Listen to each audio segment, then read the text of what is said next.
to submerge the will of Rivers people. So I want to call on the governor. Don't be under any pressure by anybody, We want to call on the governor.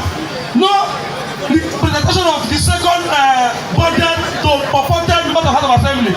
We have one speaker recognized by law, Right Honorable Edison here. And as much, the seat of the 27 lawmaker is vacant. We want to call on the governor. We don't know what you are doing. Our people, we voted for you, and you must listen to us. Tinubu is not from Rivers State. Tinubu is not from Rivers. And as much, His Excellency, please, we beg you in the name of God, don't listen to anybody, any attempt to recall anybody as commissioner who occupy your mayor. Thank you and God bless you. We get your day, make we day our day. We get your day, nobody worry nobody. We get your day.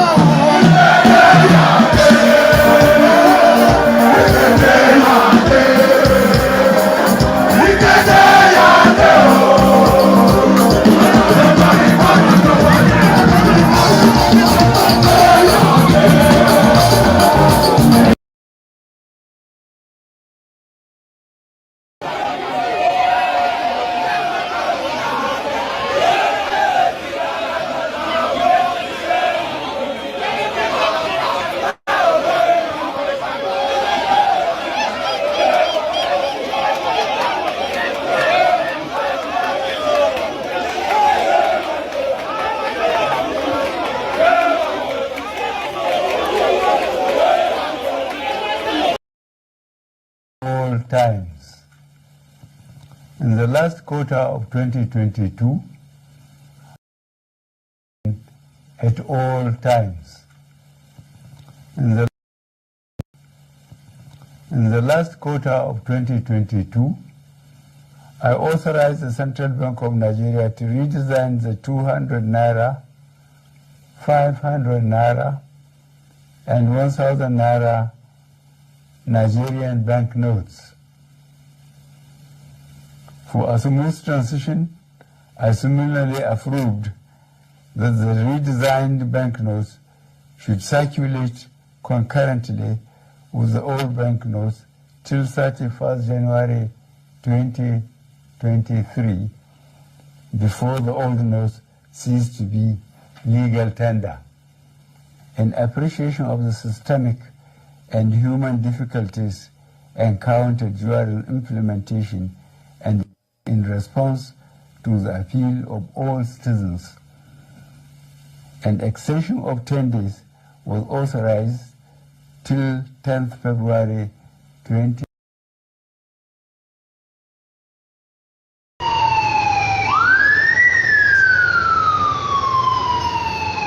Okay, so Mr. President is arriving now.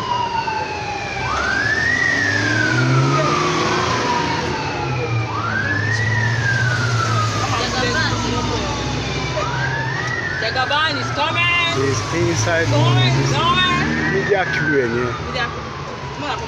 What's wrong with you? Let's put the motor in my jet. Hopefully, one of our boss. Abigail, this thing the hot.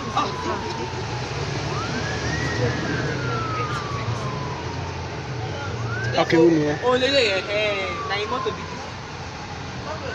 Motor is a boy. There comes the bride. 001. Only. Here comes the bride. 001. Auntie, okay, yes. Mommy got it. Yes, I'm money for you. Only. Yes, it. Oh non, t'es le bon. Non, t'es le bon.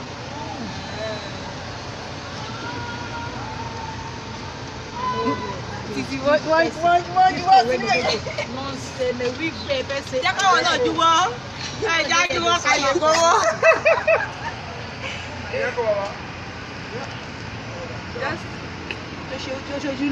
Oh non, t'es le boy. Monte, t'es le boy. Mr. President, Mr. President. Mr. President of Nigeria, Federal Republic. Don't know. Dun, dun, dun, dun. Pam, pa, da, da.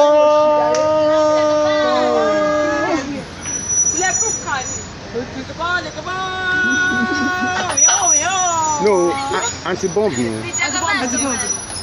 Yeah. Anti-bomb power anywhere might be tested. Don't go front. Anywhere. So don't want to you go calm down. No. He's in the front. He's in the front. Okay, you guys know this. There's a bag. Don't let me see the bag. I want you to buy.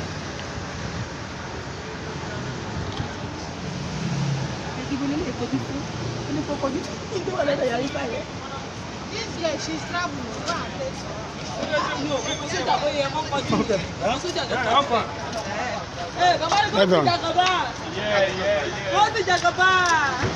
I swear, 4 plus 4. Hey, it will come.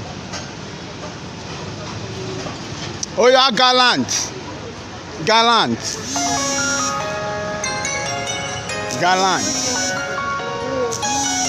Nigerian police force.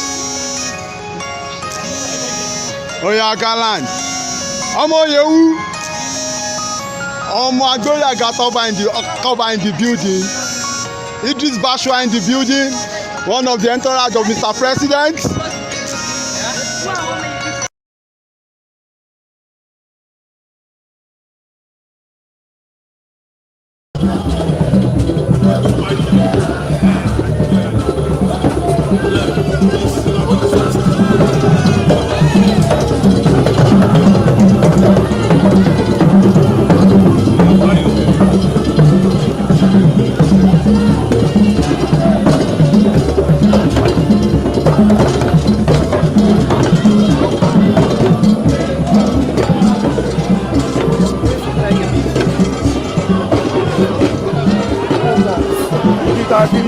Digital.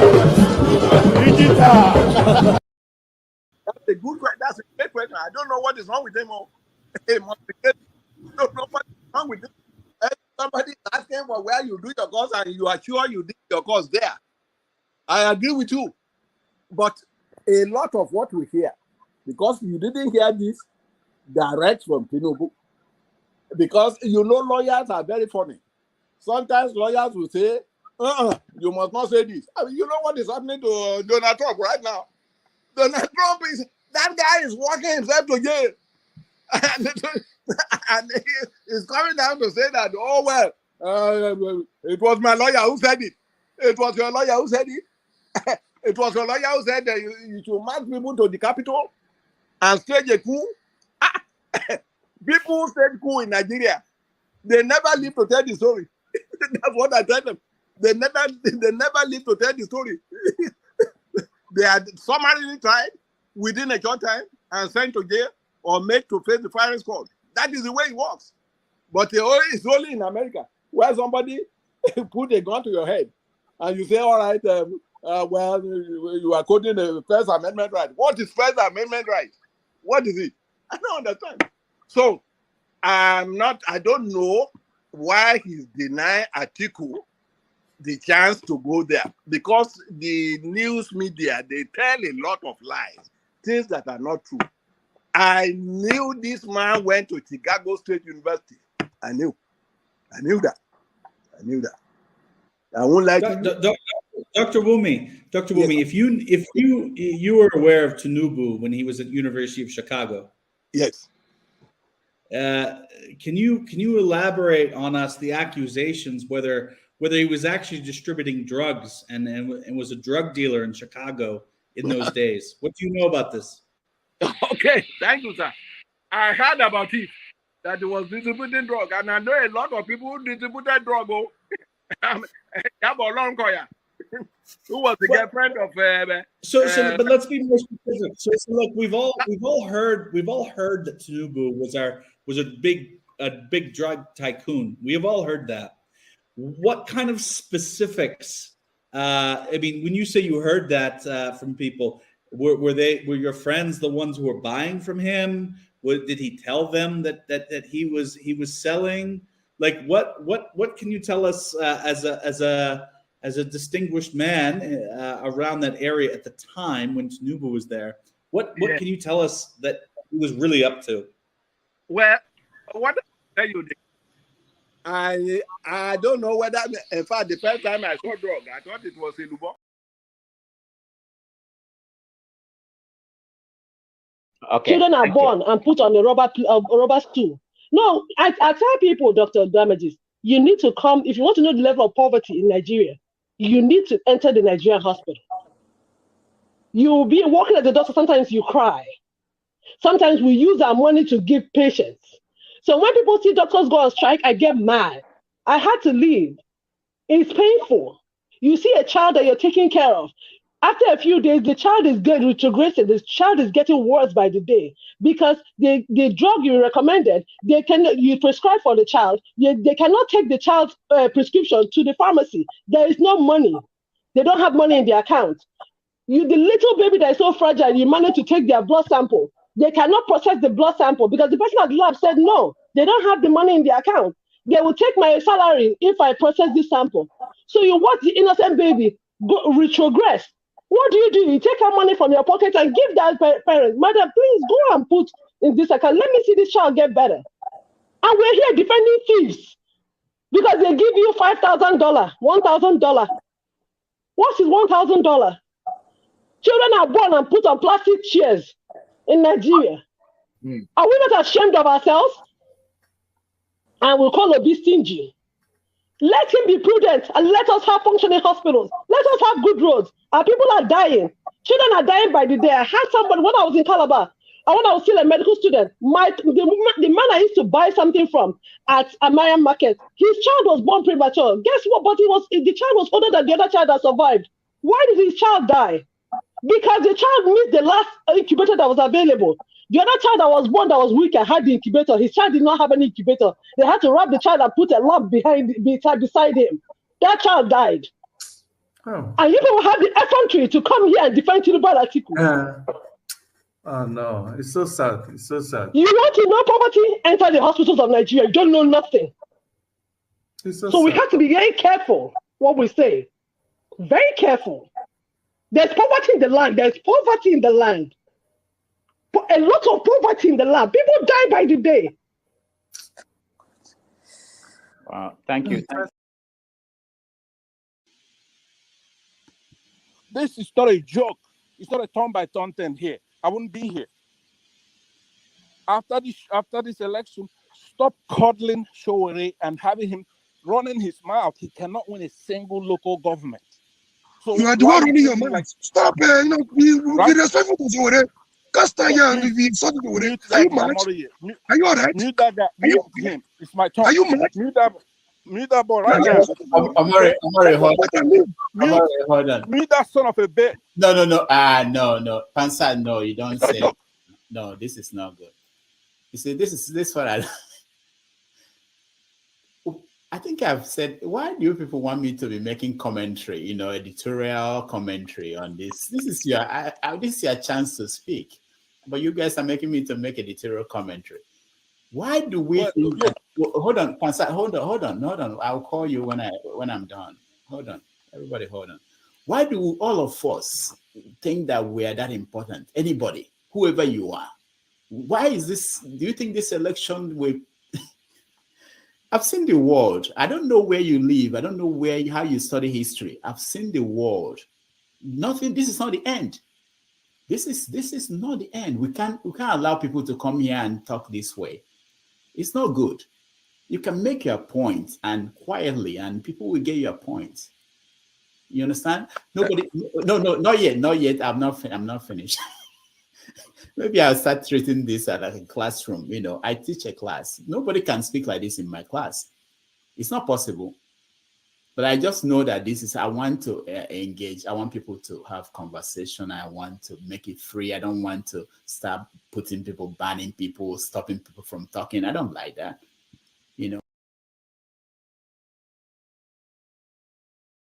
Farotimi, I disagree with him. Obi cannot tell us he's not probing the rest people. In as much I know that offices will take care of it. As the commander-in-chief, he should let us know that they will probe from 1960 till date. And the people that need to do the job, he will make sure they do the job. But giving us a message that you are not going to probe it, that is a bloody lie. The truth is this: if Obi own Nigeria as his business, and all since 1990, 1960, he has been giving it to different managers to manage. And they've been stealing and looting the destiny of his business, which is the future of every one of us, including our unborn children. And now he has the opportunity to take back that business. And he knows those who stole from 1960. Will he keep quiet? I believe in doing unto others what you want others to do unto you. Mr. Obi, do unto Nigeria what you want Nigeria to have done to your business. Period. Wow. Then two. Is it just me or the thing is this? See that she has the Facebook? There are two things that will take place. One, is a must. It is either we allow peaceful revolution by ballot or bloody revolution. And I will go and lead that protest. Nobody kills me. We must build a new Nigeria, whether they like it or not. And if they think after casting chaos in Nigeria in 2023, they have this Obodo to come, it's a lie. We will drag them from the airport. It is a must. Oh, they looted our destiny. Then they now think it is time. We have all woken up, even though all Nigeria have not woken up. But some of us who are ready to stand in the front, we fear no bullet, because no one born by a woman can kill us in the journey of creating a new Nigeria. A Nigeria of my dream. My father left it unattended to. My grandfather left it unattended to. I and my brothers and sisters, we refuse to live in this way for our children. It's a must. A new Nigeria is a must. We are not black monkeys. We are intelligent. We are smart. We are brilliant. We are courageous men and women. We are king. The black race. We are king. We are prince. We are princess. And we are prince. That is who we are. Why did we allow mediocrity to turn us to be mumu? I refuse, my brothers and sisters. Let's wake up from our mumu easy. We are king. We are prince. We are queen. We are princess. That is who we are. And we are so smart. We are so intelligent. We make the Western world who they are today. Let us go back home and see what will happen today. Why should we develop another people nation and leave our own for the stupid, greedy politicians and the useless GOs that have turned us to become nothing? They beat us and rob us of our destiny. And they had the audacity to tell us. Emefiele did not ruin the economy of Nigeria. So they are trying to put it to look as if Emefiele was the one that actually ruined the economy. No, it's Buhari. He's one of them. His policy. Yeah. So Emefiele is just the CBN governor. He's neither the Minister of Economy or Minister of Finance. Can a woman beat a child and you say the child should not cry? They have beaten us. People like us, that the good Lord have made it possible for us to come and see the difference and see what they have done. We have chosen to say we have learned enough. It is time to go home and rebuild Africa. Africa is supposed to be the best continent on earth. And in my lifetime, I will work with my brothers and sisters who believe in me, and we shall make Africa the pride of our continent. They are not better than us. We are not slaves. We are kings. We are queens. We are prince and princess. That is who God created us to be. That is why you can bleach this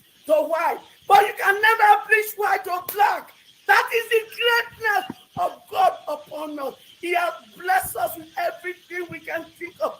All natural resources, good weather, and human capacity. It's what it takes to build a great nation. And we shall build Africa. Nigeria is the giant of Africa. When we get it right, every other African country will follow suit. The political terrain, we are about to dismantle their so-called stupid ideological thing they have used to cage the destiny of the African child, and for the useless GO that has turned their tummy to become their billing, giving us wrong messages that are false just to collect the little from us. They have used the weapon of poverty to cage us for too long. But we will get our economic power back. The Lord has given me something for that, and we shall use it.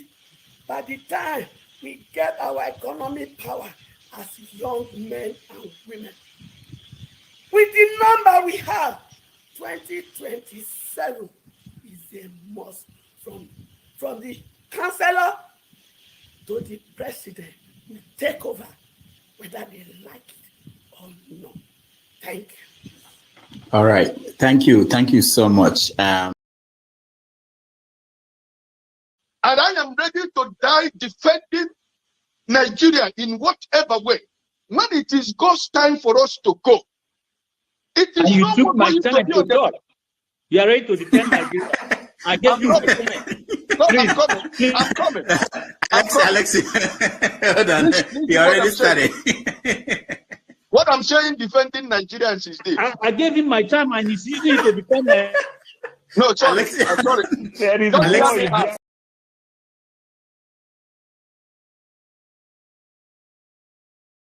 Tinubu is a criminal, yes, of course, a categorical grade 1 criminal. The only person more criminal than Tinubu in Nigeria is probably Babangida. But he's a criminal, and is he fit for purpose? Absolutely not. Should Tinubu be the president of Nigeria? Categorical no. Is there a better option than him? That is subjective. So show me who he is.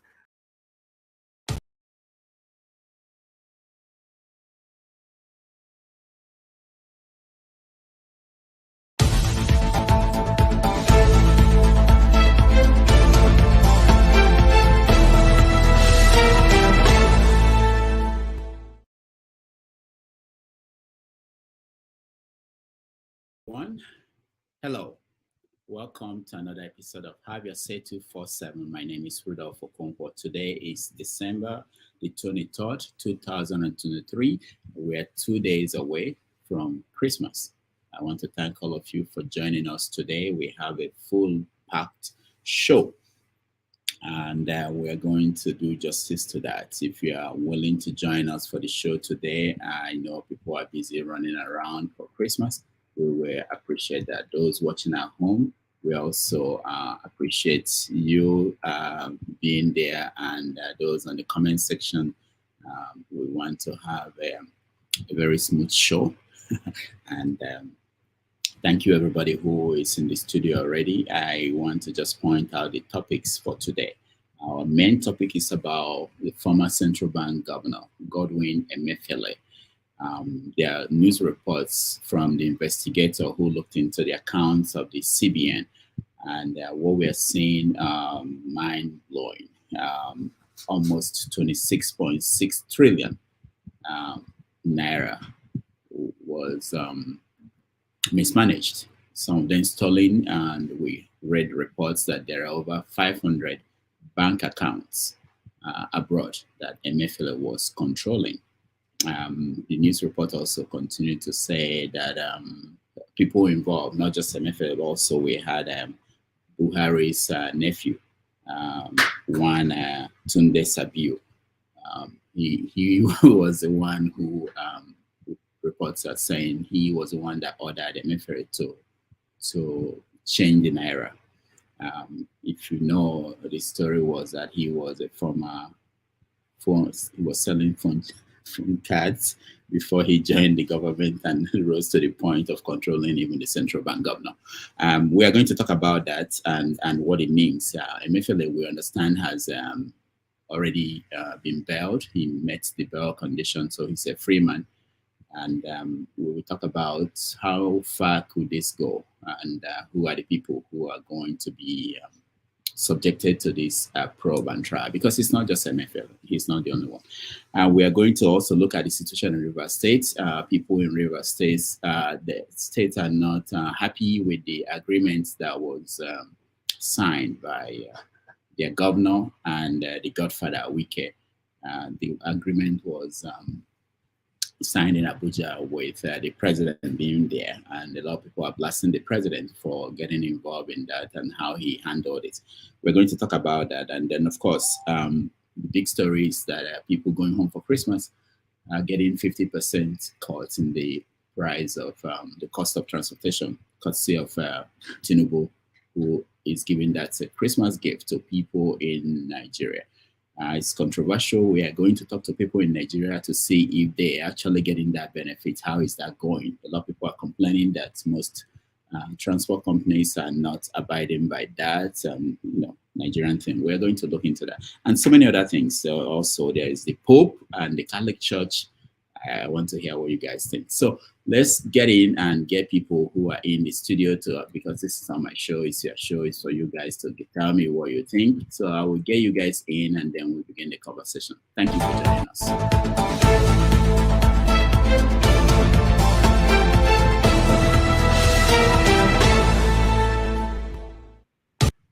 All right, welcome to the show. Who do we have? Oh, Prince. Mazi, Merry Christmas.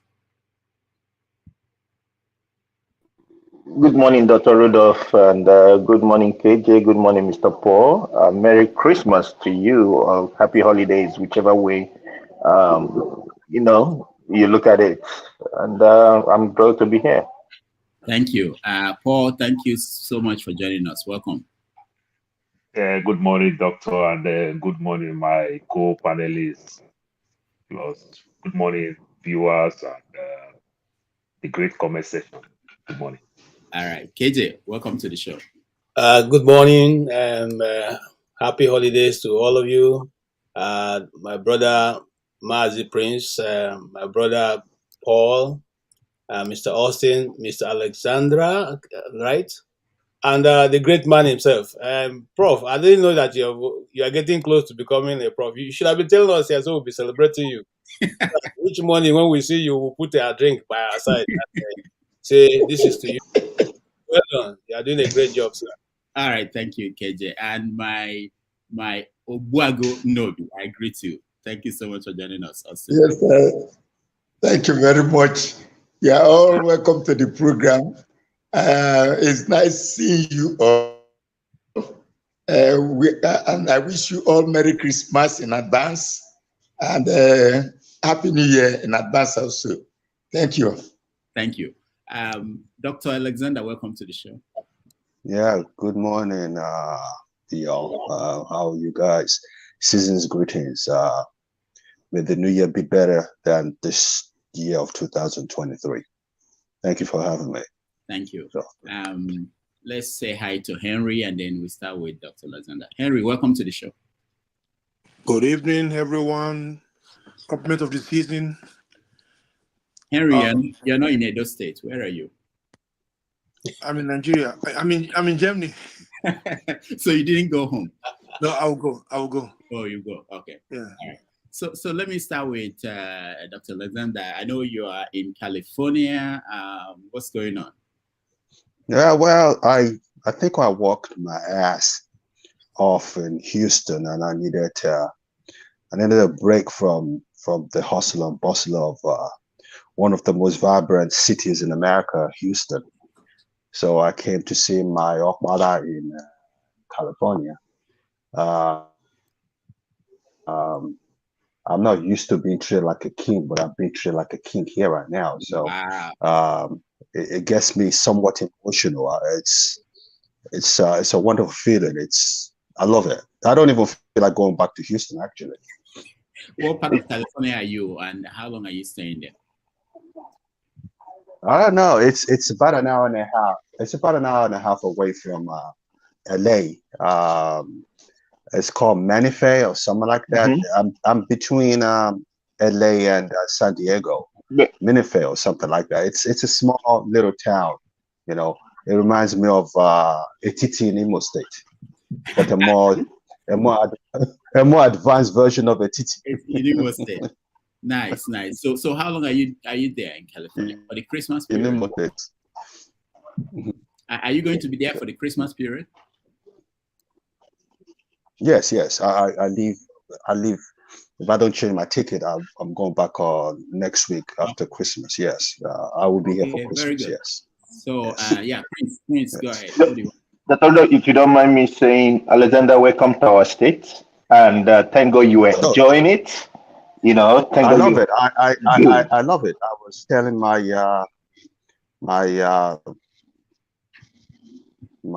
guy yesterday that I think I might want to buy a house in California. It's a beautiful place. You people are civilized. Culture. Thank you. You're not like Texas. Texas, you can make a lot of money. That's the only reason why I'm up to Texas.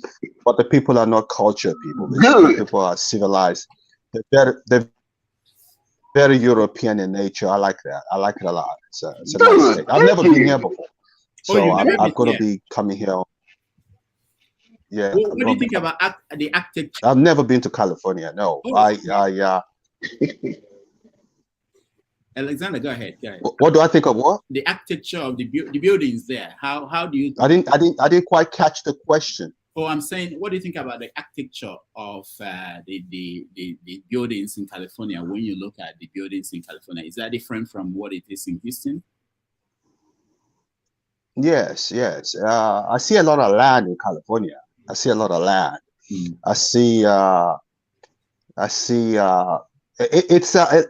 Sometimes I feel like I'm in Atlanta, you know, but the people here are more sophisticated, and they are very European in nature, very inclusive culture. People, I don't smell racism here like I do in Texas, you know. So, but I like it. I'll buy a house. The only reservation I have though is it's too expensive around here. It's too expensive. Yeah. But we make the money back. It's expensive, but you make it back. You make it back. Yeah. You know? Yeah, I know. All right.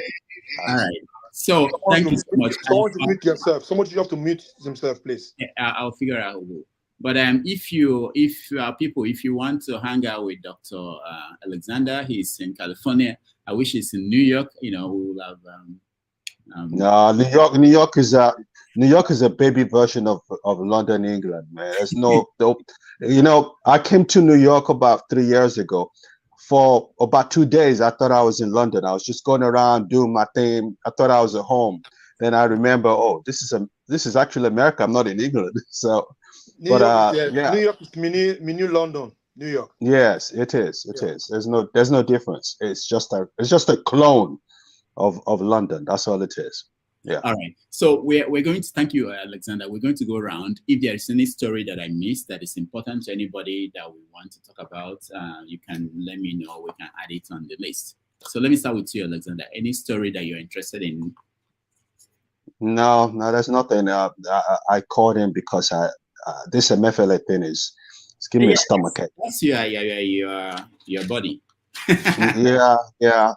You know, I don't know whether I should say this, but I feel ashamed that I had a relationship with this dude.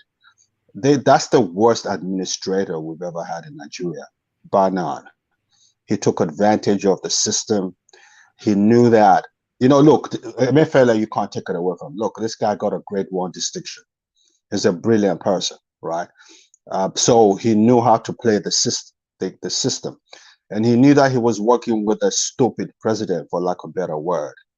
And he knew that they didn't know what was going on. And I hear people say, you can't blame Emefiele, you blame the president. No, you can blame Emefiele because he knew that the president was not in the position to understand what was going on. He wasn't educated enough to run a country like Nigeria, and he took full advantage of it, enriched himself, and turned the country into a total and absolute disaster. I'm not going to, he should, it's sad to say, we come from practically the same academic background, but that guy should rot in jail. It should never see the latter day. I hear he was bailed today, but you know what's going to happen? He's going to skip the country. I won't be surprised next week if I see him in California. All right. Thank you, Alexander. Let's go to Mazi. Alexander, he better not come to California because we'll deal with him. He's not coming here. You know, probably he will go to one of those hidden cities and all that stuff, or states, whatever. For me, I think I'm almost on the same page with Alexander on this. But my own thing is when I think about Emefiele, I think about greed. I think about indiscipline. I think about lack of empathy for people. You know, he had the power at that time to stand his ground and, you know, reverse certain decisions that were being put to him, but he never did it, you know. And the worst part of it is to the extent that he even remained there when he knew that they were coming after him. He would have resigned. You know, but out of greed, he still wants more money, more fame, and all that, and that has gotten him to where it is. I'm also a little bit interested in, would I say, just the scam that they just perpetrated, talking about giving people 50% off to go home. I don't think that is happening. You know, to me, I'll call it a scam, but it is what it is. Yeah. Thank you. All right. Thank you. Paul, welcome. Yeah, thank you, and good morning once more. Well, the Emefiele thing, it's there's how Jimmy Agbaje, former gubernatorial aspirant in Lagos, said, it is the same of the same. It's just the thing. It's just that it's just the one that is being exposed. They're all the same thing. Let's tell ourselves the truth. Though we understand that Emefiele punished the vulnerable during the last election, which hit up the polity, you know, and it's just been bad. So the system is just trying to punish Emefiele. But if the system can be more transparent enough to bring people down, we want to stand up here and call Emefiele name when we all know that it's going to rope somebody like Buhari immensely, going to rope so many people, you know. So, Doctor, I don't really see any big deal with this Emefiele thing. The system has been bastardized. It's so painful. But I would like us to touch base a little bit with the American politics, the way this Trump thing is going in Michigan right now and every other thing. I don't know whether Joe Biden is coming down slowly to hit Trump because he knows very well that he's going to lose the election to Trump. So probably maybe they might use all these shenanigans, all the stupid things that Trump have did previously to punish him. I would like us to talk about Trump. All right, thank you. I think it's important. You're saying this when KJ is around you. I don't think you understand what you're doing. KJ, welcome. Yes. Doctor, you know, KJ is freshman in America. KJ is still those type of people who just come to America and who still carry their Nigerian Bible. So they are saying it for religious side. You understand? He still have his Nigerian Bible. I think that is a little bit, you know, an insult to me. I'm not totally I'm not an illiterate, and I've studied world history, and I'm still studying world history. And one of my purview is news. I listen to a lot of news. I follow both the ones you know and the ones you don't know. So when I'm speaking from a lot of facts that I have under my my wings. But however, that's a different story for another day. You can't come to a public forum and throw out things you have not researched about, you don't know about. That would be. Remember, I don't want to go to Paul. Let me leave Paul. Now, Dr. Damage, remember what I said here, about Emefiele when he made that mistake of coming back from London. I said the guy had done his greatest mistake when he was Lord coming back from London, because I knew exactly this game. And that's why sometimes when I talk, some people who are, who are Northerners don't, they find me offensive because I know the politics they play. They always look for somebody from the south to take the fall. And my Oga, who is Emefiele's friend, before you start condemning Emefiele, listen to his own part of the story. All you're hearing now is the government part of the story. Nobody have heard his story yet. Just like nobody have heard the story of Desiani Alison Madeke. Just like nobody have heard, we all read and heard about the story of Alex Ekweme, late Alex Ekweme, when the coup was organized. He went to prison on behalf of Buhari while Buhari was somewhere enjoying. He who didn't control any money was the one who was locked up for 3 years. So this is a game that has been played over time. Now, if you wind your mind back, there was a central bank governor called Ahmed, in 1993 or thereabout, who made a mess of the central bank. Why didn't he go to jail? Why did he go to jail? Why was he never called? Okay, all right. So it is not now that we're seeing corruption. Remember that that's where I'm going.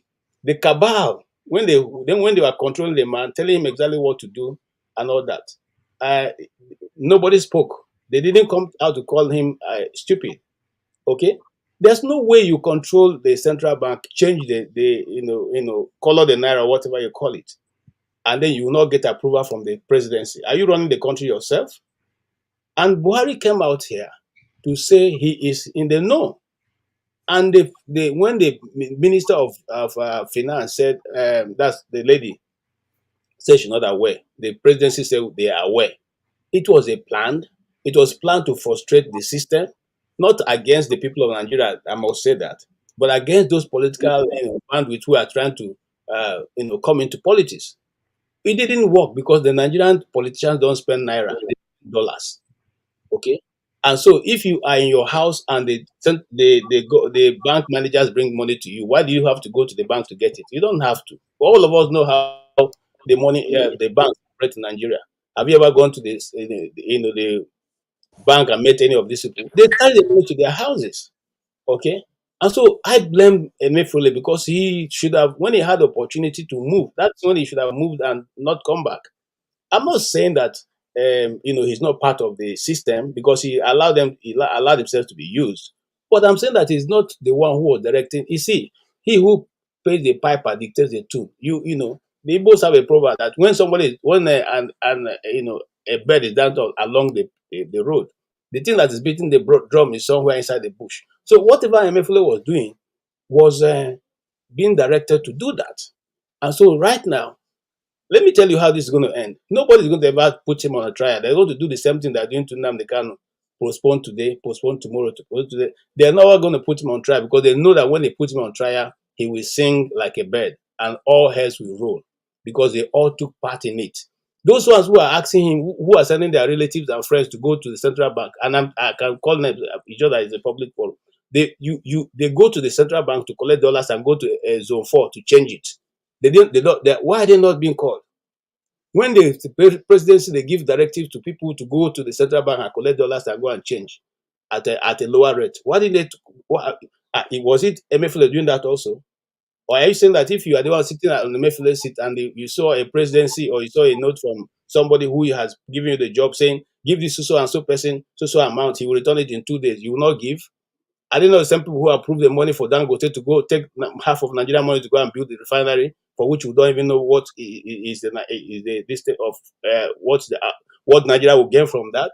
Look, let's face, call a spade a spade. These people decide to use this man because they think he's daft enough to want to.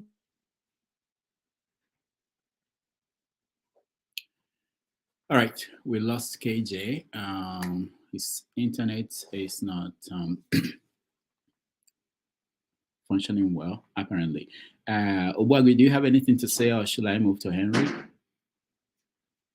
Austin. Okay, let me go to Henry. Henry. Like when let me say, there's the guy who was talking to me when I came in before. You saying family is so smart. Family is the dumbest man I ever seen. It's not smart. If he's smart enough, he's the same family who went to print. He went to buy cars put posters in cars, want to run for president. It was not smart enough. He's the same Emefiele who cannot even open his mouth to tell the world who directed him to do all this rubbish. It's not smart. It's the dumbest man I ever seen. And any trade cannot behave the way he did things. Things are so obvious. All the corruption was so obvious. You can see the fingerprints everywhere. It's so obvious. It's some Emefiele who used the old Naira note, change the color, put it on a washing machine, change the color, and say they make new Nairas. It's so cheap. The corruption is so obvious. This man should look. I mean, this man should rot in jail, and they should release him now. They can put this man in jail for life. If it's to be in China, it took our money, put in China, banks in China, in UK, US. If it's in China, this man is a foregone issue already. So nobody should pity for this kind of people. When people say they're using the internet to do this, did they force them to do it? Must they be a puppet every time? They should not be puppet. I will not feel sorry for them. Anybody who relate to this Emefiele, you should not pity for him. If I was even to see this man physically, I'll make sure I dig 6 feet for him. It made people poor more. People were hungry. Scarcity of Naira. You are in charge. If you think what you are trying to do is wrong, why not resign? Why not resign? When somebody start to say they always use the certain art, they should be full every time. They should be when they put this man, deal with him so badly now. People will be crying here. They always marginalize the certain art. They punish the certain art. Do they force him to do all these things? Do they force him? Must you be the one to become the corrupt person to Northerners? They say they are smart. They are not smart. They are just stupid. And secondly, Dr. Rudolph, we have to put this Pope. You should put this into this issue because it's ugly. What the Pope of Catholics said, it's so ugly. In the Bible, he said in Proverbs 18 verse 22. He that find a wife, have a good thing, and pray favor from the Lord. I don't say where they say, who that find a man that find a man, I don't see it in the Bible there. When they are trying to use any agenda from the US or whatever Western country, they cannot penetrate on Africa to change their culture. They'll come through churches and other things. So please, they try to force Nigerians and Ghanaians, whatever Africans, to go on their agenda. They could not go through. They have to come through churches. The same churches they used to sell you people from your forefathers, ancestors to become slaves. So we'll talk about this today because I'm so angry about this issue right now. Thank you. Thank you, Henry. Mazi, you wanted to say something? I thought we were just giving kind of like things that interest us and not analysis yes, here. that was what I thought we were Don't doing. be jealous about what I'm saying. Thank you. Henry, my name's you're my namesake, right? I can never be jealous. All right. All right. KJ, I'll come back to you to finish your thought, but let's go around just to get any topic that would probably miss that is important to our people. Ndubisi, you're next. Good morning, gentlemen. Doctor, good morning. Nice to see you. Nice to see you, Ndubisi. Yeah. Well, let me start with Emefiele. The man knows how he started his career. He allowed himself to be used. And sorry, we are just trying to get topics that probably we should discuss. After that, we okay. Okay, I think one of the topics we should be talking about is the situation in Rivers State. Yeah, it's on our topics. We have that. Yeah. Yeah. Then what Henry just mentioned about the Pope, I saw that right up, but I'm not really, I'm a Catholic myself. I don't know what is going on, but I've not really read it thoroughly. Some people say the media, the Western media is misinterpreting what this Pope wrote. This is fact. So I don't know if the Pope said they should not bless same-sex couple but that the Catholic tradition of marriage of man and wife remains. So I don't know. I will do my own research and find out. But I will find out about that. Then secondly, the 50% slash in transportation that the man who is in Aso Rock said is part of their system of trying to deceive Nigerians. I don't think it's what was a friend of mine. His kids just came back from university from East to Lagos. He himself called the transport company. One of the ladies at the woman said nothing like that. The fare is what they are charging. So when we come to that, we'll talk about it. That's Right. all I can remember for now. Thank you. All right. Thank you. We are expecting Igbo Basics, who is in Nigeria, to join us. He traveled from here to Port Harcourt and from Port Harcourt to Aba. So he sent me a message that he would like to join us and tell us what he's seen down there. Olumide, welcome to the show. Rodolph, good morning, and good morning to my fellow panelists. Compliments of the season. I beg, make anybody know Jack Pao. I promise to be civil. You've been causing trouble Olumide. I've been getting reports. Don't start it, though. I've been getting. No, I'm referring to you, not Jack Pao. Me, I don't Jack Pao already a long time ago. So, I would say I think everything you kind of said seems to be what is trending. I also want to add that I want to add one or two. The transportation fare / and I mean, this government needs to get serious. It was exactly the same thing when they introduced it, when they said they were going to give 1,000 Naira palliative. But what is wrong with it? Why are they not educated people around the president? When we talk about institutions being independent, did he consult the Nigerian Bureau of Statistics before initiating all these ideas? I mean, I don't know what, and then the other one is the issue of renovating the VP's house for 15 billion naira, if I'm right. That is over $100 million, for God's sake. Are people back home, do they know what these people are doing? And then education is 5 billion. You don't even have plan for electricity in your budget. So what exactly are they trying to do? I mean, I'm just short of words. I don't know what else to say. All right, thank you, Olumide. Bode, welcome to the show. Thank you, Konko. We are going around to see if there's any important story we are missing. Do you have any important story that we didn't talk about as our topic? I would just say we should look at how do we, as a nation that we are right now, how do we switch off from the trend of recycling money? What I mean, recycling money, we're not productive. Everybody in Nigeria wants somebody abroad to send them money. We're used to free money. Somebody want to go to politics to make money. Somebody wants to be CBN governor to embezzle money. So nobody. Money is simply a medium of exchange of goods and services. So you're supposed to be productive to earn that money, but nobody wants to produce anything. So how do we switch from that free money syndrome to productivity as a nation? It doesn't matter whether we're one nation or we're dividing.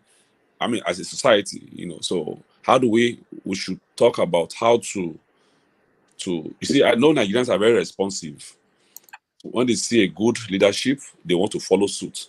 So how do we create that role modelship to switch us from the dependence of one another on our resources to actual productivity that can earn us the real money? That's one thing. Then second thing that I want to also, if we have the time to deliberate on, is how do we also rid a society of crime? How do I see people do kidnapping, ritual murder, all manner of violences. Our daughters are doing Olosho, all manner of funny things are going on in the system. People are afraid to trust anybody, families, even with resources. And how do we eradicate crime? What are our suggestions? What are our views to eradicate crime, to make Nigeria a safe place to live? All right. Thank you so much, Bode. We are going to begin the conversation, but let me just point at two topics that some people also posted on the comment section. One is fake drinks being made in Aba. I don't know, most of you must have seen videos. I was horrified because I I took some of those drinks when I was in Nigeria. I was thinking, is this one of those things I was, is this where they made one of these things I was drinking? I tried that Eva drink, and I thought it was okay. But now that I saw those pictures, we are going to talk about that. Also, the connection to probably some of the sicknesses that we see in Nigeria, kidney diseases and other things. And the fact that people walked around there, people knew that these things were happening, and they didn't do anything until maybe the government got there, because I was thinking, didn't they think that they could be the one that will be taking this, or people they know will be the ones that will consume what they are making there? So we're going to talk about that. And then Desiani Alison Madeke, she just announced that, or she's begging the government to allow her to come back home, that she's sick and she's dying, and she doesn't want to die in the UK, and she wants to come back home to die in Nigeria.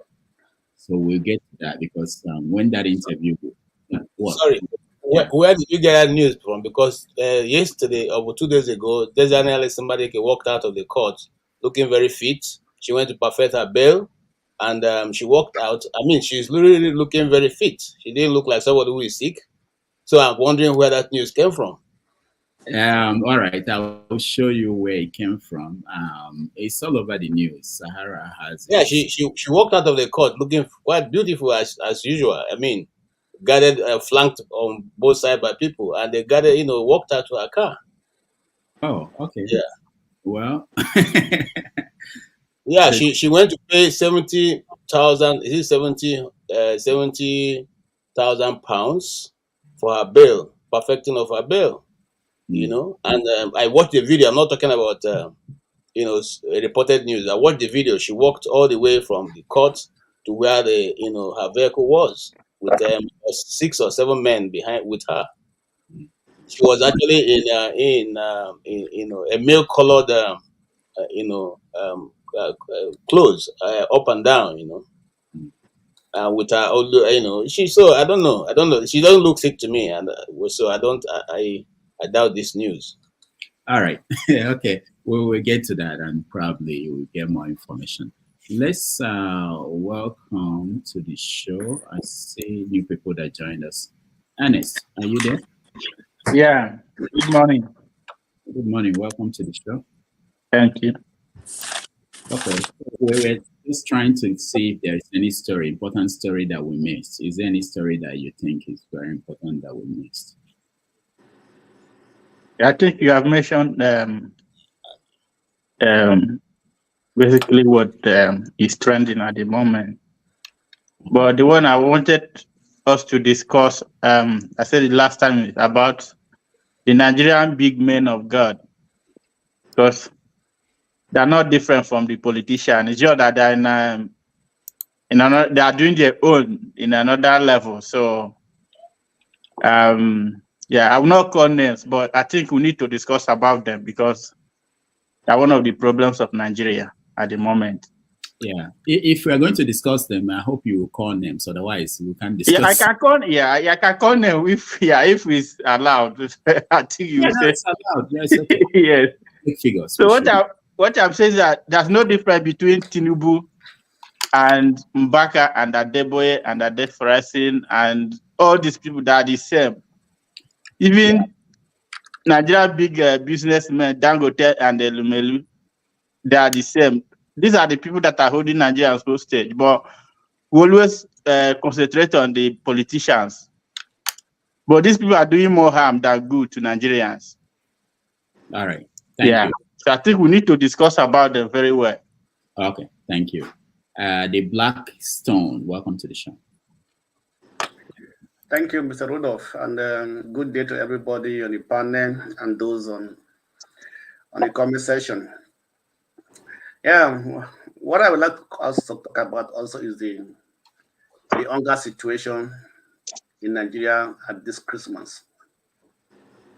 And it's so terrible that most families are going to stay without food in this Christmas period, even to New Year, because they don't have no money. And on the other side, there are so many people that are also partying, activities, and then functionalities, everything are going on. People are see. So I wanted us to discuss about why this imbalance, right, in the country, whereby some people are just extremely poor, no food to eat. Some people are having so much to spend and to waste on activities that doesn't actually benefit. I don't know. I will use a benefit according to this just party and everything. That don't they see that the other group of people, set of people are just in perpetual hunger and things like that, and then why can't there be a little bit of balance, or maybe this weight that in the hand of few people can trickle down, at least in this to the society, right? At least I think one of the principles of developing in the country is when the wealth of a country goes round, not in the hands of the few people. So if we can talk about the hunger situation and things like that in the country, it would be nice. Let us talk about that, because many people are just going to stay this Christmas in New Year not having even a good meal or even enough food to eat. Thank you. All right. Thank you, the Blackstone. I think we should begin with, let's talk about the Pope and the Catholic Church. Why I said that is I want to give another 1 hour before we get to the political stories out of Nigeria. So let's begin with the Pope and the Catholic Church and the controversy over blessing same-sex couples. I'll start with you, Mazi. Thanks. Sorry. Can we talk about the police they sacked, the 2 police officers they sacked too? Oh yeah, I saw that. Yeah. Okay. Give me money. Yeah, that was interesting. Yeah, okay, I did that. So let's start. If we can go quickly, we can actually touch on these topics, all of them at the same time as we go along. So let me start with you, Prince. Okay. The Pope. All right. Good morning again, fellow panelists. The Blackstone, if you don't mind me, just no harm intended. Is it possible to call you the area father of Have Your Say talk show? Is that okay with you? Because you look very much, because you look very much like Charlie Boy now. So it's a good thing. Yes, you look very much like Charlie Boy. Thank you very much. Yes. Okay. So, I said that, no problem. You can call me, no problem. yeah. I'll change my name to that next time. Sure. So for me, when it comes to the Pope, I've always said it time without number. I live by certain things that I learned from my father.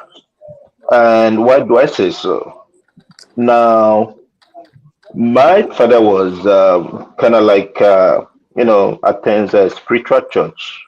However, he makes it a duty every week to entertain the Jehovah Witnesses. They will come, they will preach to him, they will give him all those times that they have all those watchtower papers and all that. He really devotes his time to listening to those people. And at a certain time I asked him a question. I said, Dad, what does that mean? And he said, to me, that he doesn't believe in denomination or particular religion, but that what happens is Christianity. It's very much in the mind of everyone, your heart, the way you treat your fellow human being, the way you kind of like empathize with things around you. And ever since then, truly, I try to emulate that. Why am I saying this? Religion was brought to Africa. We had our own religion. and which was kind of like today they call it idolatry or whatever they might call it. But when you really look into it, it's not really idolatry. It's just people, kind of like they come in the morning, the first thing they pick a white chalk and just say, oh, they mention the God's name and they start blessing every other person. Now, the thing is this. Yes, Pope is the head of Catholic Church. I attend Catholic Church. Not everything that people say, Reverend Fathers say that they practice. They don't practice all those things. They can say, they can preach it. And for me, I take the one that I can take and I leave the one that I can leave.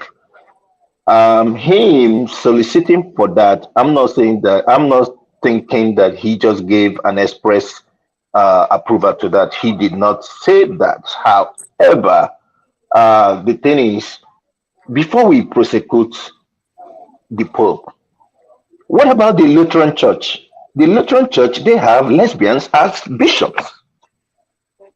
They do. And nobody has anything about it.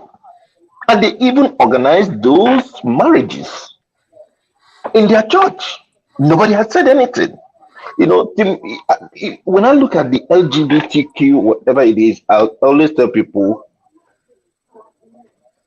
take them for who they are. If you are part of them, you can, go extra mile, but don't judge them.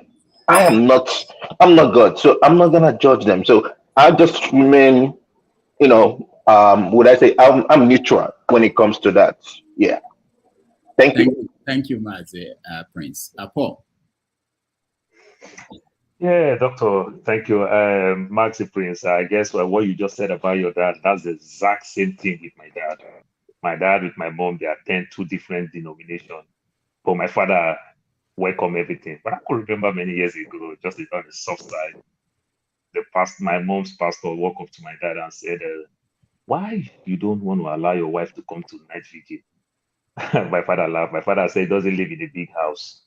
And then for that, he said it's only night that he enjoys his wife. So the God that cannot bless his wife during the daytime, God should just forget to bless his wife at night, because night is his own time. That is the only thing I see my father kind of disagree with them, that night vigil thing. No, it never happened. Doctor, this thing, I watch it in the news and CBS News very well. Catholic will not marry same-sex couple. The Pope said you can give your blessings. And this thing is in the Bible. It is clear in the Bible. The good Lord said, it's rain raineth in a good and bad person's farm. His sun shineth in a good and bad person's farm. You bless everybody. It's just like our king today. You understand? The Oba of Benin, Tinubu, go there for his blessings. He bless him, wish him well to be president. Obi went there. He bless him, wish him well to be president. Atiku go there, wish him well to be president. He has his own person in his own mind that he will wish to be the president. But you bless everybody. That's exactly what the Pope said, you understand, because you can bless everybody. And Christ did the same thing. Look at the woman with the issue of blood. You understand? Back then, it's like a sacrilege. You understand? But so you just bless it. I don't see it. But I understand that people might say that it's just one step ahead to someday, sometime, some other thing will happen. But this culture of criticism, we're quick to condemn, we want the status quo to remain the same, it's not really helping us. I don't think it's helping us in terms of our culture. When we try to balance some of these things, the way we practice our culture back in the days and the way we try to practice it today, to some extent today, maybe a little bit better in some place today. Some place maybe a little bit wrong, you understand? But I don't see any big deal with that. I can tell you, no big deal. I'm not a Catholic. Okay. But I used to go to their bazaar and eat all the free food when I was growing up. That for sure I can tell you. All right, thank you, Paul. Let me just say that for those who are in the at the backstage, we will get to you, and for those who are in the studio, I will move people around frequently, so don't think you are targeted. So I will get a lot of you involved. There are people who are trying to get in and they feel space. Okay, Doctor, can you give me one small favor? Can I just lead you about Fubara then, so that I let the backstage people come? Okay, go ahead. Yeah. So, Doctor, you see the Fubara and then that thing that Tinubu do that said he signed document and everything. What court Tinubu will carry that thing go? And even if Tinubu will take that thing to court, and Tinubu gets say Supreme Court 7/7, Fubara will still not leave. Is he not a governor with immunity? Does it really make any sense? Why are they hitting the politics? You understand? You that fights the system, you are breaking the same law again. It just makes me laugh. I don't know where we're going with this, but greater good is more important than any other thing we think. Like my good brother, forefather Wallace said. Thank you for now. I'll join later. All right, thank you so much, Paul. Let's go to KJ. KJ, I hope you would address.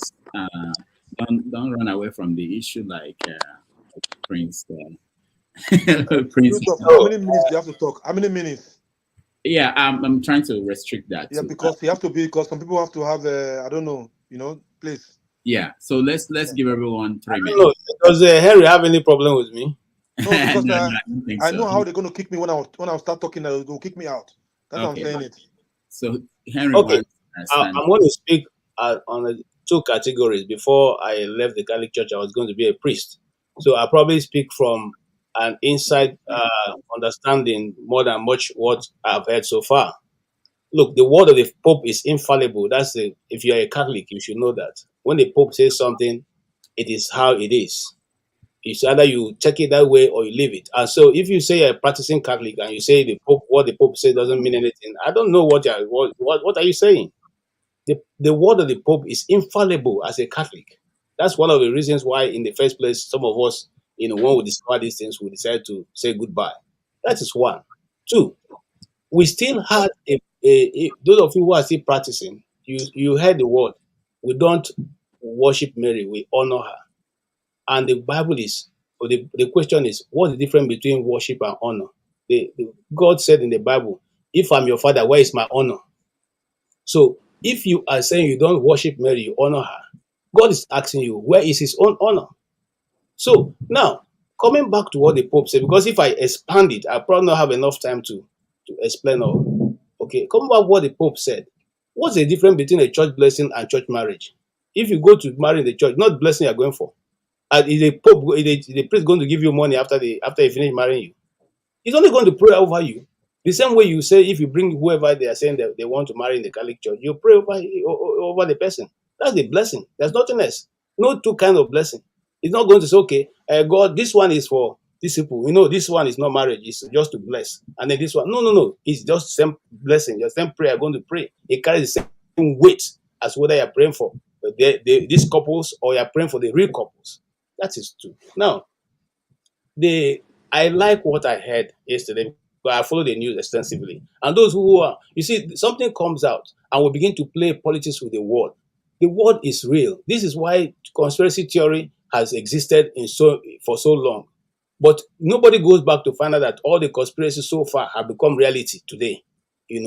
Now, the Nigerian church did something I like, and one other church. They refused that directives, and they said they will not follow it. Remember the same thing that happened with the Anglican Church when they woke up and gave all kinds of directives. And the Nigerian portion of it said, no, we won't follow that.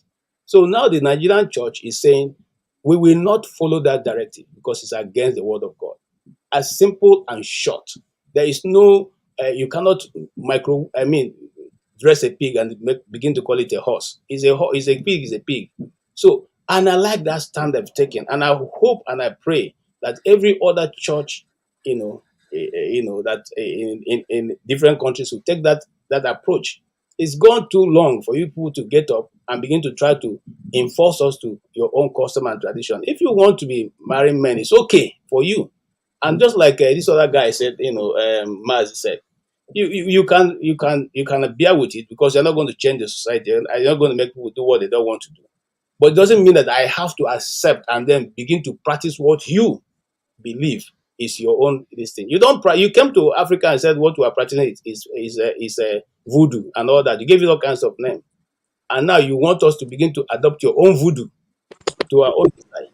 It's your own voodoo. It's what people practice. That's not our custom. It's not our tradition. Okay, and we will not take it. We will not practice that. I don't think anybody in his presence will begin to think God created only two people, male and female, and that is it. It can never change from that. And I'll have to rest there until maybe later on. Thank you, sir. Thank you, KJ. For Henry, let me just point out that sometimes when we meet, if someone like KJ now has insights, not just because he was a journalist, I don't know whether he's still practicing, but also someone who was on the path to being a priest. So sometimes we give people who have different insights, who could give us angles that we may not all have. So that's why sometimes there are people that are allowed to speak more than the allotted time. KJ, we'll come back to you because I want to also point out that it's not just the Nigerian churches that are kicking against that. There are bishops in Europe who are also saying that they don't support that. But there are other implications also, because the church is also facing crisis, the Catholic Church. One of them is that they don't have enough priests. People are not joining priesthood. And they are also considering, what are we going to do? Are we going to allow priests to marry? So the church is going through a transformation. And some conservatives and traditionalists, especially in Africa, are finding it difficult to accept that what they thought they got might change. So we talk about that. Olumide, welcome to the show, and I want to hear your thoughts on what's going on in the Catholic Church. Thank you, Rodolph. So it's a very complex and very sensitive issue, but I will always I will always link, particularly more importantly, I will always link this decision of the Pope or this topic we're talking about to where I come from, where we all come from, back home. So this brings us back to the society as a whole, at a large, that see, when we have a company has a policy of what they want to do, how they want to do things. So I would liken the church to a policy. I would liken the Christian body to a company, a gathering of Christians, the church to a company of Christians, guided by certain policies. What is that policy? The policy is the Bible, the Holy Book. So that book clearly tells us, gives us our opinion, forms an opinion for us of what a relationship should be between two people. If you want to, for two people to get married, it should be a man and a woman. Getting married. So there's no place there for same-sex marriage. The Bible frowns at that. But be that as it may, so I would not expect the Pope holding the position that he holds. I'm not a Catholic. I was formerly a Catholic, but no more Catholic. Holding the position that he holds to then go against that just because he wants to be more tolerant. You understand? So which brings back to the larger society as a whole. So the churches in Nigeria can reject to want to follow the Pope or obey the Pope. The best they might likely want to do is to pull out of the Catholic Church. If the Catholic Church fully embraces same-sex marriage as a policy of their as their doctrine, they might want to pull out. But what we frown upon is we want a more tolerant society. Fine, that is the church's stand on that issue. But what about the larger society? What about the constitution? Jesus says, give to Caesar what is Caesar's and give to God what is God's. Caesar is demanding 10% tax. Caesar is demanding 5% value-added tax. Caesar is demanding that we be more tolerant to people of opposing views. We don't then take laws into our hands to begin to kill people and because of their orientation, your sexual orientation, or take laws into our hands to hate them, to discriminate against them. You understand? Even the Bible says we should not judge. You understand? Even though I don't subscribe to that kind of sexual orientation, I will not judge. I live in a society that is inclusive here in Canada. I will not judge. They have a job. They don't discriminate against them in getting a job and living their lives. You understand? Even though I don't subscribe to that orientation, I won't make them an enemy. You understand? They only have God to answer to and not to me. So we have to look at that larger picture. And we bring us to that larger picture of forming and living in a civilized society where everybody has a place. You understand? Fine. I mean, the church, I mean, the best thing the church can do, or any church or denomination can do, is we're sorry, we can't bless that marriage. We don't subscribe, because the Holy Book, our policy, our doctrine, which is based on the Holy Book, says this and says that. And I'm sure they will understand that, but we don't want to discriminate against them. We don't want to. I mean, I will let the same-sex couple or a person who supports the orientation know. I talk to some of them daily or sometimes, and I let them know, oh, I'm sorry, I'm not of that orientation. I don't believe in that, because you understand. But I'm not going to judge them. I'm not going to take action against them because of their orientation, which is where our society back home has to move away from. All right, thank you, Olumide. Let's go to the Black Song. Yeah, thank you, Dr. Rudolph. Yeah, my stand is based mostly on the Bible. Like Olumide tried to explain, the Bible is the constitution for the Christians. It's a guidebook, and that book frowns against man or a woman, a man doing the thing of the woman, or a woman doing the thing of the man, sexual orientations, and all those things, right? If the Bible is a guideline for us, we have to follow the Bible rightly, straight to the point. I know that the Pope has become more political in nature, right? In most of the activities, conferences, statements he has been giving, he has been more political, right? And then I don't know if it's under pressure from powerful countries, but I know that he has deviated. The Catholics actually have deviated from the principles of the Bible. They have a Bible. They have a Catholic Bible. They wrote it themselves. They translated it themselves. And in that Bible, is it written there that a man and a man can be a sexual relationship, or a female and a female can be a sexual relationship? Is that in the Bible? So if every religion has its own book which they follow, and the Christian religion, the Bible has been, the Christians have always compromised the Bible, bringing their interpretation into it.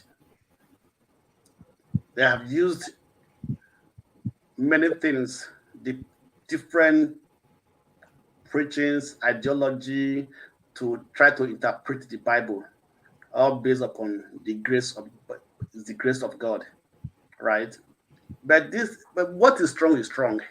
If you belong to a certain group of people, or a group of religion, or like that. So if the religion frown against it, so why must it then be practiced within that religion, within that belief? So I believe that it is not right for even like KJ said, there's no difference between a blessing activities, blessing a marriage in the church, and also conducting a marriage. It is the same thing. Either if you conduct a marriage or you bless the marriage, it's like you're accepting it that these people are not couples, right? So that's the problem. So I think the Catholics should stand up and fight against it, right? I know the Pope is the head, is their spiritual leader, is a political leader to them. So I think also within that, those that believe that they don't agree or they're not in tune with what the Pope have said, it's a simple thing. They can change. The Nigerian Catholic Church have transformed a lot, right? Even they know it in Vatican that the Nigerian Catholic churches have transformed a lot, and they are still going through that transformation. And so I believe you should stand. Every African church is to stand upon that. Even those who do not believe that don't believe in same-sex marriage should stand up and say that they are not in tune with the statement of the Pope, and they won't be willing to carry out that blessing, right? So I know in some countries whereby the government take care of the church or the Pope or the Catholic Church or the traditional Orthodox churches, right? That would be difficult for them to disagree, because if the state said we accept this, they can't stand up and say we don't accept it, right? So it's difficult for them, right? But those ones that have their own that they care for themselves, they take care of themselves and everything, they can stand up and say no, we don't agree with your principle, and we are not going to practice it. All right, thank you, Blackstone. I will see you guys later, so I will leave the panel and come back later. All right, thank you. Wale, you're next.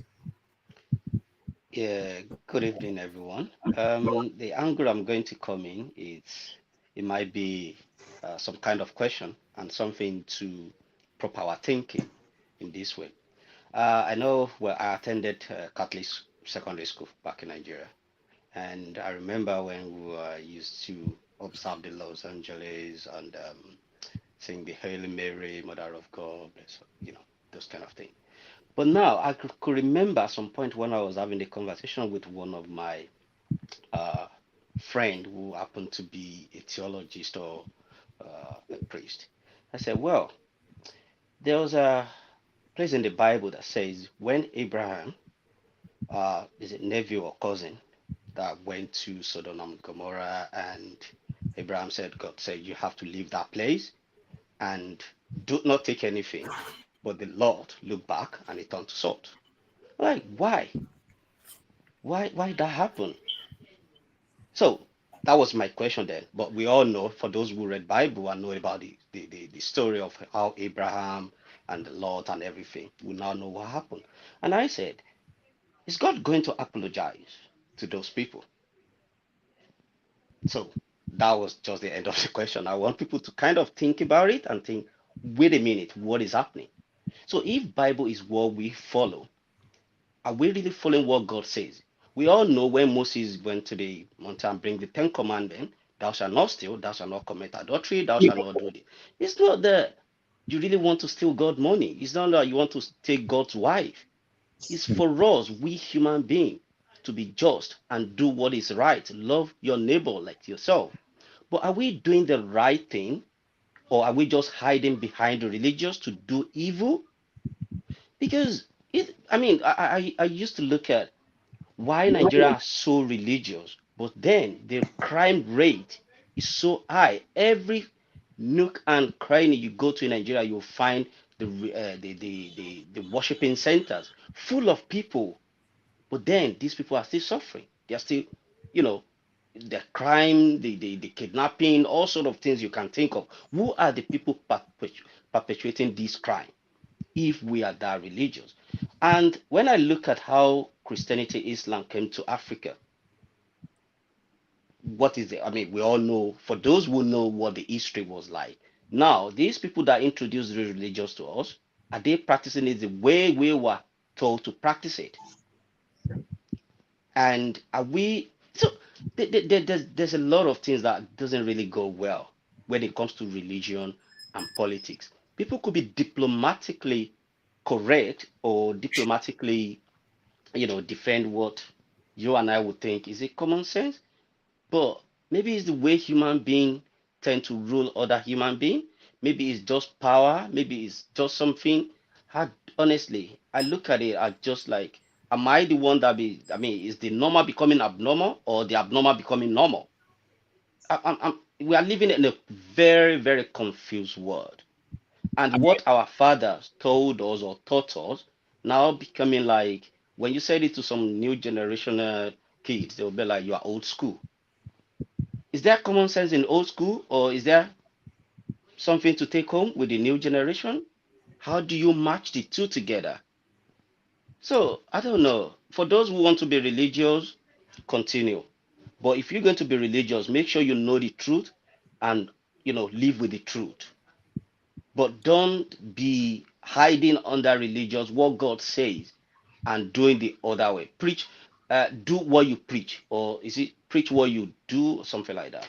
But I don't know. I'm not religious, and I always look at people that if you're truly religious, are you actually doing what God asks you to do? If the answer is no, stop deceiving yourself.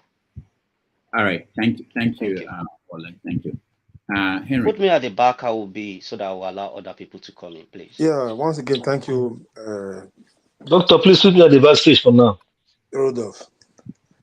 You see, most people, I think Christians, a lot of Christians are here. If you people believe the Holy Bible is if you call that Bible the Holy Bible, you believe in the Holy Bible. So, if people try to twist it to the other way to support what the Pope said or to support this kind of atrocity, I think people are just hypocrites. That's all. Because if you accept it, that means God have to apologize to people they killed doing Sodom and Gomorrah. God have to apologize to those people that they were killed doing Sodom and Gomorrah. It's in the Bible. It's in the Scripture. If you're a Christian, me, I believe in God. I don't believe in. I believe in God. I was once a Catholic, but I read more and I find out that it's just about Catholics. Just forget about Catholic issue. Forget about this so-called religion we're having right now: Christian religion, Muslim religion. Yeah, if we have to follow the Scripture, what's in the Scripture, I think there will be less crime, poverty in our country today. Because Nigeria is one of the I think Nigeria and Afghanistan is one of the countries that pray most. And here we still look like in the year 1852. If you want to be true to yourself as a Christian, if you ever read your Bible, understand your Bible, you understand that it's written in the Scripture. It's never written in the Scripture when you said any man that find a man, I'll take favor from the Lord. It's never there. I have dogs at home, female dogs. I keep them female dogs in one place. They never want to make attempt to do anything rubbish. Hey, stop. No. What you see, that is the problem. We don't go straight to the point. We don't say it. We have to say it the way it is. We don't have to try to be pretending. In this country, we have here. You know how many times they apologize to young boys? They did a lot of things to the Catholic. Did a lot of things to. In this, every year, they pay the family of these people. They do something to the young boys too. These things have been practicing for a long time in any place. They could not even hide it no more. They have to come out from this Vatican to say something like that. It's still going on till tomorrow there in Vatican. There are a lot of crime is going on there. I'm sorry for those who said they're Catholic. I'm sorry, Dr. Rudolph. You don't like what I'm going to say. A lot of crime is going in there. Go do research about it. I will not come here to say it. It's so annoying. I'm so ashamed. That is why the so-called the Muslims sometimes they laugh at the Catholic people the way they see the way things are. We should try to condemn things where it is. We believe in the Bible, and we work. The Bible is like the Constitution for the Christians, just like the Quran is for the Muslims. If we believe in the Bible dearly, what's written in the Bible, we should condemn all this kind of art. Forget about say if you hate them. Not like hate. There's not like hate there. It's not normal. For me, it's not normal. All right, Henry, thank you. I will try to. I want to hear everybody, and then you have to do research, Rudolph. You're a journalist. Do something about it. We have a deeper conversation because I have questions for people like Henry and KJ. Questions like, these people gave us the Bible. They initially interpreted it. We didn't even have the Bible, and we are just following what it told us. So if they decided that their Bible, whatever is in the Bible, even the making of the Bible, most of us don't know how it came about. We talk about it like it's a book that dropped. They should make new vision then, just like Old Testament, New Testament. They should make new one then. So if the same people decide, if they have decided that we are trying to reinterpret this, and you are following them, you should also be willing to say, this is what they are telling you, because the one is from them. It's not from you. Didn't come up with it. But they should make a new. They should make a new one for us to see. That's the third verse of it. No, you should be thinking of making your own. I think I want to hear Africans make their own instead of saying these things. They keep saying, they gave us this and gave us that, and you are complaining. All right, Henry. Sorry, Henry, stand by. Okay, we'll come back to you. Ernest, you're next. Yeah, unmute yourself, please. Ernest, we can hear you. Unmute yourself. Real, don't take me out to backstage. Please, I will be there. I'm going to do something fast. I'm still here, please. I'm hearing, please. All right. Yeah. Okay. Can you hear me now? I said, I think we Africans, we are not in touch with the reality. And what Pope did is not a new thing. It's just that is coming up to say it. And if you are following the Bible, we have two dispensations, the Old Testament and the New Testament. When somebody is talking about Sodom and Gomorrah, that was Old Testament. I'm not saying Old Testament is not good, but Jesus came, and the way he did his own, they were saying you are eating with the sinners. He is frolicking with the sinner, doing things with the sinner. That is what the Pharisees and the Sadducees were saying. But Jesus said that the reason why I came. So I'm not condemning, or I'm not saying that what Pope did is right, but we should look at it in both sides. So somebody who is approving Christians or asking Reverend Fathers to bless same-sex marriage in Christian doctrine is not right. But we should not condemn what Pope is saying, because what Pope did is what is one of the reasons why they made him Pope. This thing is just like a Western culture. They incorporated this into Western culture. So they have to incorporate it, and the Christianity we are following is from that Western culture. It's not African tradition. So in African tradition, it's taboo. But there are the people that brought this Christianity to us. What if before they brought the Christianity, they put the same-sex marriage then and give it to Africa? What will Africans say no? I doubt. So we are just saying no now because it was not there when they came. Now they want to put it. It's their culture now, so they want to put it into Christianity as part of their culture. And Africans are saying no. So I think we Africa, if we don't like it, we have to look back. Maybe we incorporate our own Christianity into African tradition and come up with something new. Because what Pope said, whether Nigerian Catholic like it or not, I think Catholics are going ahead with it. In fact, they have started doing it. So, and when I talk about the dispensation in Old Testament and New Testament, maybe Jesus would have said Christians should bless same-sex marriage, but at least Jesus would have been visiting them for what he did when he came, because they are sinners, and trying to win them over instead of condemning them. So I think we Africans, we should understand that this is Western culture, and Western culture, they want to bring Christianity too, came from Western culture, and they want to incorporate their culture. So if we don't like it, let us go back to our own culture, which is African tradition, and live their own. So there's nothing we can do about it. If African Catholic, if they don't like it, then maybe they will establish their own church, but they should leave Vatican. That's the main thing. So Vatican has come to stay, and what the Pope said, I don't think whether anybody can do anything about it. Thank you. So, all right, thank you so much, Ernest. Let's go to I can't pronounce the name, but I'll butcher it in a way.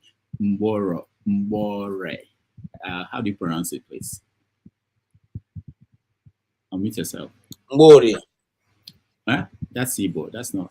Mbori. Did you say Mbori? Yeah, that's it. Mbori. It's Igbo. Oh, it's Igbo. Okay, I didn't know. Welcome to the show.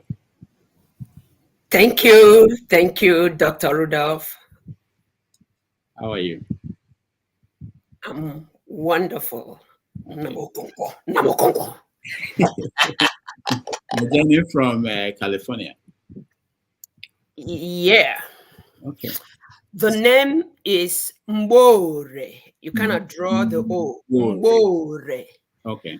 And it is a version of Mborie. Okay. It's just that Mborie means a girl born on Orie Day, while Mbore means this is the time all your effort becomes fruitful, manifest, and the rest of it. So it's not Mbore, it is Mbore. Mbore. Okay. Good. Hello. Yeah. Once again, Dr. Rudolph. Finally, I am in your panel. Yes, I saw you in other panels when I wasn't on, but I'm happy to have you here. And hello, the rest of the panelists. And Ngozi, hello. Ngozi, hello. Religiosity and what they showed us they are before, what they have been, and what they want to evolve into, or they are evolving. Whoa. I was born a radical. I really was. So that got me to reading the Bible like 10 to 12 times, sentence, word after word. It didn't make a better understanding. And I let religiosity be. Like a gentleman rightly said, in the metropolis and beyond, in Nigeria, almost every other home is church. The next is mosque. And we all know where we are. My focus is on the ability of each and every one of us, seeing that which, finding out who you are. And when you do find out, you will know that you brought into this creation, humanity, something with which you can make it more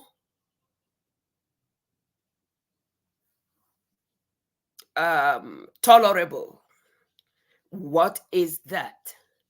Can we, with all the mirroring we have been shown from birth, you do your best to be like this, you do your best to be like that. Who are you? When will you start to look into what you see that you are and make it easier to the next person? That's just my submission right now. Thank you, guys. Right. Thank you so much. We appreciate you. Let's go to Bode. Bode, welcome to the show.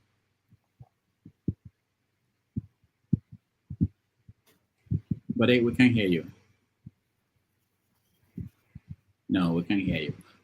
You can join again. Go out and join, and we'll see if we can hear you. Let's go to Janaba. Janaba, welcome. Rudy and fellow panelists, good morning, everybody. Good to see you again. My brother KJ. On the issue of the Pope giving a blessing, I don't think it is going to stick. It's a matter of time. The Bible we are using, they are the one that give it to us. So what authority do we have over it that to say, it's not going to work, or Nigerian can stop it? If Nigerian stop it, it's a matter of time.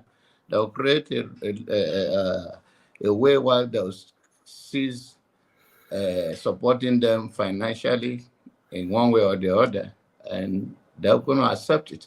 And if we are saying it, on what is the rationale behind it? Is it to tame African population now? There are many political reasons to what they do. They don't just do things. They do it in controlling issues and mind. So the other thing is that if we disagree, over the years we believe we have existed from the beginning of the war. I'm talking about the black race. But whatever we have is what people give to us, or maybe take our own and give us. If they take our cocoa, they'll bring chocolate to us. And that is how our life has been. They take our crude oil, they bring a refined one for us. So we basically have no control that much of what to do because we don't have what it takes to resist it for so long. And then another thing is that what is going on in Africa? Do you really care that man to man is an issue than the problem we are having in Nigeria? That people are dying in the hospital, they don't even have a choice. So we have more greater problem whether we resist it or we don't resist it than what is going on. If we can build our own nation, our own continent, our own belief system and improve on it. If you said there was Old Testament and New Testament, then this will be another chapter then. This will be the third testament. So you don't have that much leverage. Leverage come by building a structure where you can say, I resist sanction and I can live on my own. So in the long run, this is not a big deal to Africa. Africans have bigger problems. They should take care of themselves. They should create an enablement environment. They should reduce corruption.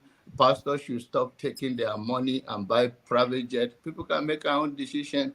So what is the wrong thing? Is it that it's not wrong?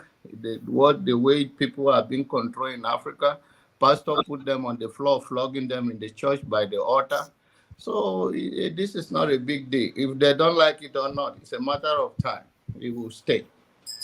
All right, thank you. We will run through this topic and move to the next topic. Yeah, Laba, go ahead. I don't know what's going on with the connection. I see you. You are I'm here. Okonkwo, I'm here. Please, when you have time for me, please.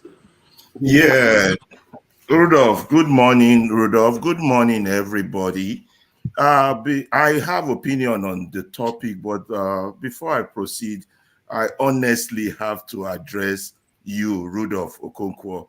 Yeah, it's very, very important about this platform.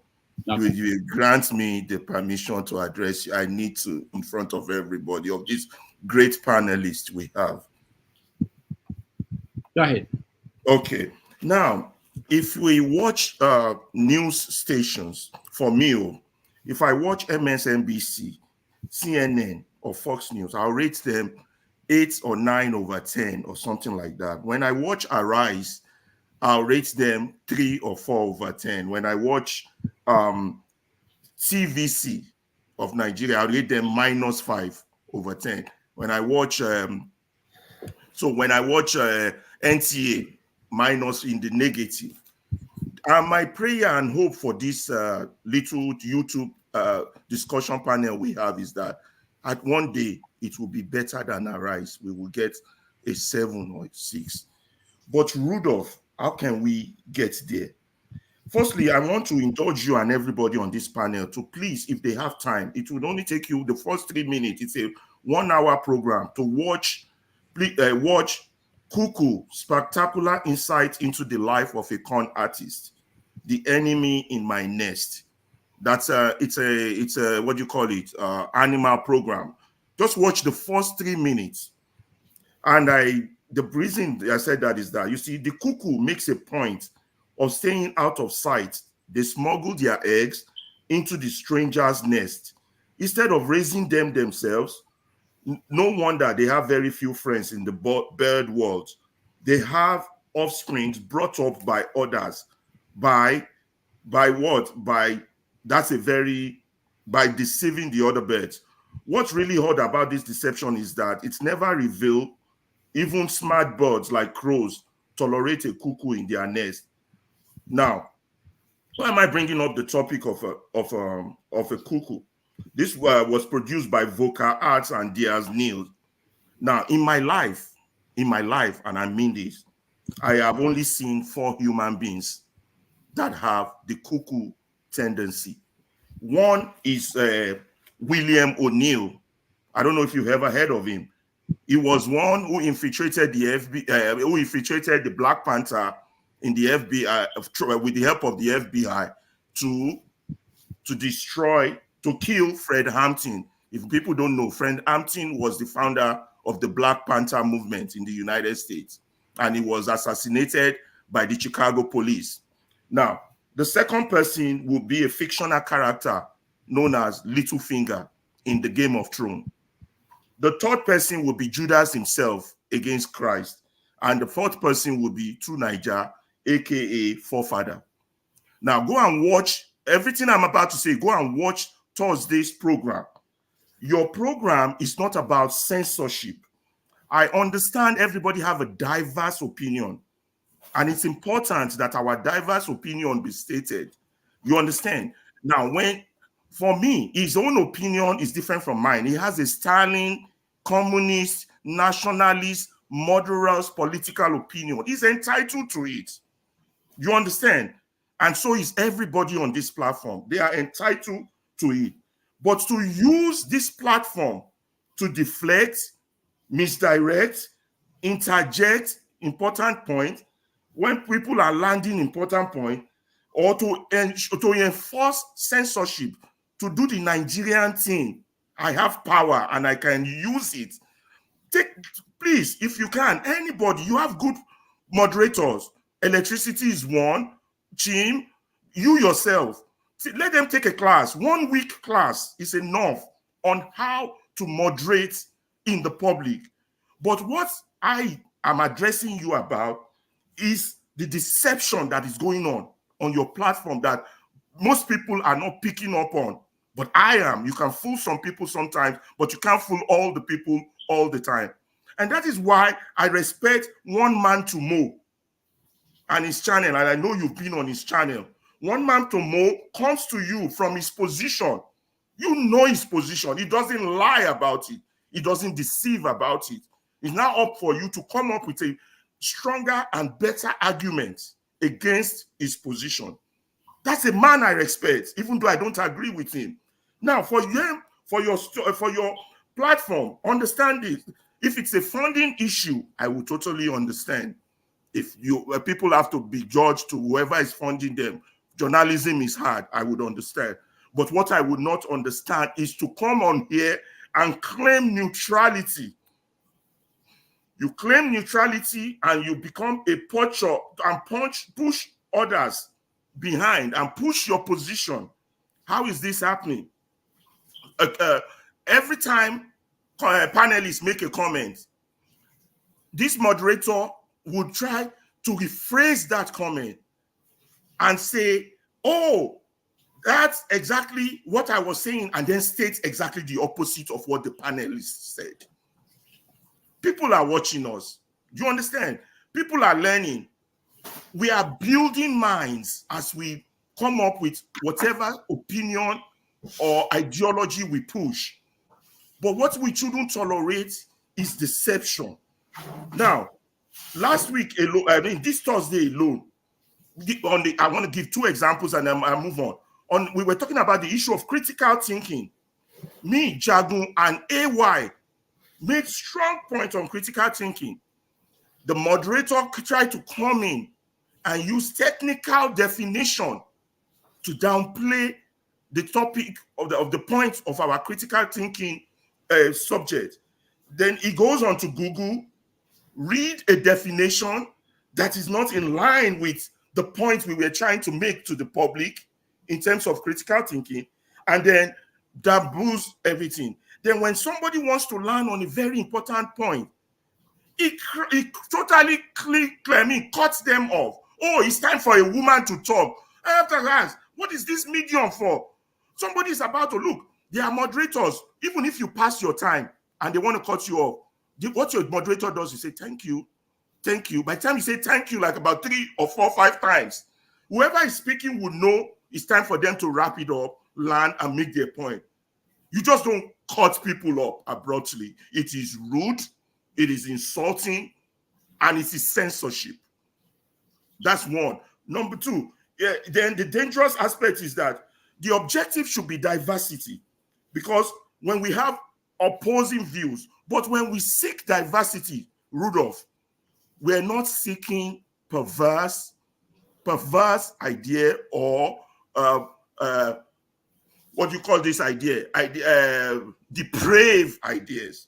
Free speech is totally different from hate speech. Now, go, I'm not just talking, please, if you have time, take time, go and look at Thursday's program. You understand? We have a differing opinion. I was cut off, kicked out. What's his name? Was it AY? No, not AY. OT. OT laughed. OT was cut off. That's utterly unprofessional. You make a point, I laugh, you cut me off. Who does that? You understand? Don't come here and play hypocrite. Others have complained to you. You're not taking this matter serious. If you want, look, this is what has destroyed Nigeria. This is what turned NTA into NTA. Because they moderate others, so they don't allow diverse opinion. They champion their own opinion. The same thing with TVC. This is what turned them into a nasty TV station that I wouldn't go into and watch. You know, I believe I made most of my point. Then again, when critical points, you understand, the moderator should not be the person that's the voice piece of the government. Why did I say that? We were talking about, there was a point about the refineries starting. Even when the guy who represented the government went on Arise to talk about the refineries, the guy said the refineries were not in operation 100%. Your moderator, forefather, said Nigeria now have 2 operating refineries. Don't push lies out there or propaganda to the Nigerian public. Our situation is too critical. Those of us who are educated to take this thing lightly, and for mediums like this, we need mediums like this to change our country. We need this discussion, but they have to be truthful and sincere. And don't paraphrase people's opinion. Don't talk after every panelist talk. So that you now do the cuckoo thing. You push your own position. It got so bad that I have to comment. It's very funny. He seems to agree with everything everybody says. But what he does is that he rephrase what that person says. Then he comes up with questions that are only pertinent to his own political, philosophical ideology.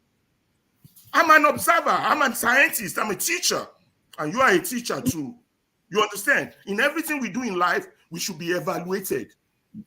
You understand? And when the evaluations are coming out that you're not doing it right, or it shouldn't be, if that's the Nigerian way, we reject it, because that is what has led to the hijack of the Nigerian state. Our media has been hijacked. Our government has been hijacked. This free medium now is going into the direction of a possible hijack. But you have to be smart to see through this. That's on that. If I still have time, I can comment on the topic of today. Because yeah, thank you. Lastly, people don't come here to come listen to his opinion. People come to listen to diverse view. So making his own opinion the paramount is the damaging. I know you're called Dr. Damage, but please don't let them remove the doctor and turn this thing into damage. All right. Thank you. Thank you so much. I appreciate you giving me this feedback. And I know that most people might want to weigh in on this conversation. But to appeal to everybody, let's go back to the topic of the day. For those in the panel, I gave my private number to you on the private chat. I will ask all panelists actually to, if they want to share their number with me. We want to set up a system where the feedback can happen off camera so that we can talk about this and find ways to resolve it. So thank you so much. Did you get the document I sent to you and your other panel? I got that. I responded to you.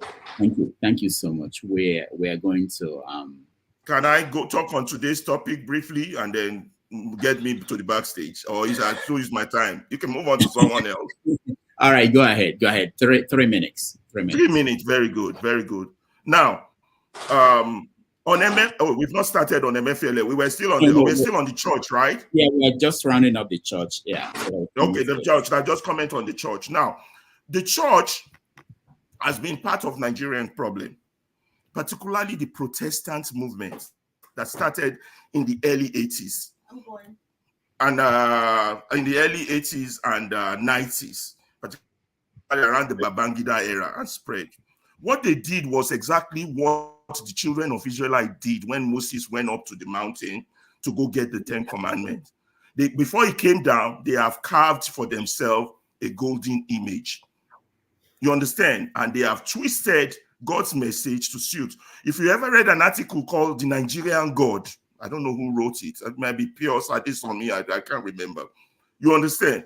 What the Nigerian church has done is they have recarved the gospel of salvation into the gospel of prosperity, thereby created the perfect fertilizer for corruption to thrive in that society.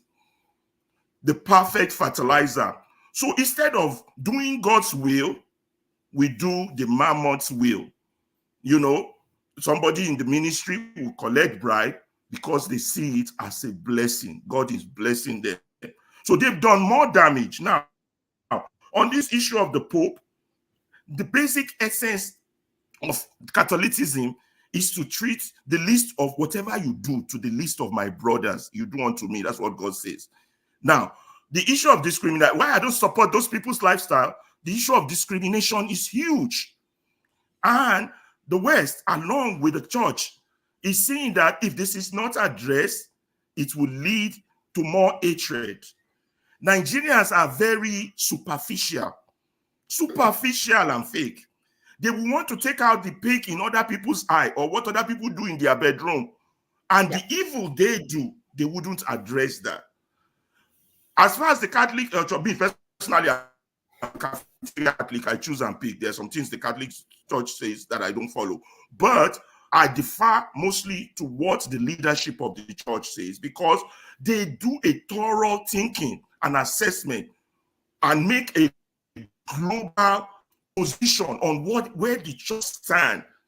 This decision to bless these people is based on avoiding discrimination, not on issue of marriage or no marriage. You understand? You might agree, you might disagree. Everybody has their own faith. Issue of faith are sensitive. I try not to talk about it. I try to avoid it. But the point is, our job is not to judge, but to love even our enemies. You know, the key ones you got to watch is that the other movement that are condemning it, that are this and that, what has been their fruit since existence in Nigeria? Their fruit has been corruption. See, that's all I have to say on that. You can put me at the backyard for that. Thank you so much. But I will. Hello. Yeah, but go ahead. Go ahead. So I will just say the Bible is not anybody's culture. I've seen people saying culture of the West or things like that. Bible is clear that the Holy Spirit inspired the writings of the Bible, and it is proven that it's a sure source of salvation and sanctification to make us holy, because sin creeps into our life every time. And the Bible is a source of cleansing. It's not just by reading. There are a lot of BK Bible knowledge teachers who know the Bible who read it many times, who are even Muslims or non-Christians. So it's not about reading it. It's about experiencing the spirit behind the Bible. So even the Jews, they are about 1.9% Christians in Israel today. They even, I think I heard that they outlaw Christmas. They are not following Jesus. So the Bible is not anybody's culture or religion, a white man's stuff. The people that came to Africa also, who brought it, some say, oh, they gave us Bible and they stole our goods. Some came as missionaries, some came as businessmen. So we should try to understand the difference. We know the works of Mary Slessor, how he stopped the killing of twins in the Calabar area.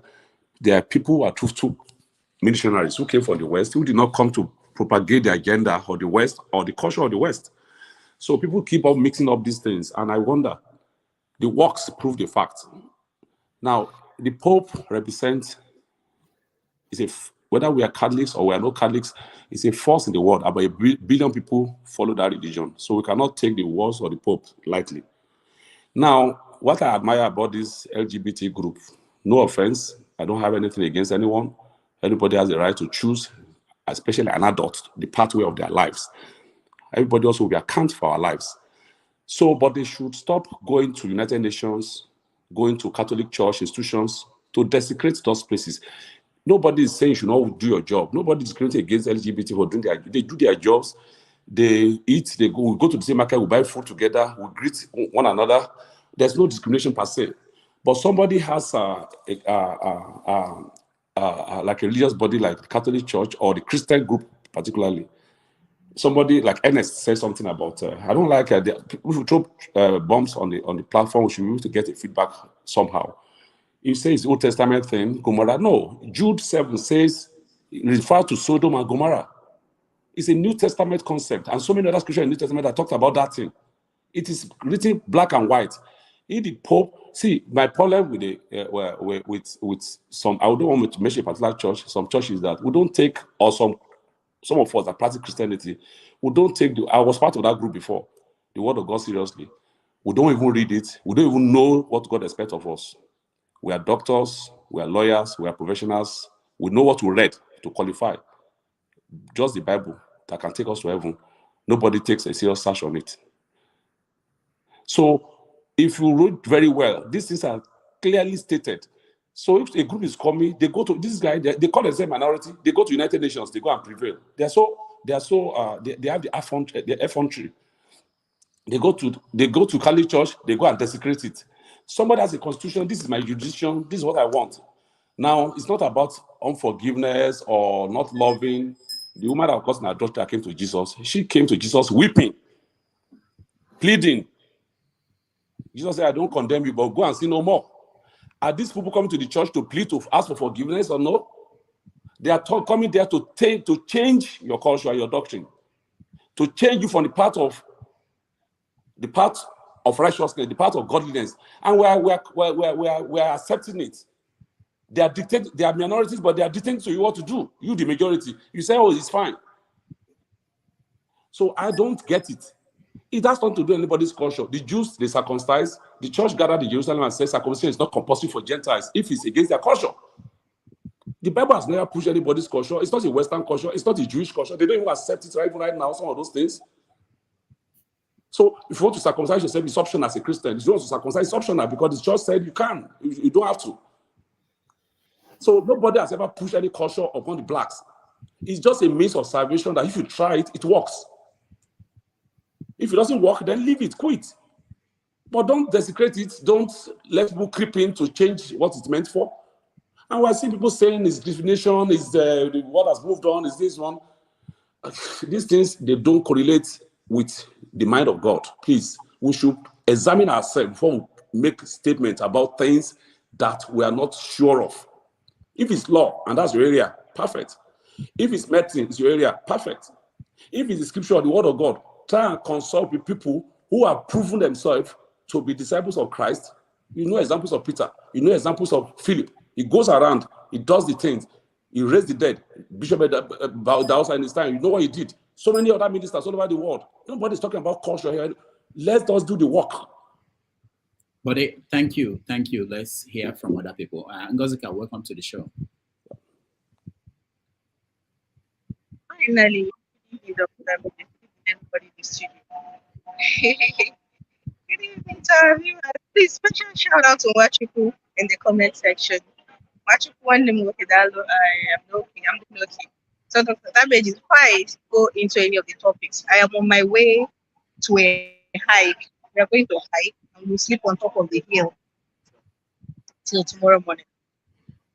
So, Is that part of a church or religion or no, part of? no, a hike group. There's this, not a hike. No. No, I know, but I didn't know about sleeping up there and. We do this sometimes. This is the second camping we're doing today. Just hike to the hill in the night, set up camp, set up our tents, do a bonfire, dance, sing. No, regular young people stuff. So it's safe that you don't fear of any kidnappers or things happening. It's actually wayside town. So if kidnap us on top of the hill, what's the difference? All right. So thank you for joining us, and you are still in Enugu, I guess. Yes, I am in Enugu, and the hill is one of the hills in Enugu town. So it's as safe can be.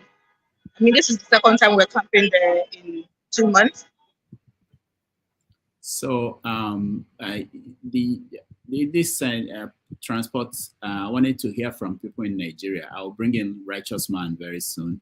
Now that I just want to know, are people coming back to Enugu with having paid half the price?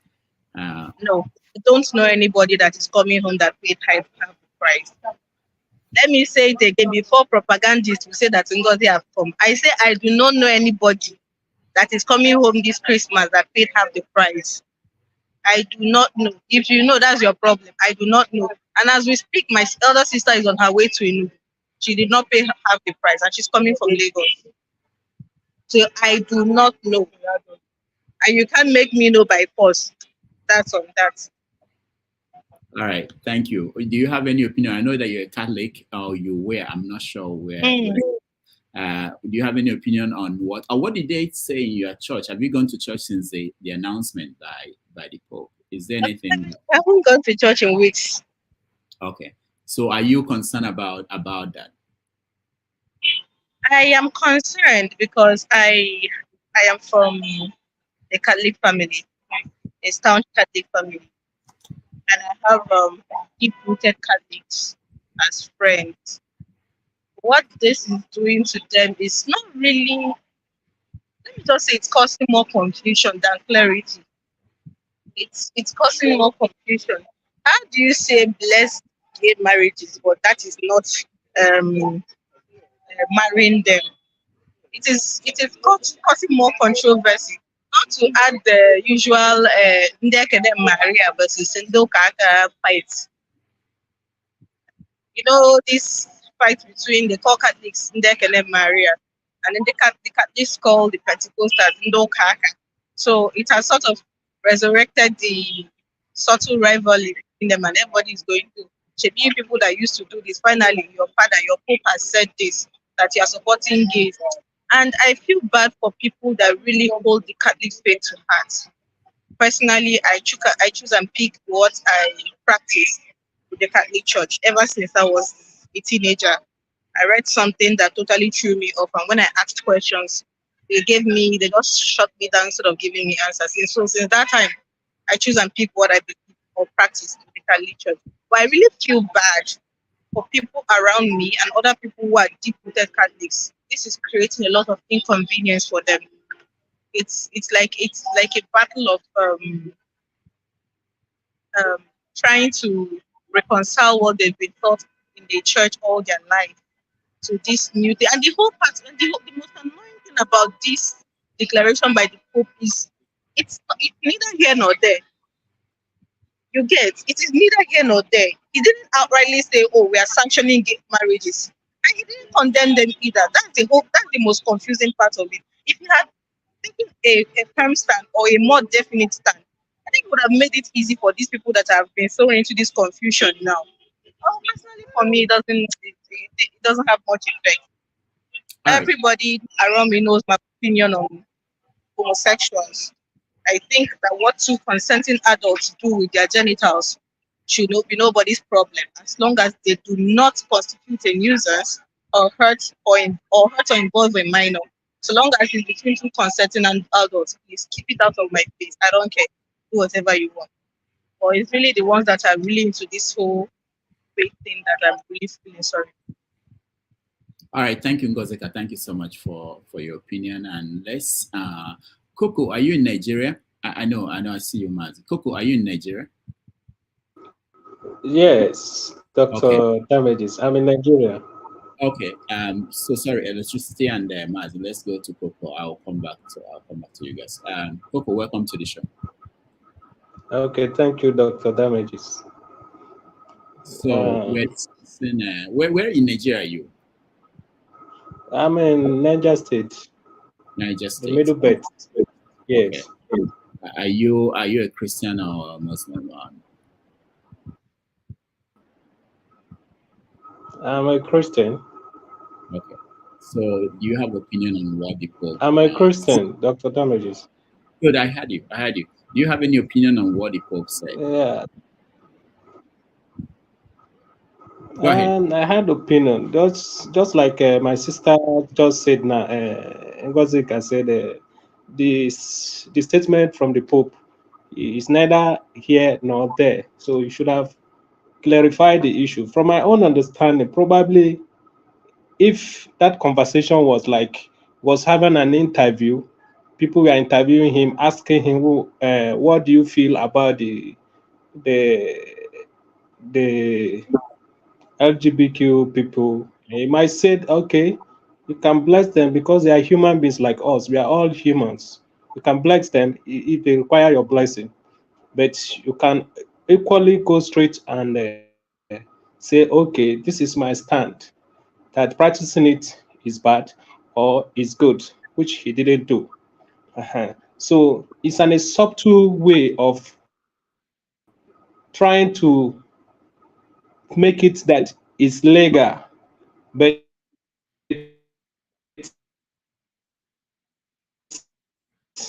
in a he legalize it indirectly. But for me, I don't have any problem with anybody that want to do anything. Like, I'm a kind of a person that if you want to live whatever life you live, whatever you do, will surely come back to you. If you want to be a drunkard, the after effect of that, you get it.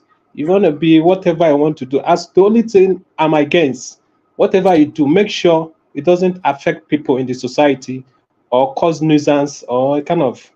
As long as you do it in your own secret way, that's your own problem. I don't have problem with that. That's for me.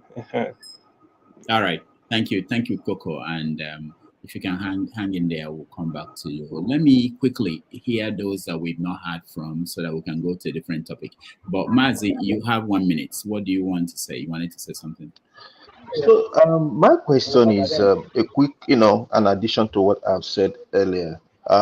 People like Henry, you tend to classify some of us who are okay, by nature I'm a Libra. Okay, so it means I judge not. Henry, you've been in Germany. Do you want to tell me that despite the fact that you are so religious, is it everywhere that you can go in Germany? Can you go on trains and start preaching to people? Can you do that? Which obviously you say you no. misunderstood me. I'm not Okay. that religious. I'm just telling you. I believe in God No, also. no. I just okay. Yes, in Germany, everywhere you can preach in the train, in the public spaces. Yeah, Okay. they do it. Okay. People do Okay. it. Yeah. Okay. In certain countries, you cannot. Okay, like in US, due to the work that I do, I cannot even talk to those kind of people and say, don't do this. It's not in my place. It's against the ethics of no matter how I believe in the Bible and all that stuff. It's a no. I could be sued for that. Apart from that, this thing that we're talking about is not only in Catholic Church. Few years ago, we heard about a big time evangelical pastor that was married and was engaged in such acts. You are mistaking the topic right now. You are mistaking it. How am I mistaken? We are talking about what do you believe on? You believe in the Bible, right? So what I believe, I'm trying to tell you that. All right. Henry, when people are talking, allow them to land. I'll give you your time to, give me a rebuttal. Okay, what I'm trying to.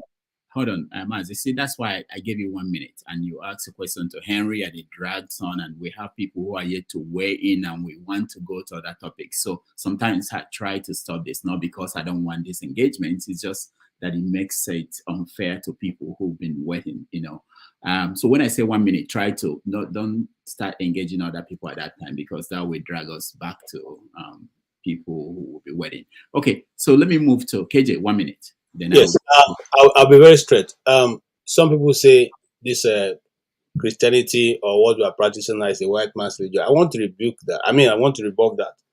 If you come to my community, where I come from, my people's culture and tradition is almost as that is written. For instance, today we still do shift cultivation. You farm on this side, you let it lie fallow for a while. For 3 or thereabout years before you come back to it, which is in the Bible. For instance, since my late father died, I don't know what belongs to him. Nobody told me. It's only handed to his first son. His first son controls everything. Now, so the mere fact that these things we are practicing now seem to align with what we, it doesn't mean that they gave it to us. They choose to call it Christianity. We choose to call it Omelala. That's the way of our this thing. So let's not mix things. Okay? You didn't go to school just because to go and learn knowledge. You're already intelligent. You came with everything full before you went to school. Whatever you learn to learn in school is an addition to what you already have. Not that the Igbo man created the education and put it in your head. No, it doesn't happen that way. So let's stop calling it. Every tribe in Nigeria have a way of doing things before Christianity came. And so if we are going to base on Christianity itself, somebody said that it's an old practice. Go and read the writings of Paul. He talked about homosexuality exactly. But that's how the Bible puts it. I don't like to quote the scripture because people say you're turning it to quoting. No, it is also captured there in more than 4 different places in the New Testament. People who misuse themselves with other things. So these things are not something that's discussed in abstract. All right, thank you, sir. All right, thank you. I like that. Let's go to electricity, then we'll continue with Jim. Go ahead. Oh, yeah, go ahead. Good morning, good afternoon, good evening, depending on your geographical location. So, thank you, Rudolph, for putting out your number there for anybody who wants to raise concern. But I think, in my opinion, you have. Oh, sorry. On a lighter note, if I'm in Mars, will you be greeting me? Electricity. Just on a lighter note, if I'm in Mars or Venus, depending on where I am. Since on this show, I believe you're on planet Earth. Chim, I would like to thank you for yesterday. I appreciate you standing in for me for that period of time. I wish you had not left. There should be another number for the general public as well, to beside your private number, where people can also raise concerns or make complaints, possibly another email. So that Alaba, I'd like to thank you for that as well too, because it was a bitter experience, but I won't go into that. Now, in respect to the Pope issue, listen, like what you said, Rudolph, if God has to apologize first to Sodom and Gomorrah if he doesn't punish the world. He will, because it's clearly stated in the scripture, like what KJ rightly said, that it's there in Romans chapter 1, First Peter chapter 3, and you find it in Matthew chapter 24 as well too. So it's about morals, and morals cut across board. Everything. We condemn the suicide bombers, those who strap body, and we condemn them for the evil deed. So, but it's also a matter of choice that we have to make, if this is a path we want to follow or not a path we want to follow. And so, to me, I think I won't lose a night's sleep over it, because I've come to understand that this thing has been in existence even before now. So it is not a new thing. It's all down on the part of morals, whether you believe in the Bible or you don't believe in the Bible. It's neither here or there. And when God will judge the earth, according to 1 Peter chapter 3, he will judge the earth at a time will come. The way he destroyed the earth with flood and Sodom and Gomorrah. So he will. We just that we don't know when that time will be. So we're just going to wait. It may be in our time. It may be while we are talking, or it may be after we all have died. So I won't make a much big deal about it. We have to respect, because even the same people, God says He's not willing for anyone to perish. God still do not want them to perish, but to come to the knowledge of His word. So that is just it. Katie, I'm going to rebuff you for saying you don't want to quote the scriptures. If you're not going to quote the scriptures, if you have a problem, or anybody have a problem that you quote the scripture, then you're not going to reference to any book on this platform, because the scripture is just like a book as well too. So who does not like it, then let them go and hug Transformer. Supported. I don't appreciate that. You can't quote Martin Luther and quote, you have to quote whatever you want to quote. Who doesn't like it, like I said, I will read before the record, let the person go hug Transformer. It's called freedom of speech. So I have quoted it. So and I said, we don't let us make issue about it. It's been in existence. Like Rudolph said, Sodom and Gomorrah, Lot. Let me say I wasn't the one that said that. So I said it too. Yeah. Well, so God have to apologize to them if they have said something like this on earth now. Let us. To me. All right. Thank you, Electricity. I'm going to go to Righteous Man. I see you. Okay. Chim, hold on. Okay, let me go to Righteous Man because it's in Nigeria. Righteous Man, go ahead. Go ahead. Unmute yourself, Righteous This Man. Righteous Man, you can be bully. Go ahead, Righteous Rudolph, Man. good evening. Please, those of us that are in Nigeria should be given a preferential treatment. Please. Okay. Can you hear me? Yeah, we can hear you. Go ahead. Yeah. Can you hear me? Yes. Use your time now before your data finish. Use your time. Can you hear me? Yeah, we can hear you. Yeah, I said those of us in Nigeria should be given a preferential treatment because it costs us more to be part of this panel than you guys enjoying over there. Anyway, Merry Christmas to every one of the panelists and wishing a prosperous new year. It was a sad one today. I'm reporting live from Alemosho local government. Many shops got burnt this afternoon. Cars worth millions of naira damaged and burnt to ashes. But the first time I saw Lagos State Fire Service responded effectively and they got the fire under control. I will send you the video. A lot of things, people are just wailing, throwing themselves on the ground, looking at the hardship we are facing right now, and the poor Nigerians are experiencing this at this material time. It was really a tragedy in Alemosho local government, precisely in a place called Council Bus Stop in Alemosho local government.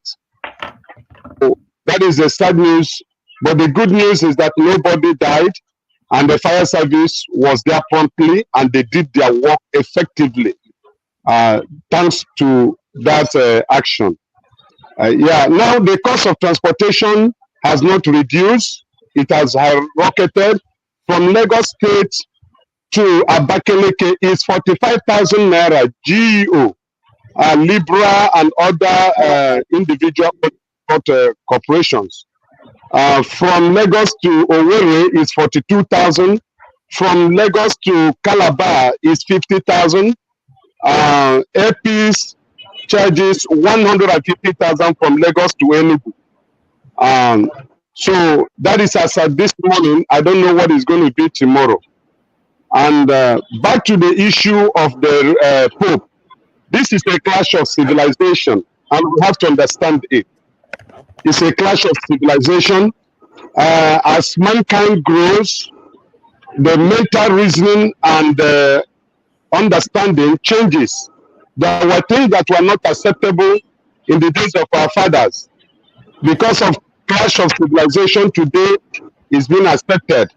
Like in my own hometown, a woman that is married found without tying 2 wrappers will face the law of the land.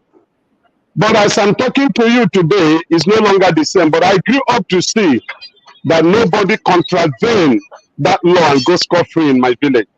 But since we are having this class of civilization, it's been ruled out. And that is why we are having much dishonesty in the society. We are having marriages, divorce and break. We have families that are not responsible. Children are no longer responsible to their parents. Parents are no longer responsible to their children. Dishonor and the likes is what have enveloped our society of today. So the Pope is a human being, and the question you have to ask, being a religious leader does not mean that he has the Holy Spirit in him. He may be a religious leader, but that has not qualified him to be a child of God. Jesus spoke about the Sanhedrin and the Pharisees, and he rebuked them that they are religious people, but they were not godly. So Pope, as a human being, can't say anything that does not nullify the authenticity and the validity of the scripture, which is the Bible. So he's an individual person who has his own opinion, and his opinion does not matter to me.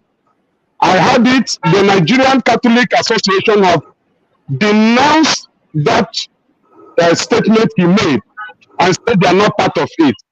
So Pope is an European, and no European wrote the Bible. Paul was an European by adoption, not by birth.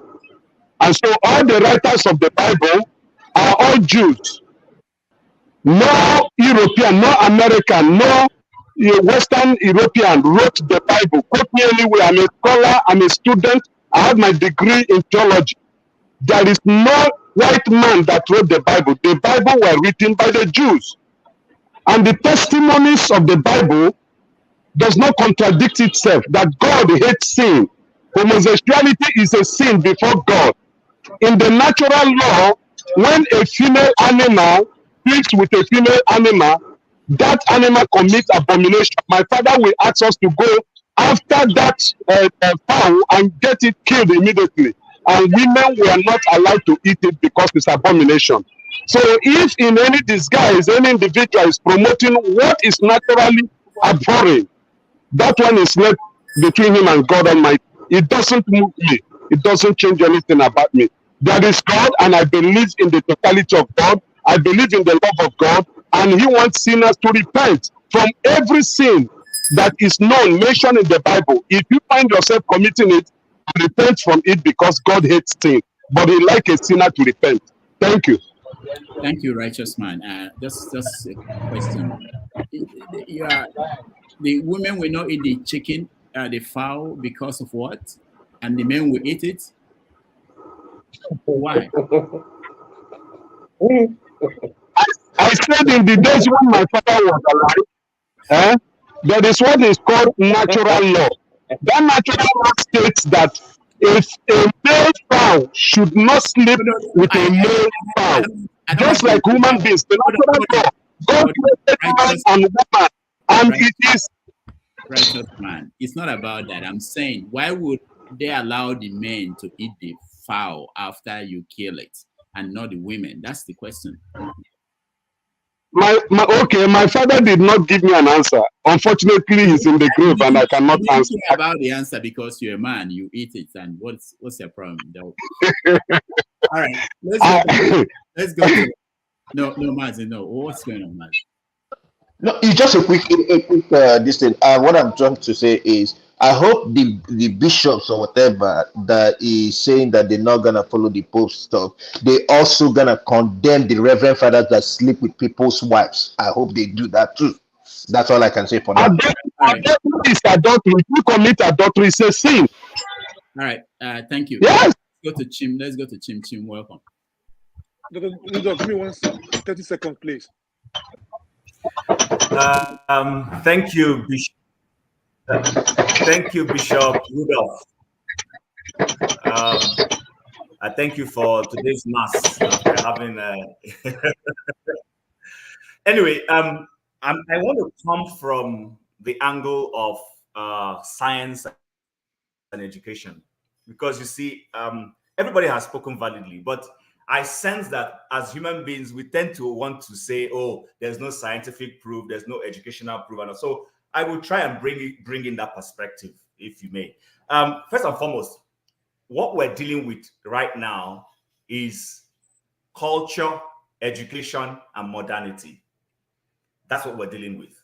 Now, culture is the way human beings establish values, ideas, and norms. Education is a vehicle through which those ideas, norms, and values from education, from culture, are passed on to people who live in a society. So a society will say, this is the way we want to do things. And, to show that is, for instance, policing is education. Traffic light is education. Saying that you pay your taxes is education. Sorry, it's culture, I mean to say. All those things are all culture, because culture is setting values for yourself. So when the society says that every April in Canada, for instance, or every June in the US, we will do is tax season, that's culture. That's culture. We don't seem to realize that that's culture. But education is how you pass those ideas of culture to people who live in that society. Because if you don't educate somebody that he needs to pay his tax, he won't pay his tax, he will earn his income and he'll walk away. But you have to educate people that as you're collecting your income, you set aside a certain portion and pay it to the state as tax. That is what education does for you. Now, interestingly, both education and culture consistently clash. And they clash in the sense that education wants to always shift and extend the boundaries. It explores things and says, you know what, this thing that culture is saying is either archaic or whatever, let's move it a little bit more. But culture will always push back and say, no, I don't accept that. And that is where modernity now comes in. Now, the point I want to make is this. People always tend to think that everything that education pushes is correct. That's not true.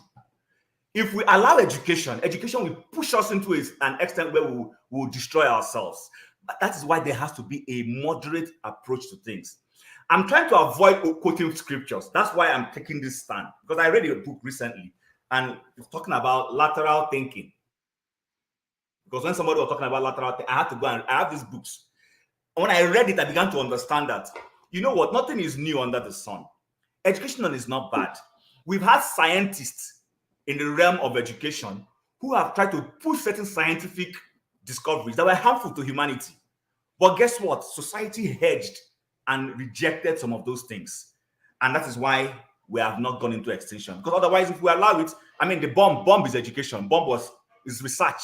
It came from education, but you can see the effect it has on humanity. So when it comes to this issue of the Pope and what is it called, LGBTQ, blessing them or not blessing them, people have said a lot of things. But one thing I want to say is this, is that the Pope was being clever by half. I'm sorry to say, he was being clever by half. Because it's simple. If you say these people need to be accepted, come out openly and say accept them. You can't say in one breath, because when I read that and I said this man is just playing with words. And like somebody has rightly identified, you see, consistently there is a minority in the world who wants to dominate the rest of the world. They want to impose their own values, their own culture. They are trying to bring a counterculture to what society has accepted. And in trying to do that, nobody's even saying they shouldn't come up with their culture. Everybody is entitled to live by whatever values they so define for themselves. What humanity rejects is trying to superimpose your own values. The larger society says we want to live a life where certain norms are not acceptable. That's culture. This even has nothing to do with the church. This is social contract. The way society governs itself says this will be wrong. That is why sometimes I always ask people when they say, don't beat a child, don't punish a child. And then I've asked policemen this and they laugh. I say, so you say I shouldn't beat my child? Yes, okay.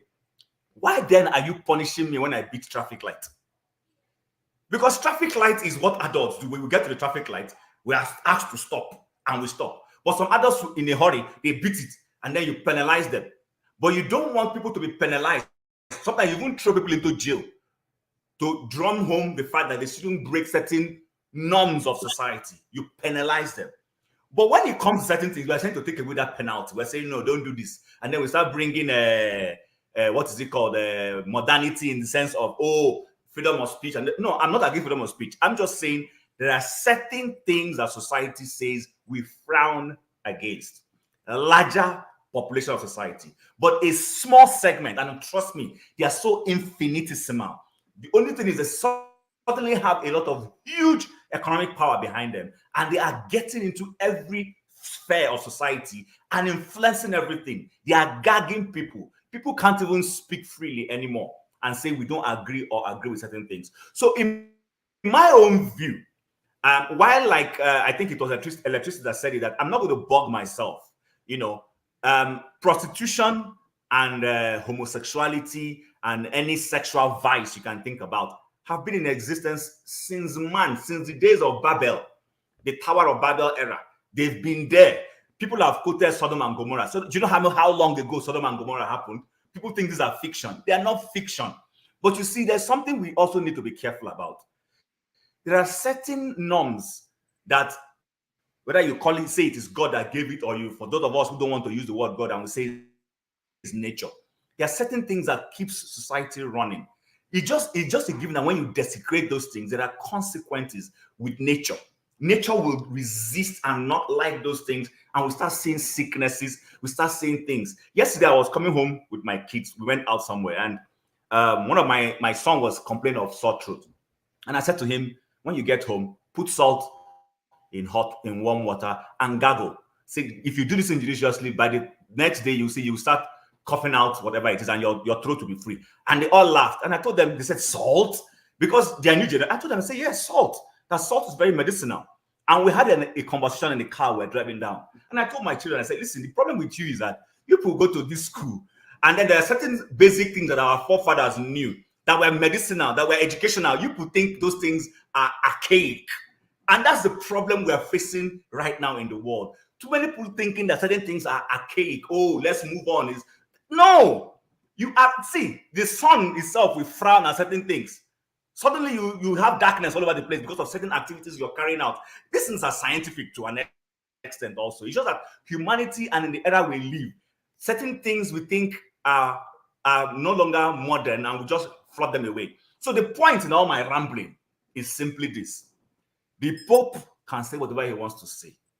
Anybody can say whatever he wants to say. The truth remains that there are certain ways through which human conduct society is organized.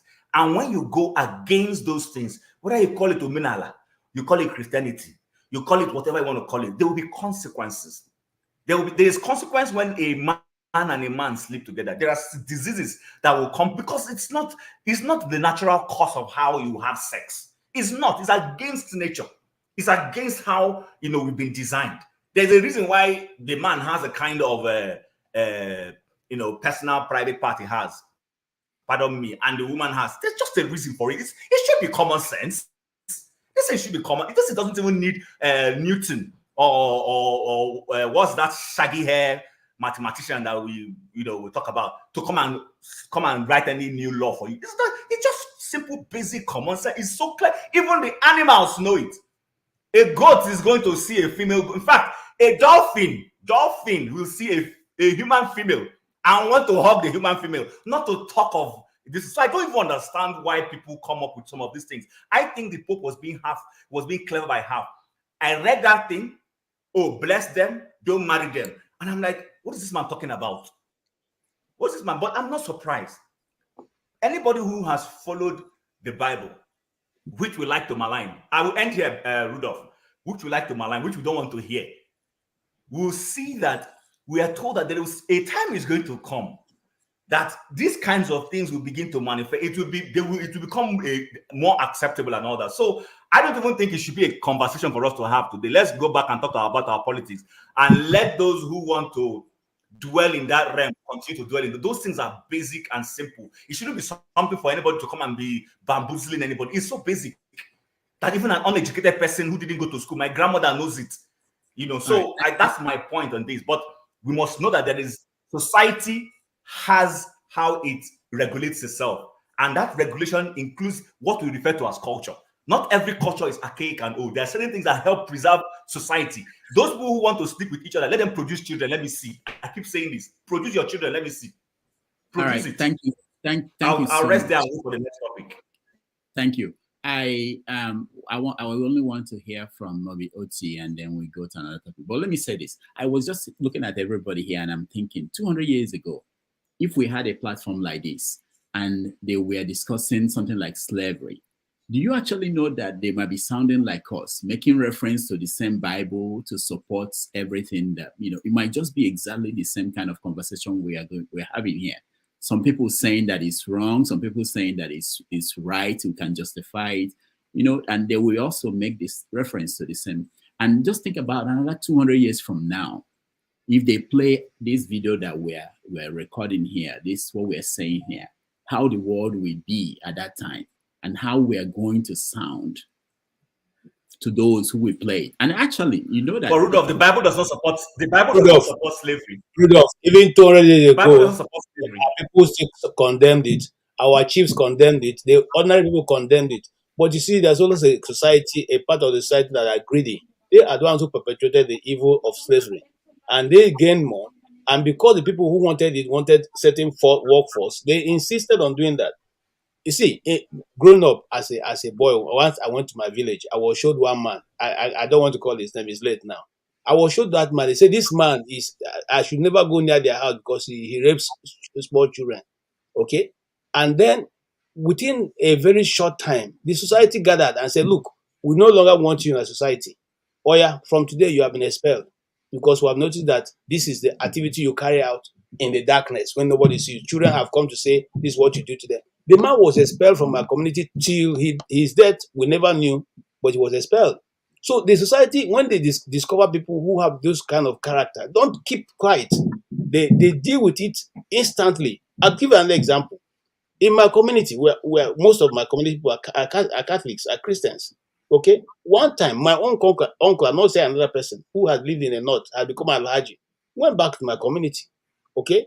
And one morning he came to his veranda, put his mat. I was trying to do his worship. He did his prayer.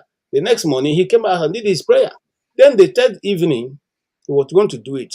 Our elders came to him and said, "Look, we appreciate your deciding to be whoever you want to be. If you want to do it inside your room. We have young children who we are trying to bring up. We don't want them to think that this is our way. If you have gone to wherever you have gone to, have learned a new way, it's okay. Practice in your house. But if you are going to do this again here, we will expel you from this community." That was how the society regulated itself. And my uncle got it in his head. I'm not saying somebody else, my own uncle. Okay? He got it in his head. And of course, he adjusted his brain because you are now in a different society. Okay? So this is it. But unfortunately, we want to allow the minority to become the one who dictates what the majority does. It doesn't happen anywhere. It is only now we see it. And these agendas have been, look, Rudolph, we can discuss this another time because there's so much. Yeah, we will. Because I've had that again. You said it and somebody else said it. Minority dictating the agenda. You have to also remember that Christianity, when it started, they were minority and then they became the majority. So that's on the side because that's how society also works. But let me go to Oti. But Rudolph, before you go on, Christianity did not dominate any. Christianity didn't set any agenda for anybody. It's free choice. All right. But it just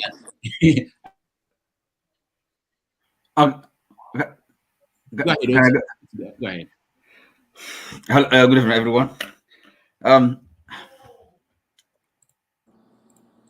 Right. But of course, I don't hope to enlighten anybody on the topic we're discussing. No, but I really have to start by saying that this whole question demonstrates, the problem we face in Nigeria, in Africa. I think it's essentially that of ignorance. Most of us talk about things we rarely, understand. We've not taken the time to study it. Then before we start, kind of be confident enough to express our opinions. And first of all, I have to say, I will have to, kind of admit I'm a Catholic. Actually, I was in the seminary, so I would have been a priest, but I left. So, so there are two of you here, and I'm still a Catholic, So, first of all,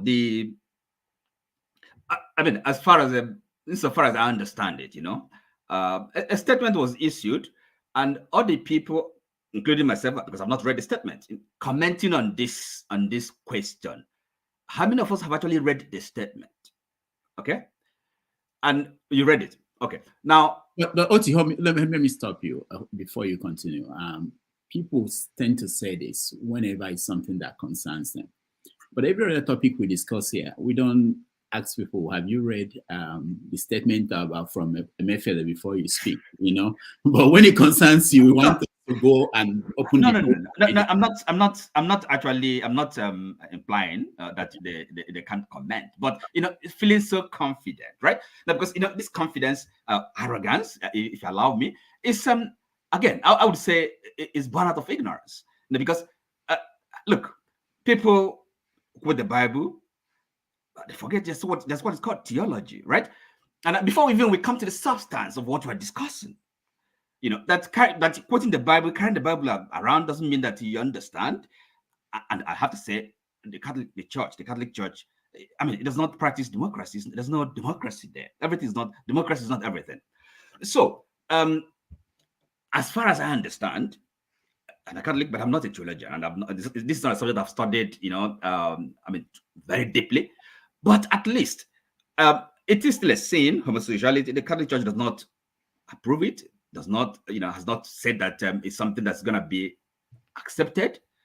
Okay, so blessing. A bit of the statement, I kind of had I would say a glimpse. I had a glance talking about blessing them, but they went into a kind of a theological. What is blessing? And it's not in any way sanctioning, approving, or saying that it's no longer a sin. And by the way, you see, with our people, all this preoccupation with homosexuality and all that, holier than that attitude, I would look. We have more basic problems, confronting us. We're not talking about it. We're not addressing them. Oti, let me stop you. These are one of the problems, so don't go there. Oti, let me stop you. Let's just round up this way, and I'll round up with you. Okay. When the news came out that Tinubu said that the killings, the accidental killing of people in Kaduna was done by God, that it was designed by God. Mm-hmm. A lot of people came on different platforms and said he didn't say that. First of all, they didn't believe that he could say that. And when they saw the video, they now turned around and said, well, we are not interpreting it the way he meant it. So I want to ask you, do you think that Catholic Church has no problems? Do you think that in the next 20 years, 50 years, Catholic Church will remain the way it is? Okay. No, I'm not saying that Catholic Church does not have problems, okay? And of course, there are questions of, doctrine, okay? But, you see, again, from this statement, like I said, it's not something I've read. I can comment quite, if like expertly on or with authority. But at least the bit of it I saw, there's something, a distinction between what is called law of God, as you might maybe find in the scriptures, and of course the church. Remember, the church is a body. That's a doctrine. There is tradition. It's not only the Bible. The it has always changed. Yes, but there are things that cannot change. So there are things. Yes, so you picked on this one and said this one cannot change. No, so, I don't think so. Because look, if they decide, no, they can't decide. Well, hold on. when you look at the marriage between black and white in America, for instance, there was a time you can't do that. Both the law, the church, every organization, they were all against that. Right. Okay. Okay. See, there's a difference then. Okay, because look again, the church exists in the wider society, right? But and again, of course, the culture, the church is not, even though it is in the world, but it's not of the world, but still, it still, exists within the, within the general culture. So there are things, law of God. Okay, we find it in the scripture. But what I'm saying, okay, the basic point really is this. I mean, the scripture we talk so much about. Most of us, look, the original language of the scripture. How many of us really can speak Latin or Greek or Hebrew and all that? Just to begin to feel so confident and arrogant about these things. So, Rudolph, sorry. Look, Rudolph, please, let me come in, please. Let me come in. The church, I'm trying to understand. I'm trying to understand you, and I'm struggling to understand you because, to be honest, now you can understand this. You see, I'm not okay. I don't know. The church, the Catholic Church, the Pope, and by the way, it's not the Pope coming out and say something whatever he thinks. No, people thought about these things, deliberated on these things. Okay, theologians. I mean, serious discussion, thought went into all this before a statement was issued. But because he's the head of the church, is the Pope. It's not necessarily his. So all I'm saying is this. Okay, it's not it's not so simple. It's not as simplistic as trying to make it. And the church has not said that homosexuality is no longer a sin. Okay, so that is the nuance. The public, I mean, of course, I can understand, may not understand some of these, the complexities of these things. It's not that simple. But a sin is a sin, and the church is the Catholic Church, the Pope. Nobody's saying that a sin is no longer a sin according to God's law. Okay, all I'm saying is we're just too quick and too confident to say, to condemn the church and this, and then be so, self-assured, talk about, so hypocritical, so self-righteous. And we have basic problems we've not dealt with. Witchcraft, greed, wickedness. So, a bit of tolerance. There may be sinners, but it's not really up to me to judge anybody, all right? So these are the things, and of course, all right. Okay, thank you. Rudolph, let me say something before you go now. Please, I just sorry, give me a second. A second, please. No, I have to say something now. We can carry on. We're not going to finish this discussion. Henry, hold on. The church position should be go and sin no more, like Jesus did. Jesus told the woman that was caught in adultery, go and sin no more. He said, I don't condemn you, but go and sin no more. So that's it. So then the priest. About the priest. I think the church should go the right direction to make priesthood optional, whether they want to marry or not, so that they won't have problem of not having enough priests. If they said, okay, if you want to marry, you have to read the Bible. Peter was a married man. The Bible says Jesus went to heal Peter's mother-in-law when she was sick. So the church should make priesthood optional, whether the priest wants to be, maybe someone like my brother was just talking, will not live in priesthood, maybe because he wants to marry. All right, thank you. Aside that, Oti, we are talking about a leader. It's not allowed. I cannot say something. 1.3 million. I promise you. 1.3 million people. We're talking about 1.3 million. So, billion people. Put that in context, my brother, when you're talking. Thank you, sir. All right. Chim, go ahead. Henry will have the last one. All right. So, number one, I didn't really understand Oti's point. I'll be honest with you. Then two is, Oti, with all due respect, and I don't mean this in any mean way, I think it's also intellectually arrogant for you to come here and say people are saying things they don't know, they haven't read, when you yourself haven't even read that thing. If you can come here and defend or choose to side based on whatever level of understanding you have about that thing, I think it's fair. But to come to reduce everybody's level of understanding or whatever is, to me personally, I feel is insulting. That's one. Then two, I would like to respond when he finishes because I need to clarify. Don't worry, you can clarify later. Now, and I don't mean it. I'm saying this before you intellectually. So now the other thing I want to say is this: you said the church and God's law. The church is there to do God's law. I don't see why the church should have a different view from God, because the police is an instrument for carrying out the government's activities. So, so sometimes when we sit down, let's always sit down and think these things through. The church is not the church on itself. The church is the church of Christ, the church of God.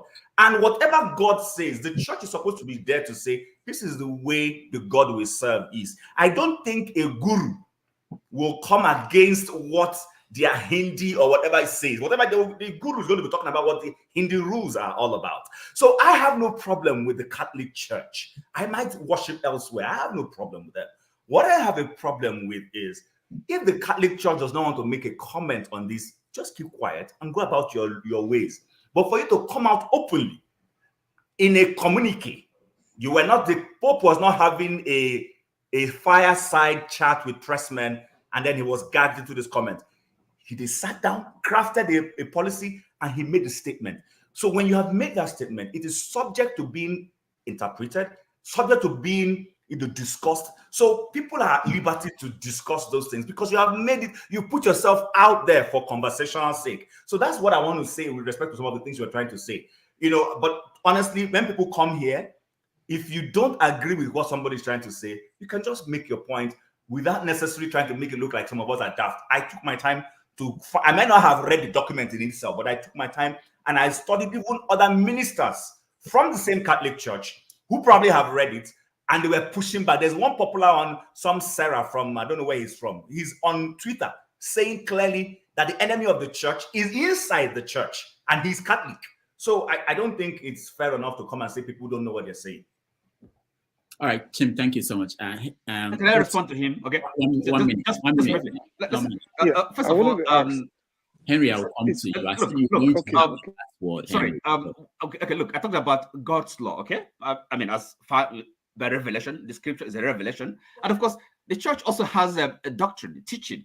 Okay, and the church, as I said, is a human institution, is exists in the world. I'll give you an example, just to show you the difference. I'm trying to the dichotomy there. The church, for example, used to say that the world is flat. Okay, until remember the story of Galileo and all that. So that is of course the church then, the position of the church. But of course, with science and things change, societies develop. Okay.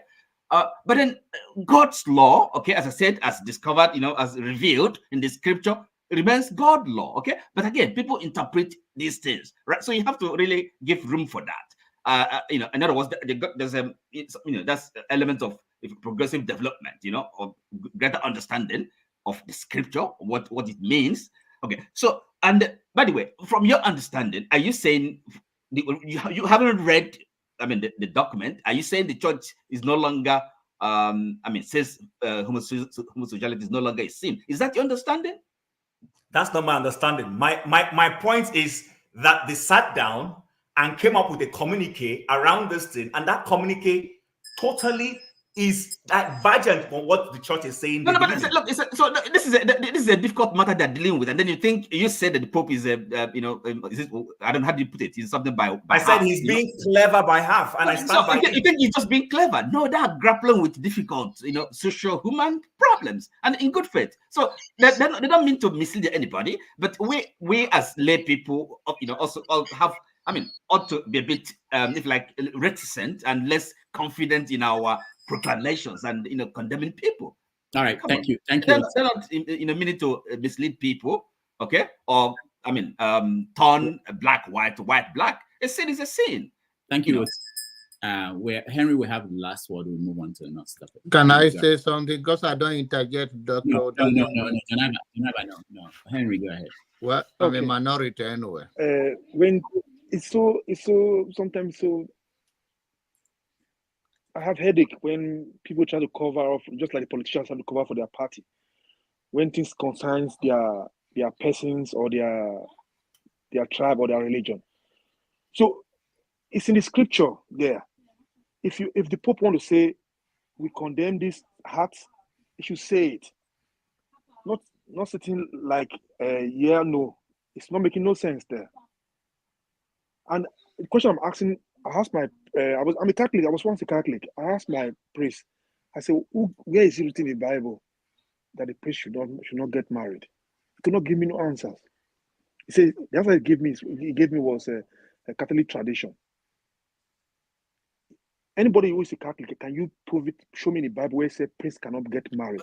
So listen, it doesn't have to be in the Bible, but you have to understand the sense in it. It's a discipline. There's a reason for it. So that's the thing. You know, There's having an the understanding. historical perspective to it. Please, let's not. Rudolph, can you end this topic and let's move on? Now we're going to Henry, I've fulfilled there's an my historical promise. perspective to them, not so but what is biblical or not biblical. This is how Protestantism started. There's an historical perspective to these things. Nigerians don't know. Let's leave this thing alone. They take on my side now, right? Please. Yeah. All right. Thank you, Henry. Thank you, everybody. Let's move on to the next topic, and that will be in the last quarter of 2022.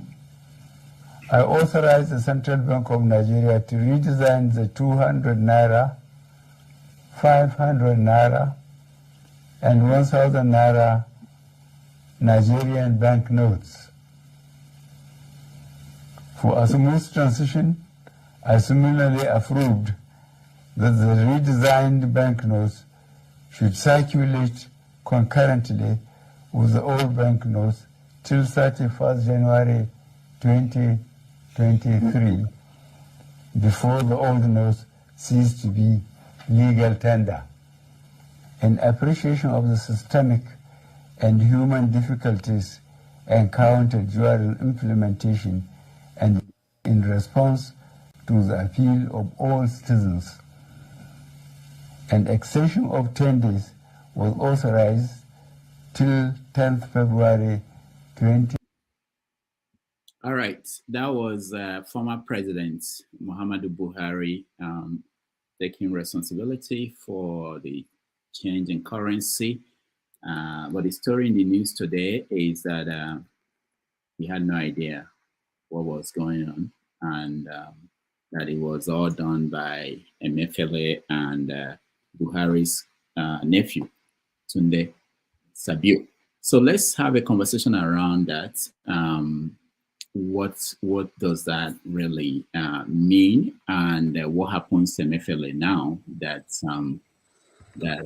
he's been asked to take responsibility for this?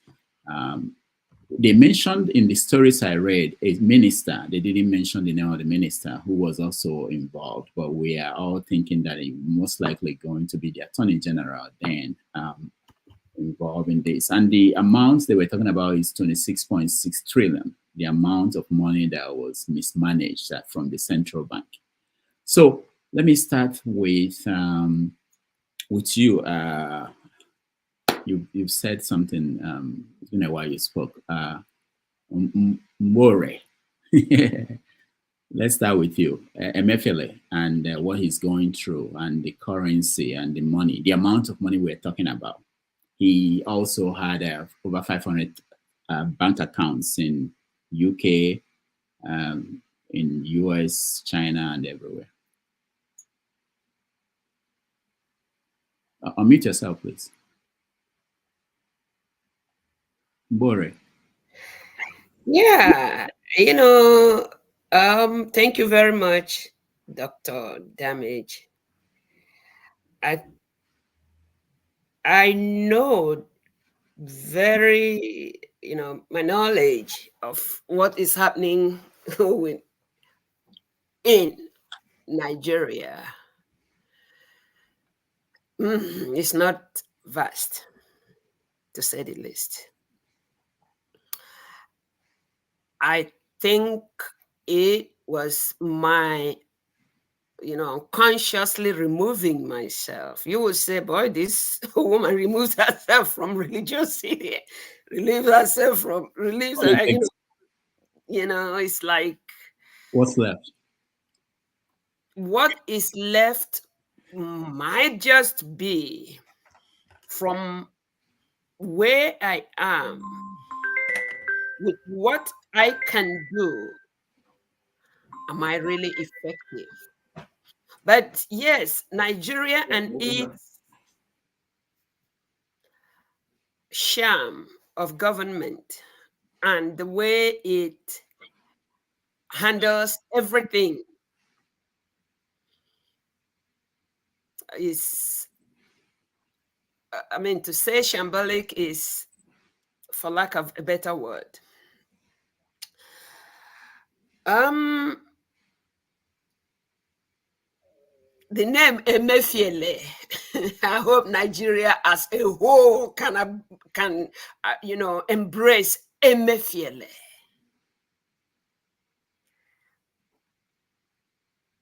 But until then,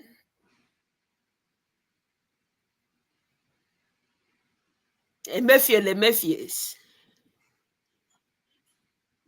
I'm sorry for people who can't, whose it is not their language. I'll attempt. Emefiele means please don't go wrong. But Nigeria is always going wrong. And when that is the case, they pick and choose who. I don't know if everybody is hearing me with this blank. Okay, they pick and choose who they start straightening out what has gone wrong with. And I don't have any confidence at all. But their approach and what has been of old and how the government now is, I know what they call Abacha loot is coming in, and what is being used for, nobody knows.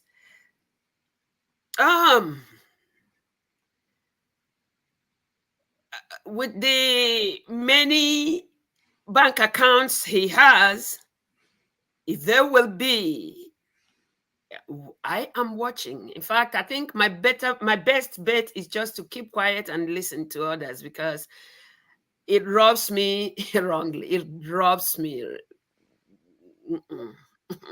All right. Thank you. Somebody else can continue.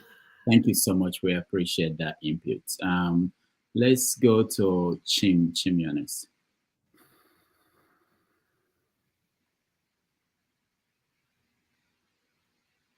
Go ahead. Can you hear me? Yeah, go ahead. Now we can hear you. Can you hear me? Yeah. Yes. Okay, so the internet is, I don't know why, if it's on your end, but it's fluctuating. Anyway, so I'm happy you played that video because I don't know what is wrong with us as a society. Sometimes last week we're having a conversation here and I said the Nigerian state, the Nigerian government, and of course the enablers of the Nigerian state and government, they give room for conspiracies. They give room for, some one-tom, I don't even know, for a battle, I don't even know what to use now. Maybe someone like KJ later on can help me. We were here when Emefiele launched that Naira, or planned to launch that Naira redesign. First and foremost, when he said it, the Minister of Finance at the time rejected, said she wouldn't go with it, and accused him of all sorts of things before their principal, Pope Buhari, Muhammadu Buhari, the 16th of Nigeria, or 15th of Nigeria. Somebody beat me to the use of that on the comment section, because this is exactly what we're talking about. This is Pope Muhammadu Buhari, the 15th or 16th of Nigeria, whatever his position as president is, came out and defended it. They went to State House where they launched it. There's a signing insignia. This booklet they cover for the president to sign. There was a fanfare around it. And then even Bishop or Pope Bola Tinubu, the whatever he is, came out and said his Emilio Con journey was being threatened by the Naira change. Today now, they are shifting the goalposts. They want to punish Emefiele, but they want to free other people. And they want to say Emefiele was taking orders from a boy who he was not constitutionally empowered to do anything. He was not even a minister. He was just on the side, and they created this bigger balabaloo about him. They're telling us that is the person who approved the Naira change, just because they want to free Buhari from whatever consequences they're about. It shouldn't be surprising. Had he Sariki, the minister, former minister of aviation, duped Nigeria, brought daylight 419 against Nigeria. Nobody has touched that guy. Nope. That guy is at large. Tinubu has not summoned him and put him in the gulag to say, come and explain how you deceived the entire Nigeria with this your Nigerian air, whatever it is. Nobody has touched him, but Emefiele is in this thing. I'm not defending Emefiele. I'm happy what's going on with Emefiele. Let him be brought to account for his sins. But you see, when I brought in this concept of conspiracy, because we're discussing this in last week, and I said, state is the biggest enabler of conspiracy. Tell me in which world will an American president an order to his minister or secretary or any part of his government, and then you hold the person who carried out orders and who gave and approved the order. I don't know in what state it is. So all this have gone to social media to say it is it was Emefiele acting with that Tunde, whatever his name was, and that Buhari was not in the know. Well, Buhari never knew. His slogan for 8 years was, I am not aware. He was never aware. He was either in a hospital in London enjoying himself, or if he's not aware. He ran the most divisive government. Inside his government, people were fighting each other. DSS and EFCC were fighting, and Buhari was still there watching them. So I'm not surprised. I think sometimes I love what's happening, but unfortunately, the Nigerian society doesn't know how to respond. Because if the Nigerian knew how to respond, APC wouldn't be in power. But because the Nigerian society doesn't know how to respond, and please, no one should come and defend and say the elections were rigged. That's not my point. I'm just simply saying, even if elections were going to be rigged, the Nigerian society enables it. Our docility, our docile level is legendary. It's so legendary that we don't respond to anything. We just move on. We just laugh about it. It becomes rumor. We will laugh about it. We will joke about it, and we go away. How do you tell me that the president of Nigeria, it's his legal tender? He didn't know the legal tender was going to be changed, and he made that. He made that broadcast you just played. He made that broadcast, and people are saying the man is exonerated. Well, I don't know what to say. I will leave it at that and contribute later on. Let me leave the floor for others to say. But let me repeat by ending and saying again: the Nigerian state is the biggest enabler of conspiracy. The biggest enabler. All right, thank you, Henry. Oh, Henry is busy. Forefathers, Eunice. Yeah, greetings, Rudolph. Thank you for having me, and greetings to everyone on the panel, to the chat, and to the viewers. This matter of Emefiele, I think, Rudolph, you mentioned something about he put the funds in his account. From what I gather, no, let me just clear. I don't know whether it's on accounts were opened in his name or Nigeria's name. I don't know. But yeah. From the terms that they used was that he invested in the funds for Nigeria without authorization. That's the term that they use, and this is why sometimes we have to be careful. The terms that they are coming to color it, he has not come to shed light on his own on the matter. And the same stuff was done with Abacha, and we all bought into it. We don't know what is going on. Most of us don't know how nations open accounts. If somebody can open 500 something accounts, it tells you it's not normal. There's something that is going on, and it's on such a large scale that I believe people around knew what was happening. So maybe this is a way of operating. To use the term invested for Nigeria is an interesting term to use. It could be a process whereby they put money in foreign accounts, and with all the appreciation of foreign currencies, maybe they use that to back a kind of bolster the Nigerian currency. Who knows what they are doing? But he will have to explain why he had foreign 500 accounts overseas. And the gap in this is that there's no testimony from him on all this. It's just an accusation from one side, and it's like naming giving a dog a bad name before you do whatever you want to do with him. And I just gathered that he's been released from prison now because he is able to post a bail of 300 or somebody is able to post a bail for 300 million naira or something like that, if I'm not mistaken. So this is the situation we are in, and the way they are prosecuting him seems to be quite singular and personal, because this started happening even before Buhari left office. The DSS was looking for him without the authorization of the president. That's how crazy is that? Who authorized the DSS to do what they were doing then without the authorization of the president? So things were going on within the government that, you know, nobody is asking serious questions about. Who were authorizing these people to go and do stuff without the president doing it, when the president authorized the CBN head to do something? And from what I see, the bottleneck here. Go ahead. Sorry about that. Yeah. From what I can see, the bottleneck here is because I learned that Emefiele went and consulted a foreign company, a UK company, to print the new Naira notes, and that is the true bottleneck. Because if that new Naira notes came through as they were meant to, we will not be here today. Most of the conversation we're having, the change of the currency and everything would have been successful. It's because he didn't have enough currency. And how he went and chose a company that cannot deliver, I don't know. And these questions need to be asked. Could this company could it have been leaned on not to deliver the change? Could this company be sabotaging the country, or could this company be incapable of doing the job while Emefiele kind of corruptly went and still gave them the contract? There are quite a lot of questions. That's where the bottleneck is. That's where the problem was, because the changes that Emefiele wanted to put in place, it's still lasting. Like they talked about how the cashless transaction in Nigeria has more than doubled since that time. So that is because of the effect of what he did.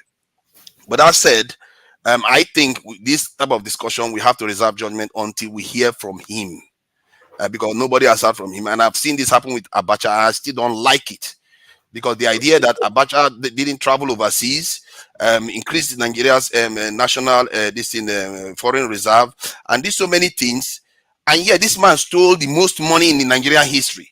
Doesn't add up, and we just swallowed it. Thank you. All right, thank you, forefathers. Let's go to Henry. You see, Emefiele will just go free like always. You put asking who is chasing Emefiele. You forgot about Tinubu, who have a Bunova in his house. Nobody investigate him. Who was the governor of CBN then? Who was? During this scarcity of Naira, Tinubu was crying. They did it because of him. People forgot that. So now he's your president now. So what you think going to play? Now nothing going to happen. Because when Emefiele going to speak, Emefiele was a owner boy, his house boy to Buhari, Kabas. He was doing the job of the one boy, just the apprentice. People say he's smart. It's not smart. It's the foolish man I ever seen. So dumb. How can you open 500 different bank accounts all over the world? Is that smartness? Don't call that smartness. It's just so stupid. So it should be ashamed of himself upon this so-called smartness. They said he's smart. How can you do that? People are suffering. You take this money, put it in other countries' account. Who sent him? If they want to make sure this prosecution is going to be open to all Nigerians, they should interview Emefiele. They should play all the videos where Buhari was when they were taking pictures about the new Naira they want to present to you people. These are there. It's on social media. When people say he didn't sign, why didn't give you order? It's all crap.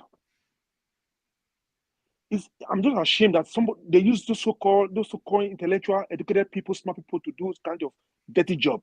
When Buhari is not going to be alive tomorrow, you're going to have a Buhari loot. So Nigerians are so I don't know. You are so patient enough. People are suffering. They are stealing your money, and some people will be coming here to climb a river. They are targeting us. Now, who are you going to blame on this one now? If they use a family as scapegoat, you're going to be crying now. They don't prosecute the Muslim or the Arab people or the Fulani. No. If you feel what they try to force you to do, it's not going to work, you resign. They don't force you to be CBN governor. Now you have to dance on their scripts. It's all joke. This is going to go under the carpet. What of Magu? What of other ones there? What of Bawa? What of all of them? All this? Where are they? Do you know anything about the issue going on? Investigation going on? Nothing. It's just they fool you people again, like always. After some years, Buhari is good. They're going to say Buhari loots they bring for you people. You people will be here seeing discussion about it. All right, Henry, thank you. Thank you so much. Janaba, you're next. Okay. Thank you for having me. If Dr. Neka come again, I will ask her what Emefiele will be when he come back to this world again. so, so the issue is that I don't think anybody uses anybody. Everybody is clamoring for power, stealing of money. So he knows exactly what he's doing, Emefiele. And what goes around comes around. Power is sweet. Cheating is sweet. But when you get caught, I don't think you will like it. So, and this is Nigeria. So you are a thief when you belong to a particular power at the moment, and when you are no more there, or the power there that been is no more, then you become all your sin will be revealed. So we see how his own sin will be forgiven, because I think in the process they targeted their political enemy and all the stuff they are doing, and I think he's even living better than many Nigerians that he put in the mess. I think regardless that he's in jail, I think he still have a better life than millions of Nigerians. Dr. Damages, I'll be back. Take me out and I'll be back. So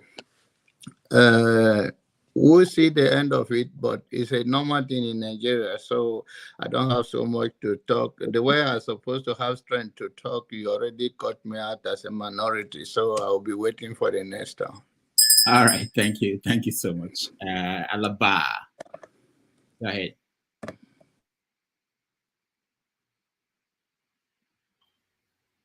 We always have to elevate the discourse when it comes to our country. I believe we are all here because we care.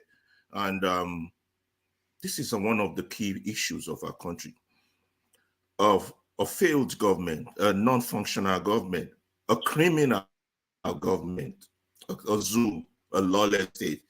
Now, this is they do the smoke and screen show. It's a Emefiele nonsense. This might have even been pre-decided way before now, and they're just acting out this state. It was done before when they had the SDI, the way back, I don't know all their names, the Gambari and all the other thieves. You can see now the thieves, the criminals are united. There's no tribal issue when things is going on and the damage is happening. But now they're doing the screen. What is happening to Emefiele is a smoke and screen show. Nothing's going to happen. He ain't going to go to jail. Nothing's going to happen to him. Yeah, well, first of all, what should be happening is that, and what intellectuals should be saying is that Emefiele should get the Chinese treatment, immediate execution. Buhari and all his cousin and all those involved in this great damage that is done to this country. They tried for court. Is somebody trying to hit me? Somebody talking. I muted that. So, okay.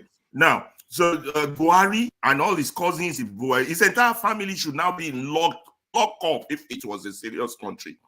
This is a joke. And we all come here, we talk, then maybe we should hear from Emefiele, maybe we'll do this. We come here and say, this is normal. Jesus, guys, come on. The damage Emefiele, Buhari, and all of them caused with the millions we are talking about. 9 months, lecturers were not paid. Lots of poverty, suffering, security problems. These are, but it's Nigeria, the zoo, where nothing, criminals are in charge. It's a crime scene. And they're doing a stage show. I used to watch a few of the Roman empires. Back then when Caesar was Caesar, if you ever watch Rome, they would usually have a stage show on the stage also where they would depict the leadership. This is a stage show, and here we are discussing it. We call a spade a spade. They all should be shot, including Buhari. Let's not waste time on this thing. Let someone else speak, please. Thank you so much. Let's go to Bode. Yeah. Yeah. Okay. Yeah. So, can you hear me? Yes. There are many Emefieles in Nigeria. So we have made that a tradition, a culture of missing billions. But I don't want to also understand the 500 plus accounts. I have about 6 accounts. I don't know how to coordinate them. I made some inactive. I only concentrate on a few. So practically speaking, except it has a special algorithm that operates those things, I don't think it's practicable. It's true for somebody to operate 500 plus accounts all over the world. I'm not sure. I mean, that's how to be proven. However, the central thing is that there's corruption in that regime. So corruption is not new to us. Billions missing, snakes swallowing billions, all manner of stories we hear from our country. Because people, as I said before, people are used to free money. Even the money that we cannot spend, we want to have it. So nobody wants to be productive. Everybody's just, okay, there's money sharing there. You go there, you go and collect your own. So I mean, all this is crazy, because what you don't need, you're acquiring them. So it's not about Emefiele. I'm not justifying him. I'm not his fan, or I don't know him from Adam. So there are Yorubas who have been corrupt, there are Igbos who have been corrupt, there are Hausas who have been corrupt, there's Empire, I don't want to mention names. But if you focus on Emefiele now, as most people rightly said, all these things will fizzle out. We know that Nigeria has been a country, you steal 20 billion, you give 2 billion to the advocates, to the SANS, and the matter is over. So even the SANS will be doing one after you. That's their own breakthrough. That's their own way to make their own money from what your own loot. So this has been the system, the trend of things in the country. If you plot the graph, you see everything happen. You can predict the future. Then somebody says, shoot Buhari, shoot everybody. Who's going to shoot? Is it the sitting government that will shoot them? So even as much as that Chinese treatment is desirable, but who's going to carry the first stone? So we need to redefine our society. I think this platform, we should look inward and offer solutions to some of these problems and sell that solution to inject it to the society. Because we need to go on that trend of role modelship. So I don't want to start talking about what Emefiele stole, what he didn't steal, why it is right or it is not right. So many people have stolen. We all know the stories. We know the truth about these things. So the question is, we know the problem. What's the solution? Thank you. All right, thank you, Bode. And talking about solutions, if you read the stories in the news, so there are policies in place. So for instance, the central bank governor should not be able to do this and do that without the board of the central bank, without the approval of this and this. But as we know in Nigeria, we allow these things to slide and people cut corners and nobody complains. So when the Minister for Finance came out to say, I had no idea they are changing the currency, that's a red flag for the country. And a minister who is serious will say, look, this is not the process and I'm leaving unless we follow the process. But nobody will leave because they are benefiting, and that's why things continue to fail. It's not that we don't have policies. I just found some information because I was asking why would a country open 500 accounts in foreign countries? One of the areas, the list is up to 8 of them: reserve management, international trade, transaction, investment portfolios, diversification of risk management, supporting monetary policies, interest rate management, financial stability, global economic relationships. So and you notice that in Buhari's administration, there are certain things he does that he kind of separates from other sections of the government. It's almost like the government is there are 2 different governments within one government. I think Chim highlighted that. That is why the CBN is doing something the finance minister doesn't know it, and that is why somebody sent someone to go and arrest Emefiele without the president's approval. It's almost like there are 2 governments towards the end. That's the pattern you see there, and it doesn't mean this money was stolen. And this is shedding light for me. It's being to shed light on the way governments work. to an extent. And it might also reflect on what happened with Abacha's regime too, that most people just assume it's just corruption from the get-go. Because the money is so huge. Yeah, but what's he going to do with the money? It doesn't make sense. And this may explain it. But we'll see. And I hope Emefiele is alive. It's not like Abacha. He's alive. And someday he's going to appear in court, except they sweep it under the carpet again. So nobody hears the truth. Thank you. All right. Thank you. Prince. For that, next time, if you're in front of me and it's my turn, save that all those talks for your, for your own time, not taking my time. Okay. Pretty much, I have nothing against. You said the right things. One thing I just, things from my own view, I just want to say this way. It's neither here nor there.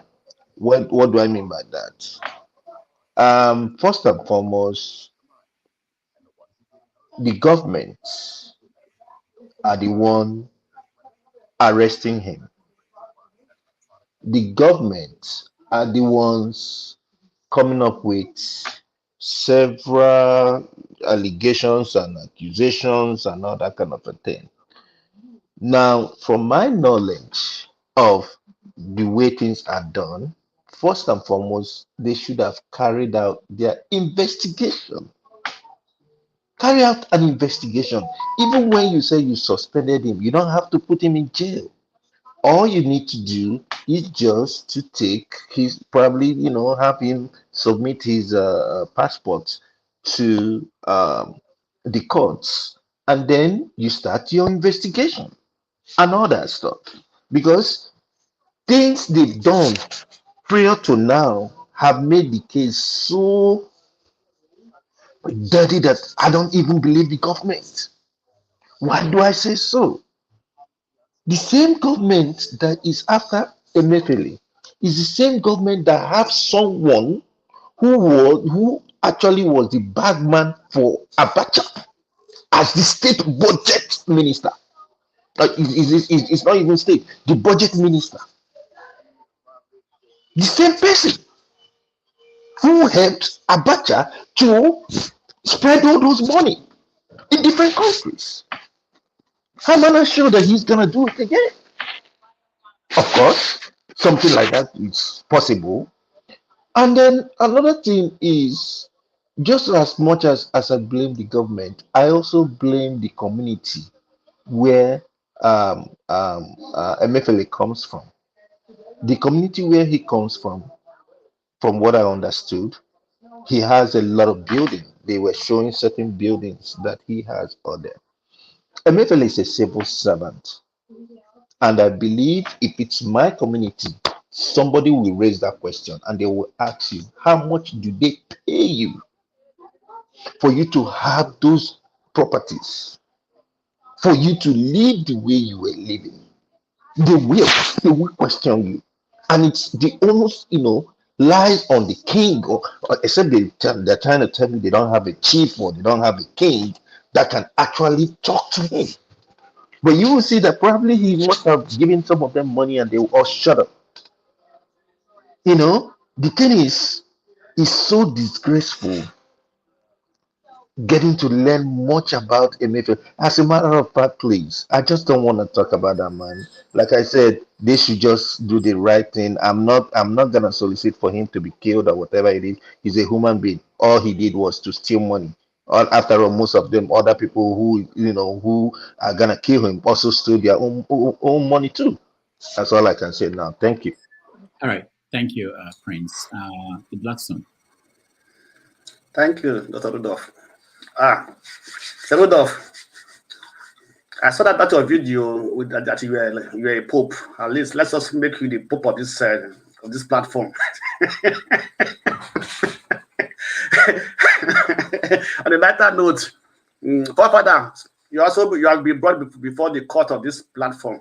So Dr. Rudolph is the judge, so we are the lawyers. So we will defend you. So on the lighter note, so let me tell you what happened. Though I'm telling you. Okay. Going to the Emefiele issue. Sometimes in Nigeria, how we do things is somehow unusual, actually, right? I can't imagine that a single person, or I don't know if I put you a single person with just embezzle or steal 26 point something trillion naira without anybody knowing or tracking that movement or that money when it was going on. So what are the security agents, right? At least I think there are some other bodies, organizations, institutions in Nigeria that track the movement of money within Nigeria or outside Nigeria, right? How did they move that money from Nigeria? Did it go through a transfer system or a wiring system, right? The countries whereby those accounts were opened, those money were moved there.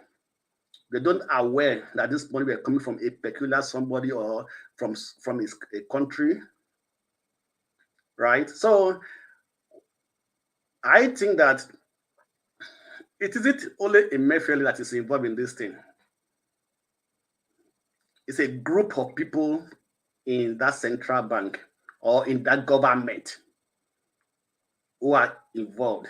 Because I don't expect, I can't think how a single person will steal that huge sum of money in trillions, which is even almost Nigerian budget in a year.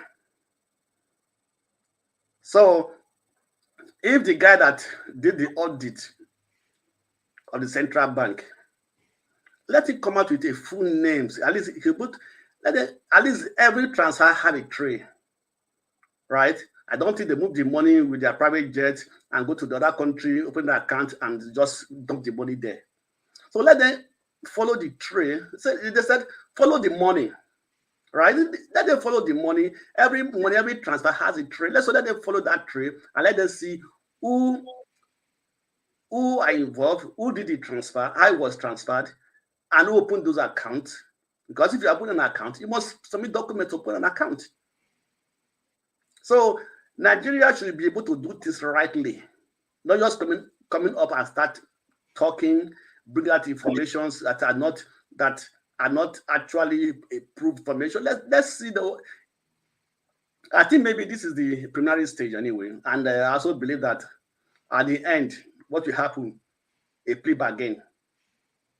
I will give you this. Let me go free, right? So it is the system of Nigeria's government, right? Buhari have done his own. What is the government going to do? Like Prince said, one of the ministers in this government was a person in Abacha government who were moving money. So what do we expect? So I said it last time when the name was announced, I said it in this platform that a minister in this Tinubu government was a part of the people that was moving money for Abacha. And it's even it's also in a good position and managing the fund of the country. So I think that's why I don't just understand. You're just like it's like in something like a web, everybody in the government are always involved, and that is why you see that when some people are condemning the government, other people are saying no, those people are saying it's okay, they're not doing something wrong. So what I say, the devil has supporters, the good people have supporters, and the bad people have supporters. So those that support the government will always have their way out, and they also have their gain, And I also want to say that when the forefather makes reference to Emefiele trying to print the Nigerian currency, right? They gave it to the Meet and Print Nigeria, and at that time it was the head or the manager, the DJ of that ministry was that institution was Asha Buhari brother. Is the director of that ministry or the Meet and Print in Nigeria. So they printed that money and they did it the way they like, So that's some of the things that happens in Nigeria. So those in power always have their way through, and they put in their people there, And you know, so I wonder what we are going to see after 4 years of Tinubu, what we are going to hear. Thank you.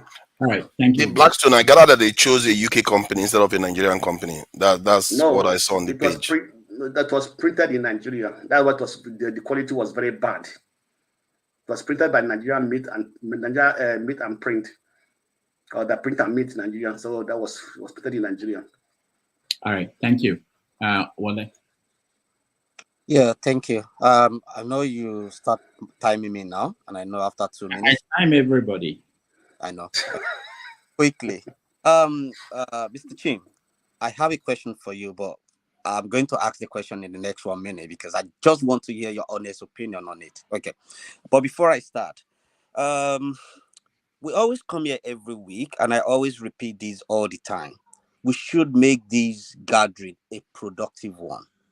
We shouldn't make it like we just come here to rant. I expect a strategy. How these people that, I don't know, these people that oppress Nigeria, they are still there, regardless of where they come from, their religion, their tribe, or whatever. They are there planning 24/7. How are they going to even win 2027 election? How are they going to be in power in 2050? Is always on their pipeline. And there's something that I always think of, like strategy. We have culture for breakfast. We might have different culture. If there's no strategy, we just going to continue to talk and talk and talk. Anyway, about Emefiele, sometimes I used to think that, do we forget what happened in the past and we just treat what is happening at the present? This is someone who was, if I could remember very well, planning to contest for presidency with their 100 million A4 paper form they are buying in those times, and how, everything that happened. Have we forgot so soon? Anyway, if we have, maybe we should just continue, to deal with the same thing, designing, boo-boo. What about the guy that brought the Ethiopia airline? All those people that they are just there. Nothing will be done. So anyway, we will continue the way we are until we actually think of what we can do. And this is something that every single one of us need to look inward and say to ourselves, am I part of these people? If the answer is yes, then don't worry about making Nigeria great or not. Sorry, before I conclude, the question I was going to ask Jim is, if you happen, I know you are not old enough to be my uncle or my dad. If I've been an orphan from old age and you happen to be my uncle, you have a business, you send me to school, and I told you that I want to be a judge. So one way or the other, I managed to become a judge. But I discovered that you are my uncle, you are in government. The money you, one way or the other, embezzle, maybe, I don't know, maybe you embezzle the money to train me to, Harvard University to become a judge.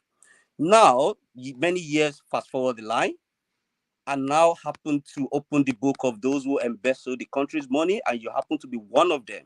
And I have to pass a judgment that anybody who was involved in that scenario should be sent to jail or killed.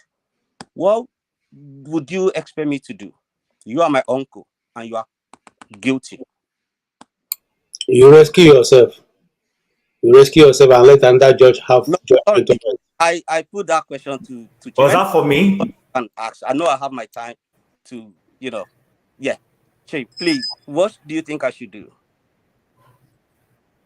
Well, you should address him properly. Two things. There are two things.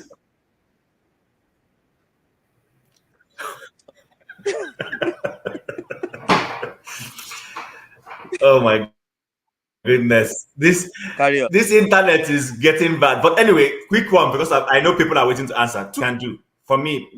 One is either you recuse yourself and say, oh, that you have an interest in this, and you declare what the interest. My uncle, who is one of the accused people in this case, is involved. Then I recuse myself, and another judge will come and do the job. That's one. Two, you can choose not to recuse yourself, and you want to prove that, look, you're a man of virtue. You pass judgment blindly. You are a judge. The judicial symbol is that you are blind. You are blind. You didn't see your uncle. In fact, if you do that, people there will probably respect you more and say, you know what, this guy is somebody we can trust. So it depends on which of the two you want to go with. But what the third one you cannot go with is to shortchange society. That's the point I will make. Thank you very much. I know who to direct my question to, and I know where to get the honest from, because I know if I ask Dr. Damages, he would try to be political around it. Thank you, Chim. All right. Thank you so much. Let's go to Coco. Rudolph, please, before Wole goes off, Wole, please, with all due respect, I just there's a statement you made which kind of like you stated of us coming here every Saturday to rant. I don't rant. That we are having a discussion is that we are sharing ideas. It doesn't mean that there must be a big solution. Sorry, I don't mean it that way, because I'm here every week. I'm here. I'm here as well. But it's just some of my friends. This is what, as much as we want people to get involved, some people look at me like, are you all right, guy? You just go there to brand and everything. And I don't want it to look like, I want to change their perception. Yeah, we also, I'm here. Like I said, I'm not taking words from you. Like for some of us, when we hear other people talk, then as much as we contribute ours, I also learn and also try to, develop myself. I'm just saying that. I come here to learn as well. Yeah. All right. Thank you so much. Okay. Coco. Okay. Thank you, Dr. Damages. And the issue of Emefiele, let's not deceive ourselves. We'll go back to history. Have you forgotten about Dasuki Gate so easily? Everybody know what's happened in Dasuki Gate. Hello, hope you are hearing me. Yes.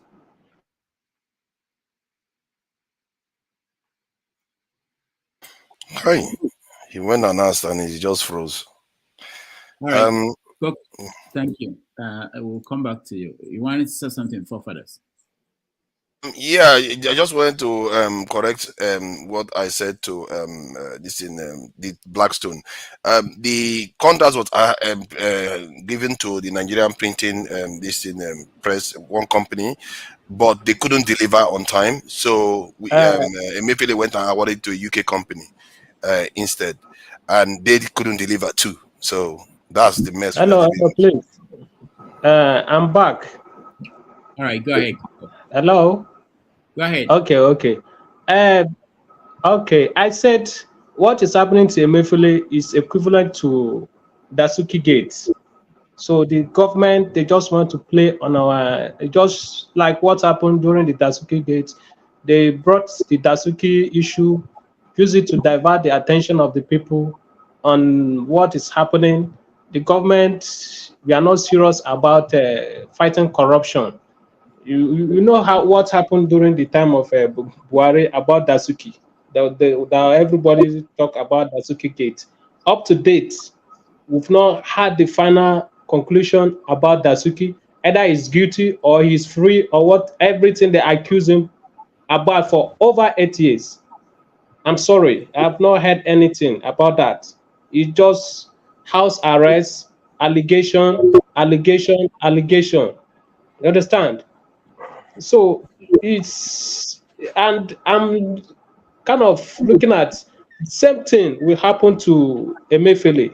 They'll use Emefiele the way they use Dasuki in this government, because the first time Tinubu made statement after coming to power, the first thing he said, that the two things I picked from his presidential speech, first inaugural speech, two things I picked. One, he said that it's going to be house sweeping in the financial, that is in the house sweeping in the CBN. So I quickly turned to a friend and tell him that, do you know what Tinubu is saying? He's telling you that the first person he's going to arrest is Emefiele. I asked him to write it down that the first person this new government will arrest, the first person that will be arrested will be Emefiele. And it's happened. And the second thing that he said by saying he removed subsidy, I said, okay, fine. That is the only two important message I heard from him on that day. And I take note on that. So the issue of Emefiele, to be precise, they will continue bringing, they will bring so many theory, conspiracy theory on and on, so that will make us feel, yes, they are fighting corruption, they are going after the bad guys. But if Emefiele alone, Emefiele alone cannot carry out this all these things that are accusing him of alone. Him alone cannot carry it out, and every one of us knows about it. So it's high time we forget about these people and think of another way. If there's any way we can to the support or bring out a suggestion on what to do to help Nigeria. But this issue of Emefiele, thank you, Dr. Damages. Thank you, Coco. Olumide, you're next. So thank you, Rodolph. So this is one issue that that if everybody's looking at right now, this is one issue where it should be devoid of any ethnic or tribal ethnic sentiments. So the issue with Emefiele, I mean, it brings out a lot of issues or talking points that we can look at from any angle. I will go back to the policies that the CBN tried to implement shortly before the election of February, with the change in currency notes and everything, and the hardship that they put the people through. So, and it belies the fact that the same party will implement that policy, and the people will now come again to come and vote that party into power. So it speaks a lot about our election, that was it really truly fair and fair? Because I don't see the people being put through that kind of mess and then coming around to come and vote for them again. That's one.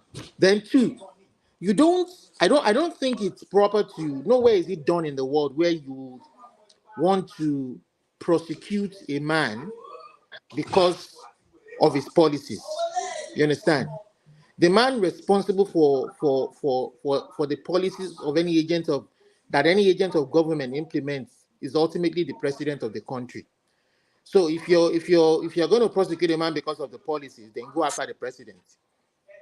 You understand? So that is why we have a process whereby if the people are not happy with any of the policies that was implemented, we vote them in or we vote them out.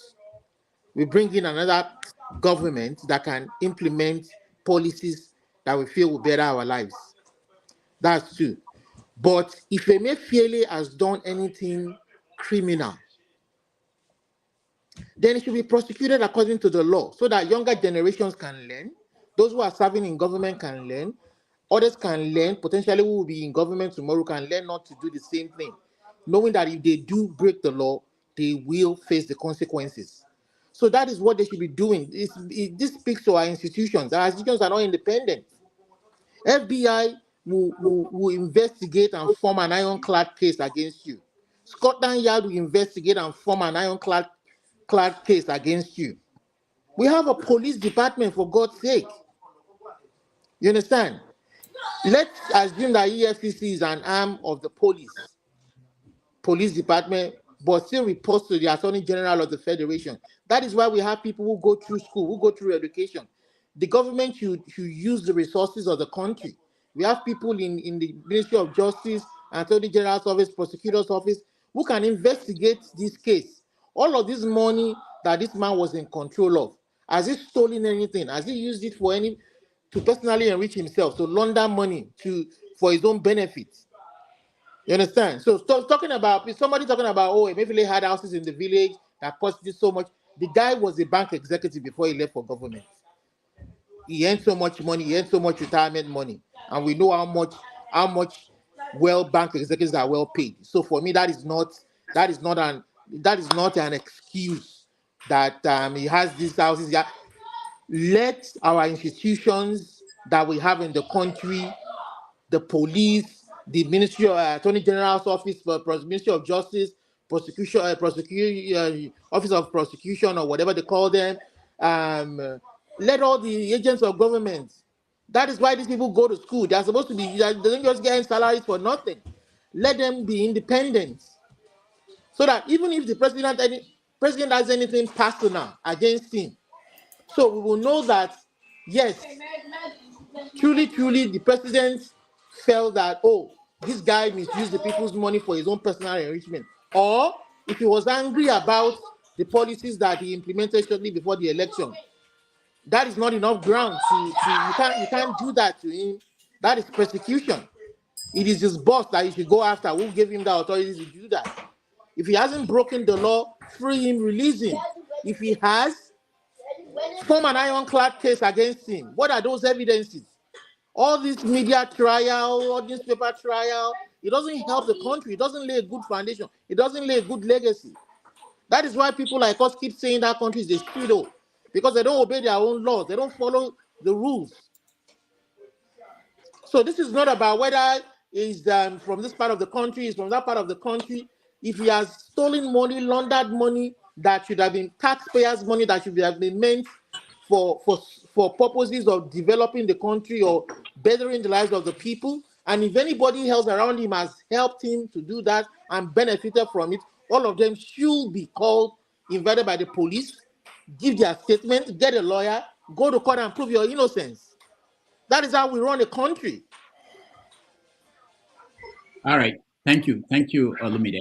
Thank you. Yeah, should we promote subscription? It's 4 hours.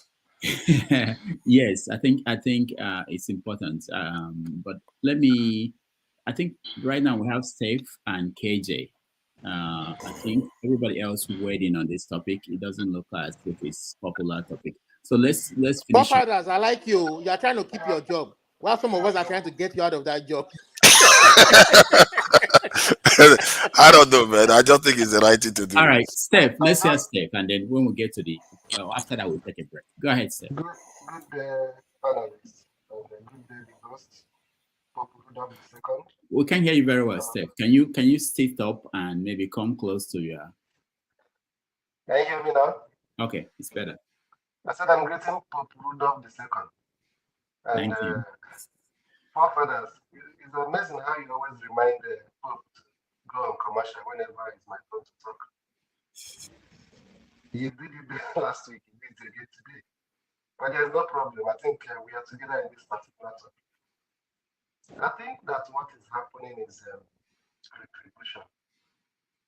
And we all expected it. And what these guys did now is just to divert our attention a little bit and give us a talking point to spend our holidays.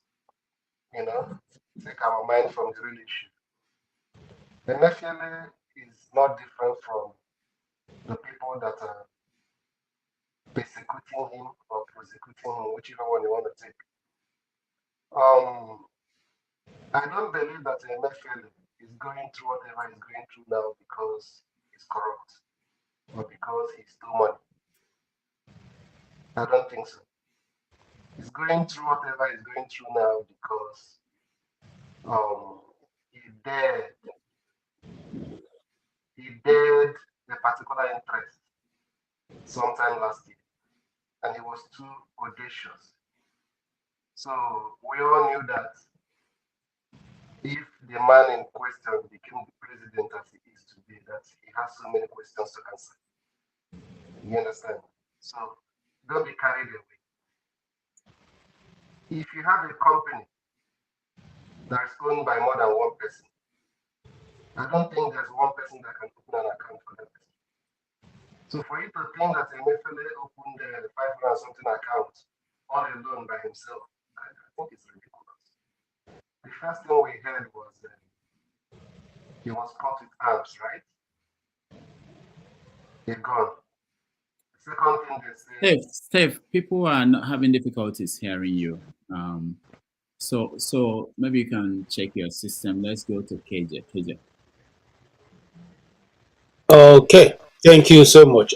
Sorry, I had to break for some shots. So hola, and bitter leaf soup Wow. with a lot of opomo. You see, just to digress a bit, this is what we should be producing it. Nigeria should be producing hola. You know, we have the yam, we have the market. Look at, we are giving it to the anyway. We can go talk now. The Emefiele or Emefiele, the man decided to make for where, you know, and somebody was asking why didn't he resign? How many people have resigned in the Nigerian government since get to know the government? I can only count them by the fingertips. When we were growing up, we had of Paul Nongu. Okay, let Paul Nongu, who was a minister then of power and something, minds and power.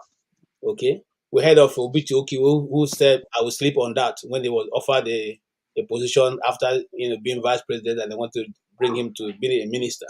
We heard of Ngozi Konjo-Iweala.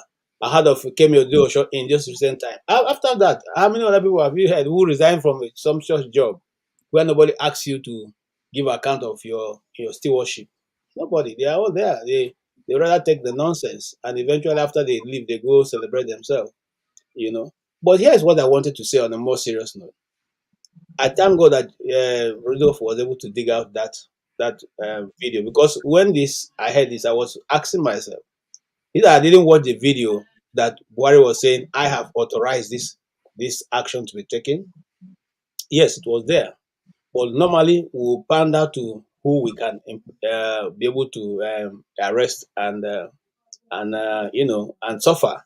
Let me tell you something. If you go into most of what I've been accused of, it's unlikely that you have 500 accounts open on behalf of, that he owns, or he opened on behalf of Nigeria. It's unlikely.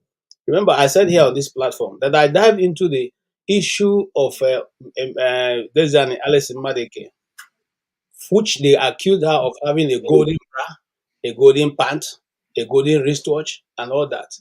And when Bawo came into office, one of the first things he did was that he said he had gone through all the things seen from this woman. He couldn't find any golden bra, nothing like golden bra, nothing like golden pant anywhere. All that he was able to see was one gold wristwatch. Okay, every other thing that was being said there was just makeup. You made up those stories to make the people look so bad that you don't want to touch them. I'm not exonerating Mr. Emefiele because he played to the gallery.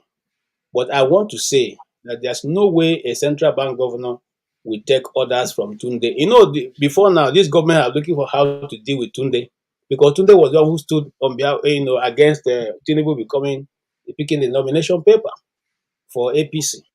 So I can understand why he has been roped into this charge that it is him working with. Why didn't they rope in the carriers, those top cabals who the president's wife complained about?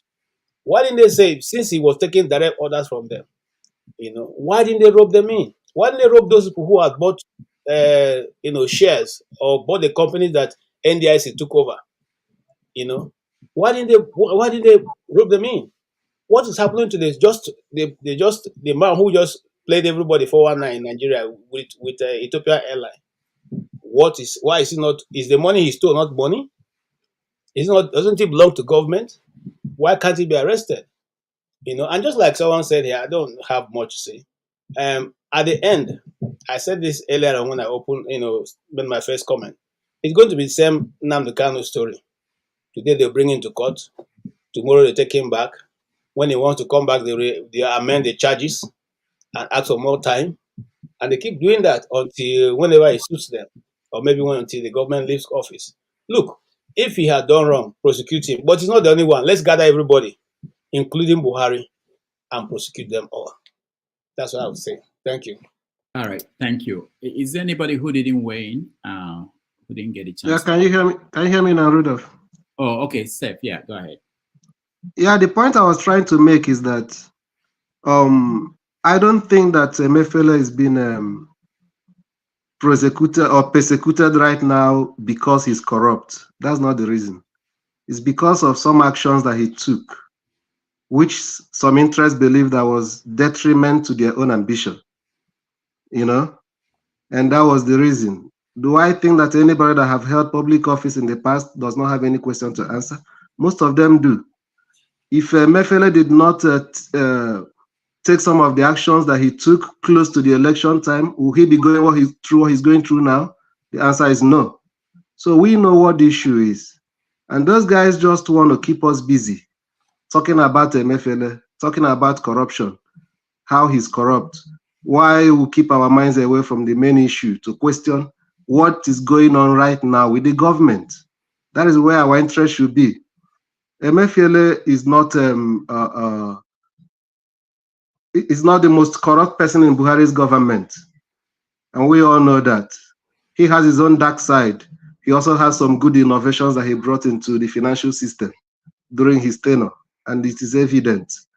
And for the people, the man who gave him the authority to do most of the things that he did, to be exonerated, and the one who is carrying out the action to be the one who is being persecuted here and there, I think is unfair.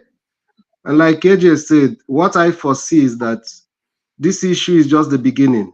You may think that you have heard it all. Tomorrow they will still give you another more talking points. The first time they arrested him, they said he has a gun on him. The second time they said he was financing terrorism. Then at the dying minute now, they are telling you about 500 or something accounts. In your company, can you alone open an account for your company? You cannot, not to talk of a country. So I don't really think that all those things is just media trial, just to divert our attention to something else. We know it is retribution. It's just retribution. I think it may be good to us to, just like I advocated for some other people that have gone through the same thing in the past. Let's not buy into it. Let's not help them to magnify it. If you think that you have a solid case you've built around him, why can't you bring him to court? Why can't you lay those charges against him officially? But they will not. They want to try him in the media, the way they've done with some other people. And God help us if it's going to end even in the next 2-3 years. Thank you. All right. Thank you so much, Steph. Yeah, buddy. 1 minute. Yeah, thank you. Steph hit the nail on the head. I buried my dad in March 3rd. It was a cashless policy. Buhari had a policy that he was going to give every contestant a level playing ground. A particular candidate is supposed to be a money bag who might influence everything, pay off all the delegates, you know, and then get to power. So Buhari tends to want to be fair to say no. And Emefiele, the scapegoats, decide to do the needful by operating a cashless policy at that time. It was hurting, not to the individual that was targeted, and then at that statement that the person made that Naira or no Naira, we will win. You know, so it was hurting to that particular individual. So Steph is not far from the truth, saying this is a retribution, and that's why I came my first summit that Emefiele is not the only corrupt person in Nigeria. We have many examples of corrupt people. So even that corruption has to be substantiated actually. So across tribes, across religious interests, there are so many deeply corrupted people in the system. So we should, like he said, we should look at more, like Wole also said, more productive things. What should we do? How do we get out of this doldrum? So for personally, I think it's an infringe on the freedom of Nigerians to, because of an individual, for Emefiele also to inflict that kind of hardship. If I had to take a bike that time, I came to Nigeria to bury my dad March 3rd. If you want to take a bike, you pay by transfer. You have to transfer. If you buy apple from a wheelbarrow pusher, you pay by transfer. I could not spend money freely the way I wanted to bury my dad because somebody has to be targeted. All those things are unfair on the society because we are playing games according to, you know, what we think is right, or what we think is not right. When Buhari was doing his own election, did they the CBN governor at that time, did he say money should not flow freely? Did he say money should not flow freely so that we can have it free? So these things are give and take thing. There are so many ways of saying, okay, if somebody is carrying money around anyhow and it's questionable, there are other ways of handling it than to inflict hardship on Nigerians in that cashless period. I felt it. I traveled away from the United States to go to Nigeria to bury my dad, and I could not move easily. I could not have access to Naira the way I wanted to.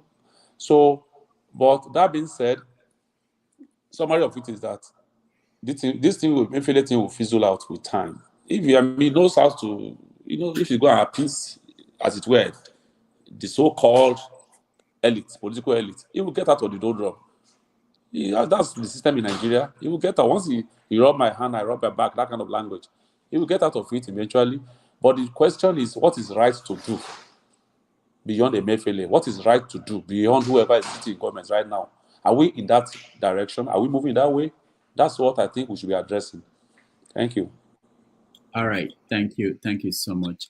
I'm happy that Wole is here because he mentioned something when he was speaking. I did not ignore it, which is about this platform. And people have a lot of dreams of what could happen, what they could transform, or what could more like results that will come out of these conversations that we have. So, and I saw in the comment section, someone actually put out something and was saying, for those who think I don't read the comments, was saying that we should maybe start a petition about something. How many petitions came out of these conversations we always have? So this is what I'm trying to throw out there for Wole and anybody else. I'm trying to get, for the panelists who care about having conversations outside this platform, I will suggest, if you care and you want to be part of it, you can put your number and name on the private chat.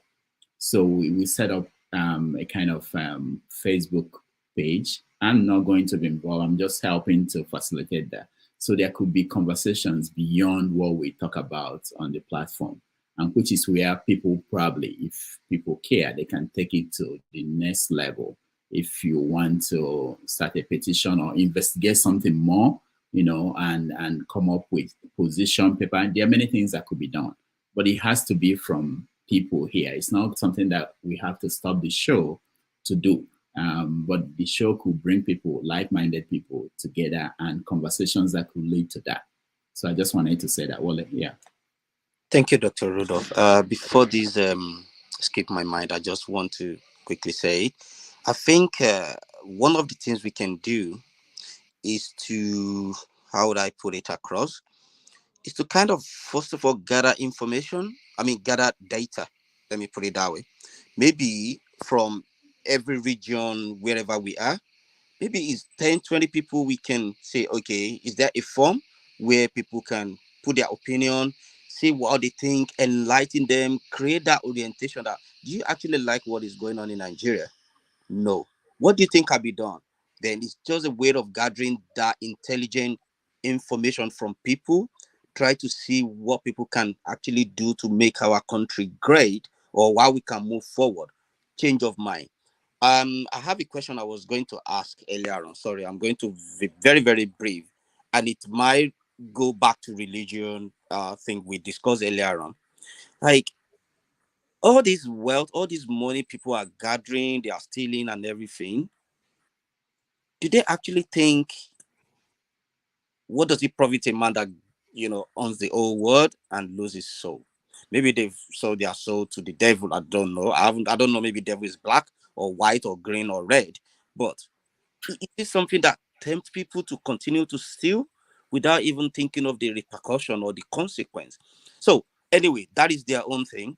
From our own gathering, what I would like us to do is, the people who are very, very committed to this call, and they can anchor program, they have the time, because time is very precious.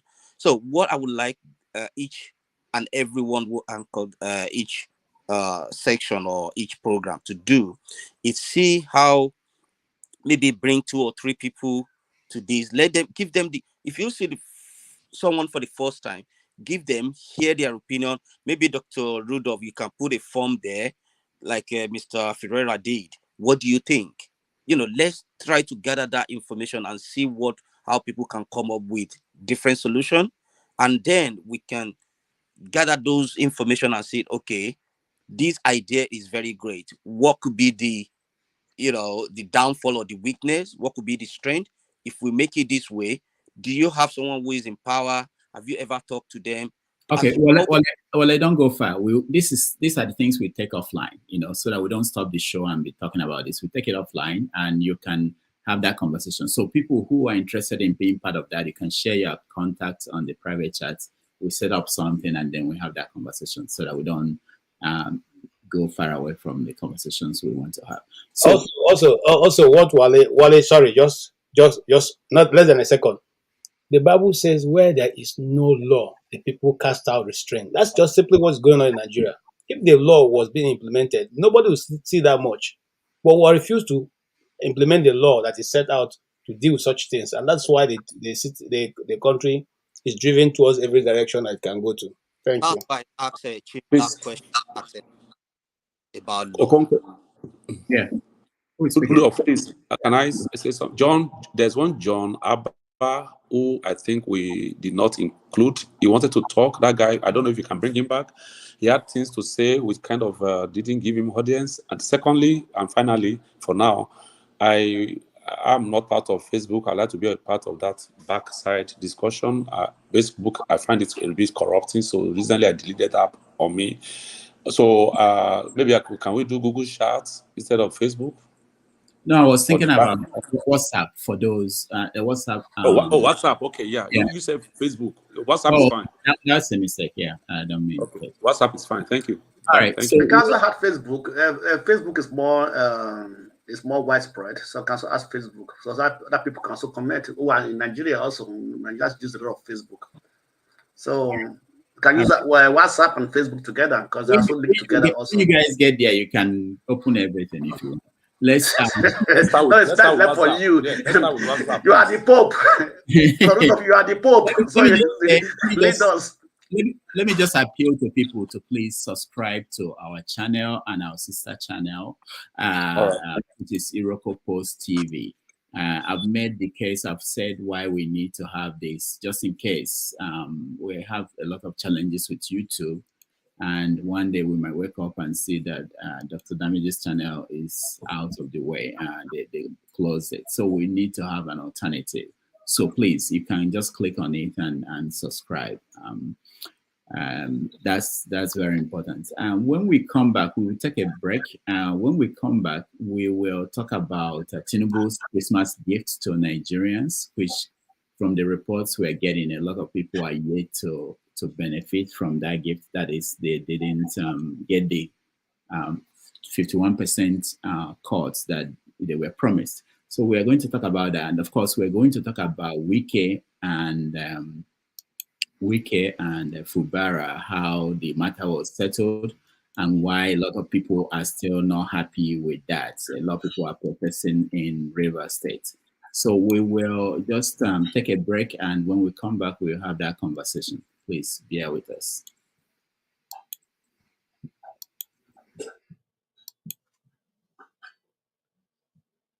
Have issued a statement that said, thank you so much for watching. The Catholic teaching does not change. Yes, Benny, that's what I'm talking about. They said that marriage is between a man, a woman, and his side chicks. Now, they added that if the man is a priest, well, he would have to make do with the Reverend Sisters and any other woman in distress. Sasha, who wrote this crap? Who wrote this crap? I swear, I didn't write this. It is all in this document issued by the Catholic Bishop Conference of Nigeria. Look at the document. Look at it. Well, one bishop who disagreed with the Catholic Bishop Conference of Nigeria, Right Reverend Gideon, Otundo, the Bishop of Hayes Island, had this to say. Watch. Blessed be the Holy and Undivided Trinity, now and forever. Amen. Pope Francis has permitted us, Catholic priests, to bless same-sex marriages. For some brethren, it is the greatest Christmas gift. For some, it did not go far enough. For others, it is the last straw. More than any other group, African Catholics are caught in the middle. Will we, African Catholics, form a new church and install our own pope? Or will we finally walk away and join the Pentecostal churches with Lagos Ibadan Expressway as our new Vatican? Or are we going to abandon foreign religions and return to the ways of our forefathers? As for God, what will he do now? Now that his pope has evolved, what will he do? Will they follow him? Will God permit his biographers to revise and update the Bible to deal with this matter? What will we Africans do? Africa, who did this to us? Who did this to us? Blessed be the Holy and Undivided Trinity, now and forever. Amen. Oh, now, if you're a Catholic, we would love to know what you think about this situation. Please address your emails to adeolafine@gmail.com. Yeah, if you're a Catholic, if you're not a Catholic, it doesn't concern you. You understand? Africa, who did this to us?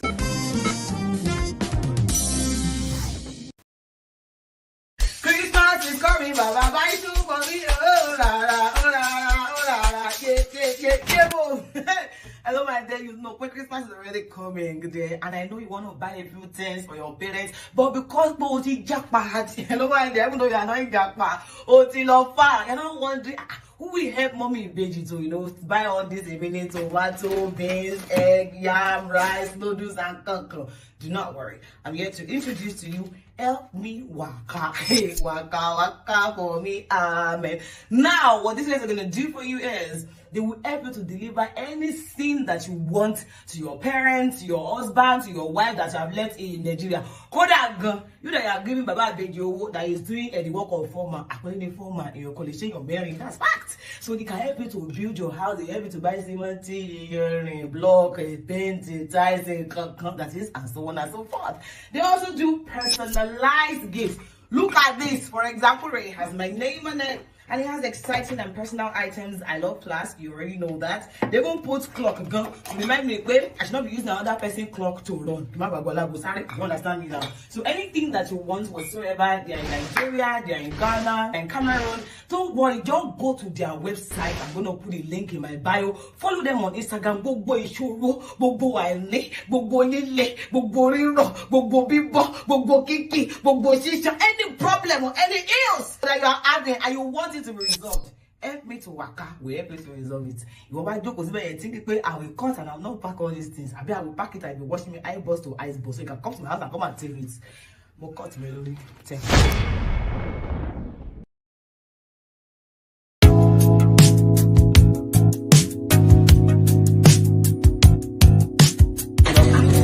You're welcome. I'm not welcome. Yes, I got your call. Who sent this to me? Your brother from America. Wow, I'm so excited! I need you to hurry up. I'm so excited! Ta-da! Surprise! Surprise! How are you guys? Nice to see you. I'm live. With Help Me Waka, I came to your house. From your brother in America. Wow! Are you happy? Help Me Waka, the people who do what? Run errands for you in Nigeria and in Ghana. Say Ghana. Ghana. Say Ghana. Ghana. Nigeria and Ghana. Say Help Me Waka. Say Help Me Waka. Say Help Me Waka. Help Me Waka. Help Me Waka, the people who run errands for you.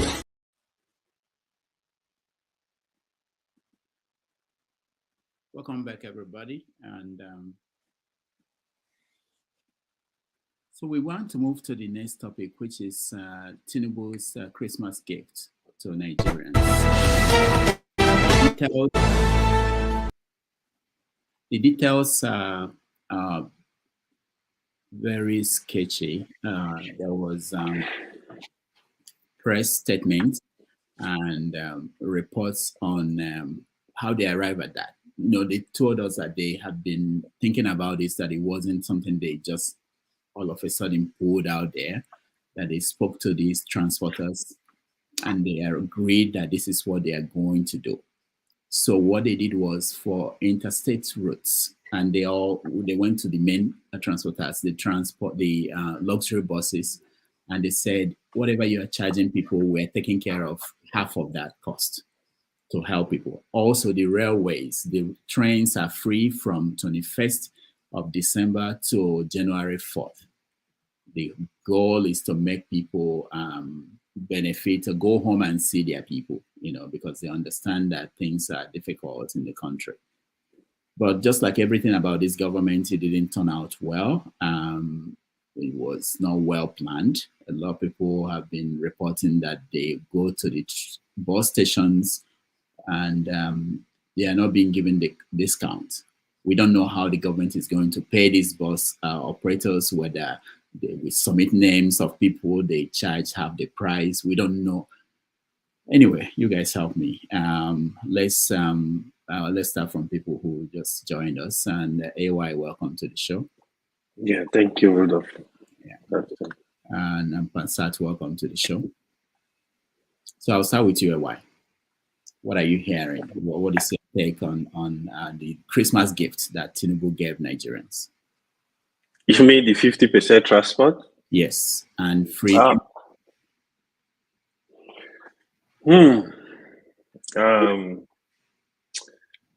Well, I would still say it is a good thing, to be honest, because the complaint in Nigeria now, the price of stuff, price of transportation is relatively high with the complaint of the people. But however, I still want to emphasize this strongly that is not all we need.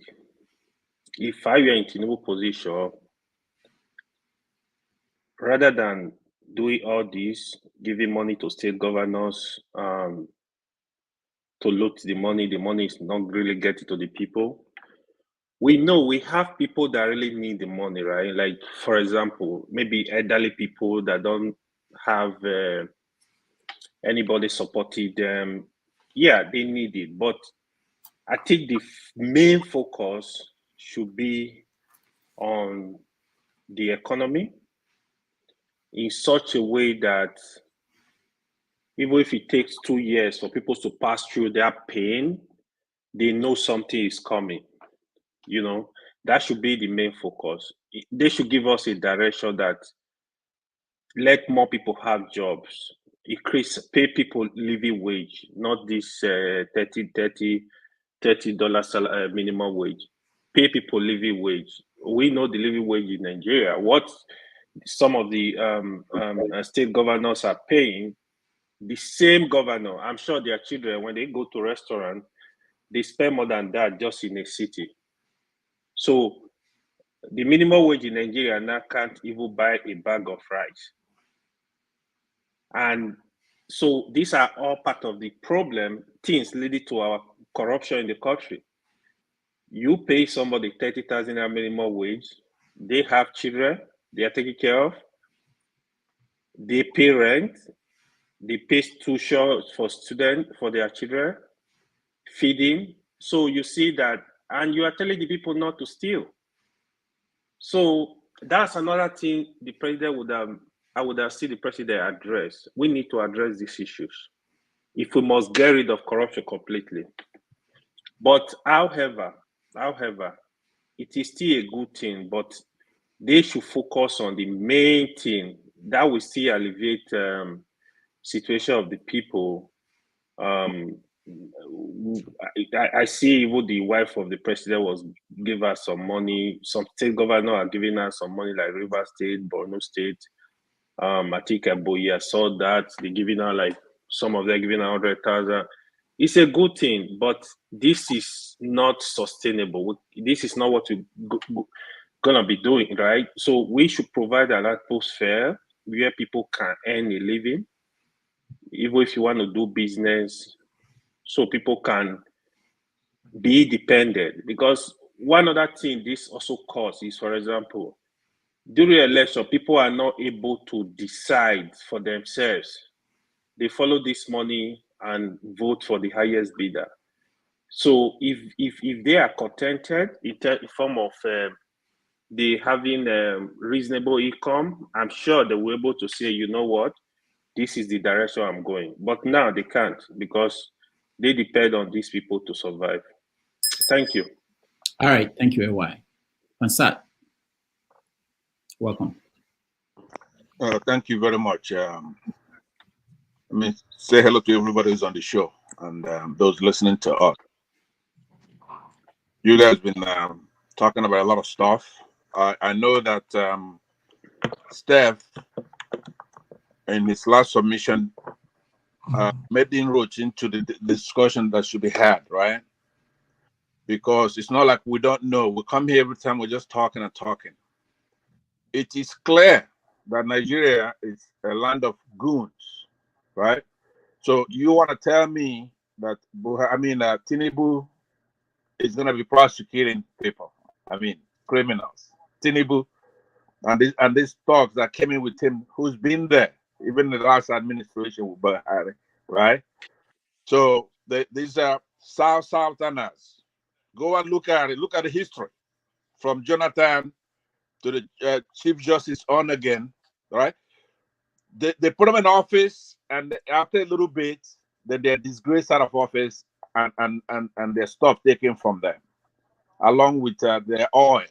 The only time Southerners are one, like they mention it like they are a tribe, is when they're dealing with Igbos.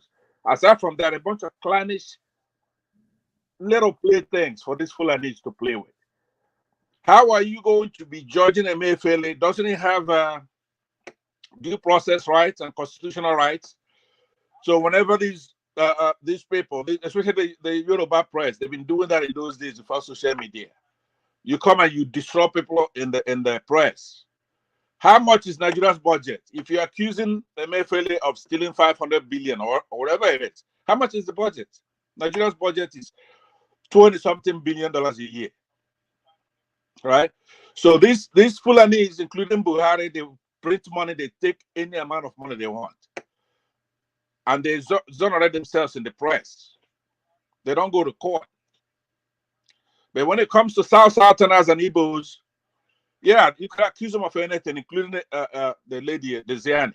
You take all their money, you plant all kinds of nonsense in the press. He is as innocent, Emefiele is as innocent as you and I, until you convict him beyond a reasonable doubt. You know, I know that KJ mentioned that first of all, he should have said it with more oomph. He's a press man. He's a journalist. So you go and you accuse somebody of stuff because you want to believe them. You want to believe that these Southerners, where that oil that's sustaining the Yorubas, every single person that goes into the office that come out of South, it doesn't even matter if he's president. You destroy them when they get out of office. Somebody like Chief Justice Onegan was removed without the two-thirds supermajority needed in the Senate. Buhari just fired him. Falana agrees with him. Jonathan barely made it home, even when he left office as president. Desiani was oil minister. So even as she going through cancer, Showere, all these Yoruba press, even those who we respect, they will gang up and start making all these people look like they're guilty before they're proven beyond a reasonable doubt, a moral certainty. Meanwhile, Buhari, who was regarded as a saint, everybody knows right now that he's the biggest crook in the entire continent. I know, first of all, how do Fulanis make money? Are they inventing anything? Are they winning any Nobel Prizes? If there's any Fulani that has more than $1,000, it's a crook. Because how do you make the money? You don't work. You don't even dress to be like a mechanic. Go to work. So all Southerners, every single one of our public servants, you just pay them anyhow you want, right? He's entitled to due process. I recall when the former mayor of Kano, Sanusi Lamido Sanusi, he accused Jonathan of stealing $50 billion, not Naira, maybe 49 billion dollars. So Jonathan asked him, say, look, the budget is 20-something billion. How did we pay the army, civil servant, if I stole 20-something billion?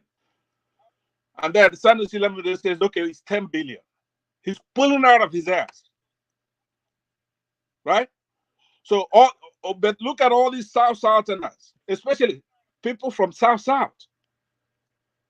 because they're a bunch of clannish idiots. Once they finish removing the Igbos to say, look, we're not Igbos, we're Southerners, we're Ikwere, we are Ijaw, we are this. And then when they bring the catch home, then you notice that a bunch of clans, stupid clans fighting one another. They want the Ikwere ones Emefiele gone, or the Ijaw ones Emefiele gone. How are you going to accuse somebody out of a bunch of thieves? Right? He's just a CBN governor. Now, let's forget about that. Let's talk about policy. There are people who say Emefiele his policy is wrong. The Naira policy he made. Well, Emefiele is an independent agency, analogous to the Fed we have in the United States. He has independence. He could have a bad policy, right? He's not subject to the executive or the legislative. His monetary policy is entirely in the hands of that CBN governor. He could have a bad policy. So if you come in here to debate whether his policy is good or bad, well, that's subjective. But legally, he's on solid ground to implement his policy the way he sees it. It's not supposed to be like, I believe it's KJ that said the evolution of the charges against him, it started with that he's a terrorist. Imagine terrorists accusing one of our sons, a Christian. You couldn't be a terrorist unless you're a Muslim. They're accusing him of terrorism. They're accusing Showore of terrorism. Look at if Nigeria wasn't a Goonish country, right? Look at the people who are being prosecuted, especially for terrorism. Showore, Nnamdi Kanu, Emefiele. Guess who's accusing them of those things? Buhari, the grand wizard of terrorism. So now who's accusing Emefiele of fraud? Tinubu, right? So we're goons. When you sit here like a forefather, look at his face, forefathers, right? He's a Southern. One of his brothers is being painted as a criminal without proof. Then he's not upset. Just mention an Igbo person's name now. He'll come out like a tiger. Look at all the servants from South, especially Chief Justice Onagin, a real Chief Justice. They removed him and put a Pawan Tapa, Muslim Sharia, I guess, quote unquote, jurist. So let me conclude by saying this to you guys, right? I came out here the very first time I came here. I said the solution to Nigeria's problem is war. And that's what it is. Because first of all, they have absolutely no respect. They're overdoing it. There's something you would do, okay, and then we can manage it until we have some sanity. But what they're doing, it's there's no way. These people are out of order. They're out of order. Our lives are in danger. If you're going to have such a man as Tinubu running roughshod all over the whole country, imprisoning our people, it is known even here in the United States that he is not a good actor. But because our concern is not doing the right thing, none of us here want to do the right thing, because if we did, it would be totally different. I can assure you that. So please, as you describe now, Rudolph, there was a segment I was busy earlier that you did about religion. What I will do is I will exit and I come back if you give me a chance to address that issue, because it's you who apparently you don't believe in the Lord, right? You don't believe in God, right? And I would want a chance to address some of the things that you raised, but I know you're in a different gear now, so I would sit back maybe towards the evening session. I do want to correct a lot of things. Thank you. Just like what you did, put on that big Pope's hat there. Yeah. Thank you, Pansat. I don't think it's fair. Thank you, Pansat. I pulled you. You wouldn't do it with Muslims. You put on, that's the Pope's hat that you put on there. Yeah, thank you, Pansat. I wanted to check if you bought your military uniform for the war, but it wasn't a military uniform. But thank you so much. We'll come back to you. We'll come back to you, Pansat. Let's go to Steph. Steph, you're next. Let me tell you, the pen is mightier than the sword. All right. Look, Rudolph, the pen is mightier than the sword. I want you to know that. So, uniform is good. I put on one before.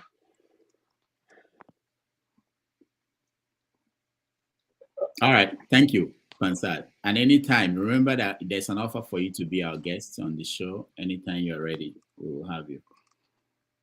That will give you a chance to weigh in on everything. Rudolph, how are we going? We started from AY. How are we going? Okay. You want me to come to your side?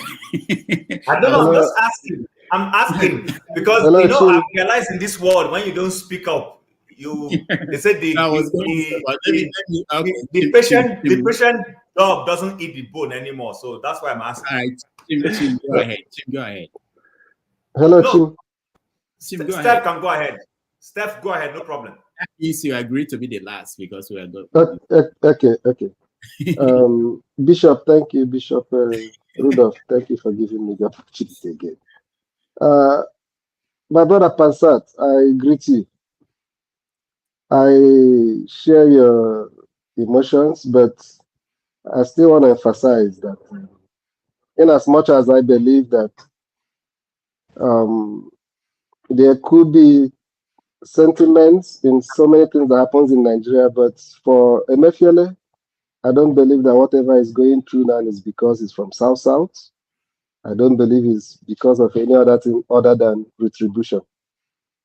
Had it been that he did not do what he did, that somebody interpreted as being against his own interests, even if he stole 500 trillion, nothing would have happened by now.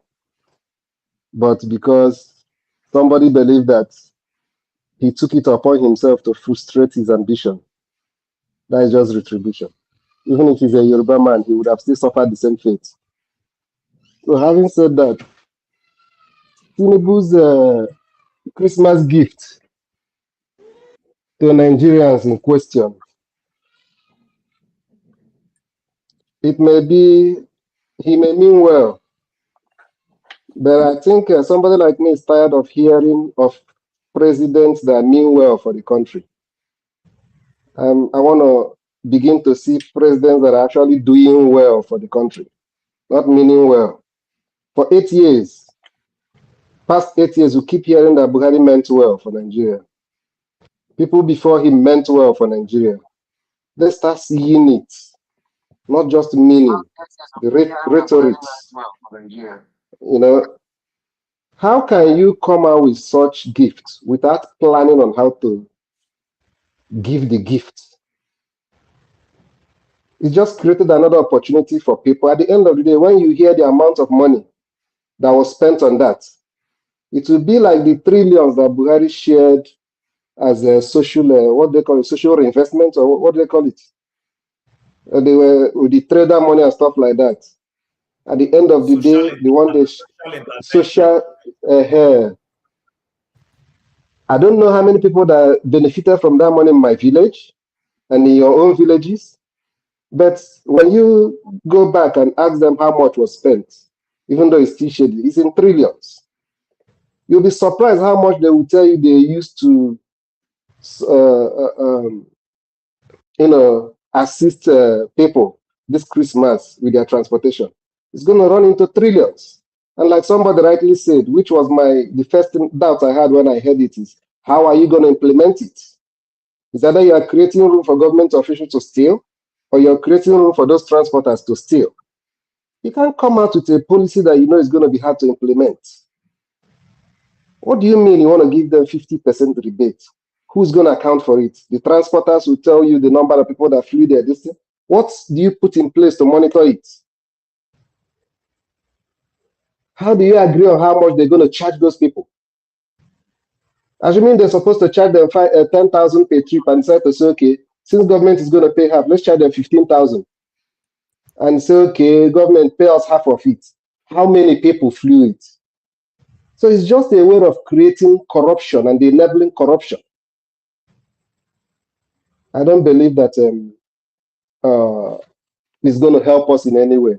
There are so many other ways they could help people. By the way, the people that you want to help to reduce their suffering are the same people you were looking for 6 months you entered into government. You watched how many companies close. Why didn't you know? Before a company closes, the government knows ahead of time. Why didn't you go into closed-door meeting with those companies? What are actually your challenges? Knowing fully well the number of your citizens that are going to be unemployed and the multiply effect it will have on the economy. They didn't mean well. I'm sorry. Thank you. All right. Thank you. Let's go to More.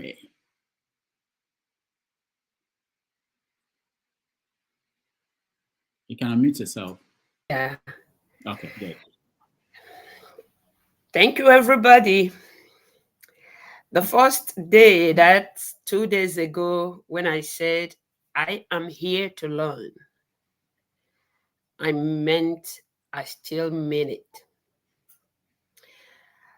And I thank you. I can't stop thanking you, because when you sit back, or in those days that I used to be employed, even at work, you are there giving everything that everybody wants you to be in your unit. Is she on today? Oh no. And then I ask myself, was I like this back home? Yes, I was. And I ask again, another question. Was it appreciated? Yes, it was. My salary and the others were held on to for 6 months, 1 year plus. But a patient will see you. It could be in Aguata, in the village. Oh, come and see the nurse that made me have my baby. I was almost, they said I was going to have a C-section. And she, what a reward.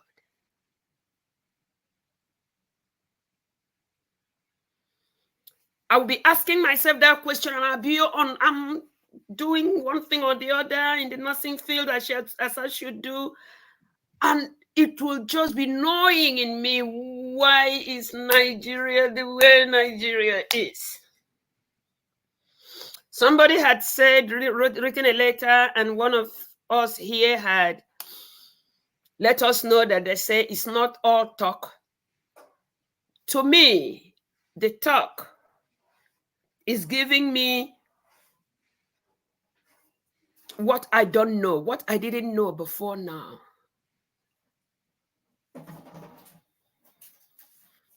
The government of Nigeria, how it has been, how it is, and how bleak it looks time to come.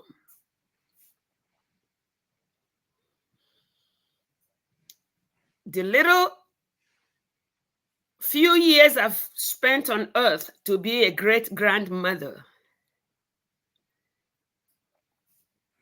still gets me to incline towards not being afraid to die, but to say, if my death was as a struggle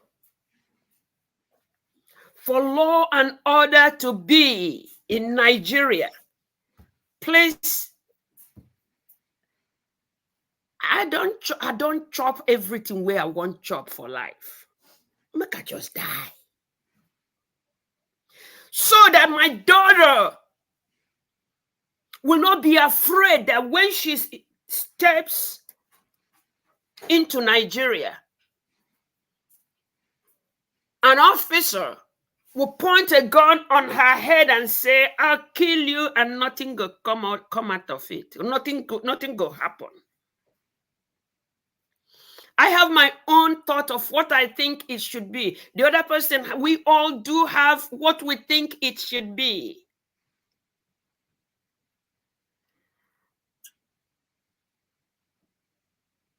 Whatever that will get the cabals and caliphate, it seems that, ooh, you can't mention that name. Ooh, you can't go there. Ooh, I don't care. Even if Peter Obi went, he wouldn't have been able to do SWAT.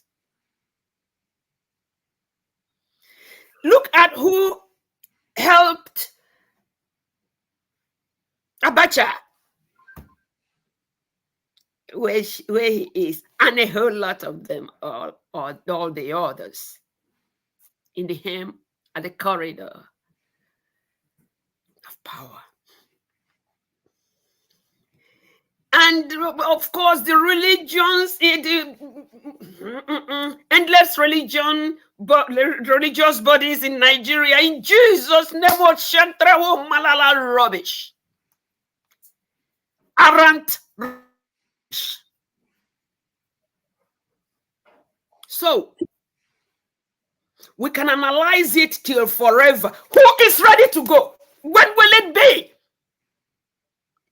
If you want to know, yeah, that's why there's no hair on my head. I pulled them all off.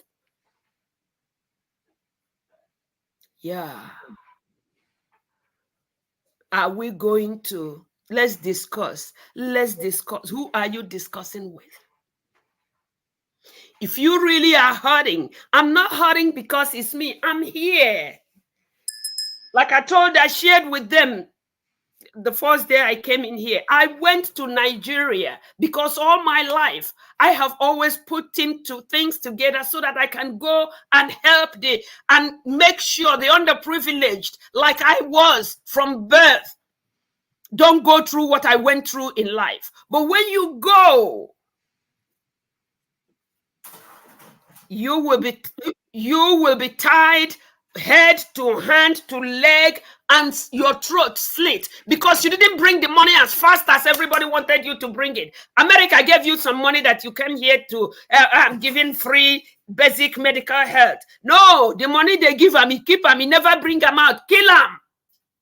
That is the third frame. Oh, there is another baptismal name you have given third frame. I remember it. That children in the village have. So,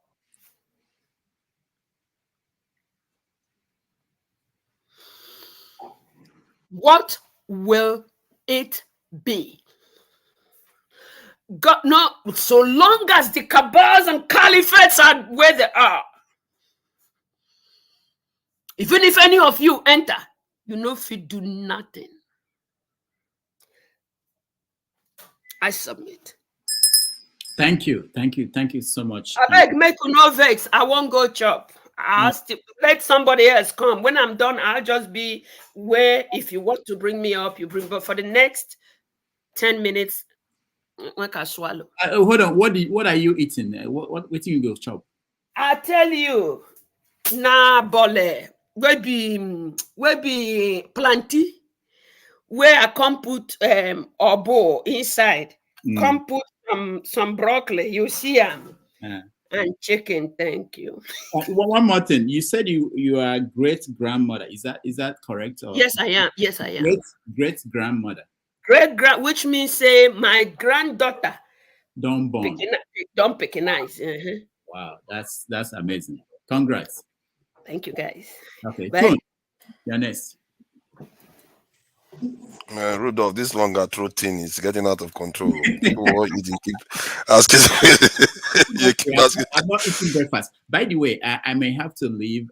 Our guest for tomorrow is trying to connect with me so that we can test his system. But when that happens, I will hand it over. After Tone, can I speak? I have guests coming to my house so that I can go and buy the drinks for them. Yeah, okay. After Tone, I'll come that way. Yeah. You mean the whole chief don't have? Hey! After Tone, don't be detail where they go. Hey, chief, just came. Just relax. Yeah. Go ahead, Tone. Go ahead. First time I'll be hearing broccoli going with Boli. Anyway, that's by the way. Greetings, everybody. Right. Okay. Where can I start with? I missed the other part of religion, but anyway, that's a part of it. Well, I keep saying, and people sometimes some people will shut me down that I'm talking that I'm going to cause some platform to be taken down and all that. Listen, we all still have fear. We all still have fear until we are fearless, because we keep telling people in Nigeria they should go on the streets. I'm talking to us now in diaspora, but we're afraid for our channels to be shut down. We all have fear. I know that. Pansat comes. I know Uncle Pansat. You know who he is. We've accepted him for who he is. But I tell you, the only thing that these people will fear and will get the attention is force. We can talk from now till tomorrow. We can write whatever we want to write and all that. It doesn't move them. They are there to run down the country. Tinubu and his gang are just not. They don't care. They don't have conscience. They don't just care. They are going to continue doing. Is 50% travel? Is it talking about how to get back the economy back to where it is? The man is confused. All his goons, they're all confused. The only thing they are good in is just stealing money. Going about all this while they've been burning fuel, polluting the atmosphere, flying around the whole place and all that, saying they're looking for investors. Do you look for investors? If you create an atmosphere where investors will come, I know they will. It's a natural thing. Everything will fall into place. So let's just not delude ourselves. As for Emefiele, let him deal with what he's facing now. Emefiele doesn't give a shit about you either or any of us. He's part of the corrupt the corrupt law that we're talking about. And let's not forget there was a time that he even wanted to run for presidency. Where did he get the money from? Have you ever heard of that sort of thing? You're central bank governor of a country and you want to run for presidency. Have you? I mean, it's just these people are just a bunch of idiots. And we are here. We're talking about him. We're crying tears for him, or we are sorry for seeing that Wike is trying to chance him. Let them listen. Let them destroy themselves. And whilst we put pressure on them, that is the only language they will understand. This Tinubu is not saving Nigeria. Tinubu is ruining Nigeria. And they're already planning for this second phase of the ruin in whatever time that the next election is going to come. That's just what it is. Thank you. Thank you, Tone. Thank you. Let's go to Chim. Chim, you're next. Yeah, thank you. Sorry, I have visitors coming. It's that time of the year when you are either going to other people's home or they're coming to your home. So I need to go buy some drinks. Anyway, let me start by saying, now statistics we go shop. Say now it's coming down to roost. That na statistics we go shop. Suddenly, statistics is necessary for policy making. The policy or decision to rebate transport fare for your citizens is not a bad one. Ordinarily, the man should be commended. But you and I know, and as much as everybody on this platform who wants to be fair, and I'm not knocking Tinubu because I didn't support him or whatever views. No, this guy just did not show any aptitude and seriousness for the office he was coming to occupy. He didn't allow himself to be interrogated.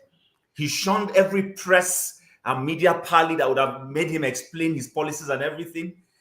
And he mediocred statistics. He says na statistics. It is saying na statistics we go shop. Well, now he wants to shop statistics. Typically, this is a policy that you sit down with data. Of course, you and I know that Nigeria does not have data. So again, that country that has chosen to always manipulate census figures, that does not want us to know how many we are, doesn't want us to know how many businesses we have, not or buy or whatever. This is where that statistics would have been useful. Because what you would have simply done, if I was in his shoes, what I would do, even if we can't, I know it looks nonsensical to say you are rebating by 50%, but even that rebating, on what basis? You could say, for instance, oh, okay, how many transporters do we have in Lagos State versus Abuja? Let's take the key cities. And you know, these are the centers where movement move out of, to the hinterlands during Christmas, predominantly. I'm not saying there won't be people from Kanu or wherever, but you could just say, let's take our core major cities as an example, because you don't have the data to cover the whole country. And this is something that as far back as August or July, you would have started doing. Call them for a parley, sit down with them, ask them, see, look, guys, genuinely, we want to make life easy for our people during Christmas. How much do you typically charge? What informs your pricing? Oh, it's gas. So if we have gas, like petrol available, then our prices won't go beyond X number of votes. Okay. So if I tell NMPC to provide specific number and you can guarantee me, you show me that, oh, I provided gas for you, are you willing to do this for my government? Very simple. And the thing will work. And then you monitor implementation to make sure they are not scamming. Perhaps you could say, I want to see the manifest of how many vehicles you, whatever. And then you use that to determine how you pay them. If you come and meet me and ask me to rebate, why will I rebate to you? I mean, a government that is not known for keeping its promises. A government who will promise his footballers and his athletes that went for events in 1996 that they will build them houses. And then 10 years down the line, you have not done anything. Why would anybody want to trust you? So it's not as if the policy in itself is bad. But the problem is the fact that our government in Nigeria are not serious. Rudolph, when price of gas globally went up, I live in an oil province like Texas in Canada. I mean, the equivalent of your Texas, Alberta. We produce oil. What did our premier do here? They suspended the tax that we pay at the pump price. They said, you know what? We don't want people to pay beyond a certain amount of money for gas. So they said, we will take the hit as government. That particular tax where the gas station will take for us and remit to government, they suspended it. So in other words, the government was taking the loss for it. So you go to the gas station and you buy your gas exactly as supplied. And it was not the same thing in the next province and in the next province. But my own province, who owns oil, says, since oil is our mainstay and we own oil, we're an oil province, this is what we're going to do for our citizens. They also called the electricity company and said, suspend this amount of money so that people will not pay unnecessarily for heating. This is how government does things within their control. Things you can easily calculate. Yeah, you don't have to go through too much processes and then it will give room for fraud. Because listen, human beings are the same everywhere. I'm not one of those that will tell you the Western world people don't have tips. They have it. If you give them room, they will steal. But you know what? Government knows how to do policies that will eliminate those things, and then the people will not be. You don't put bottlenecks. You want to go. You don't have vehicle transport as government that runs from Lagos to Onitsha or Lagos to Ibadan or Lagos to anywhere, and you are saying you want to rebate transport by 50%, you're a joke. You're just a joke. And it's showing that this man is not ready for governance. I kept telling people, I said, see, what is happening today? If I go back to one of the forums where I belong to, I was ridiculed. I told them, I said, the shege that this government will show you people. He hadn't won election then. I kept saying, I said, the shege. I even said that is one of two things. It is either God that we know some of us don't want to believe in, wants to punish Nigerians if Tinubu comes in, or the Nigerians themselves genuinely just want to be punished because the man doesn't have the aptitude. So personally, you are cutting me short. To other people talk longer than this, but I will summarize and say this. Ordinarily, it is not a bad policy, but the process and way they are going about it is not well thought out. Last week I said here, research is how you implement policies, whether it's the private sector or government. You do your own. You sit down, and then for government, you sit down and look at the things that you really have control over.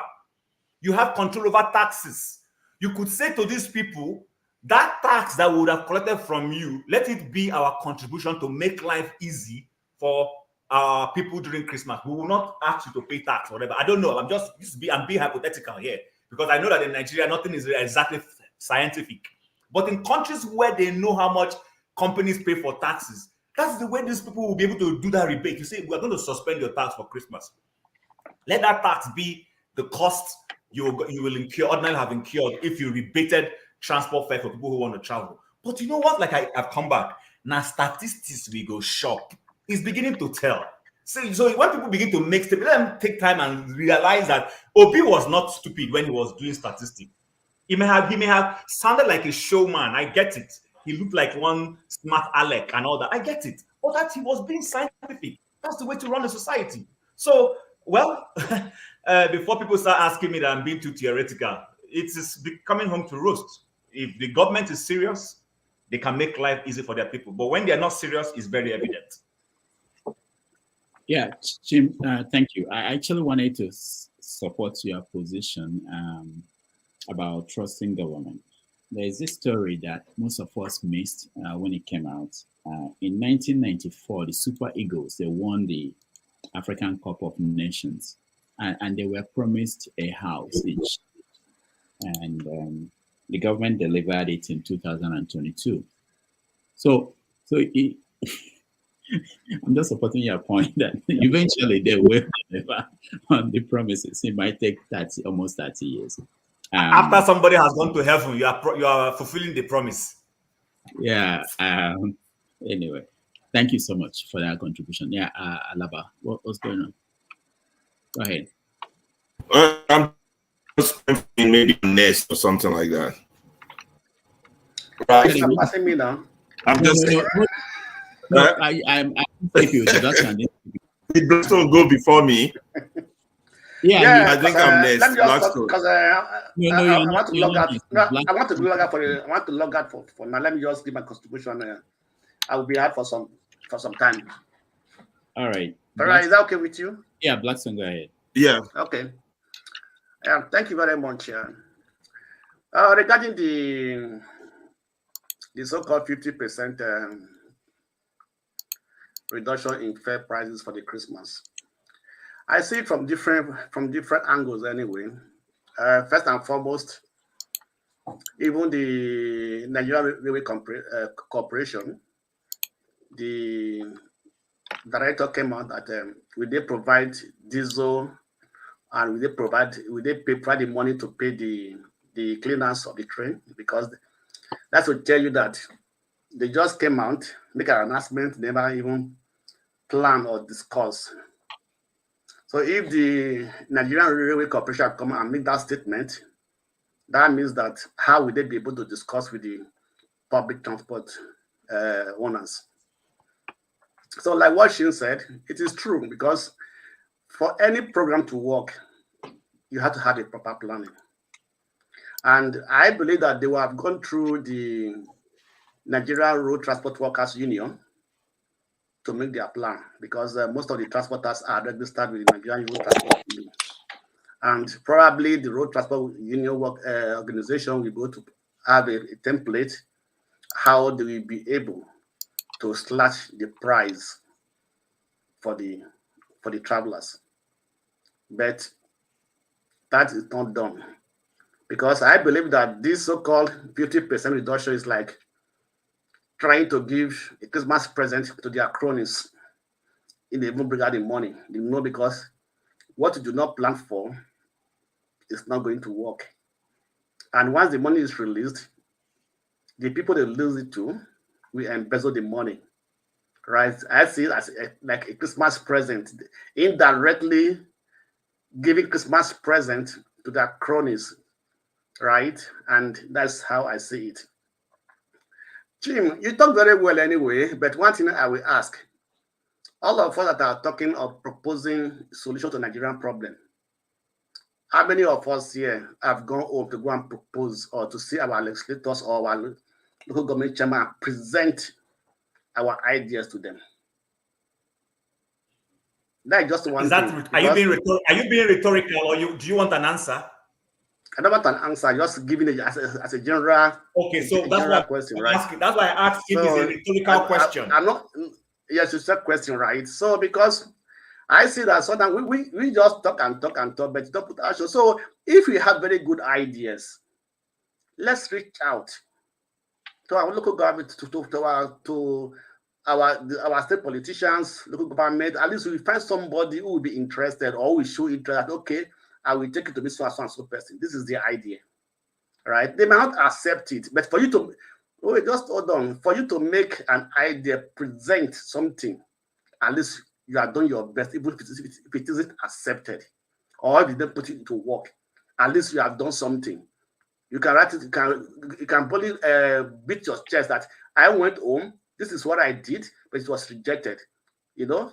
So when we are talking and proposing solutions here, it's like we're just talking to the air, because we are not putting any effort.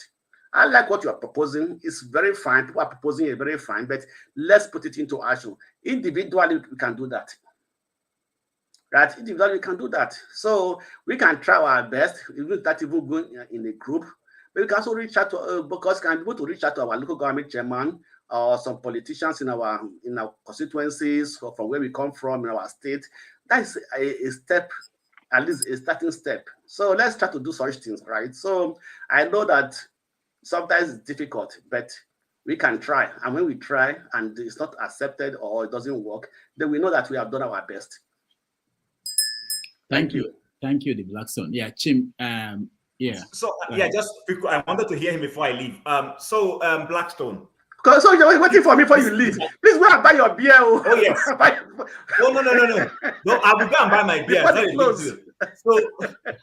So please, again, this is not my contribution, and I love what we're doing, but I don't want us to keep coming here and making it look like we're talking. Listen, there's nothing I have said here now that the eggheads, at least there are one or two eggheads in parastatal and government that they don't know. This is not rocket science. That's one. Then two, I happen to have a classmate who has come, not one, not two. These are people, flesh and blood, that sat in class with me, Drangari, that have appeared at, I don't want to mention their names, I won't give out clues, who have appeared. I have sat down with a few of them to give idea. Listen, the truth about the matter is, Nigeria is a national cake. And people are waiting to get to the level where they go and eat their own cake. People are not interested in things working. There are a lot of people who are giving ideas, giving thoughts, that have been doing even before I was born. But those who don't want to listen, don't want to listen. So there is the problem in Nigeria is very systematic, and it's going to take a huge shift for it to work. I'm not saying anything that I have a big knowledge on, and is exclusively me. Many of the things I say are so base and simple that even those in government know this. So it is not fair that when we come here, we make it look as if people come to talk. We're only talking because we just have to say it. Otherwise, someone like me, I won't bother. I have classmates who have been ministers and commissioners. I don't want to boast about this. And I've been privileged for people to pay my hotel bill, and you give them ideas, and they don't go and do it. I won't mention names for civility. So listen, the problem in Nigeria is that Nigeria is seen as a national cake. People are waiting for their own chance to go and get a pie of what they are eating. I'm being serious about it. I know people I have met. I have somebody who has become Speaker of Nigeria. I was in close contact with him. So let's just leave it there. Let's just leave it there. It's not everything I'll come here on air to say. I usually don't like coming to pander or throw names because I think it's too banal and so it shows you are looking for attention. No. But there are people I have come in contact with in government. They don't want to change. They see it as their time to milk. My state governor just found out that there's somebody who is a medical doctor who has jackpot, is earning salary. This is not the first time I'm hearing it. This is not the first time I'm hearing it. But guess why it's possible? It's possible because we don't want to respect data. We don't want to be able to have functioning data we work with. If somebody leaves the civil service in US or Canada, they know the person has left. You can't be paying salary of somebody who has left. How is that possible? And we talk about ghost workers. So please, Blackstone, let's make our contributions. Don't forget about all these people coming and say, let's stop talking. I want to come and talk. I want to talk. Why? Because I think it's good for us to keep throwing it at them. Let them know that we know what they are doing. But to say we come here to talk it's not nice. Let's not do that, please. Thank you. Guys, thank you so much. Sorry. Hold on, guys. Tim, hold on. I like what you said now. It's very important that we say that. I keep hearing that we just come and talk. I've said to you, everybody here, that a few weeks ago, I think 2 weeks ago, I went out and people were repeating what most of you are saying here to me. So the ideas are spreading and hopefully it will reach people that should hear them. And also it will reach people who will come to support these ideas of how to change the society. You can't change the society simply by deciding to go down there. The black someone was talking about local government chairman. In most states, they don't have elected local government chair people. So how do you change them? How do you influence them? If they were appointed by the governor who takes the money, immediately the money comes from Abuja and gives them something to pay workers. How do you control, how do you tell them to do things when they are not accountable to you? So that's very important that we understand how complex, like Chim is saying, the issues in the country. And it's not that the ideas are not there. Newspapers are full of editorials that are giving them solutions to things, all the problems we have. So it's not that it's not there. And I can tell you, if you have been around these people in power, every day, anywhere they go, people give them proposals, hand them proposals on this issue or this issue. And when they come abroad, if you pay attention and see them, there are people who are collecting it, proposals about every issue you can think about in the country. And at the end, they don't implement that. So it's not really about the ideas, but I can tell you that what we're doing here, it goes far, and we're doing the most important thing, which is educating people, informing people, sharing ideas. And I've learned a lot from a lot of people who are here, and a lot of ideas from here. It goes on and it spreads. I do go to other platforms, and people mention things that people said here. So it's not just, don't underestimate the importance of having conversations. All right. Thank you. I just wanted to say exactly what you have said. It's a talk shop. No, you cannot say. When your time, you will say. We don't have any office anywhere where we're going to call people. It's a talk shop. And we keep talking. We'll still talk next Saturday. We'll still talk again. So please, don't come with a... We are not... It's a talk shop. Oh, it's a talk shop, my brother. All right. Okay, now, my son. My son. Yeah, so maybe because I'm an educator, I believe in education. I believe in keep talking. Dr. Rudolph, or anybody who have gotten those things that I sent out, anybody who gave my email, please send it to other people. Particularly that second article about not the one with the list of possible topics, the other one that education and talking and discussion, and how all these illegalities we are discussing were learned socially. All this problem in Nigeria, we learn it from 1960, 70, and it progressed 80, 90, and got us to this stage. And the same way we learn this bad habit, it can't be unlearned.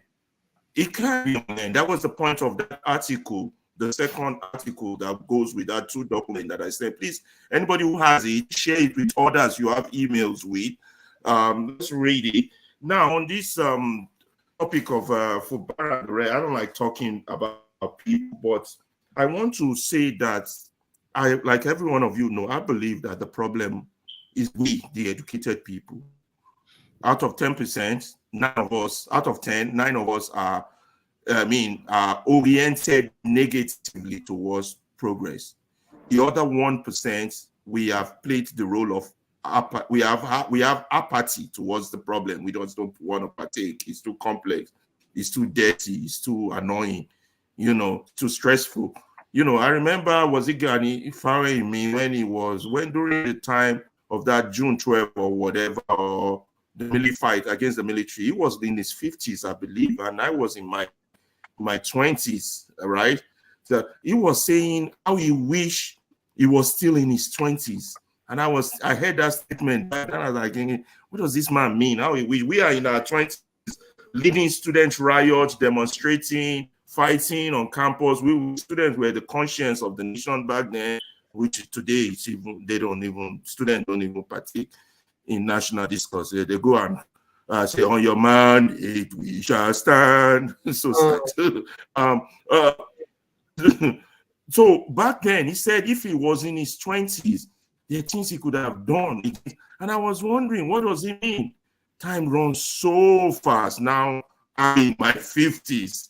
And I reflect back to when that man said that. Now he's dead, he's gone. He laid his impact on that country. He tried his best.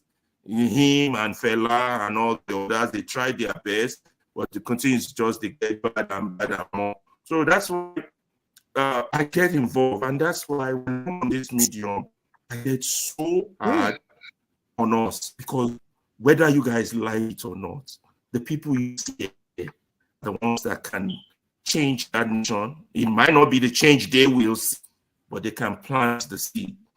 So if we can get it right among the people here, if I can convince those of you here talking, if I can educate those of you here talking, if I can give you cool ideas on how we can navigate this stuff, then we would have a change. We might not the promised land, but I can assure you our children will that promised land. Just think about it. Gani, I was in my 20s. Gani said he was in his 20s and he was in his 50s then. Now he's gone in my 50s. That's the thing. So that's why I get so hard, and I will continue to get so hard on this platform that I'm missing the point or not understanding the degree the mess being so big.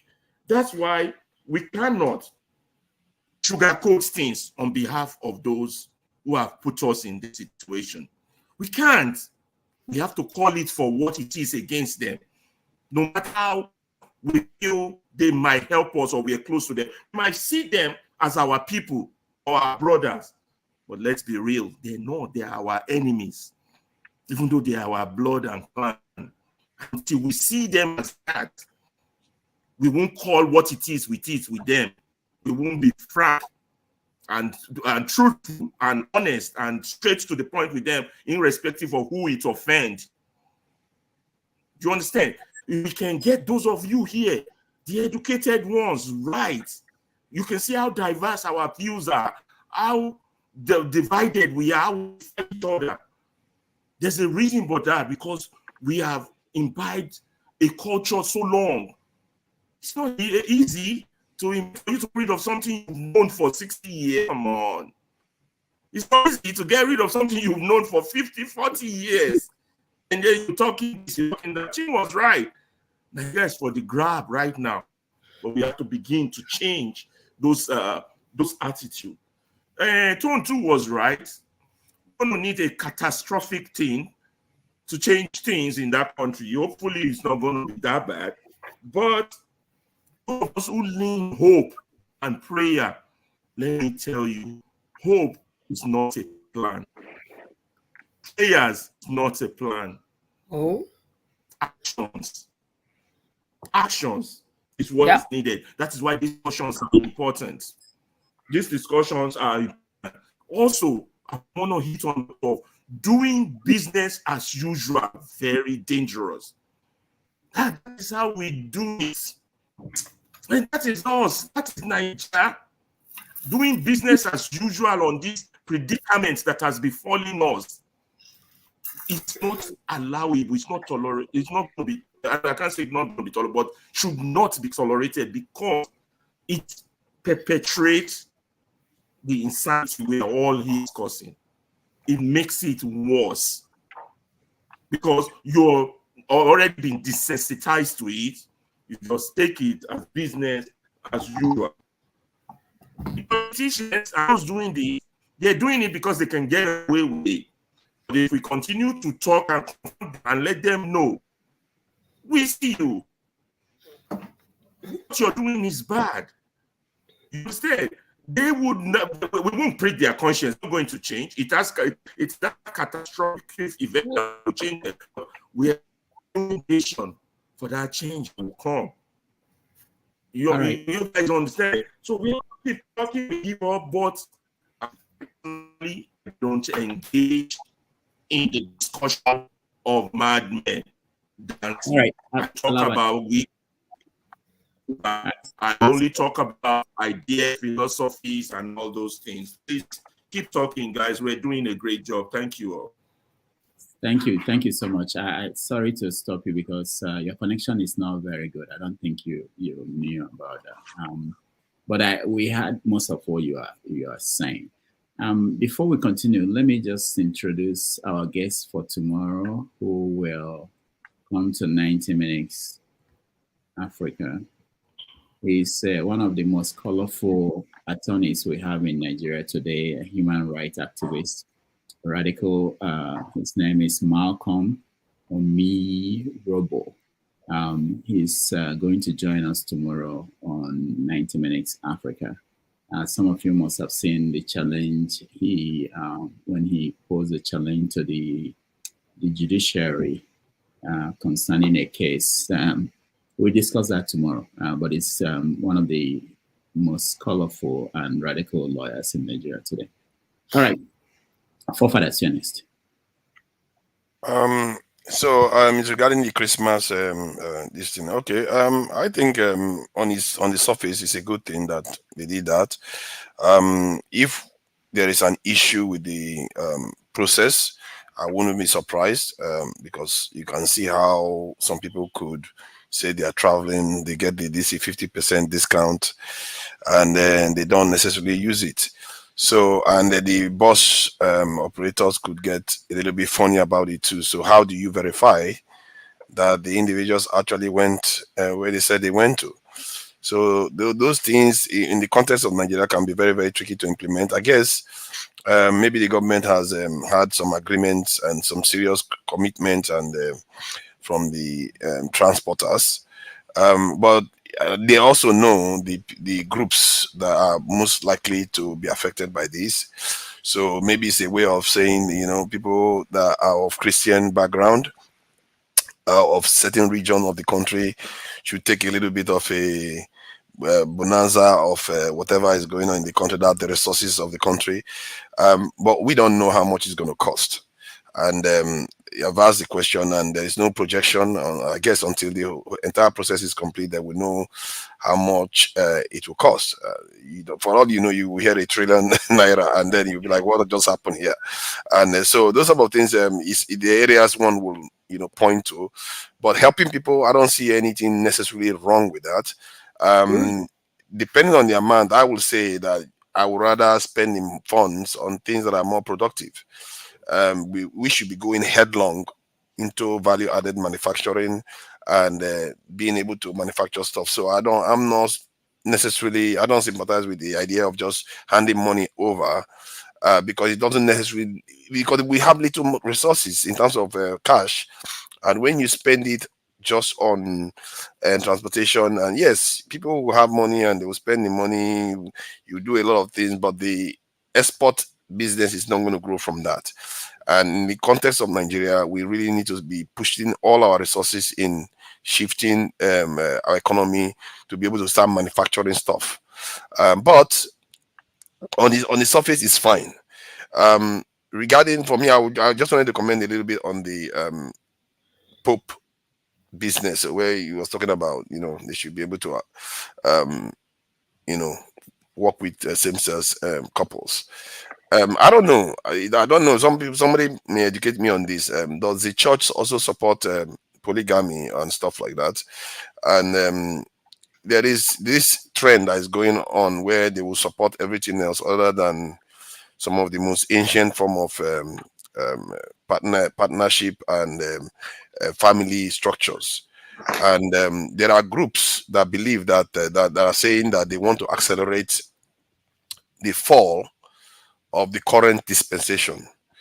And I say this because people don't understand that the world we live right now was constructed at some point, and some groups are out there accelerating it so that it fails because it favors them at this time to do that.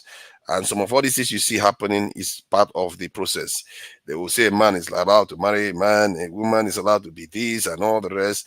They want to crash it so they can be in charge of restarting it again. And but that is a topic for another day. So, but I don't. The only question I always ask people that do that is, do you support polygamy? If you don't support polygamy, then I don't support what you are saying, because societies have a right to choose what is best for them. If me, I don't believe that Nigeria should be in a position where they will just start, embracing what the West is doing. Maybe it's good for the West, but the position where Nigeria is right now, and most African countries, Black African countries are, that kind of policy doesn't favor us. But I don't have any I don't have any dog in the fight, as they say. Because according to what Ngotika said, what two consenting adults do is their business. And but it's good to call out some of the hypocrisy in the process, whereby some of all these people will be dead on against polygamy, and they will be dead on against other cultures determining whatever is best for them. And that kind of hypocrisy is not, it shouldn't be welcome. Thank you. All right, thank you so much. I'll go to Jagun, but before then, let me just rephrase so that people will remember what we're discussing. We're discussing the gift that Tinubu Christmas gift to Nigerians. Now, the issue is it to all Nigerians or to few Nigerians? Because if you don't travel in one of the luxurious buses, you are not going to get this benefit. And what if you are not traveling? You're not going to get this. Only the people who intend to travel. And it's a question of why was it not budgeted? Why we don't know the figure or any estimate of what's going on. And people are reporting that transporters are not honoring this new thing. And it's actually, you think about it, if you were in government, it's something that should be positive if it goes well. It's in their interest to promote it and show that it's working and people are benefiting from this, but they are not even trying to. And the stories out there is just that it's not going well. Jagun, you're next.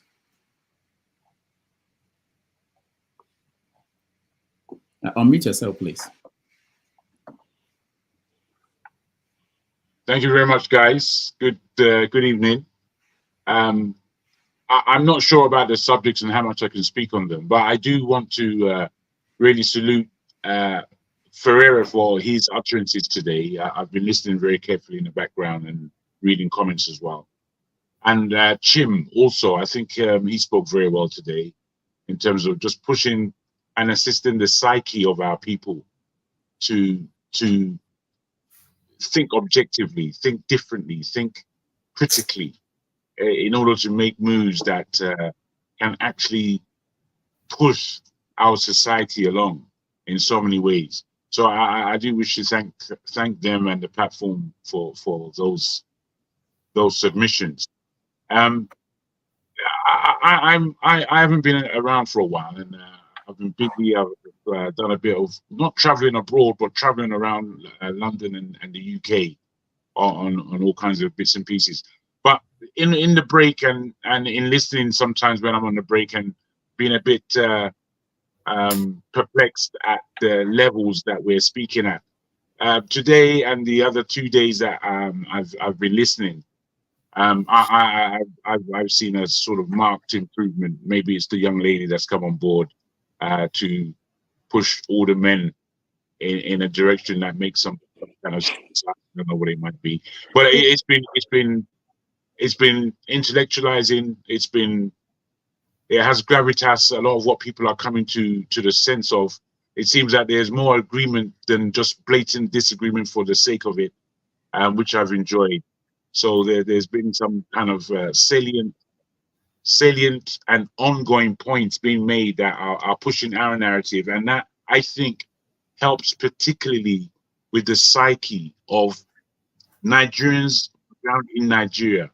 I think these are more what they want to hear from us, and indeed the psyche of us in the diaspora, because we've got to form some kind of partnership.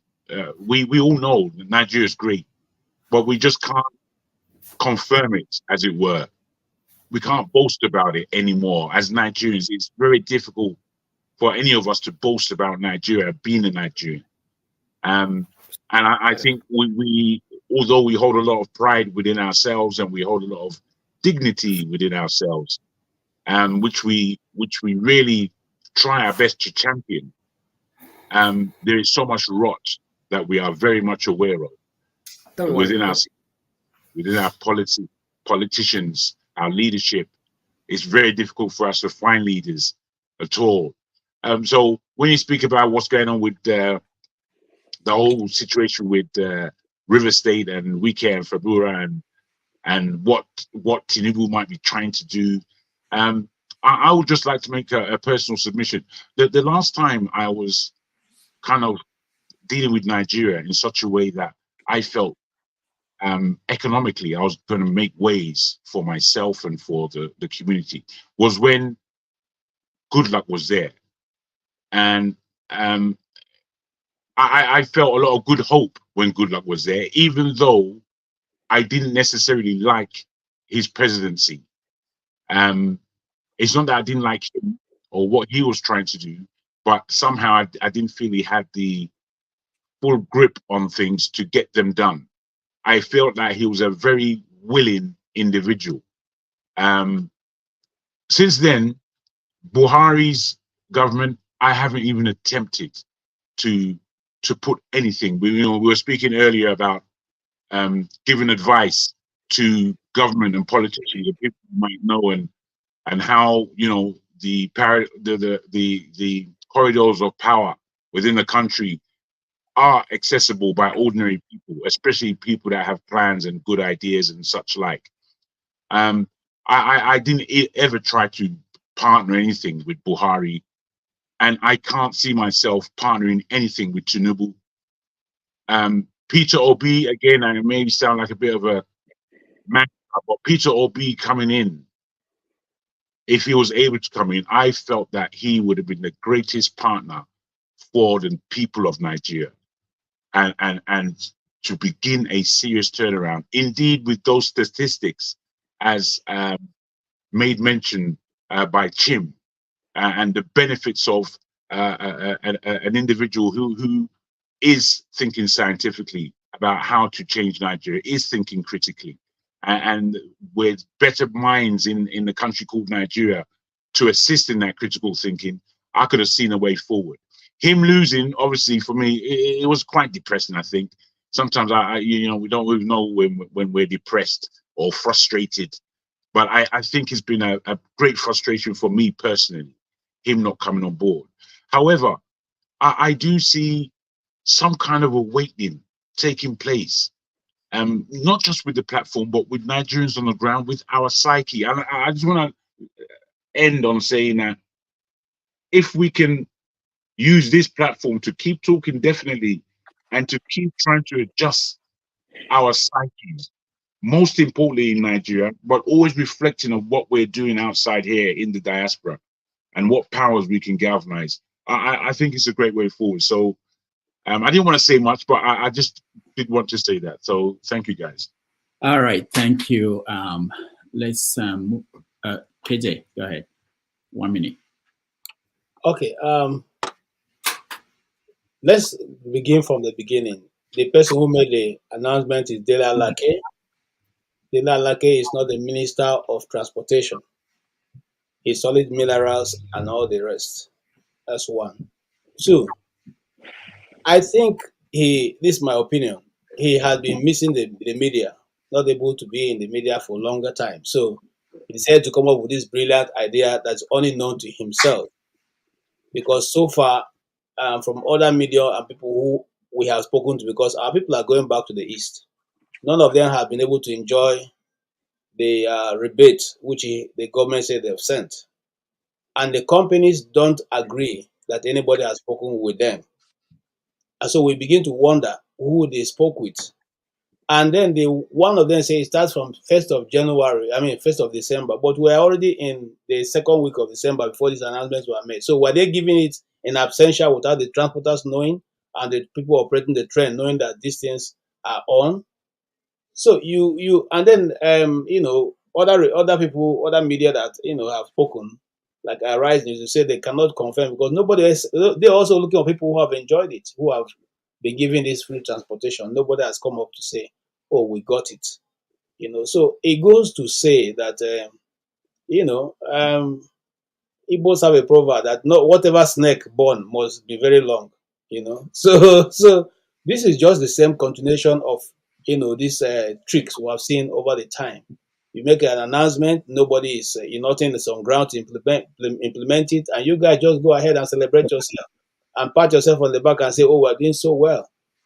Unfortunately, I don't know how we have become so, docile as a people. We just take anything they say, and people even come to argue on behalf of government. They are doing very well. They're doing very well. Very well for who? Anyway, the other thing that's sweetening or gladdening my heart rather is the action of the River State Governor, who decided to, for the first time, decided to share some of the money they have been sharing among themselves with the people. Maybe because he has been under a lot of tremendous fire. So 100,000 naira will be going out to each government worker in River State, and I think that's commendable because some of them that's about their 7 months salary. That they'll be getting in this month of December. They are what? 7 months? Yes. 100,000? Yes. What's the minimum wage? Who pays minimum wage? What are you saying? No, the government at least, state governments are paying. No, I'm serious. Go check. How many of those state government pay minimum wage? I'm serious. Kogi cannot pay 20,000 either. Kogi cannot pay 20,000 either. Yeah, some of them. KG, I don't think it's correct. I don't think it's very accurate, bro. I'm not. How do you know? This thing. Kogi Check cannot even pay how many states are paying minimum wage? salary either. Please don't tell me that paying salary either. But KJ, the last minimum wage was it not 21,000? The last minimum wage for which labor is fighting for is 30,000, which they are trying to move to 50. I know. Before the 30,000, it was what? It was 18 or 21. Yes, it was 15 or 13,000. Yes. Yeah, one of those. Yeah. Yeah, 15 or 13,000. I'm not certain now. But what I'm saying is about 7 months is because you don't even get it on a regular basis, and this man is throwing it out to you in one sweep. That means Christmas will be good in River State. Okay. But again, I'm just trying to do this because I thought by now we'll be discussing Donald Trump, which that's the next topic. So now why he threw that in is because the game is on. Remember that I want to comment on the meeting with Tinubu. Remember that thing was already written and concluded and handed over to them. So it wasn't like there was a meeting. And I'm quoting the elder that was in that meeting, who gave an account of what happened. They walked in there, they were given that thing to sign, and they were threatening that if they don't sign it, that this is a presidential fiat. That's the word he used, a presidential fiat. So it must be implemented. Even when they ask, what about the members who say they should go back to the assembly, who are now members of APC? Should they also return to PDP? The president's answer was, these are my children. They ran to me. Should I drive them back? So the question is no. If you read between the lines and the underlying statement that's not made, you find out that just a question of time, they will go back and impeach that guy. Once he gives them the place to sit, they will impeach him. There's nothing stopping it. So if I were him, I will continue to play the same way because now it's a game of game of death. If you remember Bruce Lee's one of his films, so it's a game of death. Whoever blinks first is going to go. So I'm Wike, who want to control 2 states in Nigeria. Also remember on this your platform, we talked about what Wike was coming to do in the FCT before he came. We said this is what he's going to do. So he's doing exactly what the puppet masters have asked him to do. And so don't expect anything different. Don't expect those who are thinking Nigeria is going to develop in 4 years because Tinubu is in power. they should think again, because this is going to be how it will continue to go back and forth till the end of the 4 years. Thank you. Right. Thank you, KJ. Let me just point out that the whole public service, civil servants in Nigeria, their number is 720,000. So you can imagine when you hear these stories that the government is paying 100,000 to civil servants in Rivers State. It may not be up to 10,000 people. I don't know what the number is. So it's not a lot of people. And also you have to think about people who are not privileged to be public servants. What happens to them? What are you giving them? How do you take the money of the state and just give out to... What about ghost worker? Rudolph, ghost worker. There are a lot there too. Don't forget about that too, man. Ghost workers everywhere. All right. So what about the people who are now part of that? That is a surprising figure, 700 something thousand for a country of 200 million. Why the UK has 1.2 million civil servants? That is surprising. I thought Nigeria, everybody was, feeding on the national cake. No. That had been the debate of the civil society when we were still doing that. We asking, when you come out and make policy for less than 1 million people in a country, where the rest of us are private owners and in private businessmen and all the rest, you make policy for just a little number of people and you beat your chest that you are doing so much. One wonders where the rest of the money is going. That's just, remember in this same Nigeria, when we used to be there, when we were growing up, our parents used to have car loans. You either qualify to get a Peugeot 504 SR or GL, or you get a Passat, or you get a B2, depending on your rank. A car loan from government. I'm not saying, and it wasn't when Nnamdi Azikiwe was a small boy, it was in my time, okay? But today, you can't even pay basic salary to the people, and everybody keeps quiet, as if we have to beg them to do what is necessary and what is right. It's so painful. Yeah, but we are still arguing for a smaller state. But these numbers are really shocking to me. America has got about 3 million civil servants. The UK has got 1.2 million. UK is 66 million. We are this in 200 million. And they have more civil servants than we do. And many of us today will instinctively argue for a smaller state. That is surprising. I don't know. I didn't know that number. I was shocked to Forefathers, the question is, okay, the one that you have now, what are they really doing? That's what I'm saying. Those countries you are mentioning, you see there's actually work for them to do. That's fine. That's a good point. But also, forefathers, I'm not sure the figure I'm looking at. I don't know if the military, they are part of it, or the police, and I don't know. No, they don't include the military. Definitely, if they include the military and police, it would be more than 700,000. I hope not. All right, all right. Let's hear from please help me. I don't know what to pronounce. How do you pronounce it? Amy. That's just Amy. Yeah. Okay, Amy. Okay, welcome to the show. Thank you, Dr. Damages. Good evening, everybody.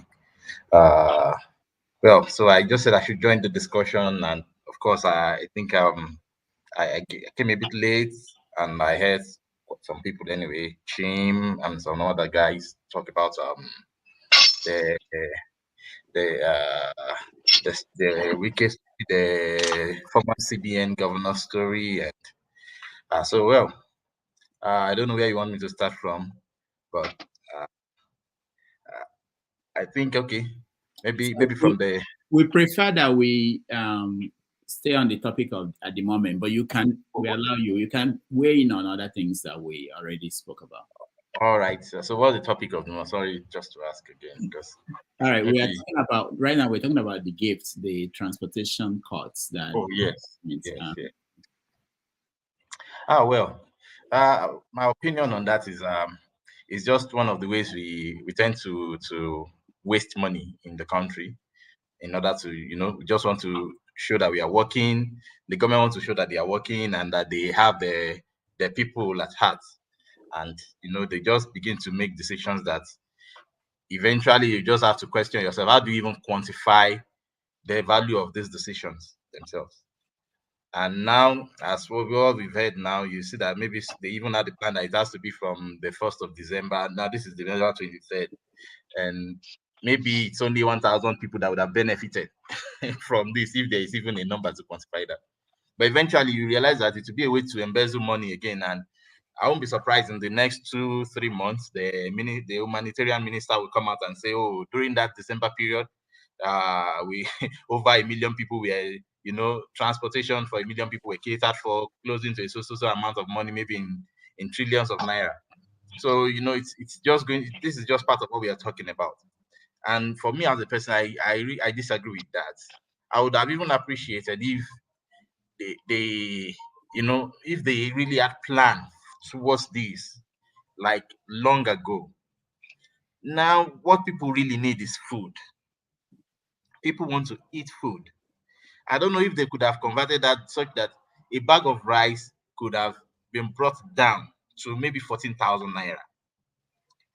Because if, as the Yorubas we always say, if feeding is out of the equation of problem, then there is virtually less problem to tackle.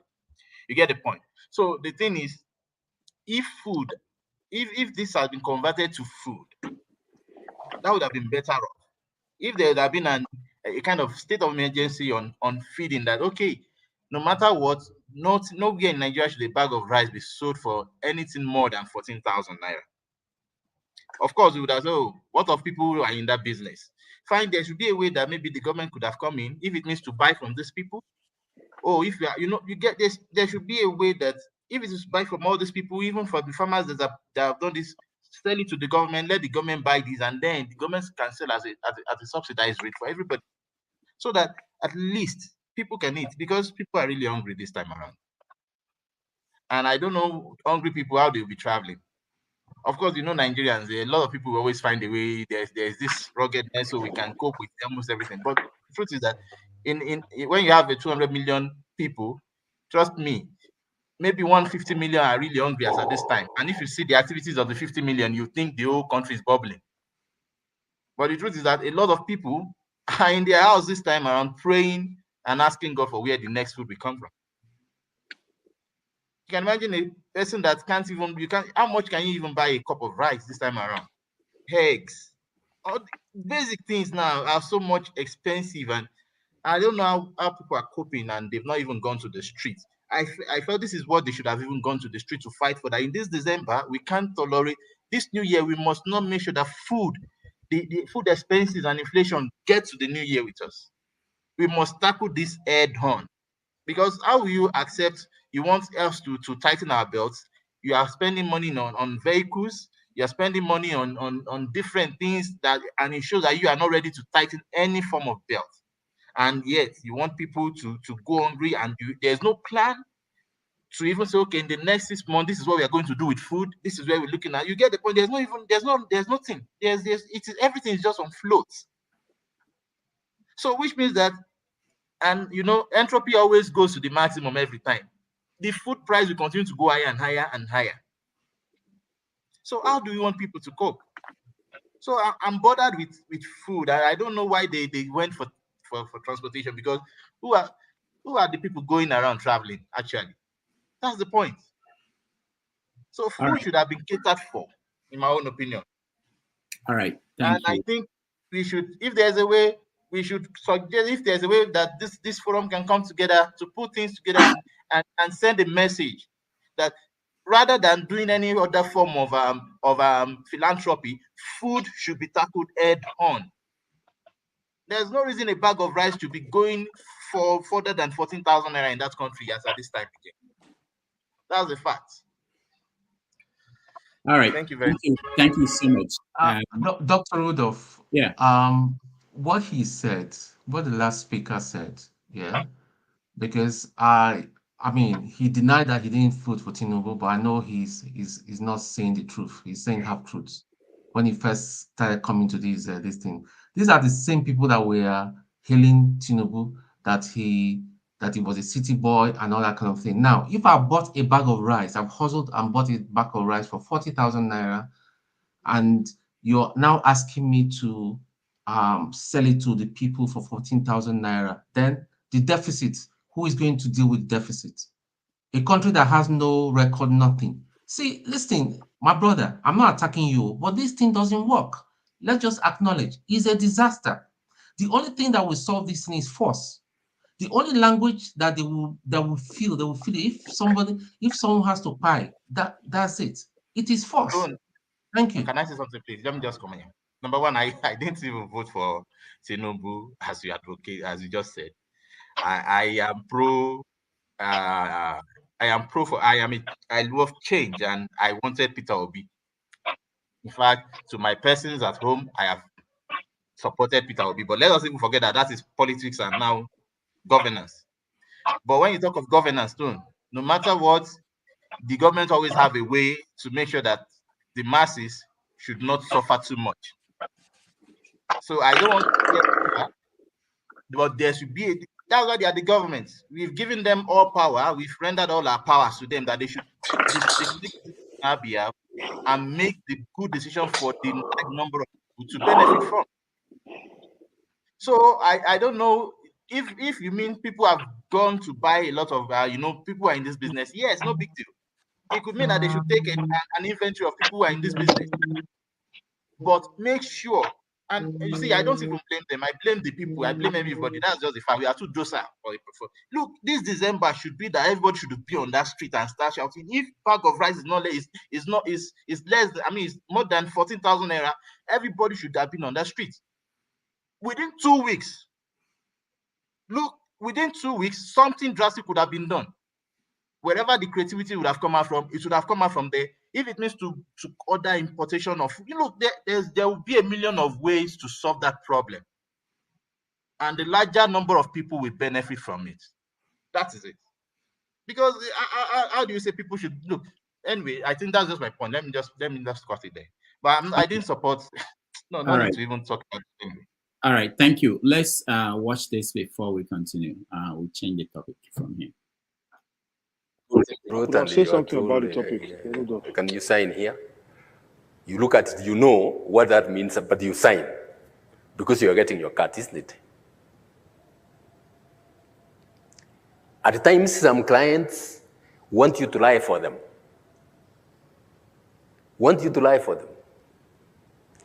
They just buy you. You know, that's what it means. They buy you to do what they want. As soon as you do that, they have no regard for you. You're so cheap before them, they have very little regard for you. But if you refuse and stand firm, and a time comes later when they want somebody honest to perform some job, they will be the first ones coming to look for you. They're the first ones coming to look for you. Sorry again to use another example. When I was in the High Court in 2005 in Mombasa, I made some orders which irritated some people. I restrained the coming in of sugar, worth more than 30 billion shillings. So these people, the owners were frantic. They wanted this sugar released immediately, so they went looking for a lawyer who is my friend. You know what they asked him? Tell that judge to quote his price. This lawyer knew me. He says, that man has no price. He says, no. There is no Kenyan who doesn't have a price. He says, no. And in fact, that lawyer was very annoyed. He didn't want to be involved in that kind of thing.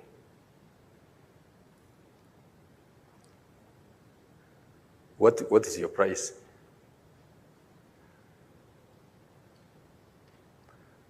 What I'm saying is, are you ready to be bought? In some places, you may not be the one making the decision. But if you agree to be used, you're just a doormat. We are more than that. We are more than that. Sons and daughters of the living God, we cannot afford to be doormats. I want to appeal to you, young people. Be integrity champions for our church. Be integrity champions for our church, for yourself, for your children.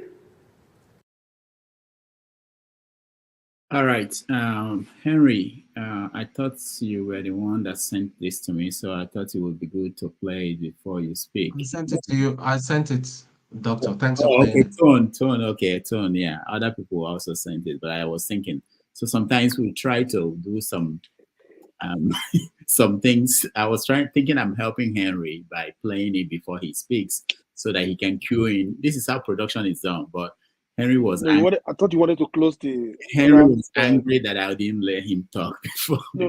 No, I was thinking you're gonna. Okay, all right, go ahead, Henry. Yeah. Go ahead. I didn't forget.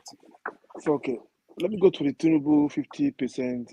It's like when they say 50%, it's like the government is the one running the transportation company in Nigeria.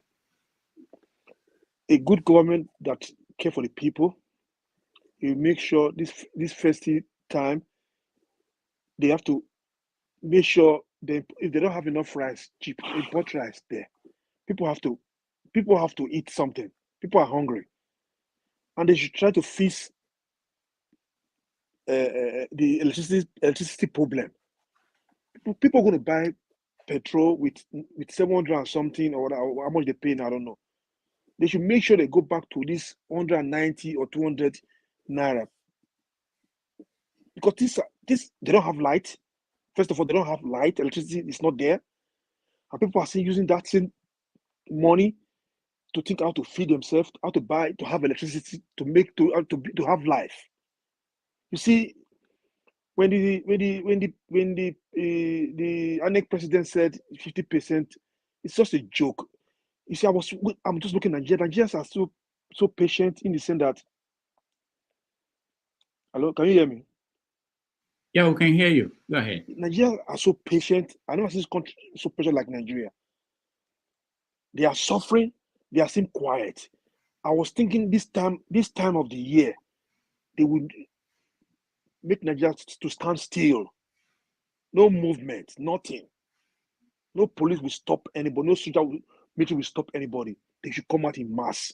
So you know what? We're not going to accept this no more. Put our demand. At this demand, they have to start with demand before we leave the street. Nigeria could not even do that. And the so-called our coward military men, they will say they are brave soldiers. They are not the brave soldiers. They are a bunch of cowards. How much are they paying them? How much are they paying them? Things are not moving fine in that country. When people come out to demonstrate for betterment of their family or for the nation, they will start shooting them. They will start beating them. How much the lowest military men receive every month? How much do they receive every month? You have once a military man. How much is their salary? Change. But now they see the country is going backward, down the range. They could not even come out and speak like other militaries on that countries they did. They are a bunch of cowards. They should not come say they are military. These are not military men. The country is dying. The country is going down, and we are here saying 50% for Nigerians. It's a joke.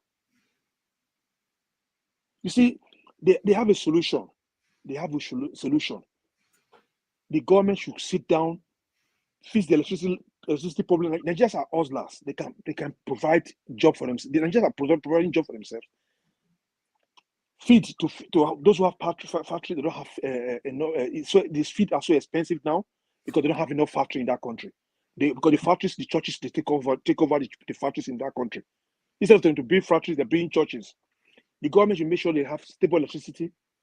Then the petrol, you have to come down to maybe 200 naira or 250 or whatever. For say 50% of transport, are they the one controlling transport system in that country? Not like in Germany here, when they have the government will say they would say, okay, we want to reduce flight transport, train station, train ticket to maybe all Germany. You want to pay to travel with Germany, the whole Germany. Maybe they reduce for you 39 euro or anywhere in Germany. They make that for a year. They do it here. Those who travel with train, they put it down. This is a company that is functioning. Nigeria they don't have their own public transport.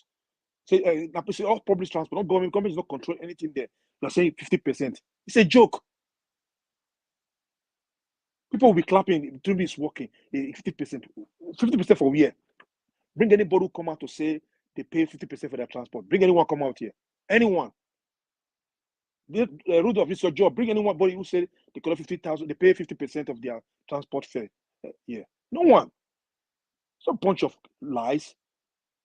I was waiting for our military to do something about it. If to move this man off, come out in action, or let the people come out and demonstrate and support them, not to kill them. Let them demonstrate.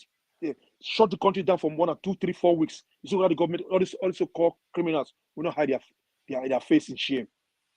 They scare people. They are a bunch of cowards. These are our politicians. They are scared of us. The only people we are afraid of, the police and the military. They are our major problem in that country. And I don't want to go to like a command barrack in Benin City. I went there when I went to Nigeria last. They live like a lunatic where they stay. A dog cannot sleep where they stay in a command barrack in Benin City. They are barrack there. The roof is holes everywhere. They are destitute. Come out where they are so-called camouflage, beating civilians who are hustling every day in the street. This is their time to support the civilians to come on the street to shut this country down because the things are not working. A bunch of coward military we have. Thank you. All right. Thank you, Henry. I was looking for a video to show you guys. In my hometown, people, and I think this is happening across the country, there are people who are providing food, basic things for people in those villages and towns. So sometimes when we say things like what I hear on this platform, that people should be angry, and most people, they just depend on other people to survive. They don't have the energy to do what we who sit abroad expect them to do. And you have to also acknowledge that they've tried in the past and nobody really wants to die, as Fela puts it. So we want to move on to the next topic, which is, where is KJ? It's actually one of the reasons why I want to raise that issue. Yeah, I can hear you. I can hear you. Okay. Oh, KJ is here. I forgot. I was looking for the empty bed. I didn't know you came back. All right. So the topic is Donald Trump. We want to go to America. Before we'll go to Wike and what's going on in Rivers State. Donald Trump and the efforts to stop him from being the president. I mean, there are implications and things that we could learn from American experiment, because experiment in democracy in America is exactly what we copied in the 1999, though we started with 79 Constitution. That was when we started picking up the American style. So there are efforts by some states to disqualify him and stop him from being even in the ballot, because essentially there is fear within the Republican Party that nobody can stop him from being the candidate of their party in this next year's election. And if he becomes the candidate of the party, chances are that he's going to win the election. So one wing of the Republican Party, they're doing everything to stop him from being the president, being on the ballot. What are the implications? So what I will do now is I will start with, I say, Maska, welcome to the show. Let me start with KJ. Maybe he will help us to lay the foundation from the Trump camp, what he thinks is going on, and then we take it from there. KJ. Oh, KJ is frozen. KJ, can you hear me? All right. So KJ is frozen. Let me come to Forefathers if he knows what's going on in America. Forefathers. Yeah, thank you. Yeah, I think I heard about one of the states tried to bar Trump from running for presidency. I didn't know that was a thing in America, that it was even possible. But from what I gather, it seems to be failing, that it's not going to be possible to do that. I think the politics we see in America is not so, I've never really seen them as that different from, from other nations. People that they have different cabals in different countries, if you want to use those type of terms. And there are groups that don't want Trump to be president. And let me see if I can mute this guy. Yeah, there are some sections of the country that don't want the country Trump to be president, and they are trying to block him, while others don't care. And from what they are saying now, he might actually go on to become president because a lot of people are not happy with Biden, what he is doing, and with all the wars he's going into, and not focusing on the people. So you can, for me, it's not too surprising to see that, because if you look at the West, there's a lot of things that has been unmasked lately. You look at how they are censoring the media like crazy. If you say certain things about the war in the Middle East, all hell breaks loose, and you see them censoring themselves. They, even the press people cannot even ask questions, and we think Nigeria. You can't even believe that you look at Nigeria, you say, oh, the government is influencing the press. Here in the West, they are scared to ask questions. You can even see it in their eyes. They are worried about asking certain questions or annoying certain officials, because they fear the repercussions of that, whether they're going to lose their profession. There are journalists that lost slots of their show. Somebody asked a question, he asked a pertinent question to an official, and he lost his slot. So in the West, they have those kind of dynamics that we hate in Nigeria. And this is why I always ask that question. Most nations have the pitfalls we see in Nigeria, but why is it that they are functional still? Because Trump he could be in jail and go on to become president. But in Nigeria, you will never be able to do that. You see what I mean? So because they believed in their own West, I think that's another big difference they have with us. In the West, the people is sovereign. They can choose to elect whoever they like. Even if it's somebody's in a psychiatric ward or is in jail, they can make him a president. But in Nigeria, you can't. That's one big difference that they have. But there are other differences. But in the end, it's not our country. And the only thing I think Nigeria should take from it is that some of all this is we see in our country is not unusual. I think this is a human trait. You always have cabals that want to stop the other cabal from getting to power. And it's not about the people. Trump doesn't care about the people. Let's face it. He never cared about the people, just like our president don't care about the masses. They care about themselves. They are fighting amongst themselves. So I think I'll just leave it at that. It's up to Americans to decide what they do with Trump, really. What do you think about it? All right, let's go to an American, KJ, who is in Trump's camp. Let's hear his analysis of what's going on. KJ. Man, Prof, you are. Anyway, now, let me put a disclaimer here, because it's very important. I support what is good, irrespective of where I stand with the individual. I try as much as possible to deal with my emotion outside of what is going on in the system, be it politics or governance.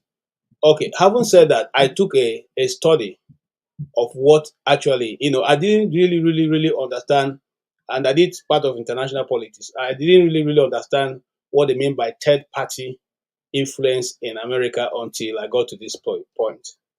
In other words, there is always that where everybody converges, but in the open, they are either Republicans or they are Democrats.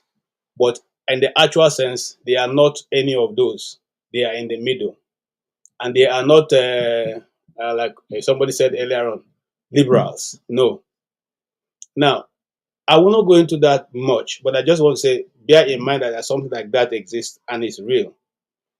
In the case of Trump, some people think it's because he makes some made some assertion that he's a Christian. That is why people seem to support him. No. You see, there's something we read those days in theater called the protagonist and the antagonist. Now, the antagonist is always the masses always go for the small man who is being beaten by the big man. And in this case, the government is the big man beating the small man. Everybody's emotion will go to the small man who they feel is being oppressed, who they feel is being maltreated, who they feel is not being treated equally. So when you bear that in mind, then you just oppose it to what's going on even as we speak. Because if Hunter Biden is what's his name, the son of Donald Trump, he will not be walking the streets of America. Talk more of him making comments. Talk more of even defiling the subpoena that was given to him by the Congress. Let's put that apart, because people like Steve Bannon, were sent to jail. People like there's one other guy. They were all sent to jail because they defied going to the subpoena that was issued to them. So, what am I saying here? Coming back on the issue of Donald Trump, some people sometimes we just say these things, as black people, that Donald Trump hates black people. I want to bring your attention to one thing. Mike Tyson, the person who gave him his first break, is Donald Trump. Donald Trump, you go watch this thing, go back to the history. Donald Trump was also there when he had his fight. So I'm saying that to say that I don't want to go into that direction. When we will need to discuss on his life, I will come back to that. But in this case now, what the government, now the state of Colorado, simply had just passed that 3-4 ruling, saying he's been barred from their state, from being put in the ballot. But is that correct? It's not correct. It is against even the American Constitution, because the people that determine who should be and who should not. By the way, the law they are quoting against Trump was used first against the insurrectionists, the people the Confederates who fought American Civil War. That was when this was brought to try them. But even if you go back to that history, you find out that even the people who led it, who wrote the charter for which they used in fighting that war, okay, were elected into the speaker, into the House of Assembly, into the House of Representatives, and even one of them became speaker later on. I mean, if you give me time, I can get all that out for you. So it didn't make sense now to say that you are banning this man, because no court of law has found him guilty. And nowhere has been accused. Even all the cases going on against him now, no one charged him for insurrection. You cannot stand up as just an individual and declare somebody has become an insurrectionist when they have not been found by a court of competent jurisdiction. I think that's the law in America. And it doesn't stop because you have Donald Trump. The law will apply as accordingly. Now, I'm saying that to say, coming to this point now, I'm saying, now, majority of people who I have followed over the time, especially a center called American Center for Law and Justice, ACOJ, they took time to explain what this is all about. Some of them don't like Donald Trump, and they don't agree with him. In fact, just this man, the professor, who has not voted for Trump and is ready to vote against Trump, okay, he still analyzed this and said, no, even though I don't like Trump, this is totally wrong. Okay, this is the people that will decide. You are the Secretary of State. I mean, as the General of a state, cannot stand up and say this person is not worthy to be on the ballot. You are taking the powers that doesn't belong to you, and so that is how it is. We know that eventually it will not stand, but a lot of effort to be made, because why? They are afraid. And I don't want to go ahead, I don't want to go ahead to say the reason why they are fighting him. But if you want me to give you all that story, my number is there. I can give it to you in private. Hold on, we can come back to you and hear what you think is the reason why they are fighting him. But there are some things you said here. I will also come back to you. You talked about Biden, Joe, Biden's son, Hunter. I think the story you told is not exactly how he was willing to go and testify. But he only said that he wouldn't do that in private, which is what the Republicans were asking him to do. No, but you forgot that just some 3 years ago, when they were having the same January 6th trial, the Democrats insisted on doing private trials. They made sure that it was not public, and even at that, they invited the people they wanted. They didn't invite the people who took part, who wanted to be there. So you see, they say it's what goes around comes around. I keep saying this thing all the time. You cannot dictate to me how I want to interview you. You can't come to is that how it's done? You can't tell the representative how they should interview, whether they want to be in the public or not.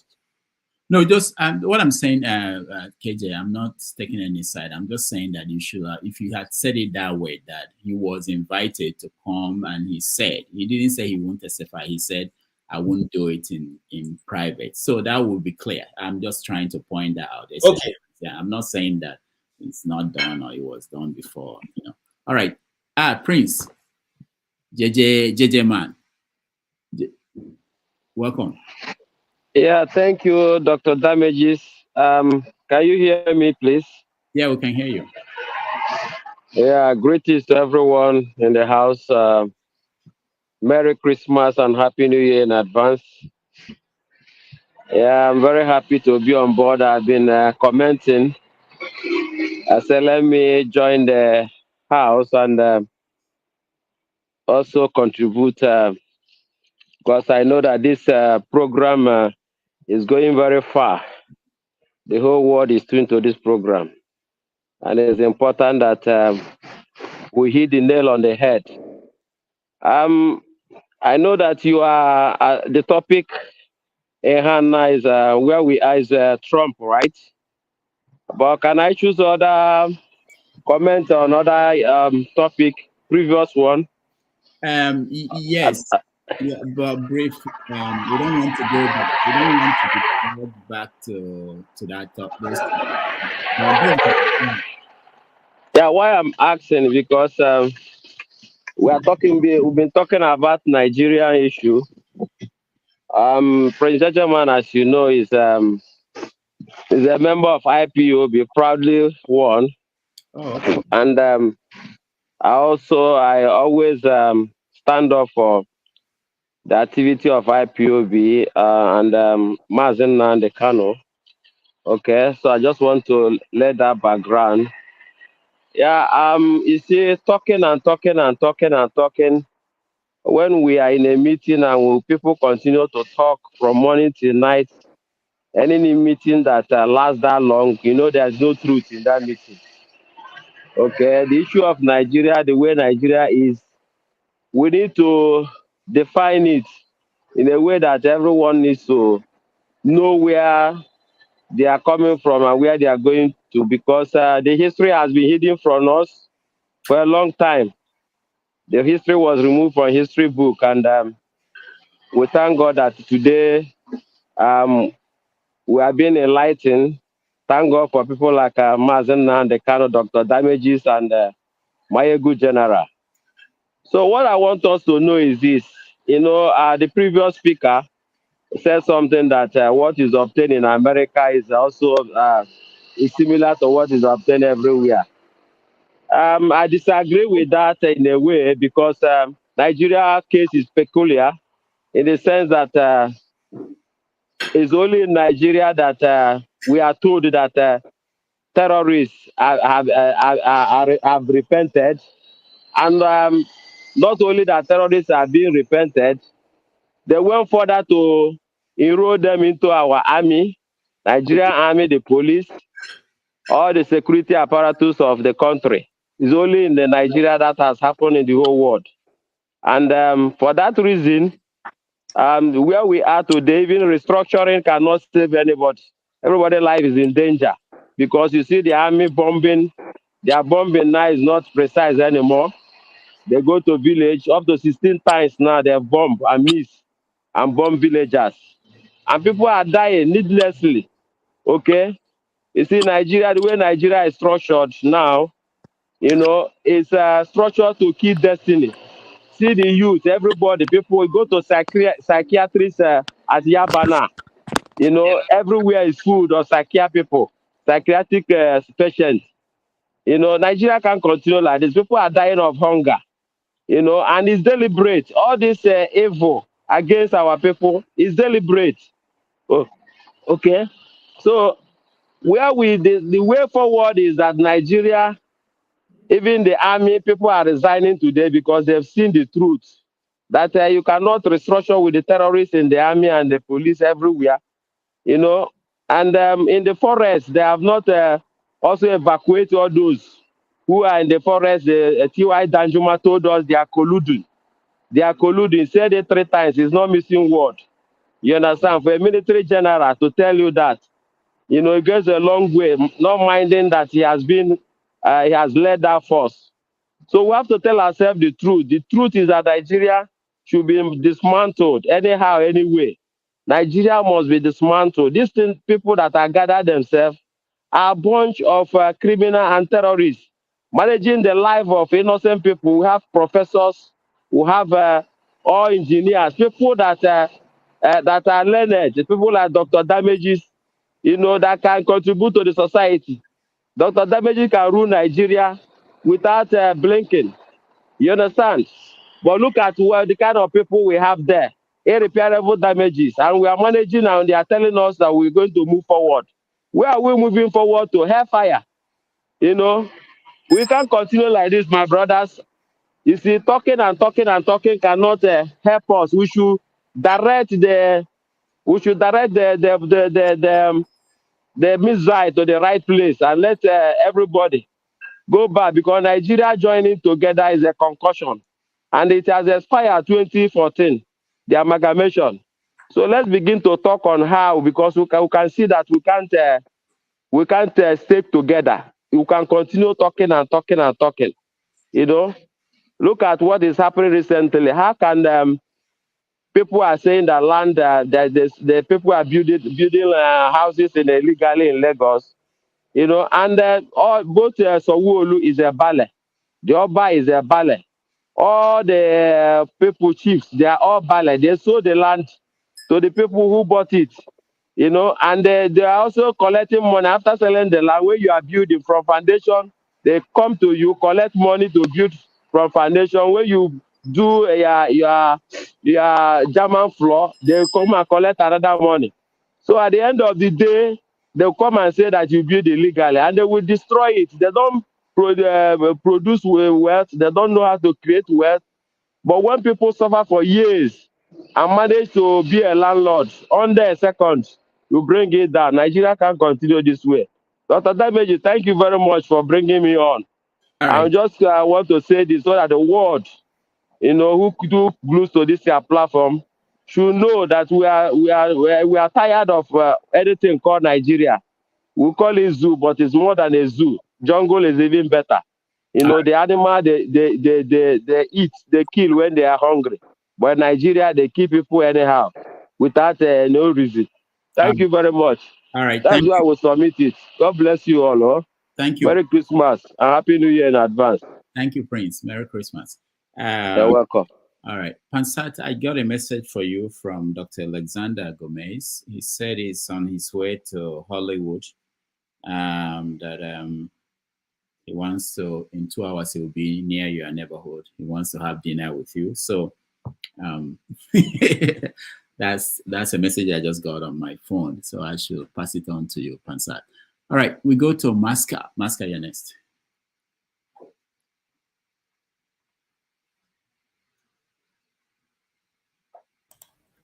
Good evening, everybody. Good evening, Mr. Rudolph. Yeah, welcome. Thank you. Good evening. We lost your audio. We can't hear you anymore. Is it Nigeria? Is it Nigeria network? Maska, we lost your audio. Let me give Pansat a chance to. Maska, Rudolph, is he from Nigeria? He's in Nigeria. This not Buhari.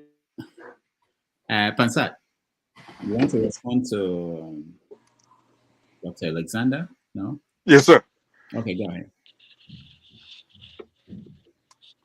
Yeah, I got you sent me his phone number anyway, so I would I'll check with it and see what his agenda is. And now you want to talk about Trump? Let's go that way now. I told you. Or you came to talk about Pope? Which one? Okay. Which one? Let's.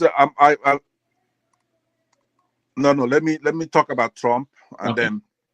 All right, go ahead. I don't know if I have a feedback. Do you have a feedback with me? No, you're good. So the thing is that Donald Trump is an enigma. We know that Trump came down an escalator in 2016, I think it was. And he confessed. He says, look, I used to be one of these guys. I used to give to the Republicans. I used to give to the Democrats, Clinton and the Bushes. And I mean, he couldn't tell a lie. He was somebody who took some kind of gas to tell the truth. We know his activities in business. As a Christian, when somebody makes a confession, I forgive them and I start judging them from that day, what they do, what from then going forward. So in the case of Trump, we saw him come into office, and he's an American. You have to remember that. His presidency is for American interest, not Africans or blacks even, or something like that, right? So he said he wants to make America great again. And his constituents at that time were primarily people who were fed up with the Democrats and the Republicans. Not just really independents, but people who were just fed up, and then of course Republicans. Some extremists. At that point, he made a lot of promises that advance United States interest, which is to rebuild the economy, return the manufacturing base, stop the wars that were peddled by what they call here in the United States neocons, a right-wing agenda. So he went about doing exactly that. He came into office, he did that. He's a back puncher. When you punch him, he'll punch back. It doesn't matter if you're the Pope or a woman or whatever. Most people wouldn't do it that way, but that's his mannerisms, idiosyncrasies. So a lot of people, especially people from Nigeria and others, Africans, they look at him based on his utterances and those idiosyncrasies.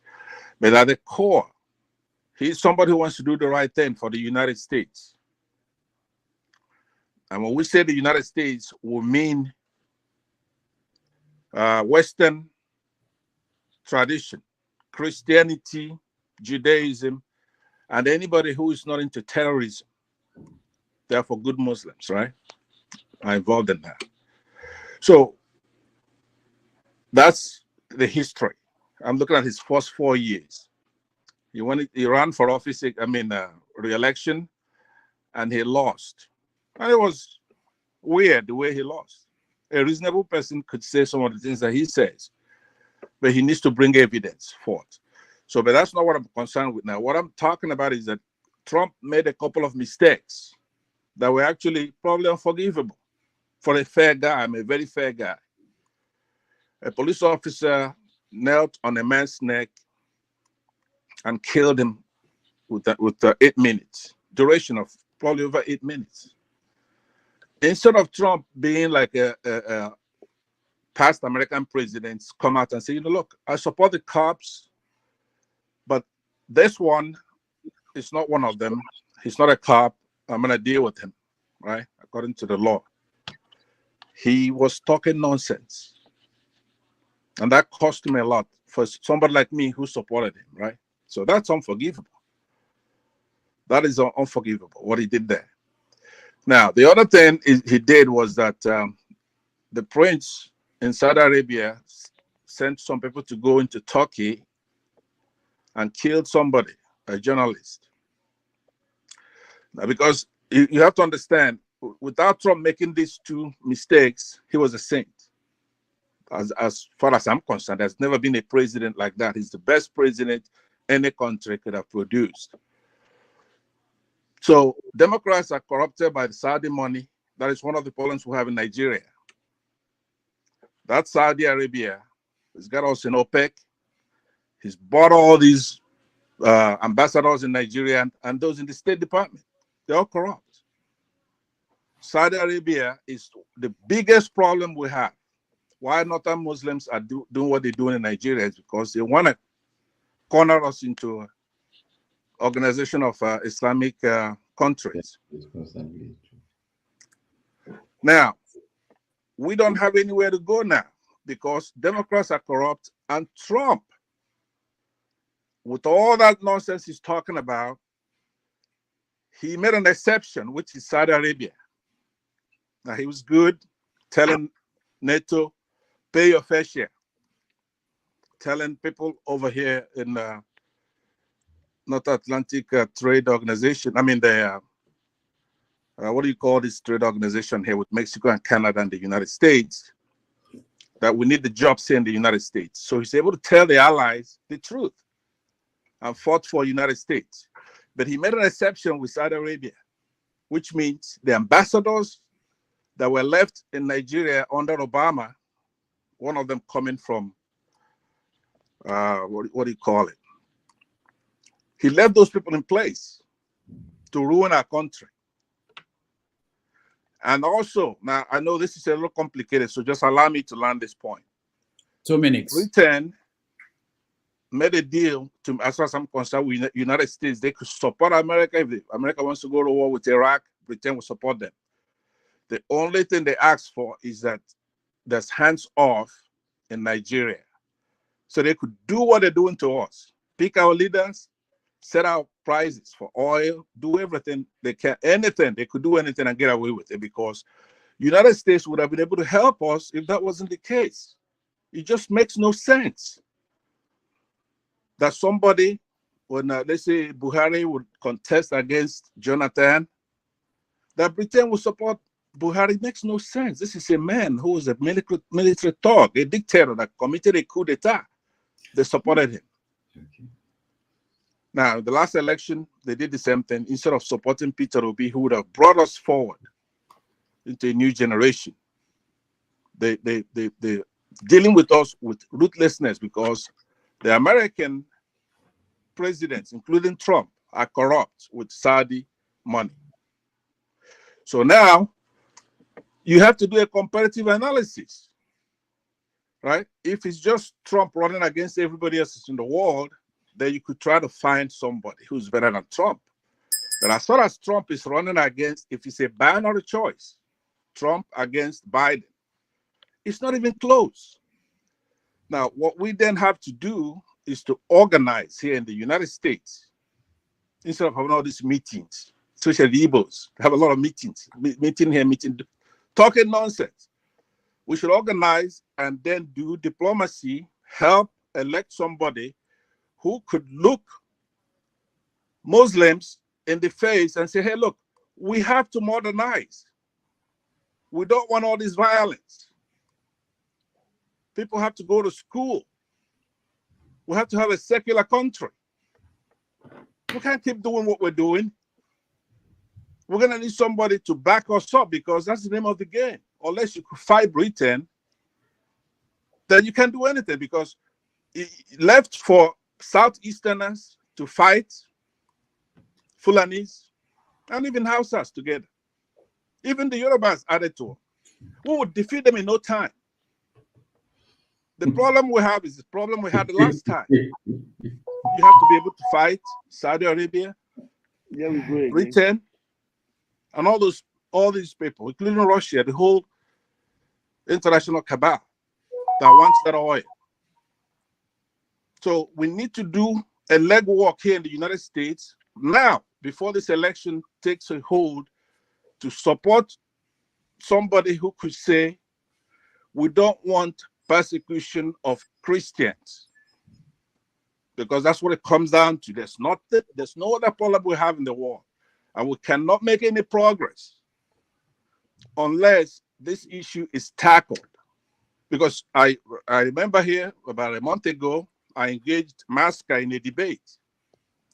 I said, is democracy haram? To my surprise, he admitted it. He said it is. And subsequently, he added some caveat. But the bottom line is that we cannot pick our leaders in Nigeria because there's a specific council that Muslims use to pick who's going to be the leader. It's not a democratic thing. It's against the tenets of that religion. So if you go and you invest 400 billion naira like we did to institute a technology, BVAS, they'll just turn it off. There's nothing you're going to do about it. So we have to do the legwork here in the United States, help elect. I'm taking too long here, so let me try to round it up this way. Elect somebody such as George Bush in the past. That's who knows how to deal with Islamic countries that want to go fundamental, that are against democracy. George Bush scared the pants out of us. So Pansat, who is running now that is like George Bush? Quickly, 1 minute, so that we can go to somebody else. I didn't hear that. Say that again. Who is running in the Republican Party that is like George Bush? Trump. Oh, Trump is almost like George Bush, except Saudi Arabia. Trump cannot be like George Bush. Forget about it. Let me tell you why I say that. Trump is the kind of person that speaks the language they understand. And that is, if you mess with us, we're going to let you have it.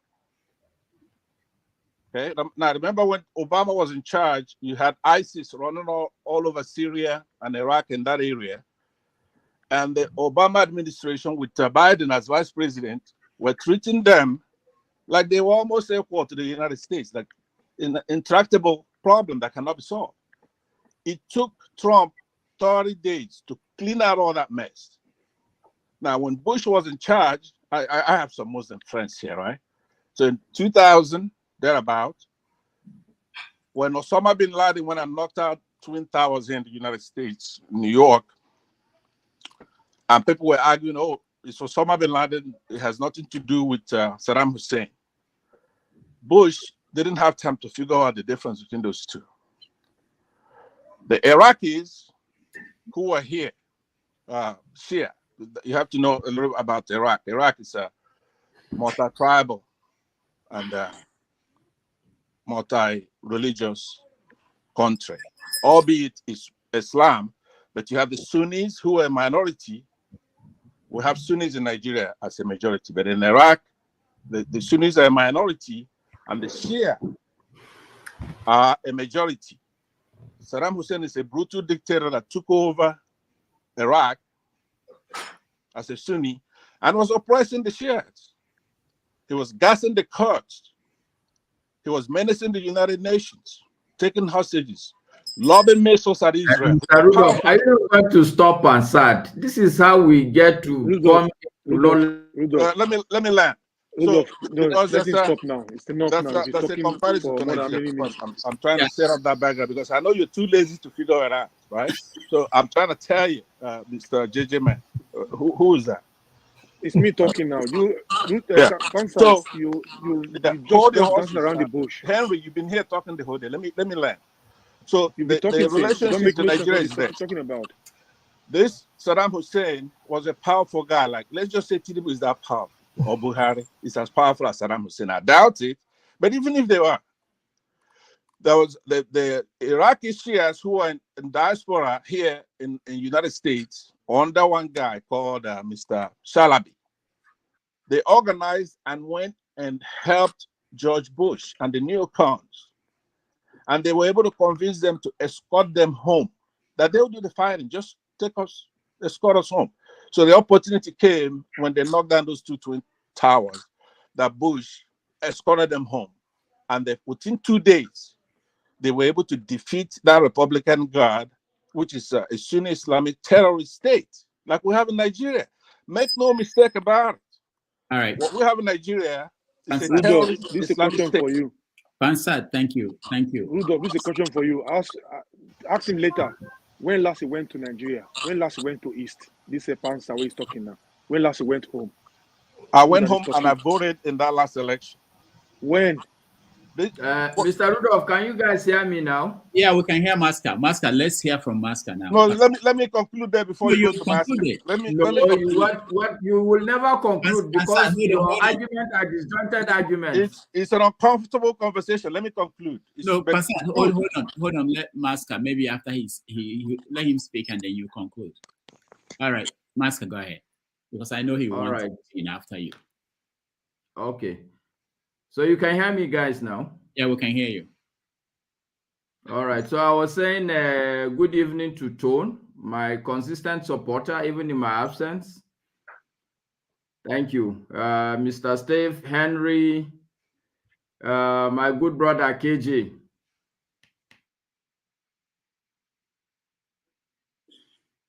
Buhari network. We lost you again, Pansat. Buhari network. What's going on? Try. May I continue? This is evil against my brother Masker. This is evil. Masker, try to speak again. And Issa Pantami is no longer the minister for.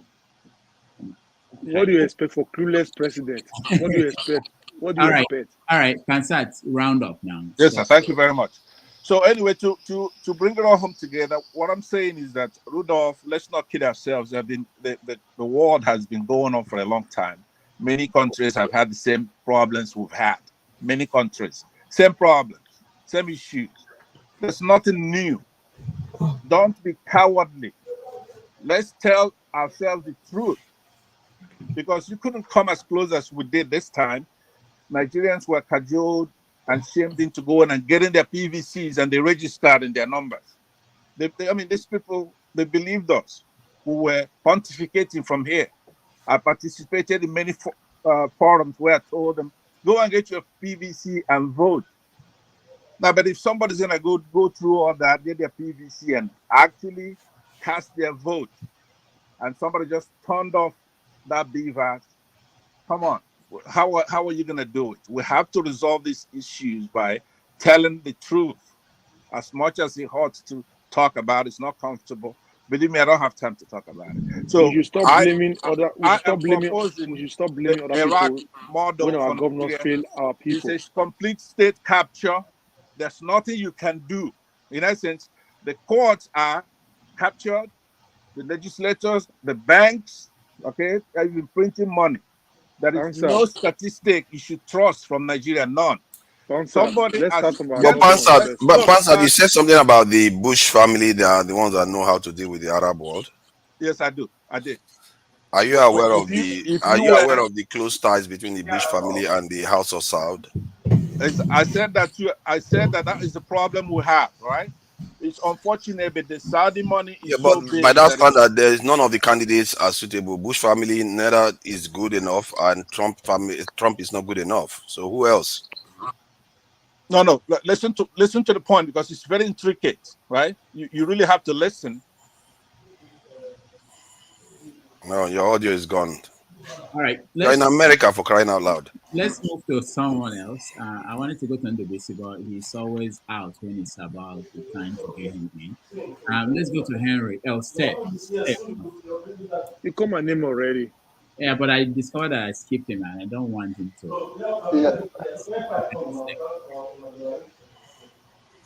Is it Henry or me? Yeah, go, Steph. Yeah, KJ, I understand all you said.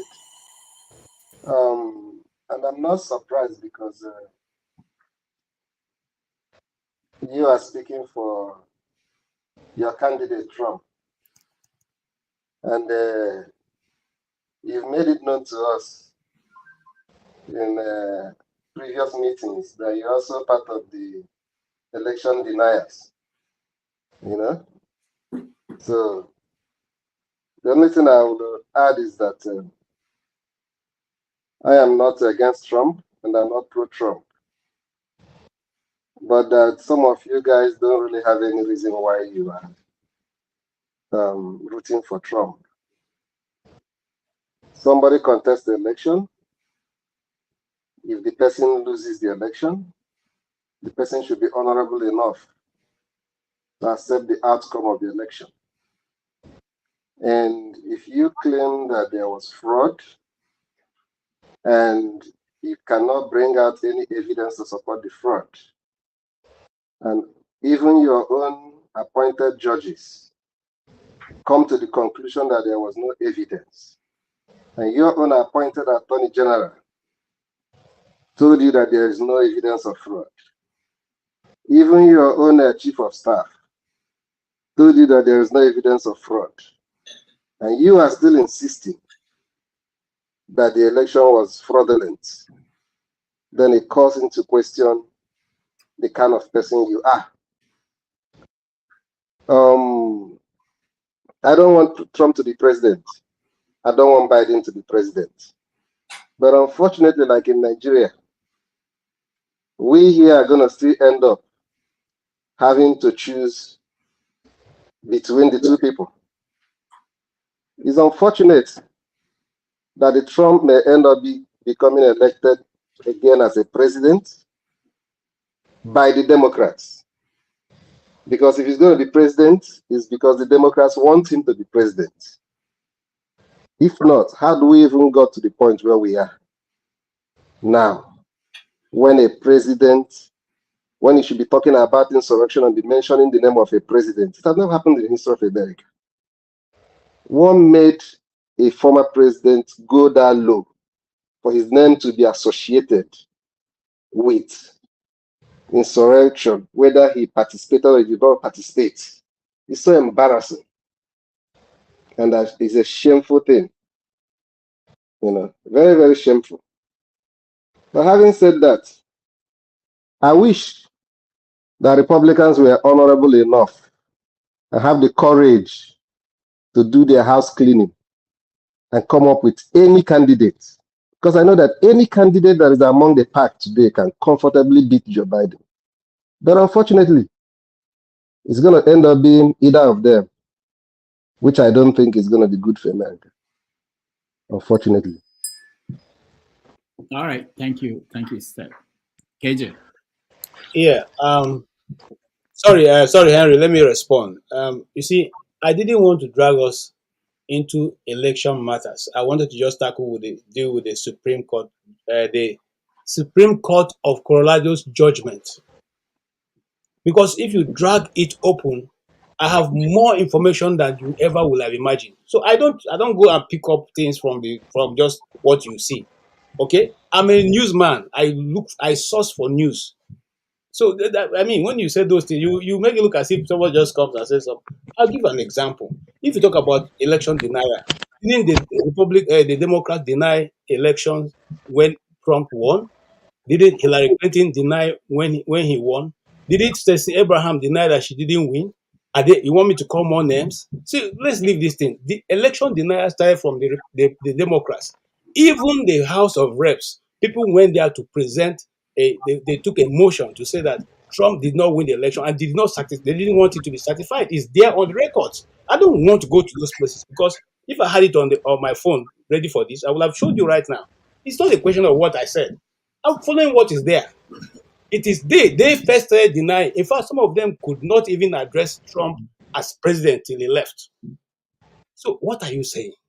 Right from the very first night that Trump won, if you want, go back to CNN report of that day. You see that they said that from that day they kicked off the one of his impeachment. Look, I don't even want to go there. All I'm trying to say is this: some people are mistaking what is going on, and I'm not a supporter of Trump. Remember what I said here.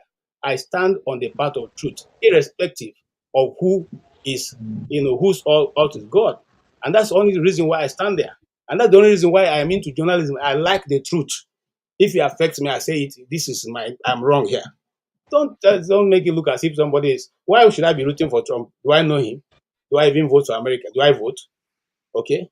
No, what I'm simply saying that the rules have been set. Follow the rules. The same thing I said in the Nigerian election. When I came here, I first told you guys, why am I not supporting P2B? That's what Kofala asked me. I said, because I know he's not going to win. Even if he wins, they won't give it to him. So there's no need for me to exercise my emotion, my time, trying to look for what is not going to work because I know. All right? I don't engage in, try to follow but you want a better country. You don't want to participate. So what I'm saying is, in essence, is simply this. The rules should be followed irrespective of who is there. Doesn't matter whether you like the person or not. Simple. And let the court decide who is wrong. It's not for us. 74 million people voted for Trump, guys. These are 74 million Americans, not non-entities. Okay? KJ, why I don't want to talk about I don't want to talk about the Supreme Court issue. I don't want back-to-back. Excuse me.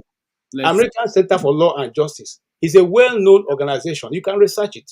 They defend countries, and right now they are in the UN defending or trying to get the people hostages out of this. So that's how big they are. You listen to them and listen to the explanation. They are all lawyers. What are you saying now? I beg, leave that and I beg. KJ, thank you. Let me go to Henry. I'm about to round up and hand it off. Henry, go ahead. if I were to be in America, if I have to vote for America, I don't vote in America. I vote in Germany. Yeah. I would never give my vote to Donald Trump. You see, okay, the 4 years he ruled America, since I was born, I never saw what happened in America when they tried to overthrow the when Donald Trump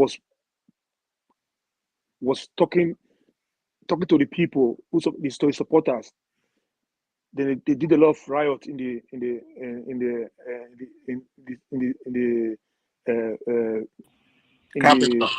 Capitol. So if this happened KJ, this for you, if such thing happened in Nigeria, what you going to say? Now My brother, if you go back let me finish. If you go back to that video, if you go back to the video of Ahmed, that video was doctored. It was edited. That's one. It's always so. Hold on. Yeah. There are more than 20 agencies of the FBI in the crowd. It's okay. I thought you don't want to and fro. It's okay. You see, when people just sit here and try to, because this is America, so Donald Trump can do anything and go without punishment. I call this hypocrisy. If such thing happened in Nigeria today, most of you here will be condemning those things so badly. If it's a country that is working, if it's in Germany, Donald Trump will not go. They will be impeached Donald Trump for a very long time. Such thing can happen in Germany. What are you talking about? So if someone wants to overthrow, to go and take over Abuja now, you say they are criminals. What are you talking? So if someone goes to Aso Rock now because of you don't get it right. Donald Trump lost the election. Will you call them criminals? No. Donald Trump lost the election. He knows by himself he lost the election. He knew this. It's just like Tinubu now. He didn't win the election. If the opposition is going to take over Aso Rock, they have right to say it because we have proved that he didn't win this election. That's it. But Donald Trump didn't win this election, and he knows it. This is what I'm trying to say. All right. So Donald Trump, by now, he's not supposed to go to this. It's not supposed to. If America is a country that is working, is practicing democracy, Donald Trump should be kicked out in this election. That's it. Biden is not. Don't come in. Biden is not an option either. Biden is not. Don't come in, KJ. Biden is not an option. They have to look for somebody else from a Republican. It doesn't matter which person they brought in there against Biden. That person will win. Republican will win because Biden is no go. Biden is zero, nothing for him. Okay, but you have to deal with reality, though. You know, the polling is showing that Trump is winning the Republican field by. That's what I said. If America is a country that is working, Donald Trump should not be in that ballot. Period. All right, Henry, thank you. Let's close one person and go to the next. Tony, you're next. I've got nothing a lot to add. I'm not American, and I'm not an American. I don't live in America, but I'm not saying that Trump is a saint either. But from what it looks, if the Republicans say he's the best man for them at this time, who am I to oppose or argue or debate about it? So be it. That's my stance. All right, thank you. Luisi. Thank you, Doctor. Thank you, everyone on the show. And concerning Trump's legal battles, he put himself in this precarious situation with his conduct after the 2020 elections. I don't think no president has ever disputed elections before in the US the way he did. I could remember when Al Gore contested the Florida result with George W. Bush, and it was resolved amicably at the courts, and Al Gore accepted it the way it was, and Bush was pronounced was sworn in as president. But Trump, people who know Trump from his business dealings even before he became he's a very controversial and divisive figure. So people are wondering why he should be doing that. How can you call a rally the same day the Congress is was to certify the election results, and you are asking them to march to the Capitol? What do you expect? and all those radical people who are his supporters, they all went there. And from reports, they said even he was watching this thing from where he was, and some of his officials were telling him to call this thing off, ask them to stop. It took him hours before he went on air again and said, okay, it's okay, you all can stop. America is supreme. American culture is supreme, and all that. Before then, a lot of damages has been done. Some people died in that process, both his supporters and some law enforcement officials. So this is not good. Well, above all else, Mike, I don't know. The law should take its course. If I know he's going to contest this ruling by the Colorado Supreme Court further in the U.S. Supreme Court, so let it be tested and let's see how it goes. So that's my take on that. All right, thank you. Righteous man. Yeah, Dr. Rudolph, good evening. Yeah, nice to have you again. I've been on traffic for 4 hours now. Just getting home. Oh. 4 hours. So, it's terrible. On Saturday? Yeah. I'm just entering my house. When I switch over to the panels. This thing. I was driving. I was in the traffic. I think you could see me. You could see the light. My motor was in the traffic for 4 good hours. 4 good hours. It's terrible. It happened in America too, in California sometimes too. All right. Just man, yeah. Hold on. Okay, let me play these videos you sent to me, and then you can tell us what we're seeing.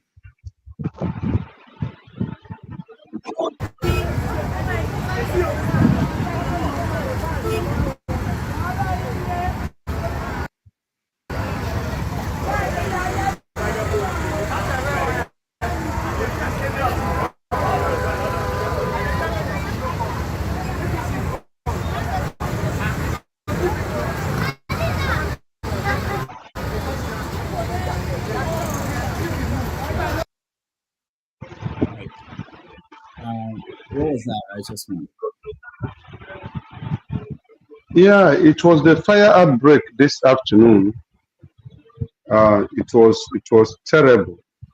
The second part of that video, you will see where people's cars were burnt. You know, expensive cars were burnt. It was a terrible sight this afternoon, and for the first time, the Lagos Fire Service responded immediately, promptly, and they were able to put the fire under control, and at least to reduce the damage it would have caused. But even at that, people have lost hundreds of millions of naira this afternoon. It was a terrible sight. People were just crying, rolling on the street, and I was very close to my office side. I have to rush down to the place and make a coverage of it. And I remember in the afternoon, Nigerian time, when I reported this case, the first time the panel was on. In the comment section, I saw some people saying I was running propaganda. Damages, can I ask you for a favor, please? Because if you listen to people's comments, even my friends, my colleagues that are interested in this program, they've always said they are preferred people in the comment section that you don't want to vet, and you are not interested to do something about it. Either those people are paying their $5 or 5 cents regularly, then they become untouchable, because I don't see somebody will consistently be using negative words in describing individuals that have nothing in common with him. And you go through it and you keep quiet, and your moderators go through it and they keep quiet. Somebody calling me a propagandist, somebody calling me an evil person. Can you just imagine that? He doesn't know who I am, I don't know him. And this is continuous action, continuous writing. And it's not only me. This clap of a man, I will take him off spiritually, whoever he is. I am telling you, I will trust. No, I am going to go spiritual, because it has come. I have warned him. He doesn't know me. and I'm going to take him up spiritually. I will fish him out wherever he is, as far as he's breathing under the heavens. I will tell him, man pass man. Apart from money, there is other aspect of life. Why would this man be rubbishing people's image, and you let him to continue to do that? Small time he will post $5, and everybody you will pinch his comment and his money. I mean, he's so abusive. This is very, very wrong. He should be a disciplined man. And if you think he's a man, he should show himself here. And I will talk to him, and then I will face him as a man. We face the man. Please. All right. Thank you, precious man. Let me remind everybody, we have... I think it's man. We have a system of monitoring the comment section, and we have some guidelines. Sometimes it works, sometimes it doesn't. And so we will continue to do that and reform it if it's not. But we think we are confident in what we have in place for now. Let me welcome Igbo Basics. Igbo Basics, welcome to the show. I just wanted to test out to see if this system actually works. I got one of these MTN 5G, whatever they call it. But anyway, I'm glad to see you guys. I'm trying to learn like Dr. Damages. I just wanted to say hello and to be sure that the location where I am, that I'm able to log in. Yeah, I see I can log in. Good evening, fellow panelists, and may God be with you all. I beg make una take am suffering so that you won't have a heart attack. Because so far, so. We don't throw challenges. Anybody who wishes to go and hug a transformer, well, you're welcome. It's Nigeria. My experience so far, it's that of collection secretaries. Collection secretaries. I've had some experience today, and I thought I was going to count the number of checkpoints. At some point, I just said, no, forget about it. No, basics. Start from the beginning. Where are you, and where are you going to? We need to know because you're talking from the middle. I don't know where you are. I'm somewhere in the east. As a matter of fact, I went through KJ's territory today. Hi, KJ. I thought I was going to catch up with the Ilosa Uzuakoli. I saw them in action. Pretty much a very good cultural activity. Igbo basic is not Ilosa Uzuakoli, it's Ilosa Ndempa. Well, that is Ndempa. I'm talking about Uzuakoli. No, now, it's different for Uzuakoli. Come on, what are you saying, Jim? Go and sit down. So anyway, folks, I had some experienced people traveling with me today, and I particularly wanted to know about the rail lines that crossed Uzuakoli. And I don't think there's no rail line passing through there. If anybody tells you that a train passes there, no, that's not correct. I also saw the Methodist College Uzuakoli, which whose sign had been repainted recently. All in all, I wanted to piggyback on the submissions of Mazi Ezoke. Sometimes let's be real. From Port Harcourt to Aba. On a serious note, you left Port Harcourt by 11 o'clock, and you got to Aba by around 12 something, about 1 hour plus. That's where I had the experience of the collection secretaries. So I'm not going to bore you guys because I really wanted to take a time out and edit some of the things that I encountered so far. Then I'll be able to come on. I just wanted to test out today to make sure that I can be able to log in and see how you guys are doing. So far, the experience with a place called Ethiopian Airlines. Ethiopian Airlines. I have one shirt, one pants. They've done it again. Sometimes we have to call these folks out. They made my journey, as a matter of fact, a living hell, ranging from JFK. So that's as far as that is concerned. That's a story for another day. I would. Oh, Dr. Damages, I wasn't even ready for that yet. We're getting there. I was thinking you have this, and the Ethiopian airline people, they were not afraid of you. I mean, did you show them this picture? Dr. Damages, that is yet to unfold. The Ethiopian Airlines, they will get it from us, because I gathered over 35 to 40 names of the people they disappointed, and they took us to Cote d'Ivoire. And then they took us to Lagos. And when they took us to Lagos, almost all of us did not come with our luggages. I remember a guy from my town who was going for the same thing I'm going, Ibotomma. He did not have his luggages. He slept in the airport because his connecting flight was for 7:30 a.m. with his wife. So that's as far as that is concerned. I would rather put together a comprehensive report and then be able to report back to this panel the realities. And thank God that I have been guided by some people who have been truly, truly experienced in this place called Nigeria is our country. That is what is going on so far. So I'm just going to say hello to you all. Thank you. And then we will be talking soon. All right. Welcome to Nigeria. We're going to meet next year. I'm going to be there. Which Nigeria? Do you know where I am?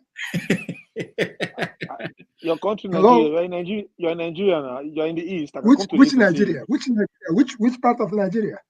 Don't let me start with my experience last night when I thought it was almost a civil war going on in Port Harcourt. So don't go there. Wow. Really? So I will explain because at some point I was recording booms and booms and booms and booms, and I was asking what's going on. Do we have another war where people have to show off, waste our bullets to shoot in the sky or shoot wherever? No, don't go there. Just leave me alone for now. All right, let's leave him alone for now. He's actually just getting in, and he has his bags are not with him. So we'll come back to you, Igbo Basics. Thank you so much. Anytime, any day, all this weekend and all these days, we'll be on and we'll get reports from you. And anybody who is going home from abroad and wants to connect with us when he gets home, he or she, just let us know. We want to hear from you. It's very important. But for now, be careful if you're going to fly at Ethiopian Airlines, because Professor Carlo Njoko, the founder of Igbo Village in Virginia, told me that after flying 13 hours of Ethiopian Airlines, that his legs are swollen as we speak. So everybody has had their own experience to report. It is something to put together, and then we'll talk about it. I just wanted to say hello, continue with the good job, Dr. Damages. All right, thank you so much. Yeah, can I just add something to what he said about Ethiopian Airlines? Recently, barely 3 weeks now, there is a shipping agent in the UK too that is having issues with Ethiopian Airlines. He said that whenever they ship something, they will tell us, you paid, and they were supposed to deliver it, say, this week. They are not going to deliver it in next week or 2 weeks after. So it's affecting the Nigerian people's business. And he says Nigeria doesn't have an airline, so we are vulnerable to Ethiopian airline right now. Any other one is even more prohibitive. There's a lot more expensive to use. So I just thought I should highlight that to support what he's saying, that Nigerians are having issues with Italian airline recently, because it just jogged my memory that somebody testified to that to me just a couple of weeks ago. All right. Nigeria should ban Ethiopian Airlines. Me, I never use Ethiopian Airlines. I use Lufthansa. No, that is once bitten, twice shy. They should ban all Nigerian Ethiopian Airlines did this to me in 2021. I came home with one cloth, one shirt, one pants for 2 weeks. So now, from New York, JFK, in spite of charging everybody exorbitant, they took $325 from me, market value. They insulted me in New York by tumbling my luggages right in New York. That's a different ballgame altogether. So we just have to take this time around. Oh no, never again. Never again, never again. But it's something that is being put together carefully, and we all have to address it so that these folks will realize that we are not stupid.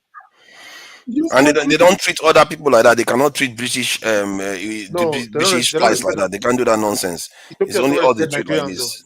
For real. They don't respect Nigerians. But I also think on this Ethiopian airline thing, I also think it's more straightforward if you're flying from Europe. So you're in UK, you fly straight 6 hours, British Airways, Virgin or whatever. It's same thing from Amsterdam, same thing from Germany. But when you're coming from North America, it's a whole different ball game. You have to do at least one stopover somewhere. That's why we're having all some of these challenges. In addition to the fact that we as a nation don't really have a strong national carrier per se or airline from our country. It doesn't have to be a government-owned one. We don't have a strong airline that that crisscrosses the world and can really even airpeace cannot fill that void. So perhaps these are some of the things we should also put into consideration.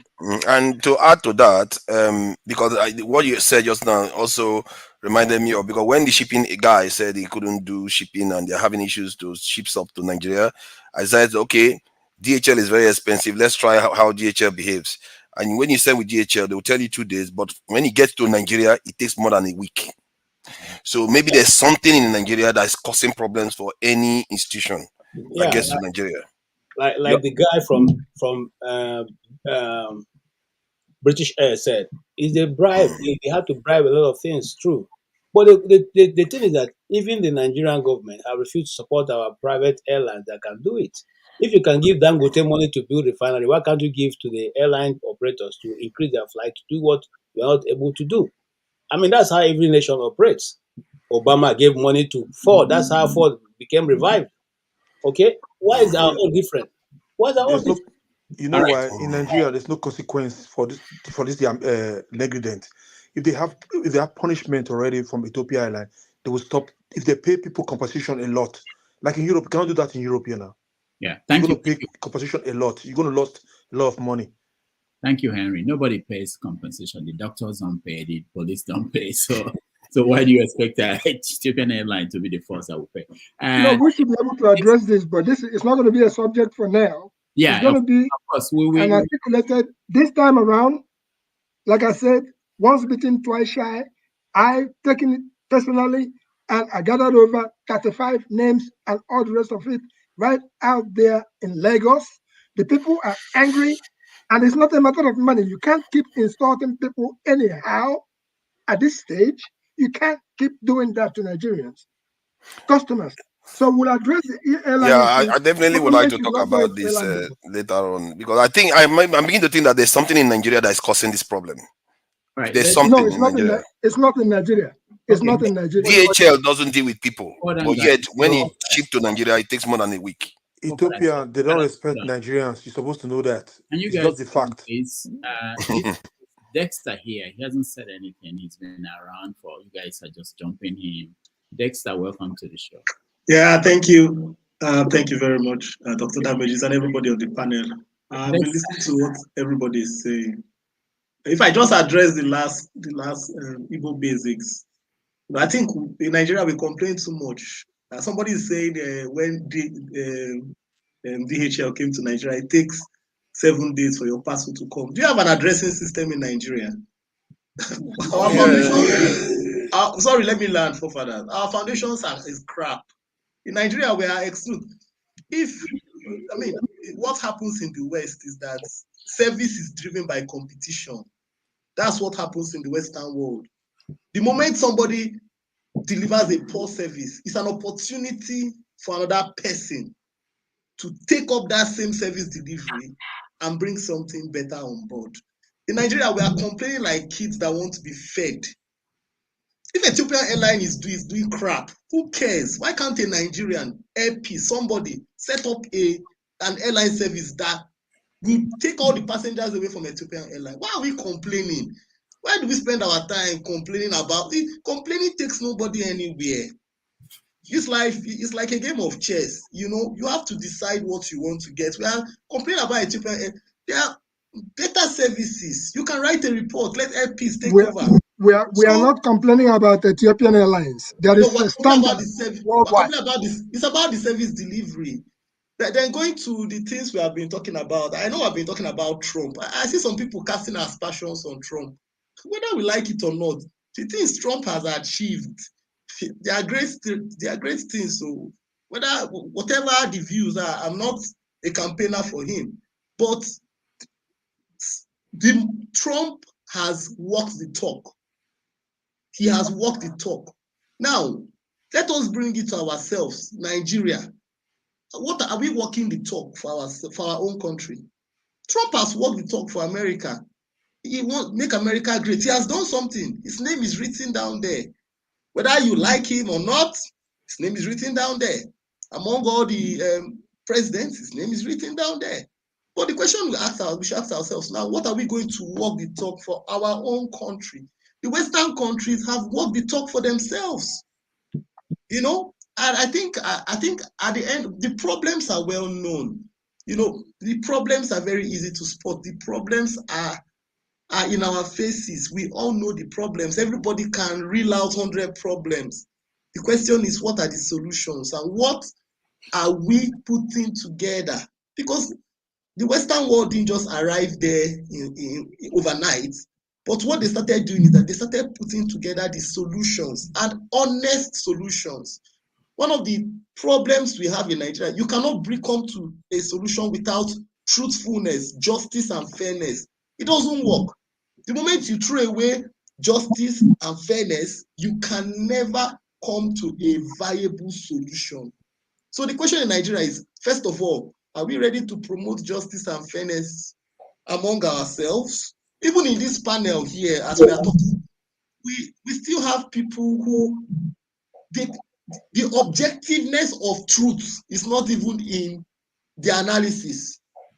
So how do we as a people come together? America had a civil war, but for them to be a great country, they came to an objectiveness of truth. This is the truth. This is justice. This is fairness. We don't care whose ox is God. We have to deliver it. But in Nigeria, can you try it? Even among the panelists here, you find out that people will start trying to, once you have to be objective and truthful, everybody wants to change the story. Everybody wants to try and rewrite the history. Everybody wants to try and change it somehow. So where are we going to go to? So except we want to end up talking, then maybe our children will come after 50 years and be talking too. But if we actually want to make progress, we want to move forward, first of all, there must be justice, there must be fairness, and everybody must be truthful. That's the only way Nigeria will work. Come to the table, sit down and tell the truth about things. There's no need to lie about it. But if our fathers, there's this guy I normally watch his kids every morning because he just makes me laugh. He said that maybe we are the ones causing ourselves in Nigeria when we sing the national anthem. He said the labors of our heroes past. You know, say 50 years from now, our children will be singing the labors of their heroes past. Who will be the heroes? The present leadership. Okay, the present leadership will be the heroes past. So he said, are we causing ourselves? So why are we singing the labors of our heroes past? Because the heroes, who are the heroes we are talking about? But if we, even in this panel, if you just put it some objective things to discuss now in Nigeria, let people just be fair, be truthful, and let justice prevail. That is the beginning. These are the basics found every society. The founding blocks, the foundation blocks are justice, fairness, truthfulness. They don't care whose ox is God. But until I think that's what we should be doing. After all our discussions, I think we should come up with suggestions like that. Dexter, do you appreciate the fact that it's difficult to pinpoint in today's world what is the truth? Even Trump were discussing, they came up with the alternative truth, or alternative facts. You know, now you have alternative. If I raise an issue now in Nigeria, will we agree on this is the truth about that issue? How do we define the truth? I think that's the problem. I hear people say that nobody wants to tell the truth. But people don't even agree on what is the truth. But Dr. Damages, we always have history, and one of the first problems we have in Nigeria is that we try to retell the stories of the past, and we try to distort the facts. The West is not where it is today yes, you're right about what you're saying. But look at the foundations of the countries that are great today. It was based on an objective truth. Everybody could identify it. I'm not doubting what you're saying. I'm just saying, So how do you help us to come? so Dr. Damages, we have to decide for ourselves. We have to decide for ourselves. I need to go now. My thank you very much. You see, Dexter, you see, if you have not tested Nigerian Airways, Pan American Airlines, Virgin Atlantic, British Airways, name it, line by line, from the historical perspective, you could take it just from the surface. When it was Nigerian Airways, and Nigerian Airways almost had a hangar in JFK. Some of us who flew Pan Am, we know the difference. Up to Arik Airlines, name all these airlines we've come across. What I'm trying to say is that there is a fundamental human rights for each and every human being that flies regardless. It is better for you to go and say I agree with you. I agree with you. What I found out is that the place where British Airways will land their people is much a different terminal than the place where Ethiopian Airlines. Who is Cote d'Ivoire? Cote d'Ivoire, for Nigerians to fly from Cote d'Ivoire. Last time they flew us from Lomé, and there was a rumble in Lomé. We publish it at basicsexpress.com. It's there. Go and see. Where there was a serious fight at the airport. And I thought this time, if I went a different route to avoid Askar Airlines, as they said that was their problem, then I'll be okay. But I can assure you, it's the same thing on Tampines. My dear brothers, you're talking about solutions. It's we, Nigerians, that have to make the difference. You mentioned Nigerian Airways. You mentioned Nigerian Airways. You mentioned Arik. Yes, I did. Can you tell me where those airlines are now? Are they in existence? So you can't expect somebody outside to treat you better than the person in your own house. That's not true. I used to transfer to America. You are talking of people that already have a culture. What of Panam? What of Panam? Panam wasn't a Nigerian. You are talking of people that already have a culture. Atlantic was Nigerian. See, you are talking of people that have a culture of excellence. When people have a culture of excellence, they will uphold it wherever. Now, when people don't have a culture of excellence, when their service delivery is based on who you are, then they will treat you the way you have been treated at home. It's simple. This thing, okay, what happened in Nigeria? An airline landed in Asaba. The pilot says, "Welcome to Abuja." They were in Asaba. Where is the culture of? See, Nigeria, we don't breed excellence. Let us not lie to ourselves. We don't breed it. We don't promote it. You say a child will get 360 in JAMB. We will come out with a first class. We got 360 in JAMB. That same child will not get the best opportunity. Somebody that got 120 will get a better opportunity. We don't look. The countries that have promoted excellence, they have built a culture of excellence. Let me give you an example. There used to be a pharmacy where I live. I get drugs for my kids. It was run by Lloyd's. Service delivery, very good. They make sure that there's no queue on the line. People come, there's a queue. They make sure that the queue is dispersed quickly. You feel at home when you get there. Very recently, Lloyd sold up his pharmaceutical branch. Now, one of these branches was bought by a Nigerian. When I got in there today, you could see that there was a difference. The service delivery was poor. There were people loitering around the pharmacy. There was a long queue. The people at the counter did not even have the presence of mind to know that there is a long queue, that you have to shorten this queue immediately. They were busy chatting about doing other things. Meanwhile, people were waiting to receive service. We don't have a culture of excellence. Let's know. Look, these things, we cannot. You cannot plant a lime tree. You can't plant a lime tree and then you come and you want to pluck orange. Then you now start complaining that what you are plucking is not sweet. It's not sweet now. Why? All right. We have to bite the bullet. I think we have to bite the bullet in Nigeria at this time. Dexter, thank you. Let's go to Steph. Donald Trump. Unmute yourself, please. We can't hear you, Steph. I'll speak later, please. All right. Thank you. Janaba.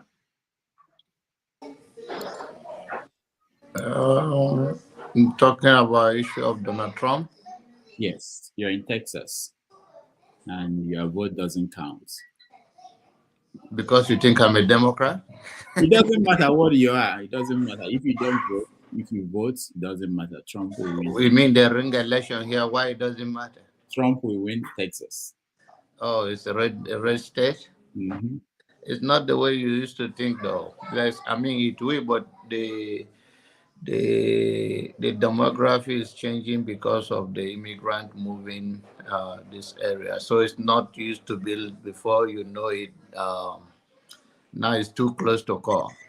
So, but anyway, I think that Colorado Supreme Court have taken him off the ballot, but he will appeal. I think whatever they come out with, that is between their judiciary system. Insurrection that they are using against him due to the January 6th incident that took place in Washington. I think that's what they use. And I don't think the one that they sue him in Washington, I've not seen him being indicted of any charges so far. So indicted or convicted? He's not been convicted, please, okay. of any thing so far. So we'll see how it play out. It's not too much of issue. There is institution here. I think if we get to between him and Joe Biden, it's gonna be close. It's not gonna be that close by the time they go to the final, because he have a very loyal followers, but they are still not enough to put him in the White House. So even if we talk about the swing state, and then you talk about places like Michigan,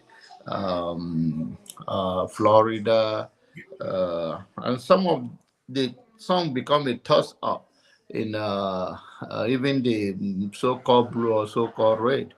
But then the base, I don't think they're enough. And by the time the campaign switched to that, something, and it's American politics, anything can change overnight.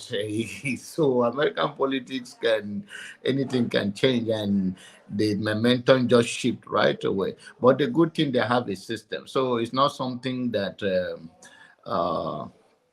we should worry so much, but I don't like his policy towards the I-30 when he was a president. So that does not sit right with me. But there is a system. This is America. So I know I have people who they are concerned one way or the other. They talk about Biden age and all of that. And Trump rhetoric sometimes is very insensitive with it. But there is a system. So if there is a system of holding somebody accountable, and the judiciary are doing their own, you just go and cast your vote if you can vote on your election day. But I don't think some of his rhetoric is not healthy. It may be used against him, not in the court of law. I don't worry about that. I'm talking about people you can sway to once to Democrat or Republican. But I also think the war going on in Ukraine and Israel and Hamas, I think are all going to play in. But now it's too early to tell. But whatever the Colorado have did, and if they appeal, they win fine. Me, I don't worry so much about the president of America, because they are not just a dictator, even though I don't like the the sense of it that is going out the window now. But I think end of the day, they will get themselves together. We have, it's a good thing to talk about it. Well, most of us are in America, but we have a bigger fish to deal with. This is a beloved country that we are talking about. Then what even brought me here was to talk to my brother, my brother, righteous man, and all of those things. As a senior citizen, I see things differently. I hope. Normally, I resist myself from talking about people, but it's not in a negative way.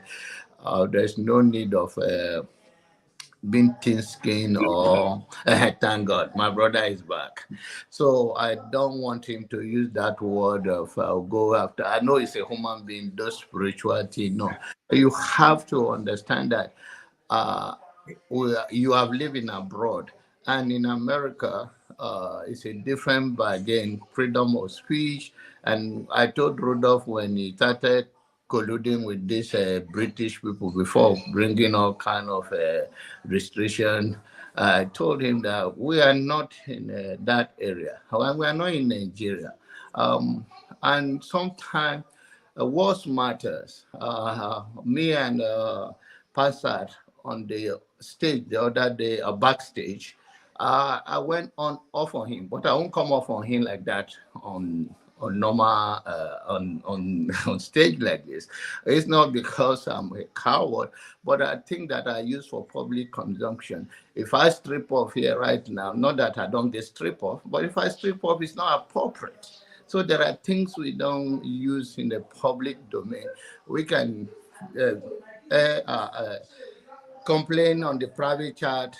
Rudolph will go through it. So we can be a little sensitive to what we put out so much. And I know we're all human beings, we get upset. But let us try to control it. And not in the process of trying to correct something, you may do more damage than the thing you think you are correcting. So we should be sensitive to all that when we come on this public forum that people are watching all over the world. So that vulnerability does not come out so much. So let us learn to endure things and respect people's view. It costs out, of course. Nobody wants to be cursed out. Even the people that steal, they don't want to be steal from. So there are many things that is not fair, but we just have to endure one another and make this place continue to improve. And Rudolph will put a system in place to check them and talk to them privately. But if we have all those air where our view can be directed to Rudolph, I think most people here should have his contact, and then they will have their meeting, review it, and then talk to those people so that it take that a normal Nigerian few thing to the backstage. So at least we control ourselves a little better here. So that's what I came in to talk to him. But I think I have your number, my brother, righteous man, and the Ben William is making you sleepy now. I told you, don't do too much of it. I'm not, Jonathan. I'm not sleepy. All right, thank you.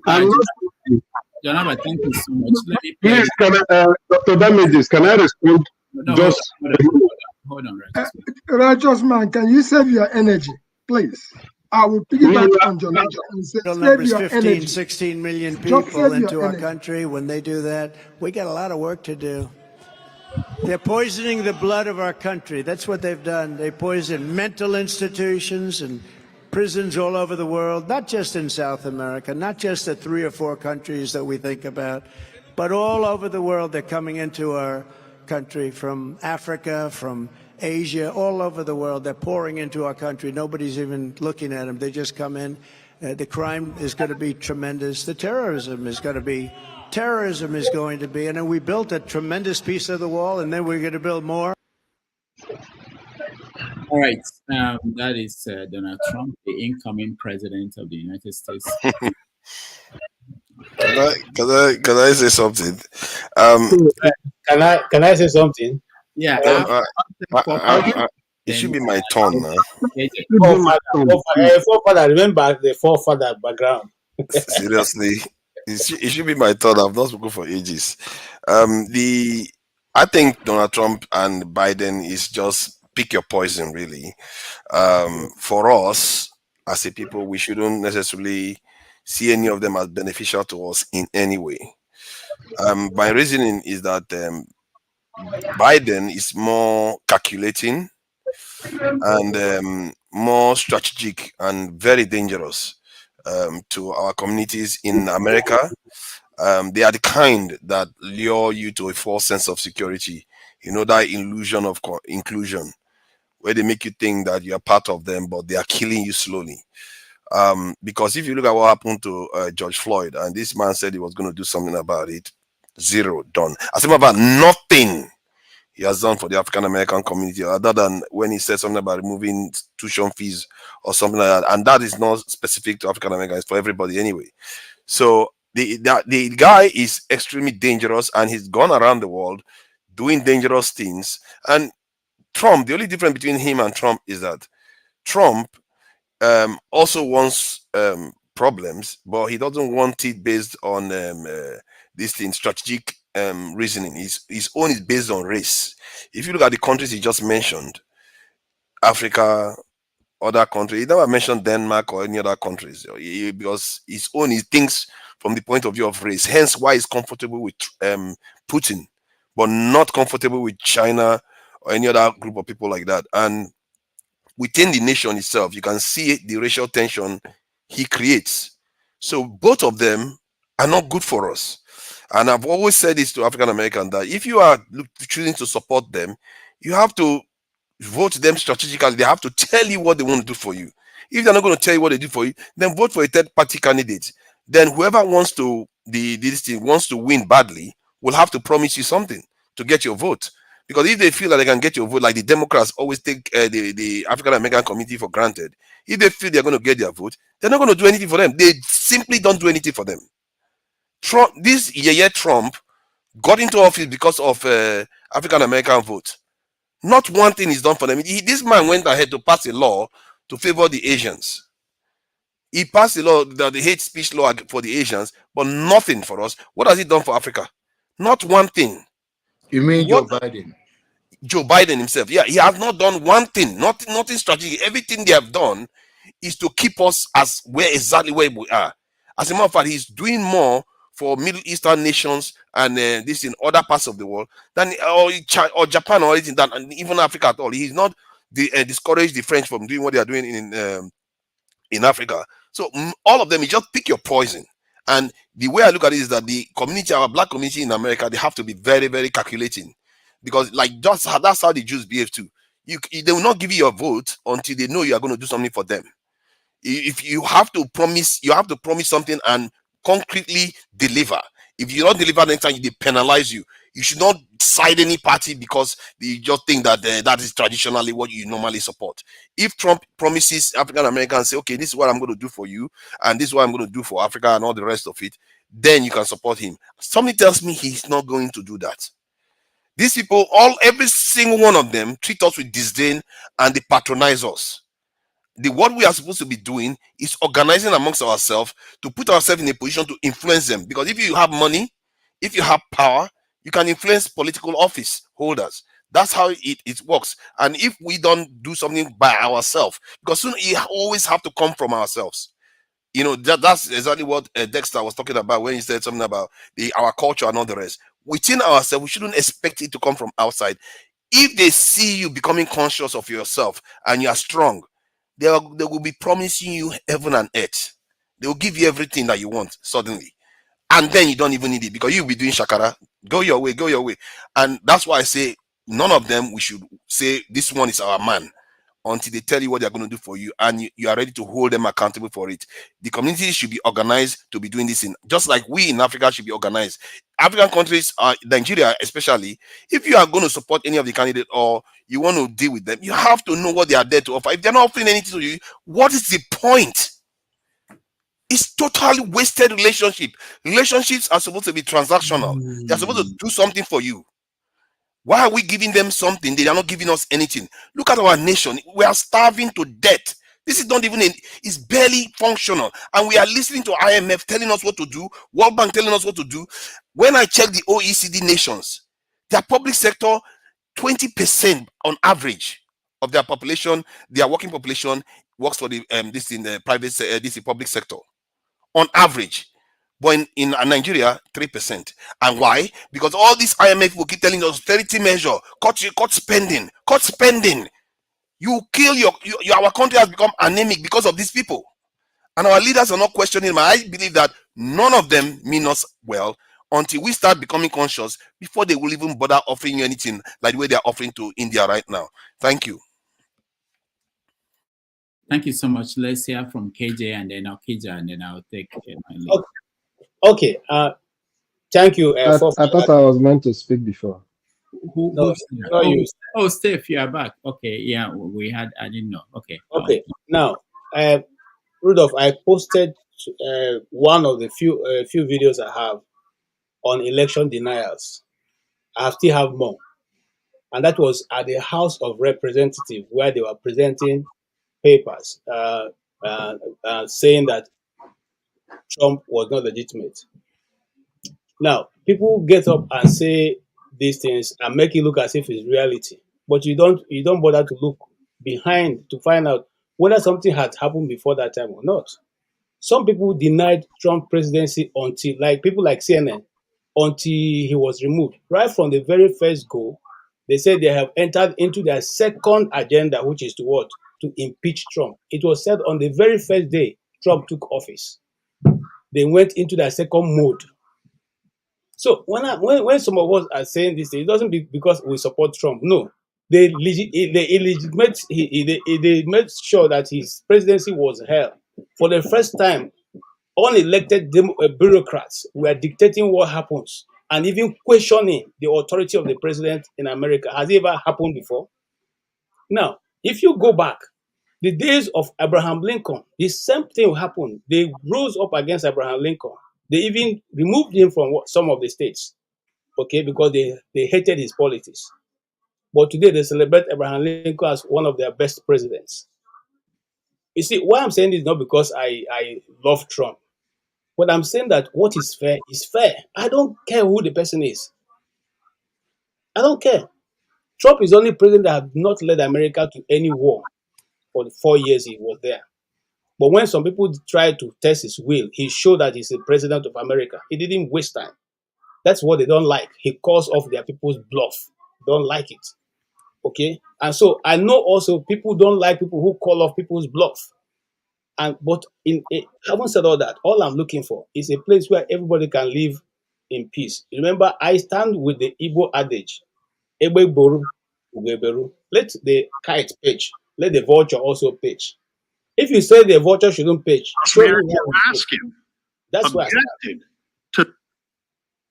So okay. Now, having said that, I agree partly what forefather have said concerning the policy and all that. But the question is, nobody will treat you better than you treat yourself. We had complained about the former airline. Our own government officials went to meet them in Ethiopia, bribe them or conjure with them to dupe us. And you expect that the same airline coming to us will now treat us fairly? It won't happen. Even in this one we're talking about now. If we have a country that can represent its people properly, we have a better deal. That's why it's done. Look, when my dad was alive and I was in primary school, when people come to my house to complain that I fought and I this, what he first do is to defend me in the public. Then he comes back and say, "Oh boy, what happened?" And most time when I explain, if it's not my fault, it's okay. Next time don't fight, just make sure you report.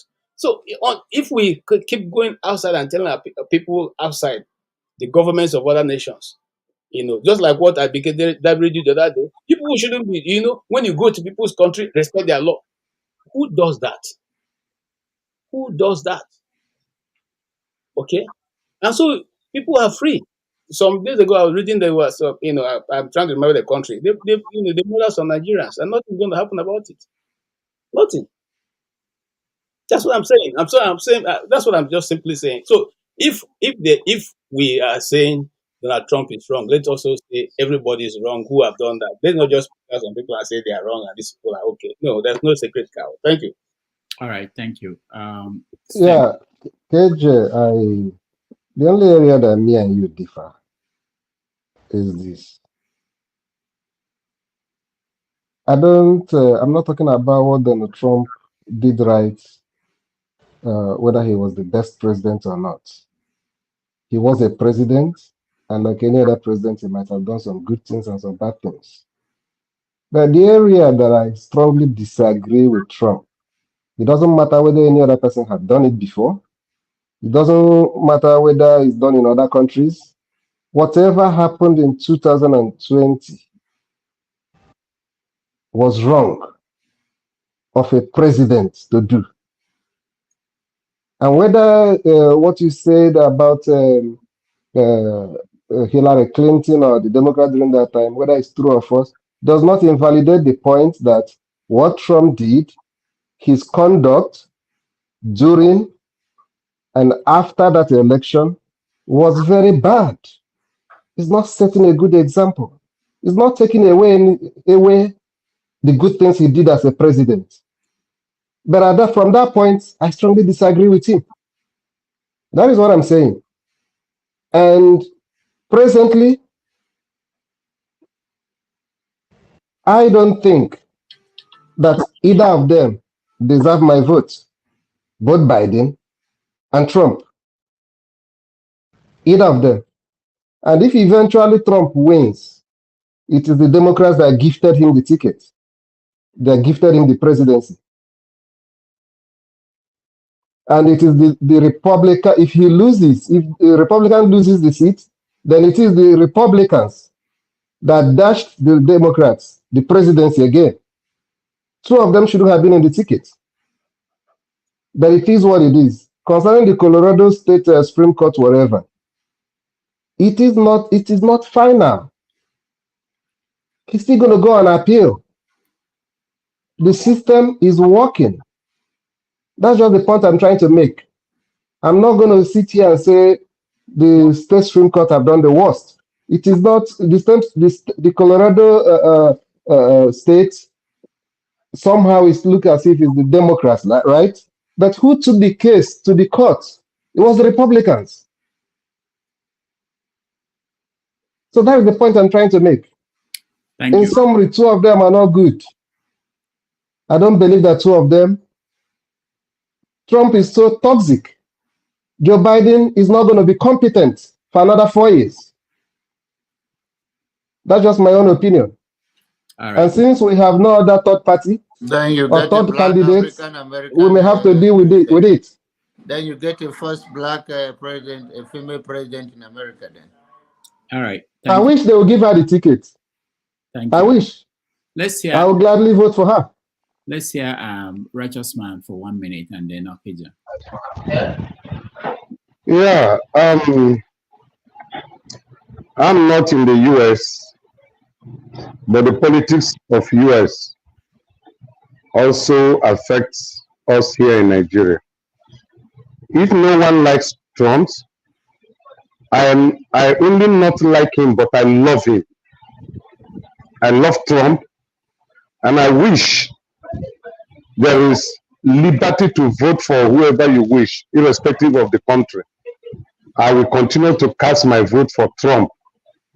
He's a man of boldness, a man that confronts what other people are afraid of confronting, a man who stood and told the president of Nigeria,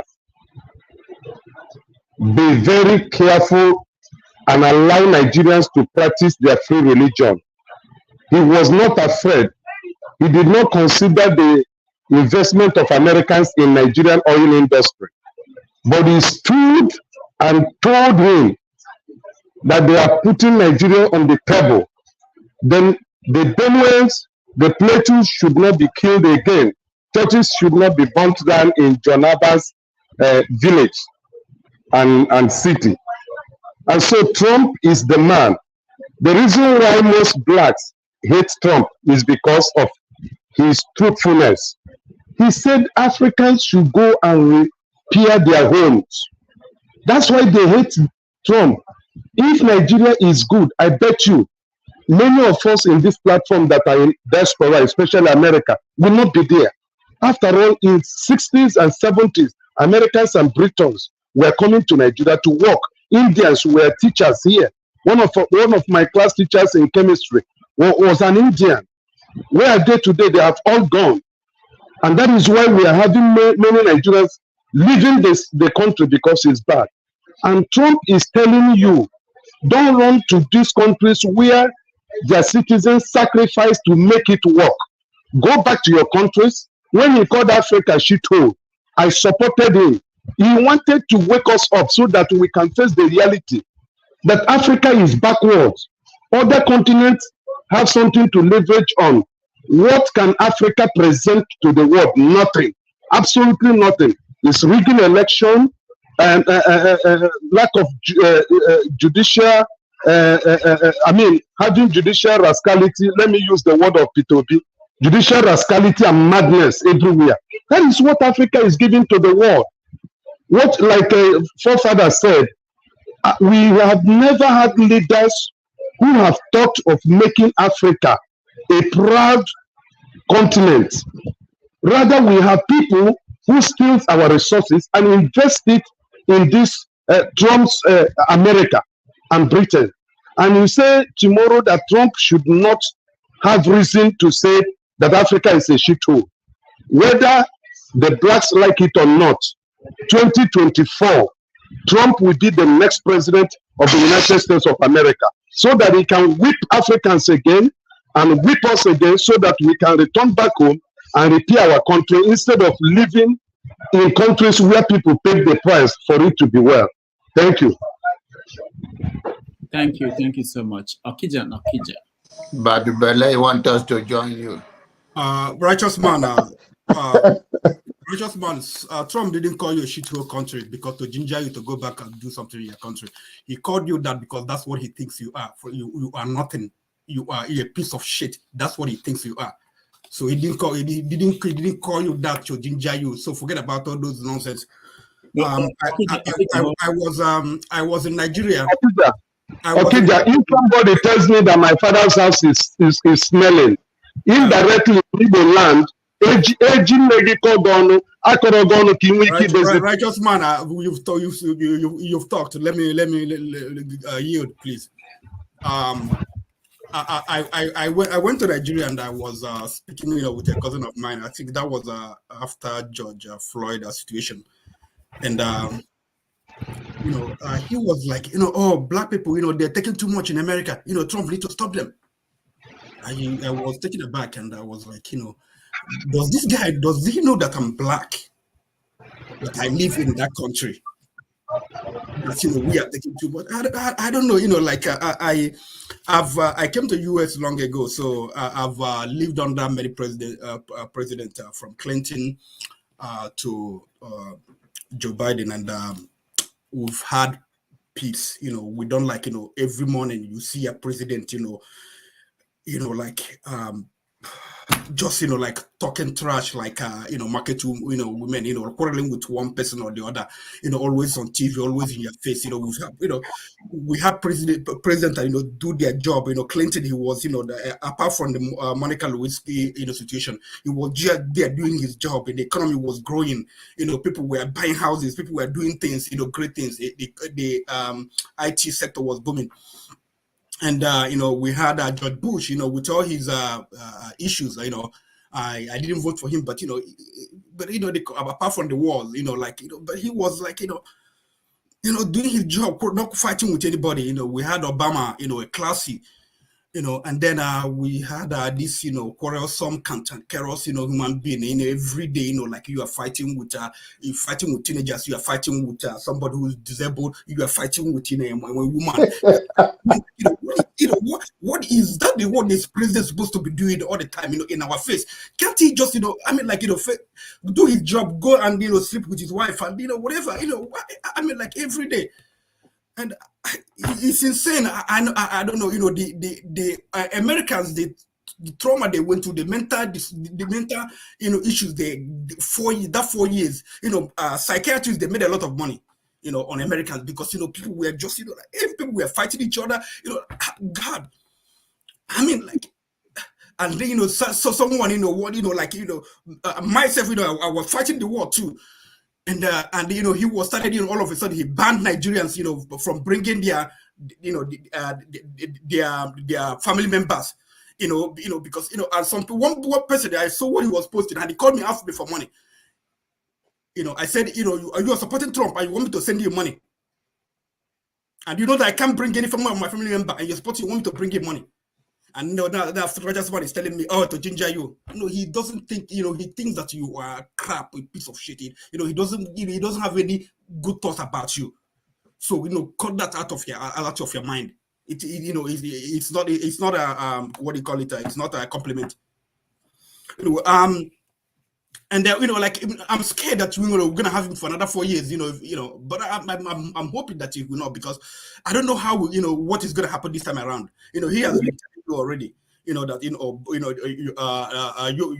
you are contaminating the blood of Americans, and you hear that. That's what when Hitler was saying that, people were like, he was, he's joking, he's joking, he's not serious, he doesn't mean it. And then he came, and things happen. And then all of a sudden, he started with some people, Romans, then Jews, then Polish people. You just, you ginger him, tell him, he doesn't mean it. He doesn't mean it. People like KJ, here, he just came to America. I was looking at videos of insurrectionists, looking for KJ, but I'm still looking, hoping to find him. I think that one of the problems we have are people. I'm gonna say this: people, especially Igbo people, who think Igbo people, Igbo Christian people who think that Trump is one Messiah. That he's going to liberate Christians, that he's gonna give some instruction and the Biafra will be free.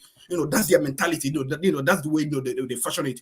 If you see people that support Trump, it's not because his policy, because they can't articulate anything that they about anything good about his policy. I have a friend of mine, a co-worker, like I worked with. He asked him to talk about what has Trump done. Because he hates Latinos coming to America. That's his hate. He has someone, a standard, somebody who's supporting. Who supports what that thing he believes in his head, because he believes that Latinos are taking over his jobs, and that's why he supports Trump. Just like you see a lot of Republicans, they vote because they are Republicans say, we are pro-life. They don't have money. They are worst of the worst. The deplorable. They don't have health care. Democrats are giving you health care, but you just want to vote because anti-abortion. Pro-life.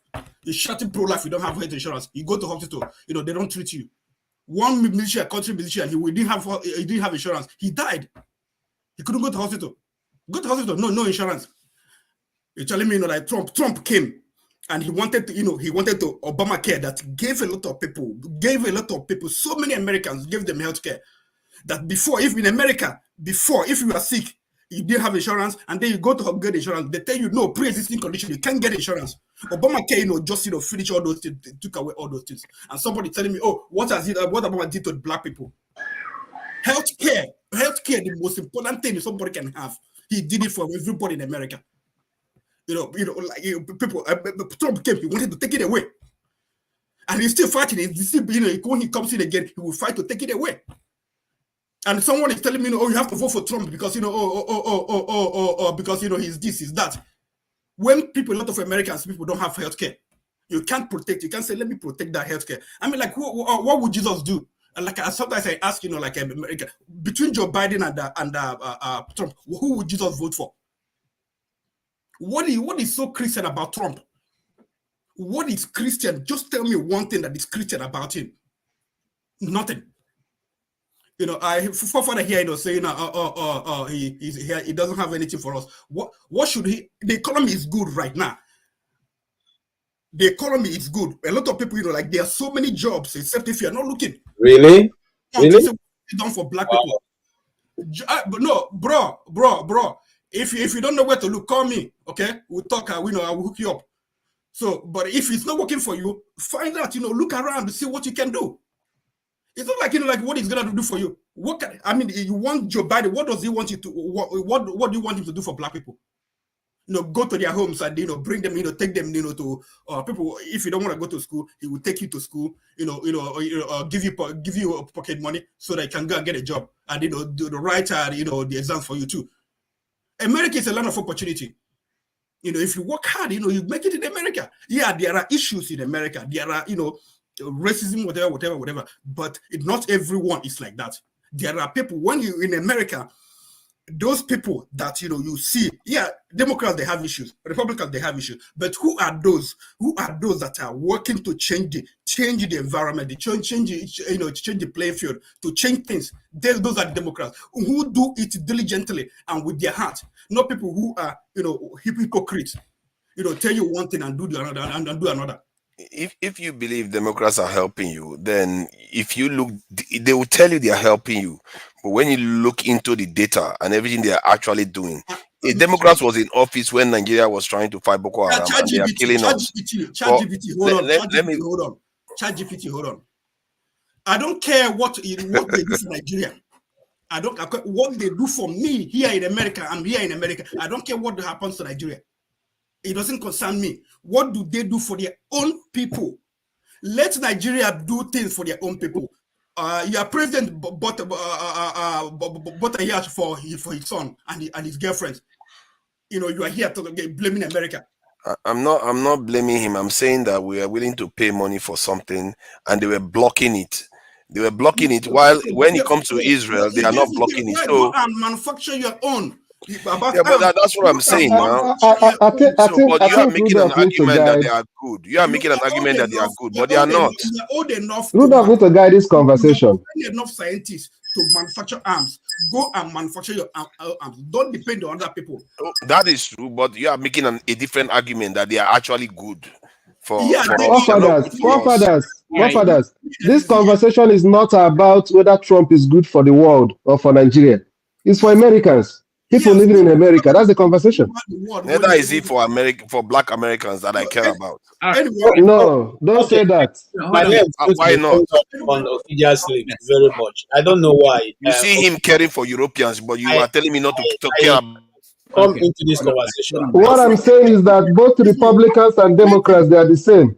Steve, Clinton, America, under Clinton, they had African. Why is it that I'm the one that is being muted when I start having to and fro? We are not even arguing heavily. Other people have done it here. I muted everybody other than Okija, who was speaking.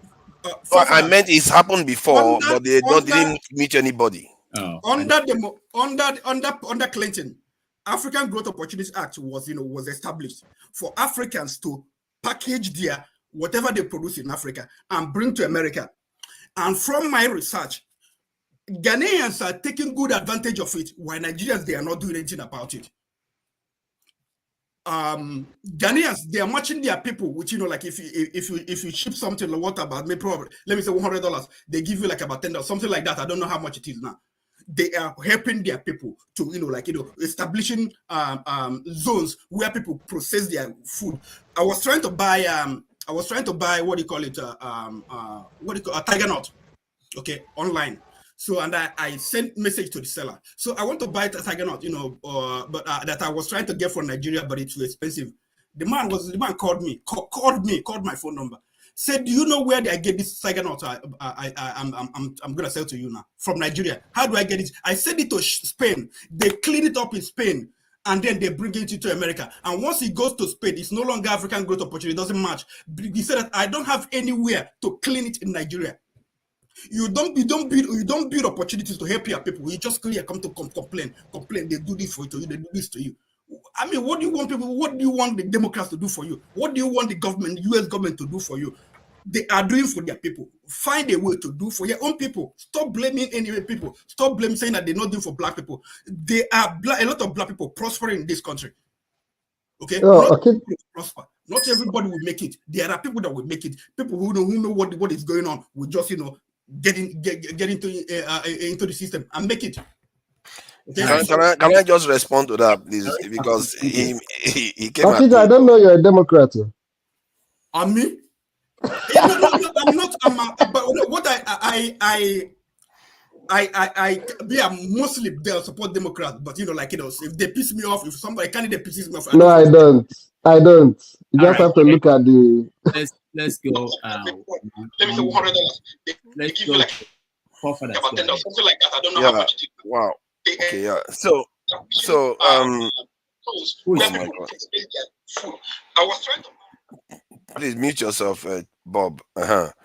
See, your argument is that the Democrats are doing for this is America.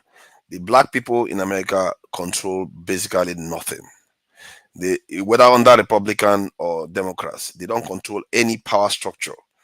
Israel coughs, America say, take this, please. And they give Europe everything they need. They give Japan everything they need.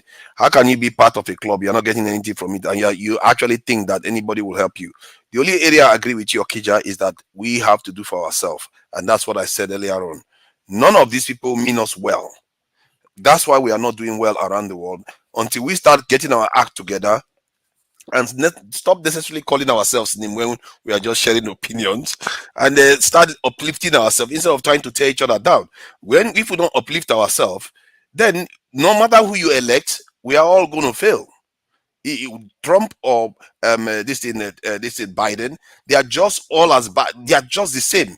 When you look at what the Planned Parenthood has done to the African American community, one African American was in floods of tears when he was reading the numbers of Black American children that has been aborted, because they flood that area with abortion clinics, and they flood the area with alcohol and all the rest of it, not to mention drugs that African American don't grow. Where do you think it comes from? These people, they think ahead and they plan ahead. They strategize to control our population, and we've not done anything about it. And part of it is because we left African Americans to their own fate. They are basically behind enemy lines, and they know it. We in Africa have not gotten our act together, and until we start seeing these people for what they are, Democrats or Republican, they are all not on our side. We are only on our side. When we fix ourselves, then we can afford to say, okay, this one, what are you going to give me? If you're not going to give me anything, I'm not going to be bothered. I'm not going to play your politics. I'm just going to focus on my own community. Period. Thank you. Forefathers, there is a Burger King, next to my house, near my house, and the Burger King, is nice. And I avoid Burger King because I've made determination to avoid Burger King. So there are alcohol shops all over the place. There is, there are Planned Parenthood offices. It's up to you to go there. If you don't want to, nobody takes you there and tells you, just go there. But also to tell you something, African Americans, when they had in the 70s, when they had an opportunity, it's just about people being practical, being creative, or they had opportunity to fight for those in Congress, to fight so that they have a special visa for Africans to come to US, but they didn't do that. Now Latinos, are coming, coming from everywhere, coming everywhere to America. They become, the largest minority in America. African Americans, they didn't do that. There was no coordinator. Jesse Jackson, all of them. That's what they should have done. Find a way, work with African leaders. Bring Africans here. They didn't do that. All right. Okay, Joe, thank you. I have to go, but let me just point out some conversations going on here. Sometimes, especially people who are outside of America, like Forefathers. Forefathers said something about abortion, and it sounded like talking points that you hear everywhere, and alcohol. So let me tell you something about alcohol that you may not know unless you're here. Poor people, not just African Americans, poor white people, they go to liquor stores and buy alcohol. White people, majority of them who are rich, they have liquor stores in their own homes. So that's why they buy it in drums. They have it in their own homes. You don't see them going to stores looking for it. So the idea that they build it for the Black people to drink themselves to death, the people who are alcoholic in this country are more white people than Black people. Percentage. There's Planned Parenthood, there's drugs that fuel African Americans don't grow. Rudolph, before you go, it's important that point you emphasize in trying to divvy a la carte to this of our people who are in Britain, UK, and other parts of Europe. They have no clue what it is to be in the United States, right? They have no respect for us here. You know, we are in a country where the economy is 30-something trillion, right? Forefathers in a country where they have like maybe 3 trillion at best. And most of those, this comes from us, right? They have no respect for Black Americans because they really don't know. I go to a lot of forums and I see that, right? Before you go, I want to say that, can we settle once and for all? Right now, there's nothing that's ailing Nigeria that would, any platform, a market woman will tell you that Nigeria has the potential to become a better country, right? By addressing corruption, improving security, creating jobs, investing in infrastructure, and tackling poverty, right? That's everybody knows that. So when I come on a platform, I stick out like a sore thumb because I'm talking about what the real issue is. If you're asking me, how do we fix our country, right? That's a very poignant question. You have to identify what the problem is. Else we're going to be here 365 days a year talking about improving security. We are being sabotaged from doing any one of these things, including security itself, right? Or education. So when, look, Janaba is from the north. He could be a friend of mine if he comes here and he admonishes his people, right? Then I'll get along with him. If you're coming here to preach to the choir, tell your people to go to school. Northerners, Muslims, stop your terrorism. Allow people in the southeast to bring out their genius, they can manufacture, they're going to school. Open up the country, let's do the right thing. Rudolph, why are you averse to discussing these things in detail? Why do you want somebody who's going to tell you, hey, we want security? Any market woman that's selling ayaya in a area market, we'll reel them off. Those things that I just mentioned a minute ago. So, but it's the Muslims and Northerners like John Abba, they want to come here and speak in highfalutin terms, abstract, right? We're going to nail it down. We have an Islamic problem. Do I want to talk about that? No, I don't. But that's what it is. You could be, every time I'm talking about it, you want to cut me off like I'm a pariah, something like that. That is what the problem is. You could go and invest in technology to vote, and they're going to turn off the machine. They're supposed to pay for that. We are supposed to make sure they're paid for doing that. So, look, I just said I could come here, I'll talk about security, we'll talk about infrastructure development, but you're talking to a bunch of people who are known all over the world not to build a cohesive, peaceful society. So it's our turn.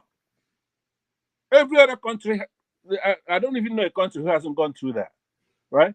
So they've gone through it, but at some point, we're going to have to, as men, stand up and defeat them. You could smack all you want. It's not coming here every weekend talking about improving security and infrastructure or building roads and bridges when you have a bunch of terrorists capture a state, and then our adversaries from the West, like the United States. Yes, America has a great constitution that's thrown down from heaven, but the administrations make a difference. That's a variable. Their constitution is good. The American people are savvy and they're fair. American people. But they don't even know what we're going through because these people, since 2015, did such a beautiful job by putting at the United Nations a lady called Amina J. Mohammed. Beautiful woman, looks like Queen Elizabeth, but a Fulani woman, right? So our plight doesn't even get discussed. They could go there and wipe out 1,000.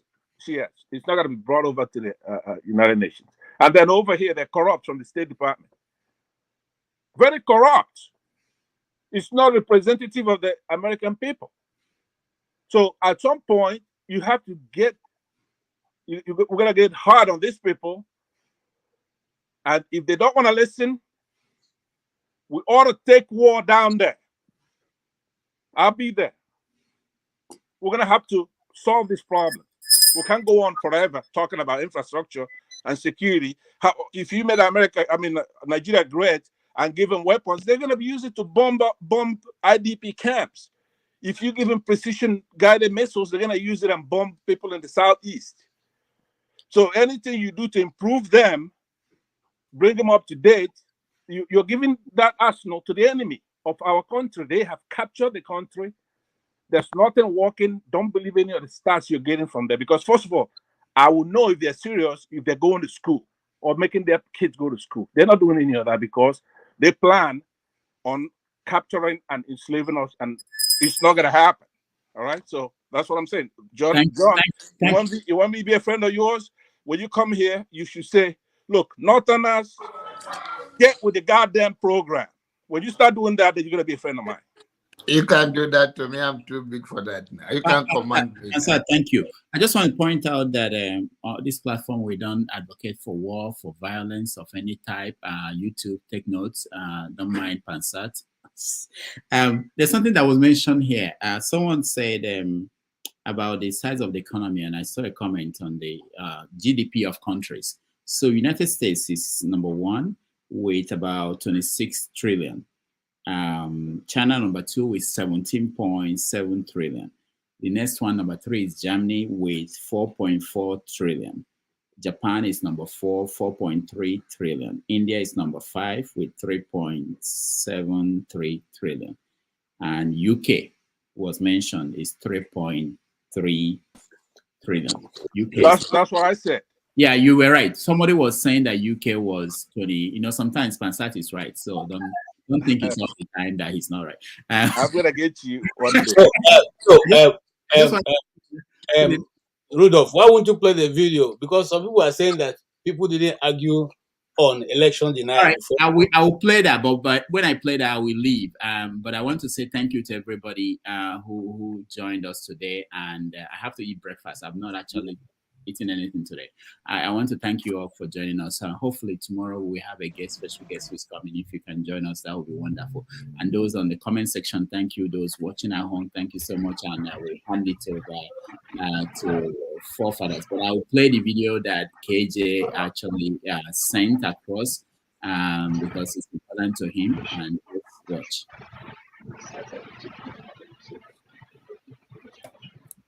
Objected to the certification of President Trump's victory 4 years ago, along with many of his colleagues.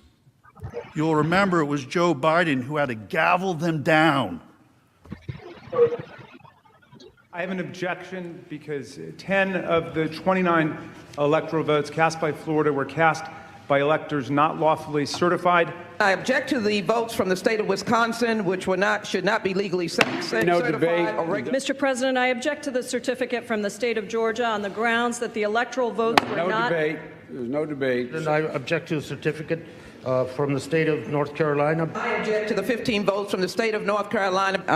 I object. I object to the certificate from the state of Alabama. The electors were not lawfully certified. Is it signed by a senator? Not as of yet, Mr. President. In that case, the objection cannot be entertained. The objection cannot be entertained. Debate is not in order.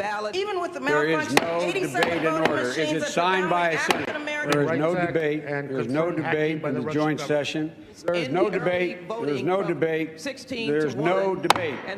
Please come to order. The objection cannot be received. Section 18, Title 3 of the United States Code prohibits debate in the joint session. I do not wish to debate.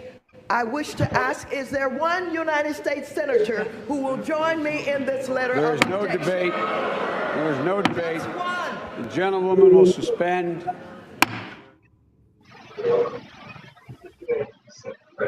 Thank you. That is interesting. I think he's gone. Thank you. Let me play this. Thank you. Thank you so much for watching. Thank you. Have you subscribed? Yes, you. Have you subscribed? You. Yeah, before you go, click. It's free. Click. Just that's it. Have you subscribed? You are laughing. Have you subscribed? Have you subscribed? Thank you. Thank you. Thank you. Hey, madam. Thank you so much. I can see you. We have to get to 100,000 subscribers. By the end of the year, how are we going to do that if you don't subscribe? Yes, you. Yes, you're about to click off. Why? Have you subscribed? It's free. If you don't, ask your son. Ask your daughter. how to, just one click. Thank you. Thank you. I see you. Aha. Thank you very much. Thank you very much. I'll see you tomorrow. Yes, CJ, I've watched the video. I've watched the video. Hold on Don't now. you? Can I just introduce this thing? Please also subscribe to Iroko Post TV. The link is out there. Also subscribe to like and share so that more people can see the video. Dr. Damages doesn't always like to do these things, but if the channel is supposed to grow, then he needs to be promoting it a bit more. Yeah, please go ahead, Steph. Yeah. The video you showed now, you see Joe Biden displaying leadership, strong leadership. And having been aware of that video before, is that not a reason why you should condemn in strong terms what happened on January 6th? That's what I'm saying. And Steph, sorry, and what happened? Watching that video gives me more reason to even be more critical of what Trump did. It's wrong. Why it was so appalling to me? I'm coming.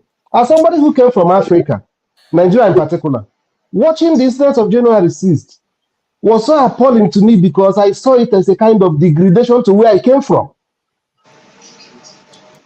It's not a good sight. It's not a good optic for America. You can't support it. You must condemn it. There was once That's wrong. There was once who had a story in the theater which we wrote as a play. It's called Man Bite Dog. Because it's always said when dog bite man is no news, but when dog bite man, it becomes news. What are you talking about? I'm coming. Now, listen to me. Now, if you listen, you hear what I'm talking about. There's nothing you can tell me.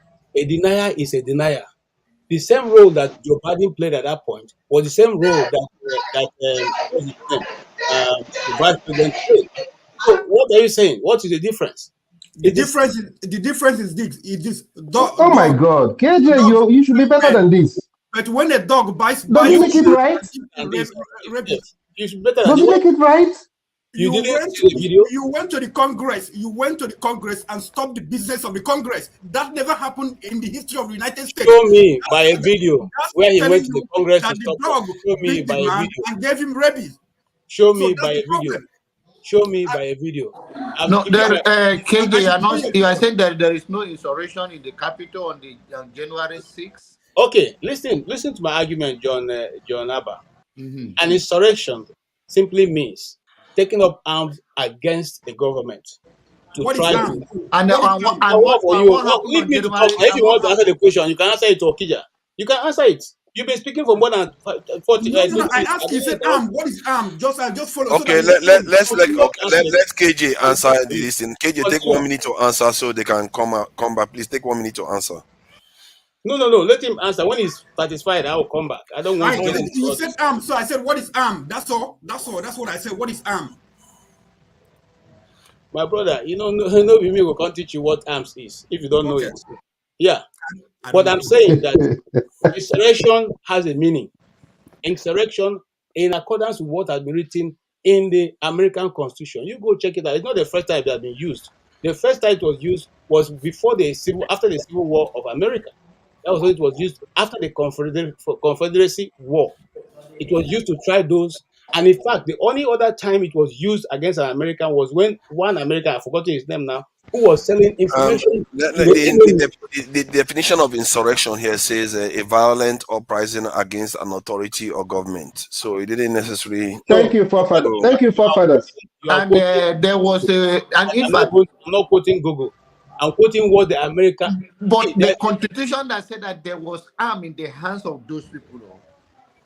Hey, my brother, don't you see? Okay, let's go to Bob. I don't know. Bob hasn't said anything. Yes, please, let us be fair.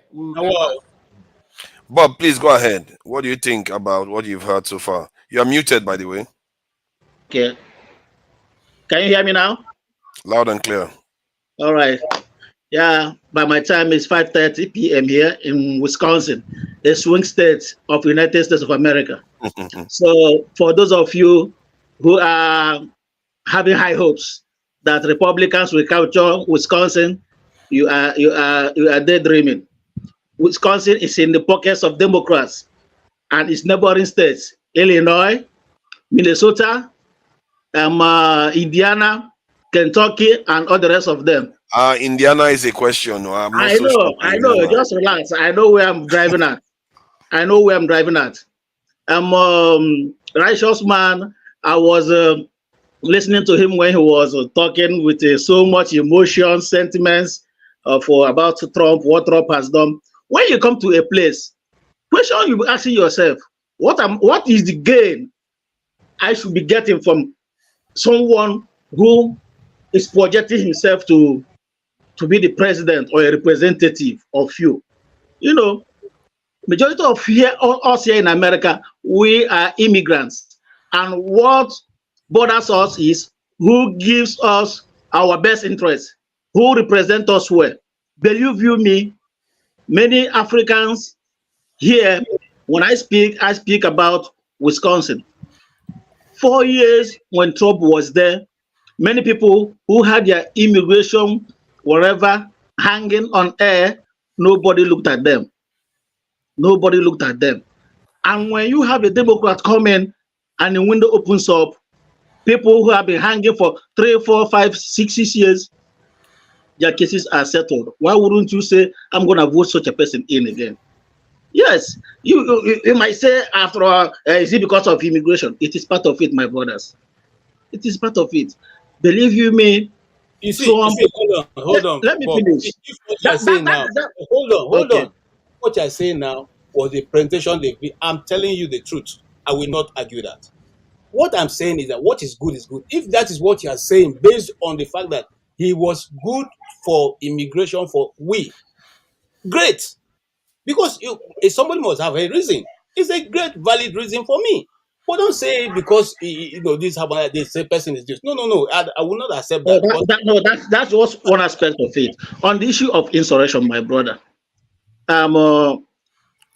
if not because Trump has been a former president of the United States, America didn't want to drag itself on the mud, so that it will be put out there that a former president of America was put in jail. What Trump did qualifies him to be in jail. I'm telling you. You see this 2024, Colorado have started it. Supreme Court of Colorado have started it. Believe you me, in the next couple of months, other states will follow suit. He said he's going to Supreme Court of America to trash it out. Let him go to Supreme Court. If he wins, good and fine. If he doesn't win, my brother, other states will follow suit. Trump is not qualified to be the president of America. A man who asks people to go to the Capitol House and bring them. Four people died. 4 people died. And so many people who supported him are in jail today. And we are saying that such a man is qualified to come and run for office. The problem with America is that they don't have any law against any of the things you are talking about. Even if he's in jail, they can elect him a president even when he's in jail. They can elect him a president while he's indicted. They don't care. You see, that is the thing. One of the things I don't like, you see, that's why most times I don't come to this public debate to open my mouth wide. You people just say what they hear from the news media. He has quoted that 4 people died on that distance. The only person who lost her life is an Air Force officer, a retired Air Force officer who was shot by a policeman. Go search the records. I'm not saying this thing. You go back and search the news. Okay? The other man who claimed to have been killed, eventually he was even seen. And the new videos released after this man, got out of the way, the former speaker. The new video showed the man even living his life, even inside the Capitol there. I don't engage in here. We don't have proof of this. You have proof of it. Let me round up. I don't have much to say. All I'm saying is that they tell me these things. Look, I don't stop. Calm down, KJ.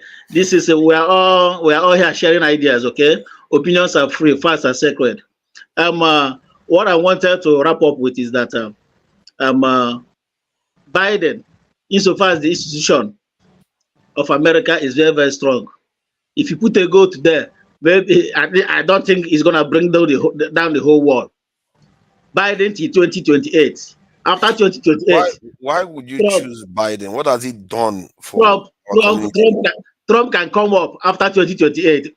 Okay, he can come over after 28. Righteous man, your Trump will come back 2028. Okay, not 2024. But Biden, Bob, 2024, Trump is becoming the president of America. Bob. There is nothing, there is no hatred that can stop that. Nothing. Can I ask Bob? Can I ask Bob a question? We love you. Nigerians love you.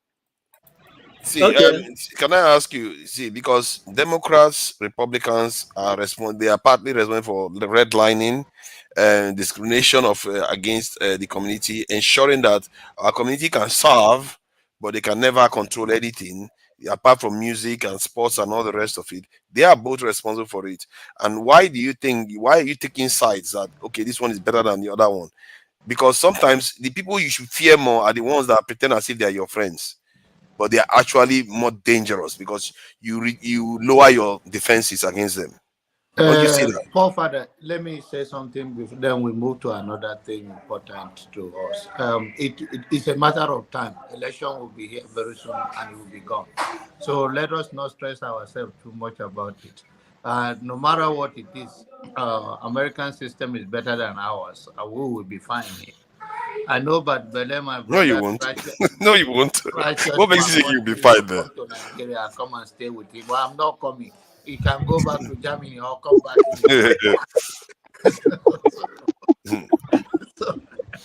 So I think that will play out on its own during the election. But I believe that the message will shift after all said and done if Trump becomes the nominee, for sure. There is so many to use against him. And Righteous Man, the book that you read, where they tell you, say Trump will become a president, we will come at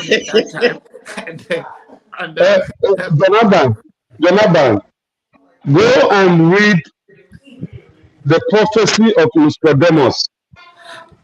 Oh my God! Are you serious? Are you serious? We are better than this. Please. Come on! I think that Nostradamus is don't even bother. Those things are the things they used to brainwash us before. Yeah. Man, our people, some of us are still on that drug. Man, that guy is. These predictions came to pass. No, he didn't. There we go again. We know he didn't. It's just that most of them they make it look like he did. He didn't. Forefather, my argument has always been this, and as a person who I work in the media, I'm still working in the media. I have a 17 years experience. I work everywhere, almost in every African country. I reported for ABC News. So let me tell you, if you want to get a real fact, do not take what you see in the ordinary media. You go behind the news, and then you can get facts. For instance, Okija has posted a link now, which I checked, which was written in 2021. Go back to independent investigations of what happened in the Capitol building. You get another different information, which the people are not reporting. They are not reporting. Yes, let me talk now. Hey. Post it. Enough of all these conspiracy theories. Eh? And my brother, you see, that is the thing. When the truth is being told to your face, you will say it's conspiracy theory. There's no truth. You were in America 2020. Were you not in America? Hold on, Oga. When we are growing You're making this sound as if we're reading history. In Africa, what a thing called Space 1999. And they were telling us what was going to happen. And then those people that time were saying it was conspiracy theory. Now, everything that we watch in that movie is all played out. We are now having a cell phone which I can call you and we talk and I can see you face to face.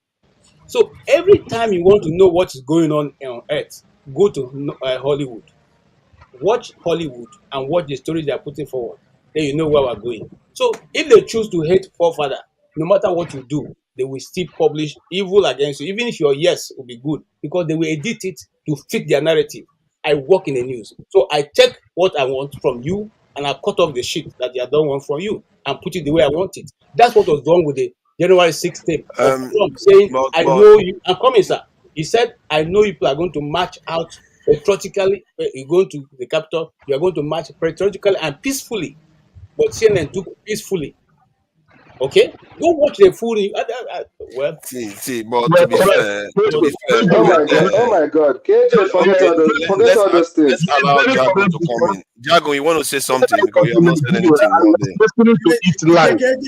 Can we allow Jago to say something? He hasn't said anything all day. You're muted, Jagun.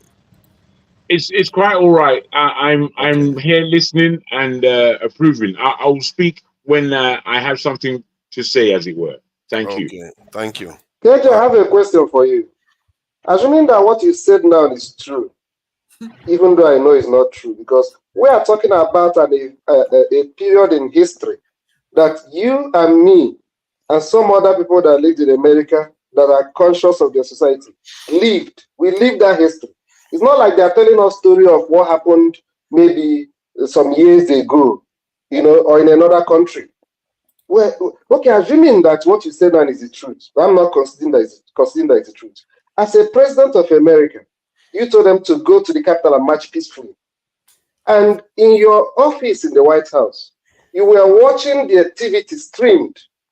Your vice president, the intelligence is telling you what is going on in the Capitol. And you waited for 3 hours plus to take a decision. Does it not invalidate what you said now? That you told them to go and march peacefully? You guys are making a lot of mistakes, but I will not jump into it because you see, apart from the fact that I'm a journalist, my first degree is in theater arts. Okay, that means that I. Okay, they acted movie in the Capital. Oh, that was a movie set. Okay, that's right. I understand. Let's just give him time to just. It's a theater, yeah. Let's say because please take 30 seconds. Just tell us what exactly happened. Is it that they set them up? Or they didn't go there to fight? What exactly happened? Forefather, and I'm telling you this. When you later you have time, go and check. The reason why Tucker Carlson was sacked from Fox News was because they were going to release the truth. Just tell us what they did then. Hold on, and that didn't stop him from still releasing those videos. See, just get to the point. That did they set up so we know what direction to go? I didn't know KJ is a conspiracy theorist. Your audio now is beginning to play. I am a boss. My life is conspiracy. So don't worry. Listen to what I'm saying. I'm only asking you to places where you can go get the truth. I'm not telling you anything about it. I'm saying go to these places and get the truth. I've called. You tell us what the truth is now. You're not making it clear. No, Father. Of what use it is. They set it up or not? What did you tell us? So we know what to do. What you want. What is the truth there? No, I didn't make up my mind though. I want to know what you are saying. No. I don't know waste the information I have. I want to know what you are saying so that the viewers know. Ferrari, hold on. This is important because there are 300 people. Hold on now, Ferrari. There are 300 people watching. They probably want to know what KJ is actually saying. What are you saying? Did they set them up, or did they edit the videos or something? Forefather, in that crowd, there were all kinds of people. They were the true Trump members. There was another set of people who changed their clothes, who are members of the Antifa, who changed. Hold on now, Steph. Let's think. They know all. They know more. That's why they're laughing. Maybe I'm stupid. Now, there's a video of them changing even before getting the White House. See, there are FBI agents who were inside that crowd who also motivated the people. And I'm telling you, these videos, if you notice, they are all online. I don't even need to direct you. So then what are you saying those people did then? So now listen, there was a videographer. There was a man who does videography and who does reporting, okay, who was in that crowd. And the person who actually activated it, he was taking a picture. He was talking to the guy. The guy came to him to say, we need to move into the Capitol. I said, no, that would be criminal. That would be crime. Okay. And he was still shouting. Well, let's move into the guy said, he started calling him Fed. What does it mean? Federal agents.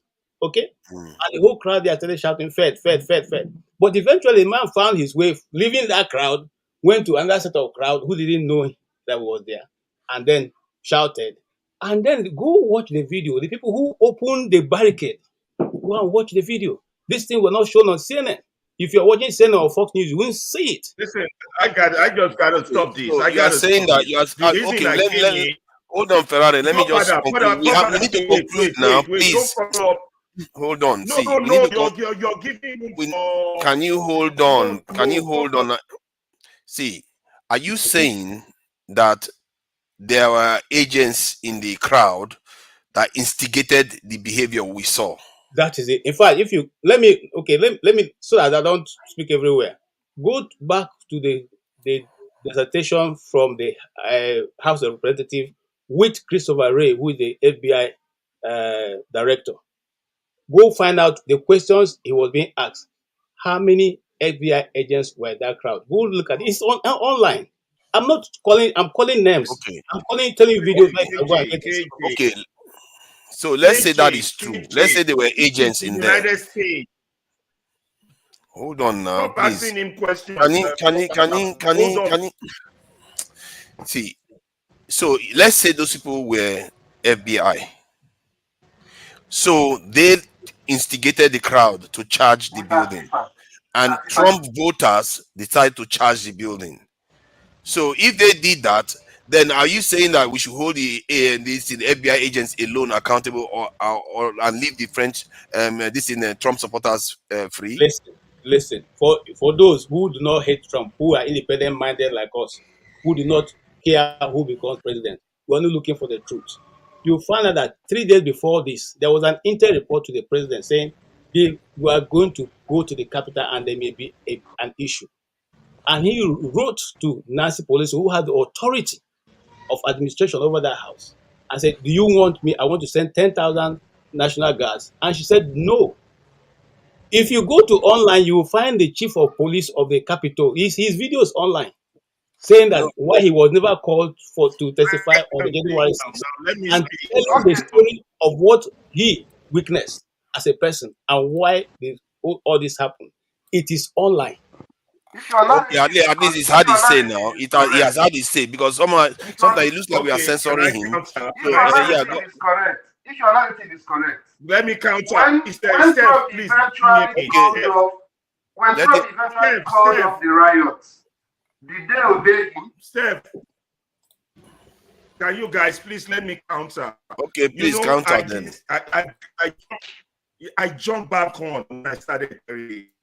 Jay, you're a professional journalist. You cannot come on here and spread conspiracy theories. I will come hard on you. Listen. Do you live in the United States like I do?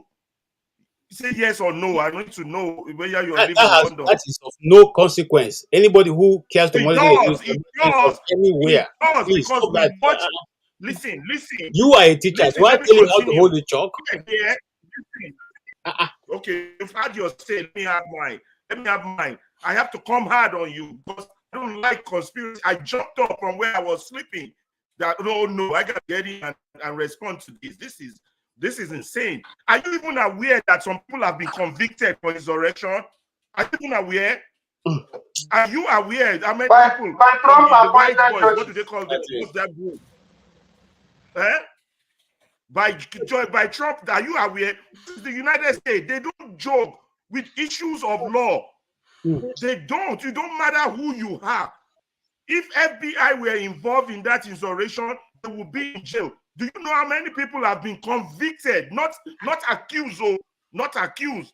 Convicted, sentenced. For that by Trump appointed judges. So why are you spreading conspiracy theory on this medium? I mean, if FBI or anybody was involved, they picked them up one by one. They went through all videos in the capital. What are you talking about? This is the United States. They don't joke. My brother, leave that in. And when we know they are now, we say they don't joke. Leave that in. Okay, one at a time, please. Yeah, please. Can you go forward? It's okay. Okay, so sorry, Ferrari. KJ, next time when you want to make such a controversial point, it helps if you have links so that I can share it here, so you can have this thing, evidence to back your claims.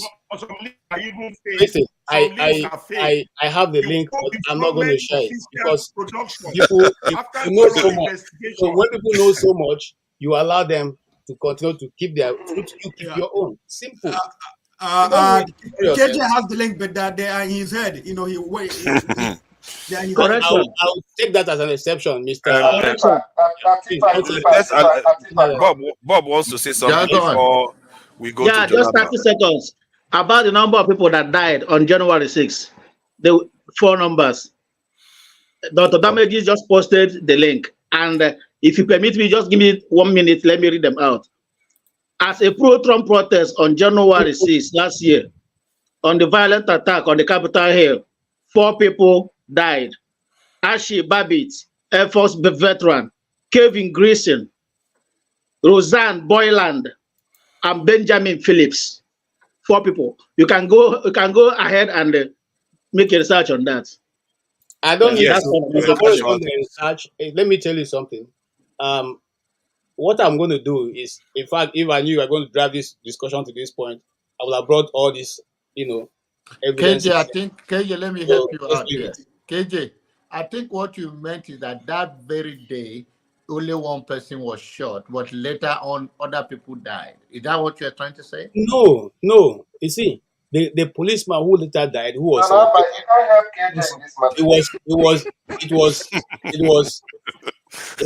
are you being all rude like this? Why are you so passionate? It's like you guys were there in the riot. You don't know. Maybe he has a point. No. You see, it's okay. It's okay. We have to move on to something else. No let them hold their position. It's okay, my brother. You are wearing sweater and your jacket you are sweating, you keep blowing.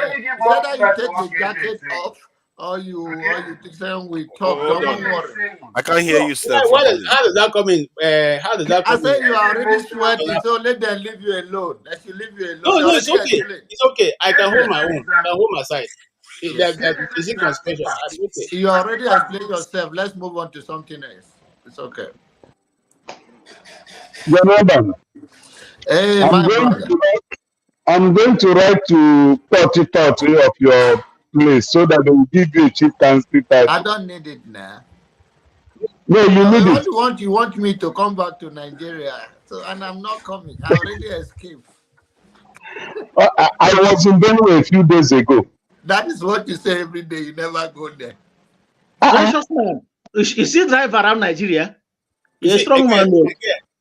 Again, I want to make one point, which is, again, I'm going to leave you with this link.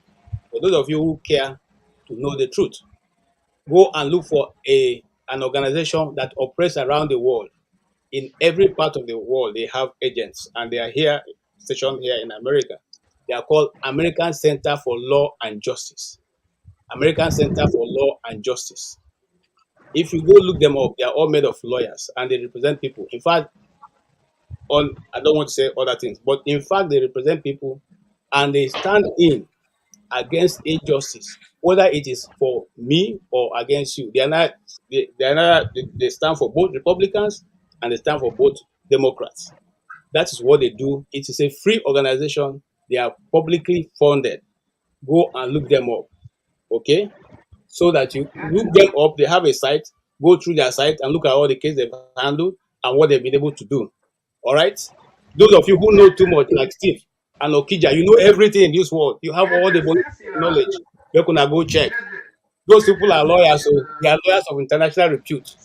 Okay, let me just share the video of what Trump actually said, because it appears he was a little bit more confrontational than maybe KJ understood. But let me just share it quickly. Let's move. Depends on which video you are sharing. Hold on, now, let's just see now. See, this one you are sharing is not the truth. Look for normal video. Oh my God! And after this, we're going to walk down, and I'll be there with you. We're going to walk down. We're going to walk down anyone you want, but I think right here, we're going to walk down to the Capitol, and we're going to cheer on our brave senators and congressmen and women, and we're probably not going to be cheering so much for some of them, because you'll never take back our country with weakness. You have to be strong, and you have to be strong. Hey, NBC News viewers, thanks for checking. I don't know whether that is very controversial. I was sent the link that I should share it. So from what I can see, it looks like he was trying to show off power there. tell you something that KJ will not tell you. You know that Trump himself wanted to march Okay. down to the capital with those people. Yeah, your audio seems to be different, Steph. It's not coming through very well. Forefather, why don't we discuss about what Trump is because of his audio. Fubara? Trump has taken his audio. Yeah, so I think the Fubara one, we did talk about it yesterday or so, and or 2 days ago we talked about that Fubara matter quite a lot. There is this thing that there was something that Dr. Damiji said about the workforce in the Nigerian state that I found a little bit surprising, actually, because I thought everybody was in the trough in Nigeria trying to make money from government. But compared to the size of other nations' public sector, Nigerian public sector is extremely small. The OECD nations, which includes the UK, America, all the fancy countries that we love, on average, they have 20% in their public sector. Before you go, we are not the federal workers, the federal employees, or yes, federal. I'm going with federal. I'm not going with general. So the federal this thing is about on average 20% or so in terms of the size of their this thing workers. And like in for example, like the UK one now is 1.2 million federal this thing civil servants, as you call them, civil servants. But in Nigeria we have 700,000. When the UK is 66 million, while Nigeria is 200 million. So you can see that by that standard, Nigerian public sector is very small. But it appears from the way Nigerians look at it that it's bloated. And I don't know, I didn't know that. I was surprised because when we hear Tinubu appointing people, it makes it look like the government is bloated. And some people are arguing that we should reduce the size of government further. Should we be arguing the opposite? Instead of arguing that we should bring it down, because America has about going to, I think, 3 million public federal employees, while Nigeria has 700,000. America, the head of capitalism. What? By Nigeria's standard, looks like. So I don't know. Should we be arguing to reduce our public sector or just improve the quality? Maybe that's what we are suffering from. Maybe because we have such inadequate amount of people in the public sector, just like in our security forces. That is why the public sector doesn't function. Somebody told me the other day that FEMA was supposed to be responsible for fixing roads. But if they are so small, how are they supposed to do that? They can't be everywhere. Nigeria is bigger than the UK. Forefathers. Yeah. Forefathers. You said this thing before when Rudolph was still here, and I think I told you something. You are mixing up the argument. You are comparing percentage. What you ask yourself, the number you have now, what are they really doing in the offices? We are not providing service. So you don't need that number of people to do what they're doing now. For instance, I know so many people that are in the civil service, federal civil service, that go to work and they don't do nothing. And most of them can afford not to go to work for 3 days. And nothing is because there's nothing to do in the real sense of it. So maybe because the country is not actually providing service. Yeah, see, okay, the same thing can be said for our military. No, the FEMA, for instance, you said, what's the budget? Do they have enough budget to keep them busy around the year patching potholes? Then they will need engineers to be doing it. It's just one of this thing. Maybe around Christmas period, the non-budget, they want to do some quick fix. That's the problem.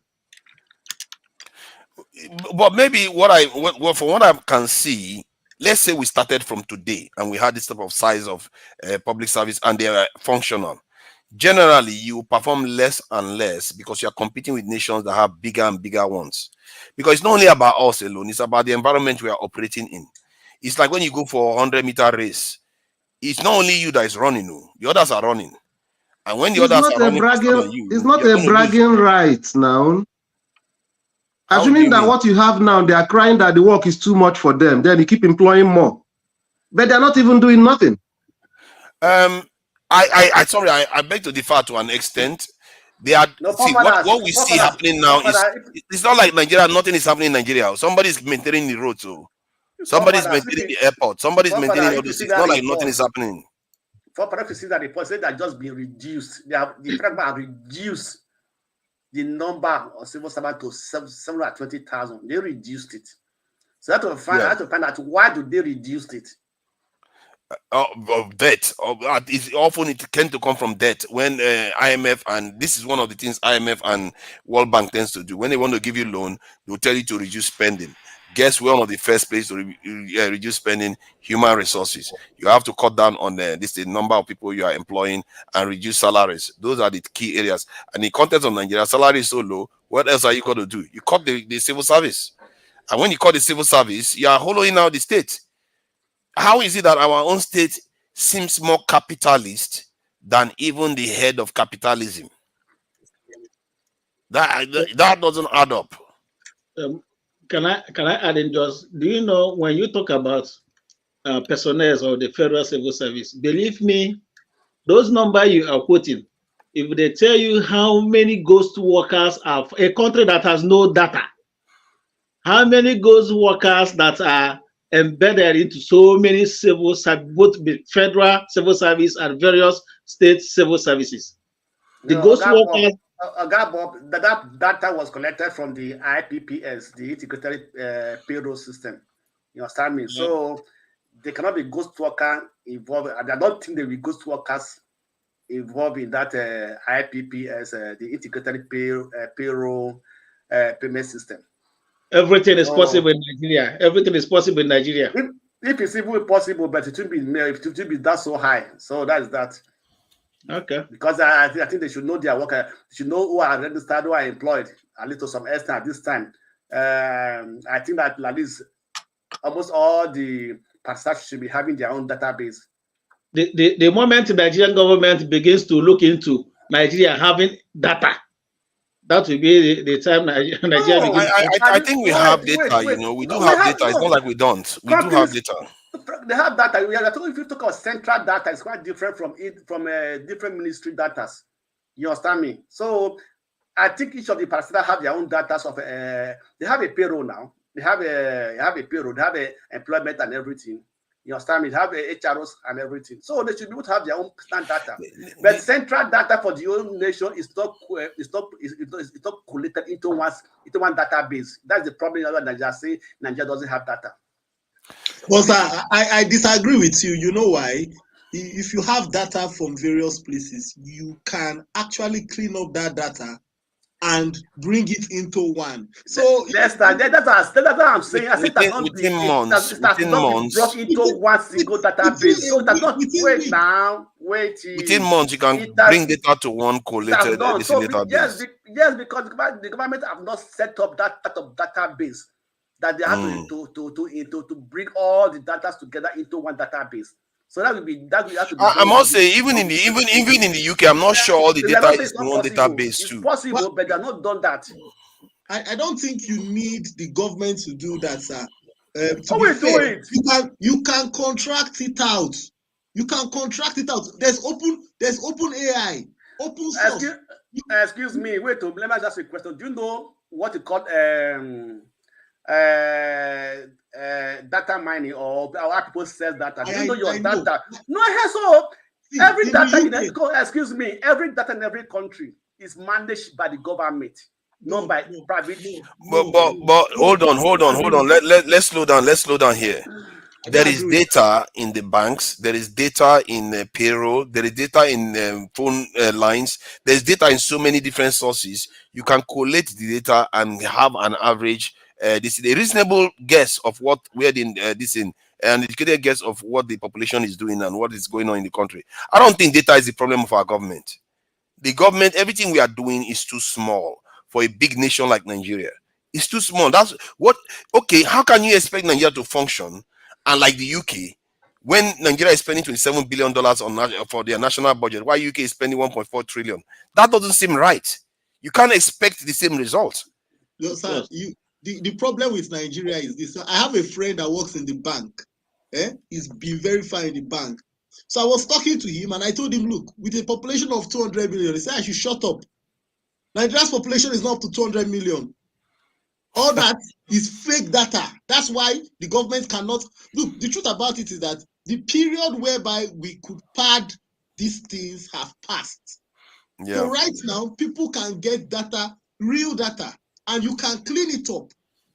Before, in Nigeria, people go and count cows as human beings and put it down. Now, Chad. it will be very difficult to do all that. So that's why the government cannot even go back and collect the data again. Because, example, let me give you an example. Buhari said he had 150 cows when he entered office in 2015. By the time he was leaving office, they said he still had 150 cows. And you see, does that make sense? If you give that to a statistician, he will tell you there's something wrong there. That is either they lied at the beginning or they lied at the end. Because you couldn't tell us you had 150 cows. In 8 years, there was no mortality. You just American people, what is wrong with your... maybe there's a balance now. Maybe there's a balance, or they are eating every time it goes past that one. Maybe whenever I go past 160, eat that one.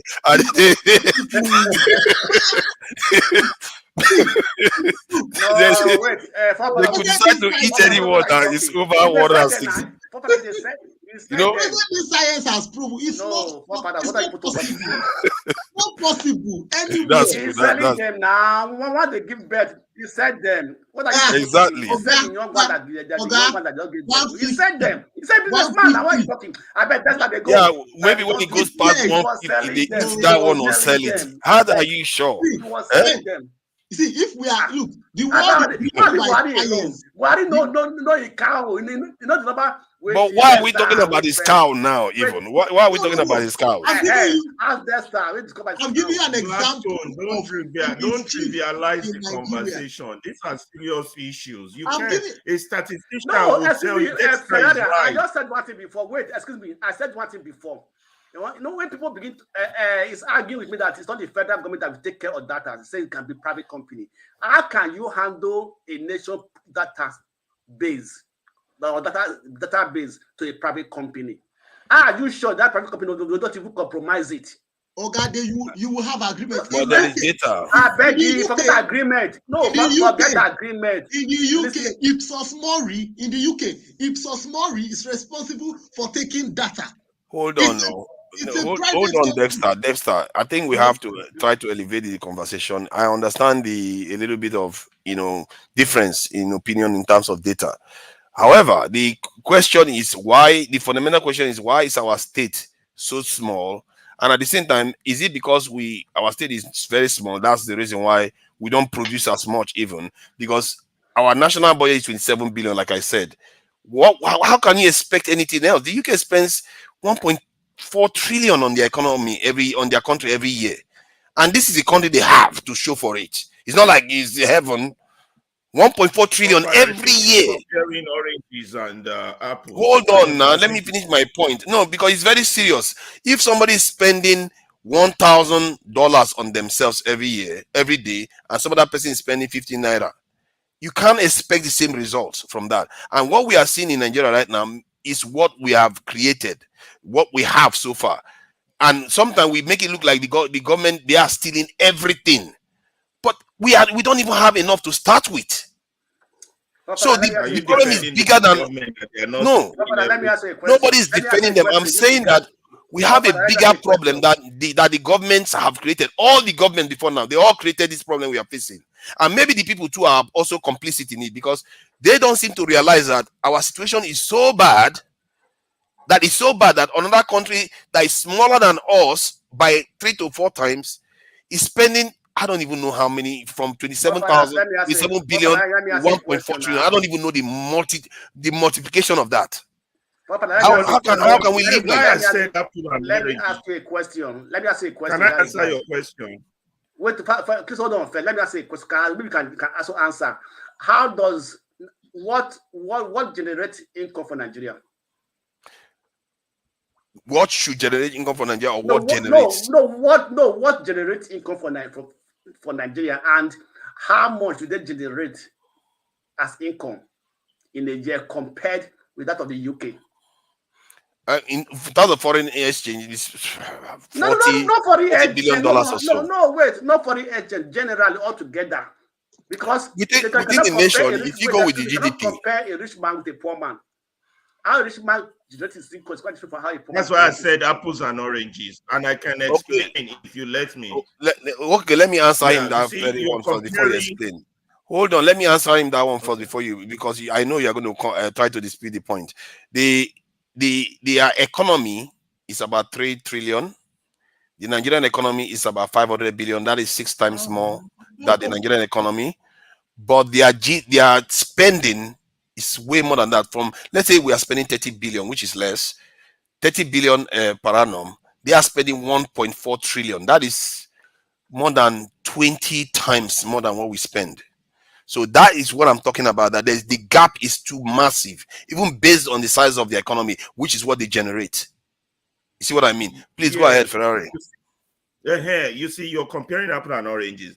First of all, their spending will be high because they have various institutions, infrastructure, companies, and things that they spend on. They have a system going whereby it involves manpower, usage of manpower that is also counter-producing income and generating income. You know, they have monitoring, you know, let's say, for example, good example would be, let's say the judicial system.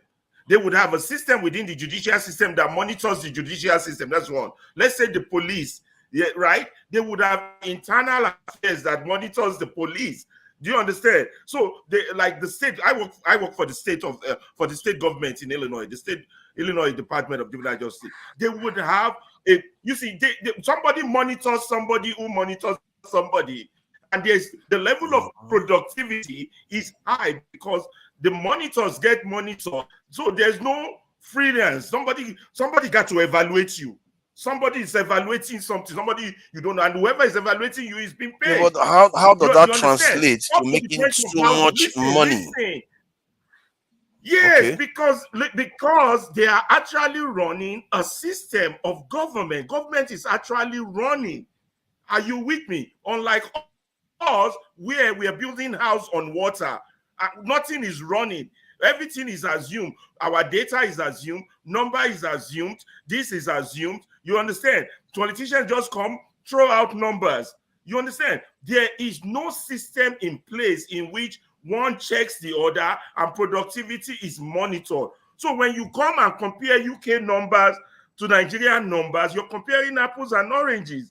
You have to understand how the Western system works. You know, let's take the military alone. Someone is monitoring the military. It could be a private firm. It could be this. There will be an auditor. There will be an internal auditor, external auditor. There are things. I can't even go into details. If you know what layers and layers and layers of governance is in the United States. I get the fact that they are running government alone within the city of Chicago. So there's multiple activity going on, and don't just think those activities are going on in ways as they are being. They are also generating income for the governance, so that the circle. The thing goes round and round in circles. I think if you argue that they can generate internal revenue, that's they take tax a lot from the people to be able to spend so much money. Maybe I will. That makes a little bit of sense, because if you look at the numbers, I did the division between 1.4 trillion divided by 30 billion. That is 46 to 47 times more than what Nigeria spends on its annual budget. That is what they spend on theirs, and the country's population is about 4 times smaller than ours. That is some crazy stuff we are talking about here.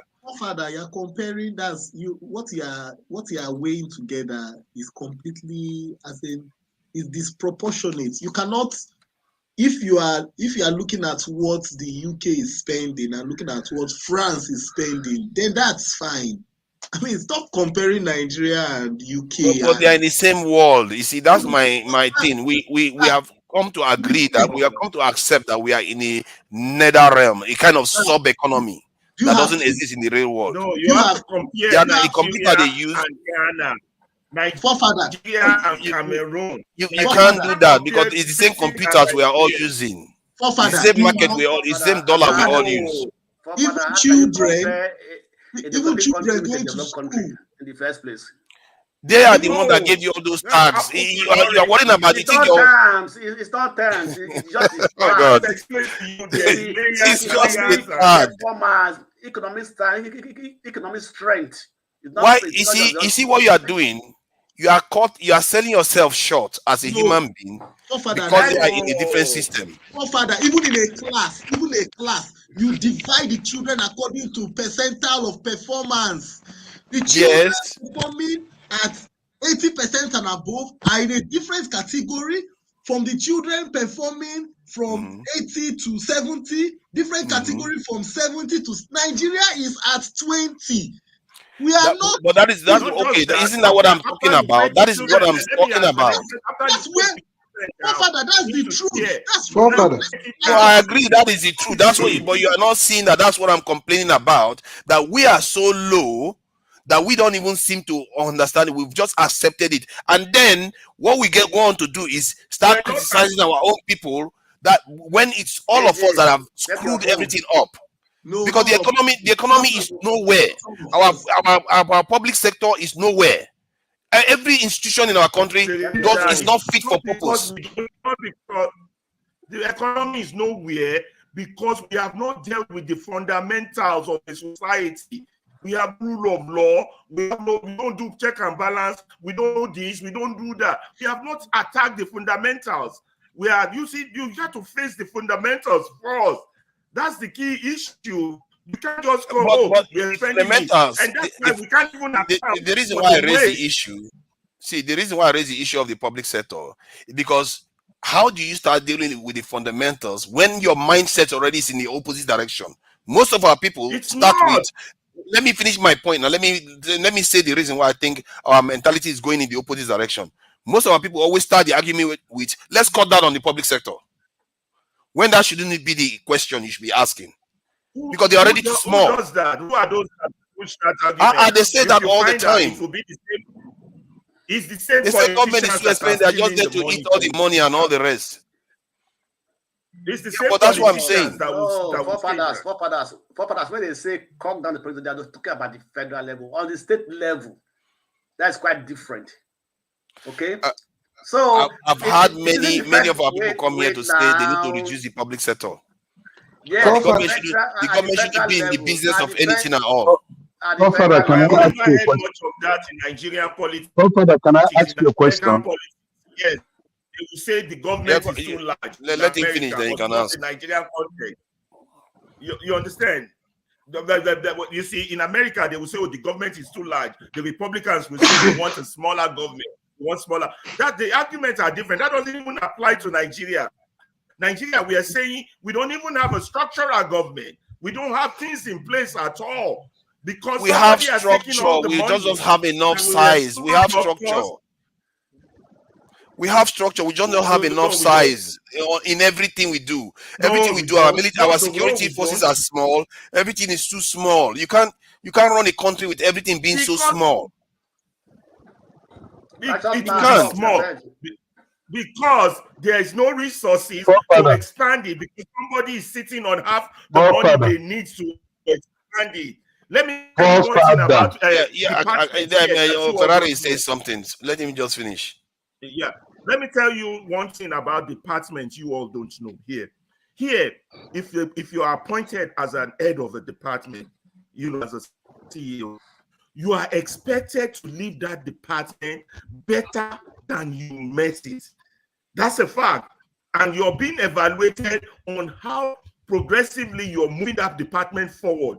We don't have all that because the guy in charge has already taken half of the money he needs to expand. Nobody is questioning him on expansion. And now you're talking about, I have never heard of anybody talking smaller government in Nigeria. This is the first time I've heard of people complaining all the time. Many of them are complaining that Tinubu is even appointing people at all into different institutions or parastatals. No, that one he is because those ones are just being purely wasteful. Forefathers, that's an entirely different thing now. What is different about it, please? When they say, let me answer forefathers. Can I address forefathers' concern? When they say cut down cost of government, what they are saying is something that 10 people can do, why would you get 20 people doing it and paying them? That's the question. Okay, that's what you mean. That's okay, what it means. Good we're having this conversation because I know of people that. So assuming that Tinubu employed like 45 advisors, and people are saying, what do you need 45 advisors for? So you'll be happy for the federal government to recruit 10,000 doctors? Why not? Okay, good. Why not? Because some people will not be happy. They will say, why would the government be into that? The government should not do that. They should just leave it for the private sector. I've had many Nigerians come here to say that. That's what they know themselves. I've not heard much of that. You see, the difference between the one about Tinubu appointing many people and let's say I've just used a Federal Road Safety Association of Nigeria, whatever they call themselves. Now, if you're having a Federal Road Safety Association as an organization, you have to employ engineers, you have to employ architects, you have to employ people who will run that system. You understand? So that even when you give a contract to a private firm to do road, your own engineers will go see and assess the impact of what the private sector is doing, because you have your own professionals running things and double checking, not depending on the professionals that you're giving contracts to. That's how it works here. And that's why the government, when they say they have a Department of Road will be so loaded with expert professionals, engineers, architects, doctors, advice. It's unbelievable. That's what that money you're saying Britain is pumping into goes to, as opposed to Nigeria that had an empty carcass and yet call it Department of Road. But there's no, if you look at it, there might be no engineer, there might be no somebody, there's no, you understand? So you're comparing apples and oranges. You see where I'm going? So that explain that to you. Let me allow, please, what's the question? Yeah, forefather, do you believe that Britain is a poor country? Depends on what you are measuring. If you compare Britain to US and China, Britain is like a third world poor country. How can you compare 28 trillion with just 2-point-something trillion? They should be ashamed of themselves. Your country, that place you are living is a very poor country. After they colonized and stole our gold and took the of our country. Righteous man, take it easy. They are still struggling with 2-point-something trillion. Do you know the number of gold they made away with from Africa and Caribbean and Middle East? And up to today, Britain is struggling with 2.5. They are cost. Cameron said we are fantastically corrupt. They are cost. They are cost. Very cost. In fact, I am surprised you are comparing Nigeria. Look, we're a virgin where this Britain is. That's the country I will never live there for a day, because they brought pain to humanity through slavery. And that was why those who escaped their slavery religious persecution in Europe escaped to the new land called America and fought them and drove them away back to that a country that lives in diplomacy.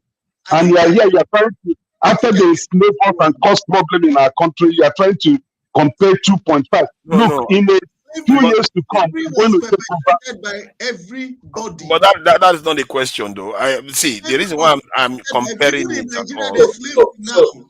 Father, where are we at right now? Because I don't know. Yeah, I'm going to get back. The reason why that's what I wanted to add. The reason why I'm comparing it at all is because that will inform our discussion when we are discussing these things on that kind of suggestion we make for the state. Because whenever we talk about these things in Nigeria, we never talk about increasing the size of anything.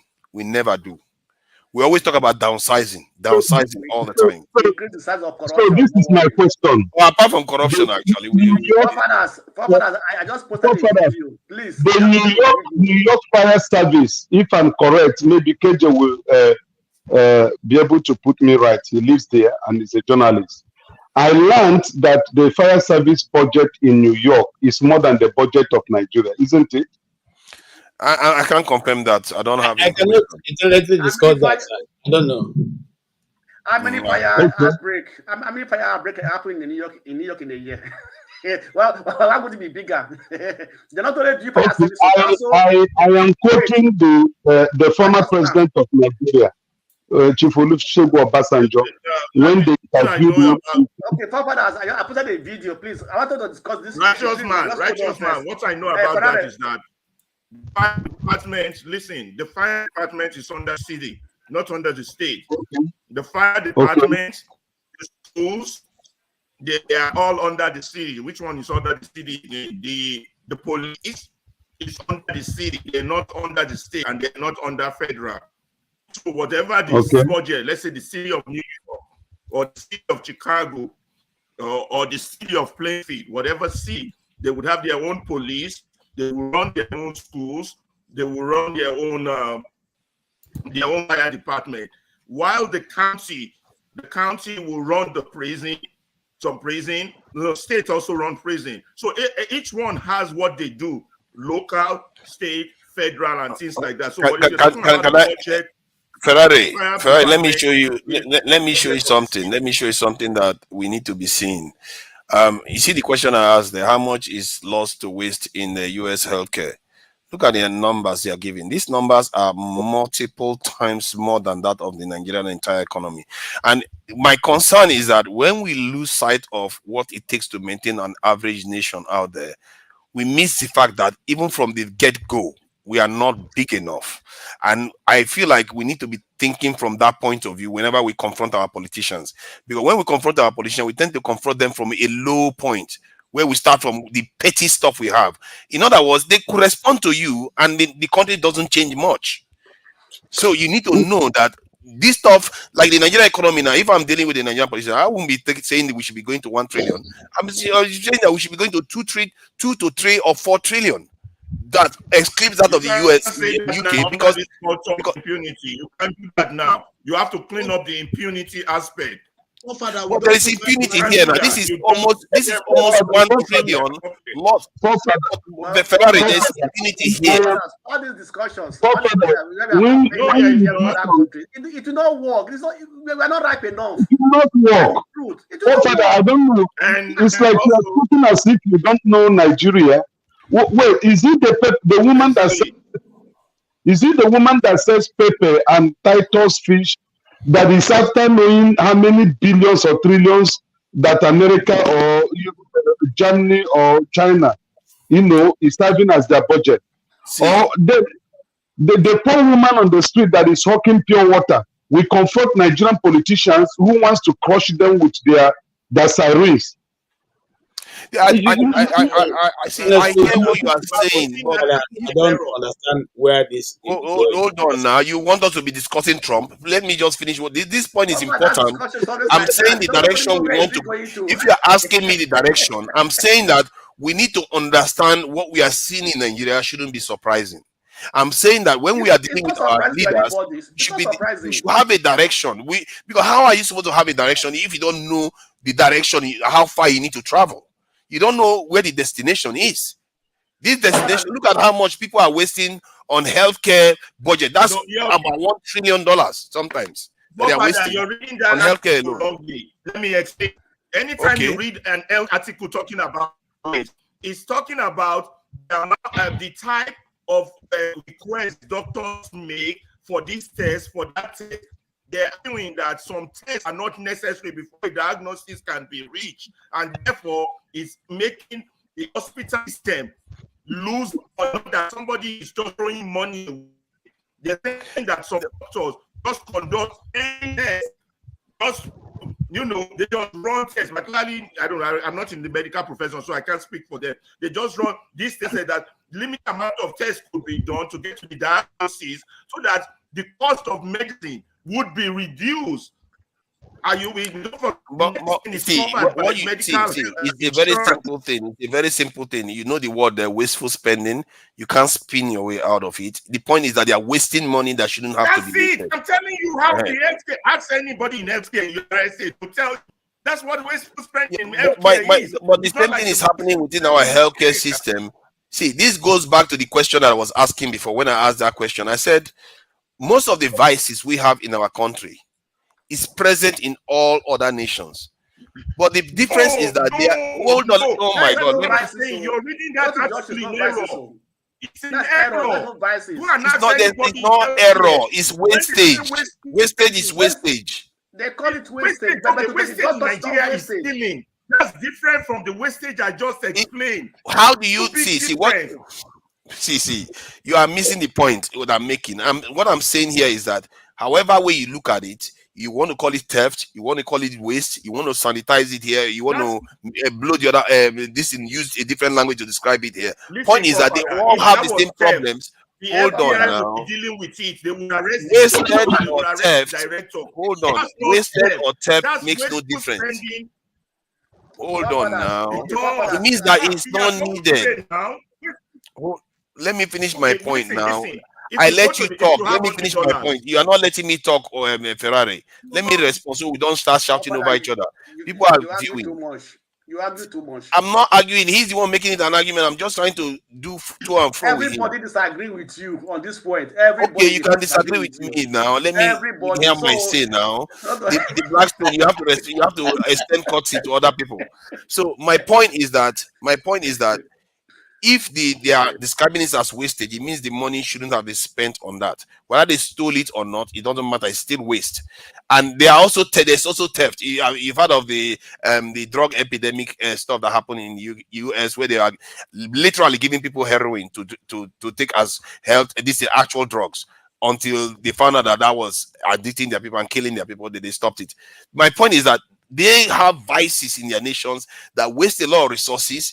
The difference is that because there's a bigger cake that they have, it doesn't show. You have 40-something thousand people losing their life to gun violence alone in the US, but because there's a bigger cake, nobody cares. It tells you that our problem is magnified because everything we do is small. We don't have enough to go around. Don't you think that is one of the greatest difference we have between us and them? Because they have problems too, but their problems don't stop them from functioning. Oh, Father, I don't think it's a problem. I don't think it's a problem because there's enough activity in Nigeria to generate the kind of economy we want. But is the government ready to put money in those areas, to develop those areas, to generate the money, the kind of economy they want? The answer is no. We'd rather spend the money on luxurious goods, on mansions of houses, on going to foreign trips, on sending people abroad to come for trainings. In fact, so that is the thing. That is the thing. Yeah, and entertainment. Yeah, but that is us now. Is it not only the government? That is us, isn't it? So if we take, that's what I'm trying to change. That's why I'm saying we should change. Or if the people insist that it shouldn't be so, we have many times here laid out on how we can develop Nigeria by first picking the low-hanging fruits. Because in every state in Nigeria, there's low-hanging fruits. You don't even need to go too far for those industries to be put in place. Cottage industries, it doesn't take more than 3 months to put it in place. And it will you can begin to have... the low-hanging fruit is the cottage industries. Sorry? What is the low-hanging fruit? Low-hanging fruit, for instance, in Benue, you have fruits there. A cottage industry will take you less than 3 months to build. In Plateau, you have fruits. You have, what do you call potatoes. You have all that. You can bake them, prepare them for export. Okay? In Nigeria, you have these places. You have low-hanging fruits everywhere that you can pick and develop and turn it to a cash crop. But how is it that what if we export the first season? Then when we get it back, we use it to go and do and do all the things we used to do, like you described, that we go and waste it. Then the next season, we are not going to be able to invest well. That culture, that aspect needs to change. But that's what I'm saying. Listen, what I won't let you get away with is the definition of waste in the US and definition of waste here in Africa, in Nigeria. Though I won't let you get away with that. Those are two totally different things. And I will use two industries to explain. I've used health earlier. You were not listening. I'm going to use road again to explain. Now, what you calling waste for the US is not waste. It's inocuous, excessive spending. Yes, excessive spending. Now, when people are saying, for example, their roads will not be damaged, but every year they come and destroy it and repave it again. Because the money is their contract maintenance. It has already been allocated. Not with the road. We see the highway. They will come, break it, grind it back to sand, and repave it. That means that does is one. It keeps employment going for those in those fields, in engineering, in road construction. They have job every year. Now, to people, that's wasteful spending, because okay, that road should have been there at least 5 years before you come. No, they do it like every 3 years or every 2 years. They break the road down and repave it. That's not wasteful spending. Now, if anybody does wasteful spending as you are speaking of, I swear to God, they will be arrested. If the states don't get you, the local government police will get you, federal will get you, somebody will get you, because it's public money. They don't joke with public money. Let's say you're in the health sector now. That waste you're reading, that headline you're reading, you go and waste their money like that. Whoever you are and your cohort, they will be in jail. In fact, a lot of Nigerians are currently in jail here in America because of the fraud they did on Medicaid and Medicare. You will be in jail. So that's not the same waste. The waste we're talking in Nigeria, we're talking about.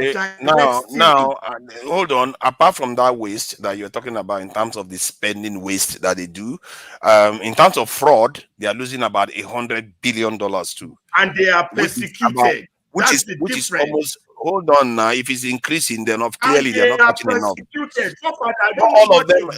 Are you telling me that? Hold on now. Come on. Okay. When you finish talking, so we don't shout over each other. The point I'm trying to make. Let us know, because I have access to the article to buttress my point. You're doing. But I have to bring evidence now. Your position as being all right. Of course, I have to bring evidence. You are saying those fraud, they are prosecuted. Do you agree they are prosecuted? Not everybody is caught. Yes or no? Of course, if they catch you, you'll be prosecuted. You're going to get it. No, if they catch you, you'll be prosecuted. But if they don't catch you, okay, you want me to search how many fraudulent activities caught every year? There's somebody observing something. Okay, Ferrari. I'm trying to have a civil conversation with you. Okay, I know you are telling me. Now, let me ask you a simple question then. Let me ask you a simple question. Do you want me to search how many fraudulent activity is actually prosecuted in the America every year?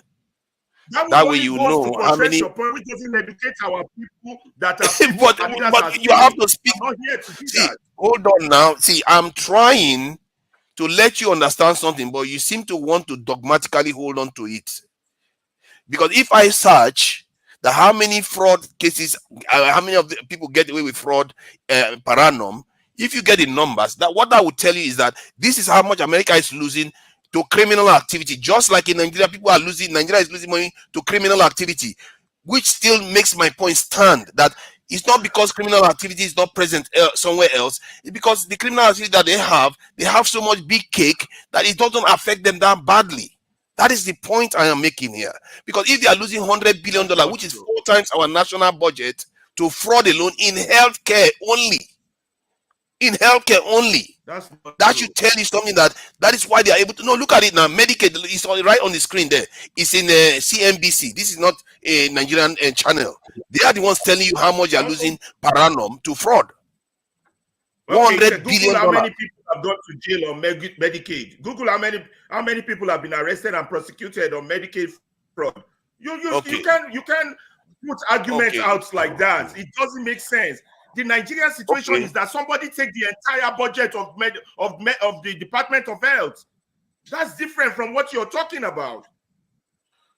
Okay. You understand what I'm saying? Don't push arguments out there like that. There are people listening to us. You're going to make the wrong impression, and we won't be.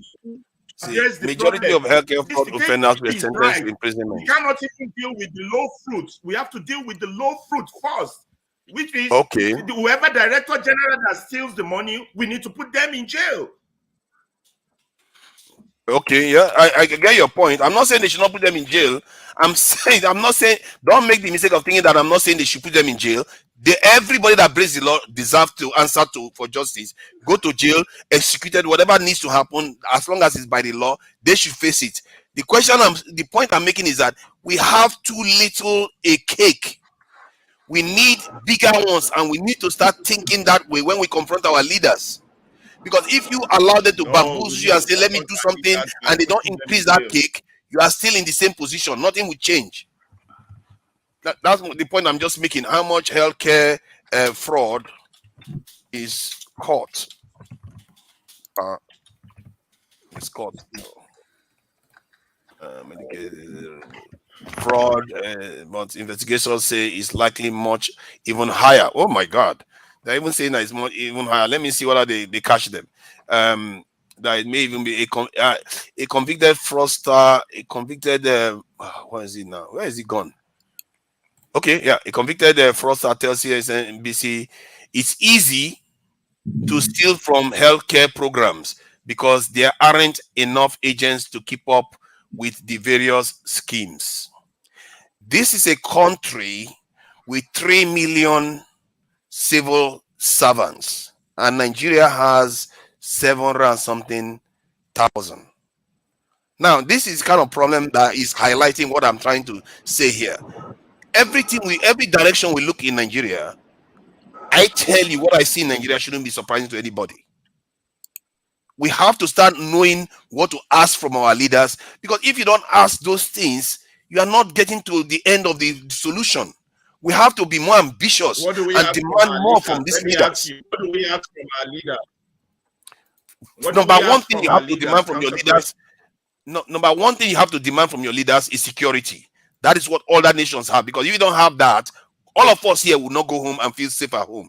Many of us will not. Do you know how much many of the diaspora control? We just send about 20-something billion to Nigeria every year. If all of us were in Nigeria, that's a lot of money, and we are going to drag all our Western connections to Nigeria, to business expertise, not to mention foreign direct investment, not to mention business activity that will grow in Nigeria. You can't even start. Can you let the others on the stage so they can have their input? Okay, thank you for your patience, all the other guys. Yeah. Go ahead. Godfather. I'm not Godfather. I'm not into Godfatherism at all. Oh. Don't bring me into Godfatherism. Forefather, grandfather, whatever. Sorry. I'm going to take that father away from there at this rate. Okay, forefather. Yeah. See, you are talking about security. We should be asking for security.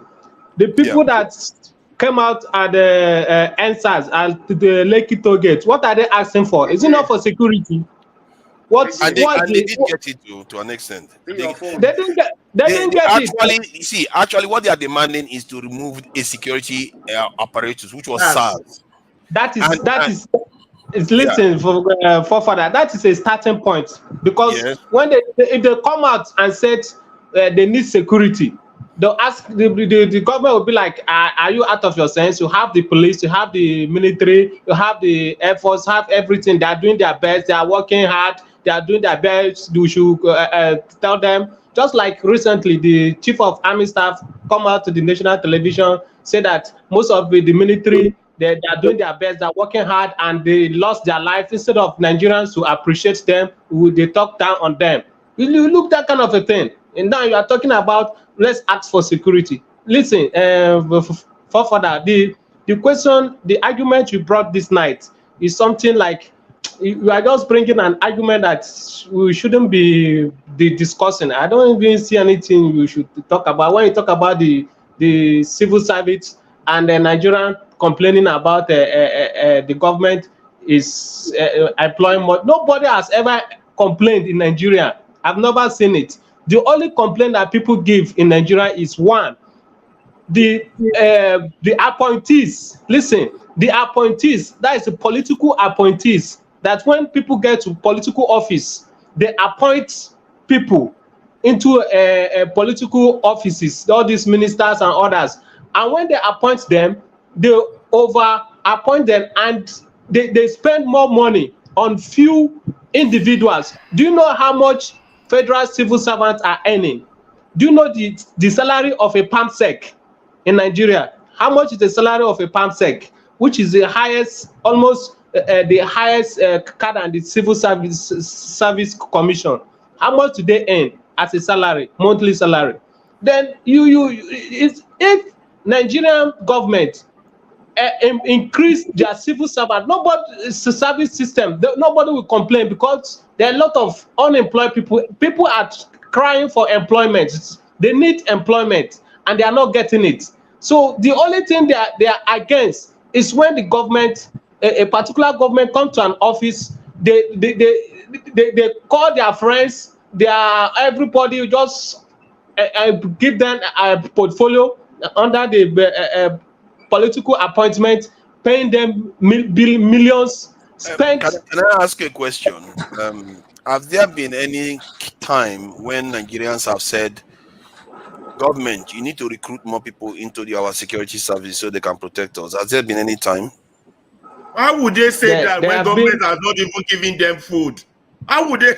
You're very funny. Hold on now. I'm just saying. I'm just asking. You're saying. No, I'm asking a question. Forefather, you know, the issue, the Nigerian issue is very, very complex. So sometimes when you just bring out one part of it, start comparing Nigeria with US, UK, and others, I'm telling you, there's some fundamentals in Nigerians that we've not even solved. Before we get to this, even this point that we are discussing, after discussing it, even though you take it to the government and tell them they should employ more people, they will ask you, how much are they making? You understand? You see, they are borrowing. If they are actually making more money, they will employ more people. You understand? But the issue that I keep saying, Nigerian, we need to go back to the foundation first. Many people will tell you this, but it's very difficult for some of us to kind of accept the truth. It's bitter. It took me a very long time to accept this truth, that we need to go back to the foundation. I'm in the school of thought in those days that, okay, and if Nigeria can come together, we'll discuss about our progress. Let's change this thing this way. Let's look into the service, the Nigerian Service Commission. Let's check the politicians. Let's do this. But sometimes I sit down and think. I keep thinking, okay, so many people have come out and said that they'll do. Some politicians will come, some government will come. They'll do it this way. It doesn't work. Do it this way. It doesn't work. What is the problem? What is the root problem? We need to tackle the problem of Nigeria from the roots, from the basic.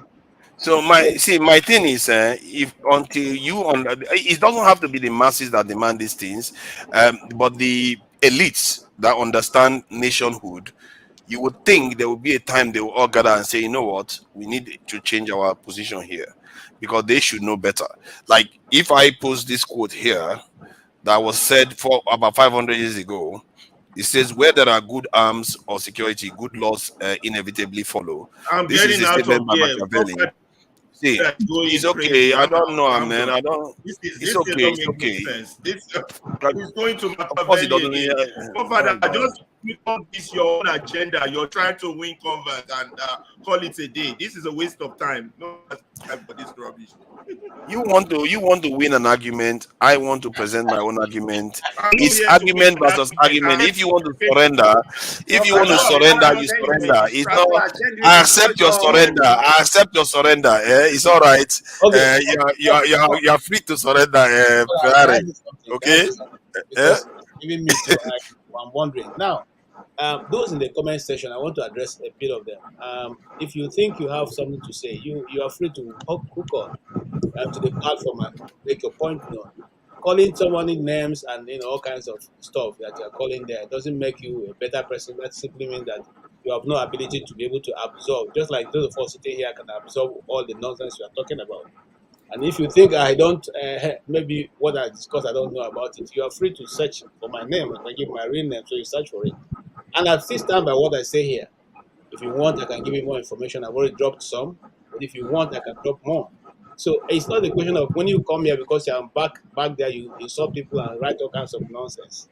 If you think you have something to offer and you can stand the heat, come to the platform and make your contribution. You see, when I was arguing this a long time ago, and now when you mention Machiavelli to Nigeria, Nigerians, they are obsessed with Machiavelli. These same people, They talk about Machiavelli all the time during the time of Abacha. When I was growing up, I didn't know anything about Machiavelli when I started arguing for our national security, because when I study other nations, how they are. But when you quote it to them and tell them, this is your problem here, some of them will be like, no, I can't take this. Let's run away and let's. But this Machiavelli guy in the Western Hemisphere is one of the few political scientists that most people recognize because of, and if you look at his theory based on the nation today, you see that the nations that do what he's saying are the ones that are performing well. This is not theory. This is real in the world today. And still, fellow Nigerians will be like, this is too much. I have to go away. Guess what? This is why Fela is correct. We are the problem. Our mindset is wrong. And there's a reason why Fela sang this song. Our Pan-Africanists and visionaries of the past, what they did was they codified the message into songs because we don't have them. How many politicians talk like this in Nigeria? You see that in some other countries in Africa. You see that in America. You see that even in the Caribbean and other areas. But you hardly see that in Nigeria because all of them went into music. For Fela to understand this, that who teaches the government? If somebody came here to, pardon? Are you giving a lecture? Yes, I thought you didn't get it. I thought you were struggling. You're struggling to understand. I don't know why you can't understand. I'm giving a lecture. You have to talk to yourself. Nobody's quiet. You're talking to yourself. Why are you asking that? See, if you have something to say, I'm not going to stop you from saying something. But these things are important because it matters to our people, doesn't it? No, I believe they are important. Any Nigerian that is above 35 years old does not know about Machiavelli theory, because that's what Babangida used for so long. Okay, so it's not a new thing for for those of us who are above 50, because we have seen it being practiced and it's still being practiced in Nigeria. So it's not a new theory.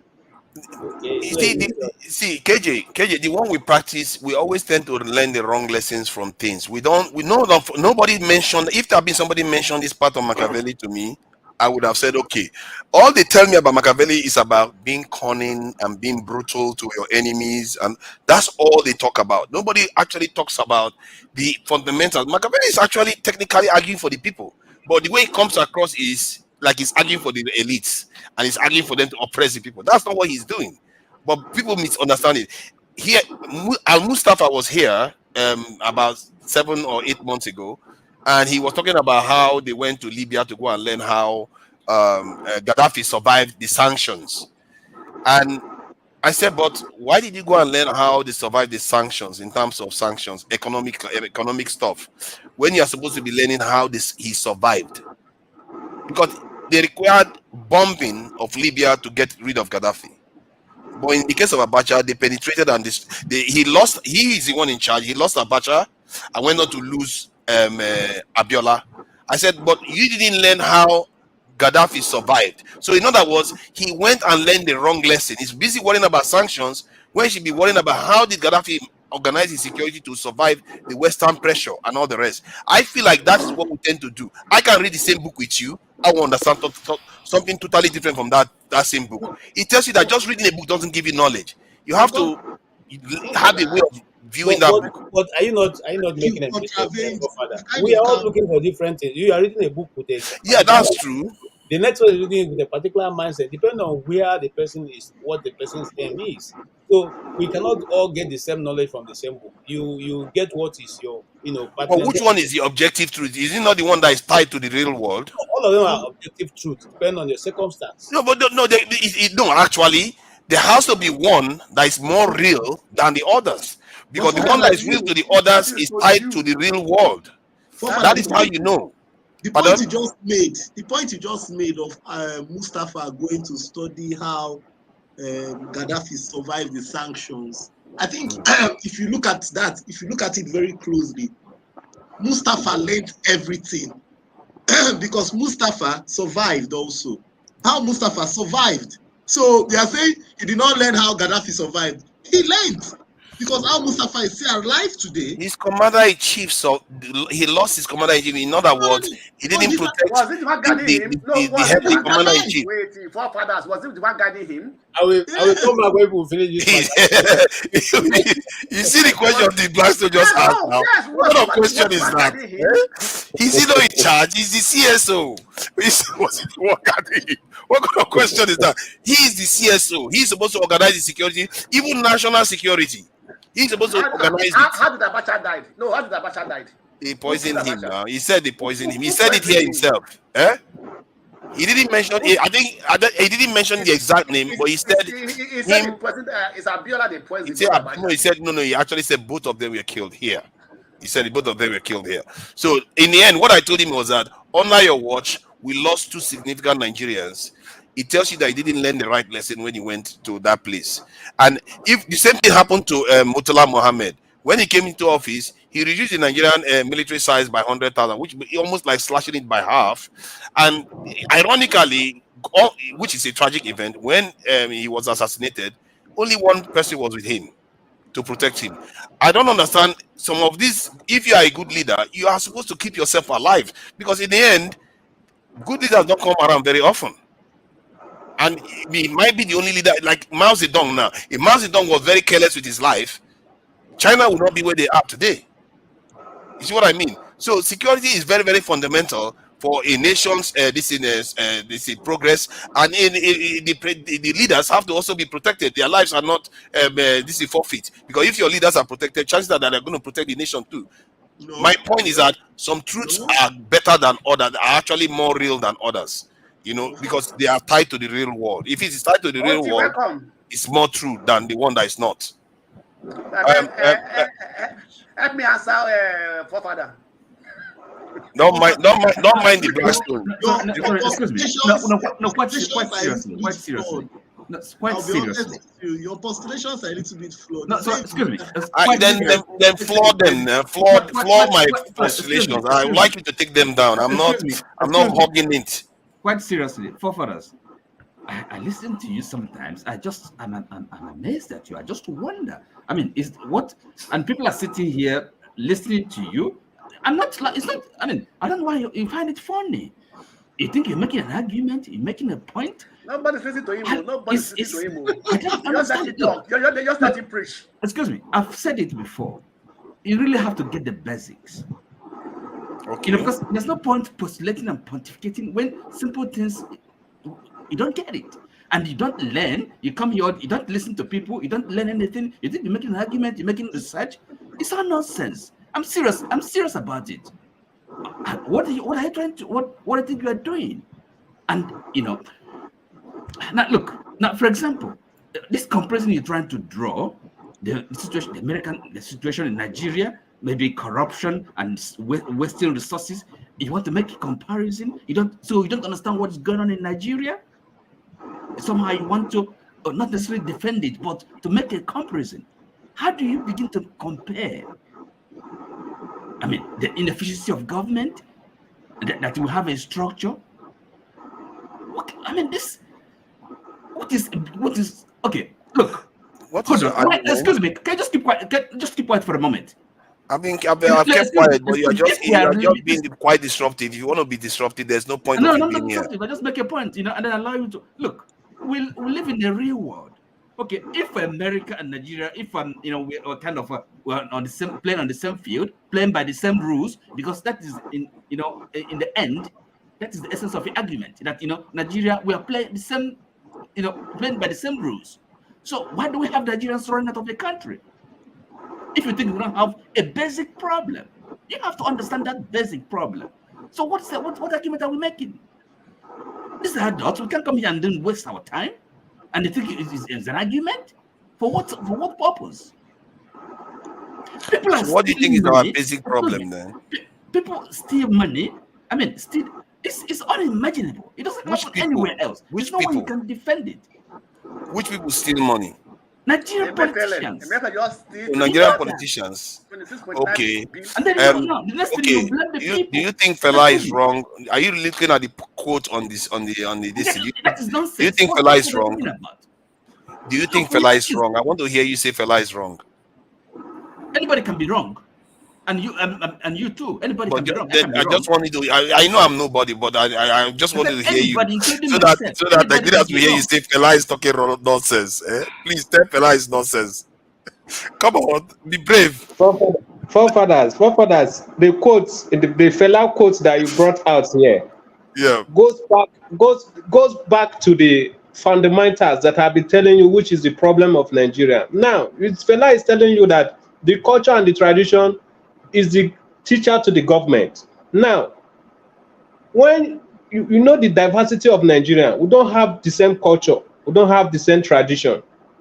You understand? So now, when a particular person from a particular region is in power, he's ruling the people with his own culture and tradition, and refused and did not want to incorporate other diversity into his method of governance. Do you think a house that is divided on itself will stand? When there's a division in the house, do you think that house will progress?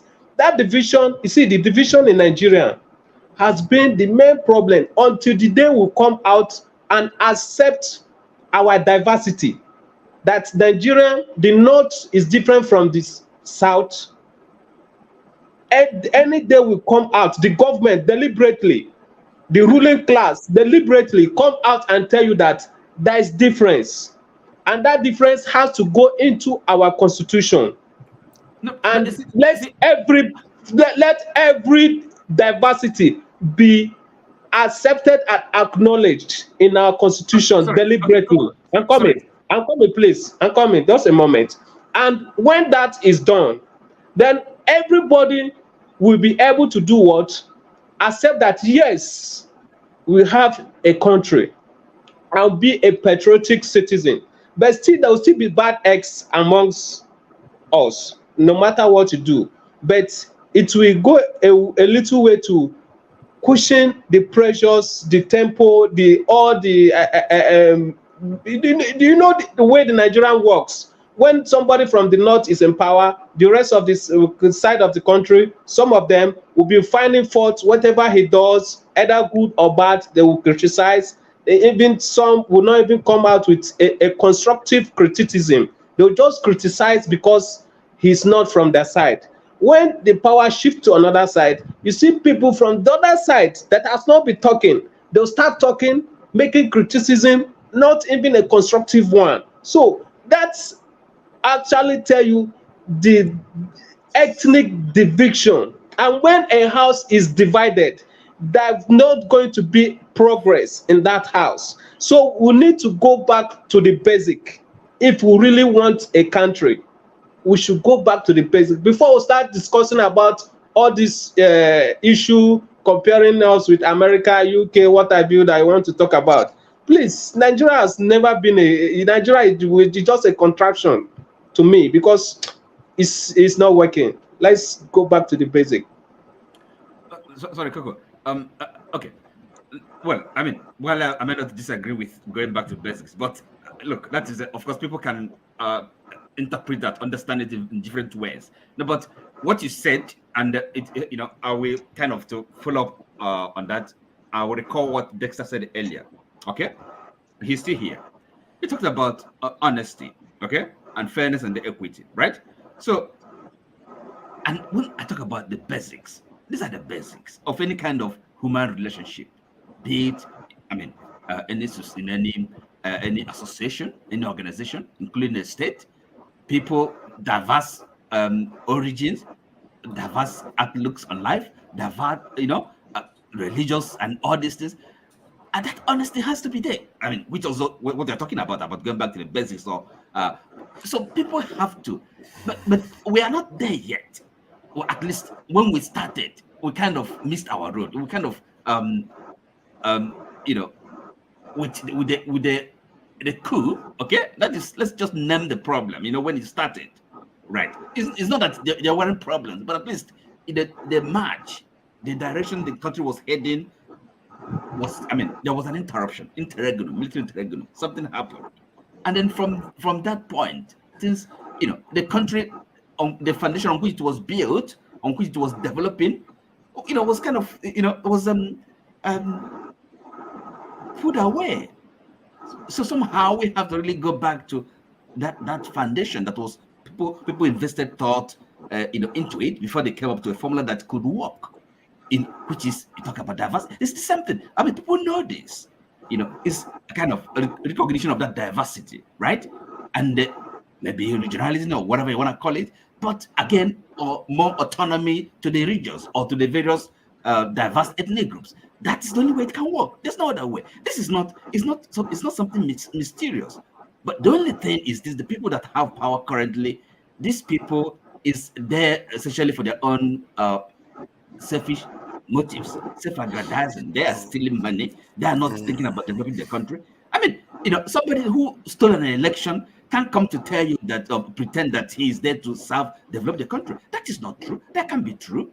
If you don't believe in the simple things, the first order things, the first principles, I would mean, at least people have to be able to elect who governs them. If you deny them that right, what else do you think? What else can you grant them? It's not possible. It's not. It's all falsehood. It's not gonna work. Yeah, it's the basic problem. I want to share. I want to share something. Grandeur. I sent in a video for you to play. You didn't play it. You sent a video. You see this guy? I don't know, man. You're being very sore today, the Blackstone. What is it with you? I don't know what I killed your cow today or something like that. What kind of trouble is this one today? He just keep talking after me. So this thing. So I was asking because I know the UK, they are also divided. Because when I say this, it looks like I'm just making it up. Look at this thing now. When they say, why are Northerners poorer? If this was Nigeria, we were not going to hear the end of it. They said, although there have been attempts to attract investment into the north, many businesses are choosing to set up in the south. This creates a large, not small, a large wealth divide. And those living in the north of the country experiencing significant different social and economic conditions from those living in the south. So, but if this was Nigeria, if you ask me structurally, Nigeria has deliberately made. Okay. Let me tell you why. I'll give an example with Germany, right? Bayern is the most racist part of Germany, but they are the richest. Where there's no single company in that part of the world that's not established in Bayern. How did they do it? They give very good atmosphere, business environment, ease of doing business. They make it easier for investors to come in, even though they are racist. So every state or every country or state have to have an ease of business under their own terms, by their own terms, not by the federal government level terms or things like that. You understand me? So when every company that is coming to invest in your country or in a state, what they look at is what are the rules and regulations, what are the taxes, what are the incentives, what are the ease of business. So in that case, they will always come there and invest, right? So in every country, some areas are poorer, some areas are richer, due to the investment, the potential investment and ease of business that companies can always come in, right? Like in Frankfurt, all the banks in the world are in Frankfurt. I don't know why, right? Because they're the bank hub of Europe. The financial center, for Germany. Yeah. So every state have to carve out a way to attract investors. Everything should not be done by the federal government. The state has a lot to do with themselves. The state government, that's why you are a state governor. You have a lot to do. You have to say, okay, for example, when they were talking about Obaseki Edo State, it's a businessman, he work with this, but in all these years of 8 years, there are not been any single foreign investors coming to Benin, to Edo State. So where is all this knowledge that he gained as private person working in different, say work with the Dangote, work with this, that knowledge, where does it not keep them when he become a governor? So so these are the problems. So when we are talking about investment of state rich or poor, it is the first thing you have to look at is the laws and regulations or the amenities, the incentive they are giving for investors. The original context is about division, because that's what Coco was talking about. Every regarding country has how a division. exactly that is, but some people will not agree with that. They will say Nigeria is more divided than the other people. The national division is based on race, by people, on tribes. That is why it is more pronounced. You understand me? That's why The UK, they have different tribes in the UK too. It's not like they don't call them tribes. That's the problem. But if you get there, you will never feel it. Right? But in the UK, the government will not talk about it. They don't use it to campaign. Do you know it is funny? It's only in Africa we use the term. Let me just add this. Do you know that it's in the UK we use the term tribe, but other people don't use it? In Africa, we tend to use tribe, but in India they will say they will call Dravidians or different names. Then in the UK they will say Scottish, but it's only in Africa we use the term tribe. It's in a way we are conceding that we are somewhat backward and primitive. They don't use tribes in other places, so that's quite interesting. I don't think we can. You can just make your conclusion based on the postulation. Your data is very, very vague. I don't think it's a crime to say tribe. I mean, if you are, I use the word tribe. I don't find it. But is it not peculiar though? Is it not peculiar that other people don't do it? Forefather, when you call forefathers, it's not peculiar. Forefather, when you call why is it only us?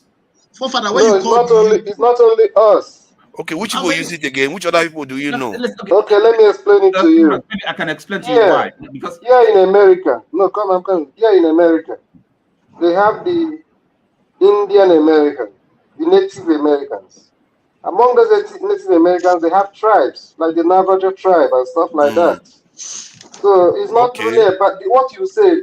How are we? Not that we calling it tribe. That is the reason why it's affecting us. It's our mindset. No. Whether you call it tribe or you call it race or you call it whatever, it doesn't make sense.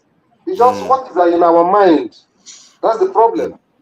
No, I agree with you on that. And it's just that the people that are called tribes tend to be the ones that are almost due for extinction or something. They tend to be the smaller people. Perhaps the usage of the word tribe in the context of Nigeria and maybe other countries in Africa, because again, I don't think there's no other place that is as diverse in terms of as diverse as say for example Nigeria. So yes, of course you can describe any of the tribes as ethnic groups, but with this diversity, with this multiplicity of peoples, different nationalities, and then you have tribalism then become more relevant, more a cogent issue for that country, and therefore tribalism. So tribal, you can see the linkage there, the connotation. You can be saying you want to describe them as nations, for example. If you want to maybe refer to the Ijaw nation, of course you can do that, or maybe the Igbo nation, yes, the Yoruba nation, yes, but they are tribal because of the context of the. But China has 302 individual languages there, and you don't hear them calling themselves. But even if they have, what is their population? 1.4 billion. Right. So is that to compare to 200 million? Can you see them? No, my point is that they don't call themselves tribe, and even in India, the same thing. No, it doesn't matter.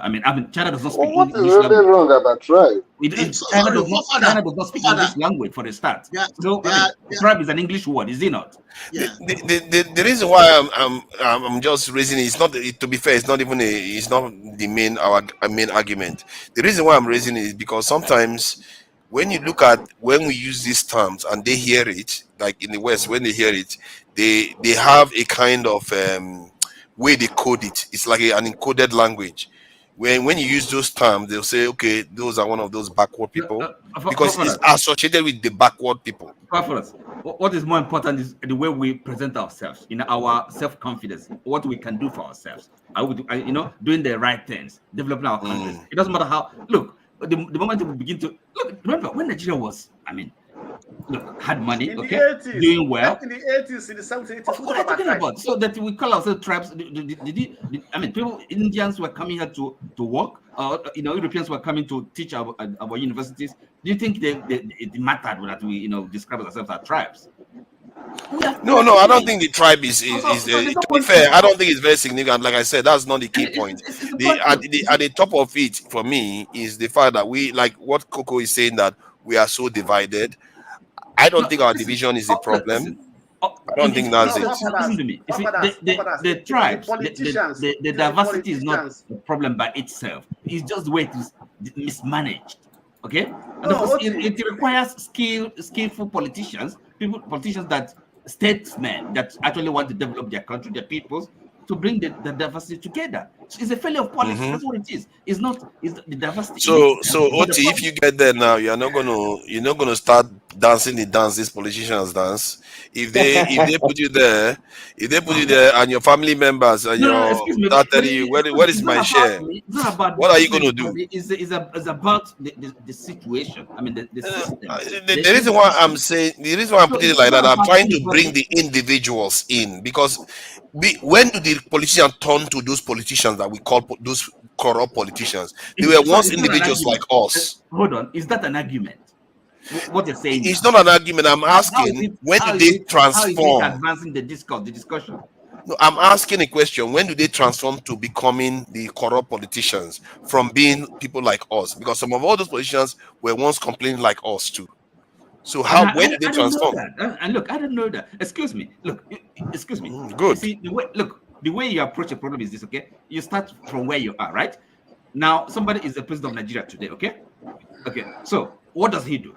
The ministers, those that occupy offices, Wike of this world, what do they do? You have to judge them at what they're doing now. There's no point, thinking, how did they get there when they were, not in that position? What were they doing?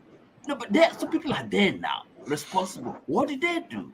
Are you with me? So that is the way you begin. You see, it's like a conveyor belt, isn't it? When you have a conveyor belt, and you know that what ends up at the end of the conveyor belt is terrible. Okay, you want to make sure the things you put on the conveyor belt now is good, is of better quality. You see what I mean? Yes. Okay, that's why I'm asking that question. Listen, forefathers, and then for the sake of sound argument, okay, for the sake of good argument. Now, you ask us, after all, some people are there now and making a difference. Are you with me? I'll give you an example. The governor of, at least for now, the governor of Abia State, right? So he is there now, okay, doing a good job as a governor. And therefore, you really have to start where people are. I don't have to start wondering how did he get there? Of course, you have to get there through the right channel, okay? You have to play by the rules. You have to respect the rules. So he is there now, and then you can only judge him from what he is doing now. Are you with me? And then again, look, there's nothing more important than moral example. They're showing good leadership, moral leadership. Okay, so if you're a governor or a commissioner, people, those that that you lead, invariably from your example, you can expect and demand that they actually do the right thing. I get what you are saying, but you are using OT now as a good example. But the original point was that, because when Fela says the people themselves create these leaders, basically that's what he's saying. We are the ones creating the government, and we forget that we are them, and we have to start thinking, how do we carry ourselves? What should we believe in? So that tomorrow I don't end up there and people start saying you are just as bad as the others. But of course, by having it's part of, look, that is what this is citizen, civil, civil society, citizenship or citizen engagement as part, part of what we're doing here, So that is part of the process. Okay. Good governance is not only the business of those that are politicians, those that are in power, those that form the government. The citizens, after all, thank you. Yeah. Let's bring Masca in. Masca, Masca, we are all praying that your mic stays intact this time, and don't worry about greeting us, because when you are greeting us, you lose time, so you can dive straight in. you can dive straight in. What do you think about? Can you guys hear me? Loud and clear. Loud and clear. Okay, I think the first place I would want to start is agreeing with you on a couple of the points you made. I totally agree with you. Security is the first and most important thing, even as a human being. Where the way we are configured, we are meant to make sure we preserve ourselves. Self-preservation, it's basic. And in retrospect, I see you're absolutely right, because I've always push forward the argument that Nigeria has had good leaders. The problem is that these leaders were killed. But now in retrospect, you're right. If they are really truly good leaders, then the first thing they should do is put at least a security apparatus around them that will ensure that at least, even if the people must have suffered to kill them. But you're right, Murtala was killed by the roadside in the middle of town. I mean, it's ridiculous. That shows the naivety of our leaders. So I totally agree with you on that. I think it's important, and it's essential that we as a people begin to understand that first and foremost. Before you talk about economy, politics, social issues, you have to preserve yourself, even as a leader and as a society, as a people, as a race, as a continent. So I totally agree with you. I also want to disagree with you on a couple of the issues you have read. Not disagree with you, you're right, but I think the premise of the argument is misconstrued. When you are comparing numbers for, say, US or the UK and Nigeria, there is what is called nominal numbers. You are using nominal, you are looking at your premise is a nominal premise. What I mean by that is if you take $10 billion in America and bring it to Nigeria, $10 billion, it's going to be massive. So $10 billion in America is different from $10 billion in Nigeria. So you have to look at the relative parameters also. I'm talking about the wastage you are referring to. Yes, in Nigeria, there's wastage. In America, there's wastage. But the question is, what is the percentage of the wastage? In Nigeria, almost everything is wasted.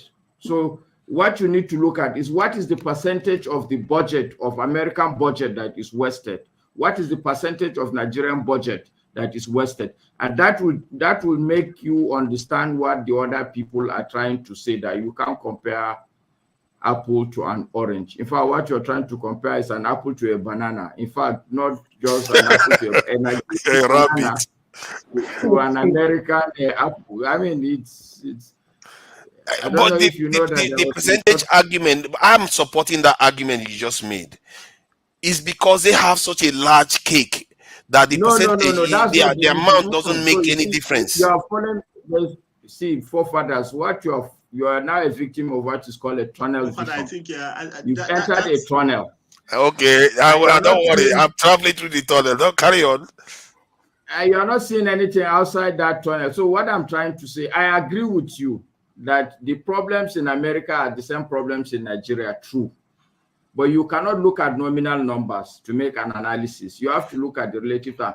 Okay, let me give you a joke so that you can understand what I'm saying. Now, there's this joke. I can't remember the joke exactly, but it's, I think, about an Indian, a Kenyan, and a Nigerian politician. But the bottom line is that a Kenyan politician takes 10%. So there's this joke that he opened the window and said, you see that they were asking, how did he get so much money to entertain them? And he now opened the window and showed them a road. He said, you see that road? They said, yes. He said, it's 10% of that road that you people are eating. But the Nigerian politician, when these same friends came to Nigeria, he opened the window and he said, you see that road? And they couldn't see any road. You know why?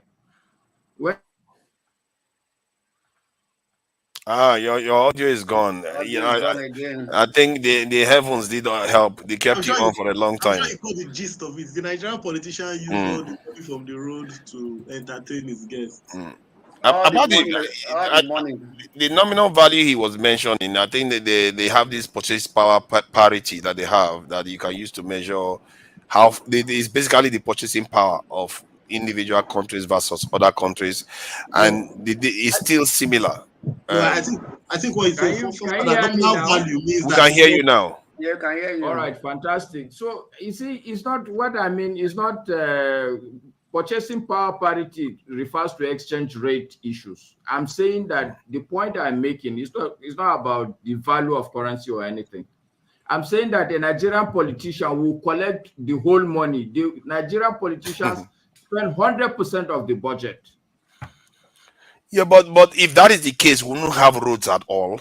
We wouldn't have airports functioning. We wouldn't pay politicians and civil servants at all. So clearly, they must be doing something with the money. Forefathers, do you think we have roads? I don't know which road you get. Seriously, we don't have roads now. How are they going to give people 50% discount then? What road are they going to travel on? Forefathers, what do you mean by roads? Forefathers. In UK, you are in UK, you are not in Nigeria. Let me educate you on something. See, I was in Nigeria. You know, I'm in Nigerian too. You know. Wait. I'm still in Nigeria. What do you mean? Let me tell you something about the Nigerian road. Do you know which of the Nigerian road is called A1 road? Do you know it? A1 road. I don't. Okay, now you don't know. You got to talk about you guys are just doing gotcha here. What is A1 road? Please educate me. Come. Now, the road that runs from Lagos to Kaduna, Kano to Maiduguri is called A1 road. Then the one that runs from Lagos, Onitsha, Port Harcourt is called A2 road. That A1 means that is the first most priority road in Nigeria, in the federal government system. If you think I'm lying, you can use your phone, go to Google Map, enter Nigeria map, check their road system, you see it A1. And this A1 runs from Lagos to Ibadan. From Ibadan, you go through Ogbomosho, Kwara, Niger, Kaduna, Kano, down to Maiduguri. But do you know that now, that road, as important as that road is, that means in the federal government portfolio, the first road they will see, the first road that will be in their in the Ministry of Work is that road. You understand? Because that is the road that connects the south to the whole of the north. But do you know that today, that road, you cannot travel from that road from the south to the north. You have to take a diversion to Abuja before you connect to Kaduna. Because from Niger State to Kaduna, even without the bandits, you can't even travel on that road. I'm telling you, I stayed in Niger State. I'm telling you, I'm not just giving you. You see, when you say diversion, what is the other road that they use there? Okay, the other road that they use from Niger State, they have to connect to Abuja. That is to the capital territory. And so they drive from Lagos to Niger, then from Niger to Abuja. Then they'll still come back to Kaduna instead of going straight from Niger State to Kaduna, because Niger State had a border with Kaduna State. You understand? Now, and even when you want to connect from Niger State to Abuja, the road is still very, very bad. Do you watch this lady that was this Netherlands lady that is Ichi Boots that is on a tour that actually exposed those to corrupt. That road was shiny. That road that she was on was shiny. I saw the road. Calm down. Go and watch. Listen. Go and watch her video. Go and watch this season 7 episode 63, 65, 64.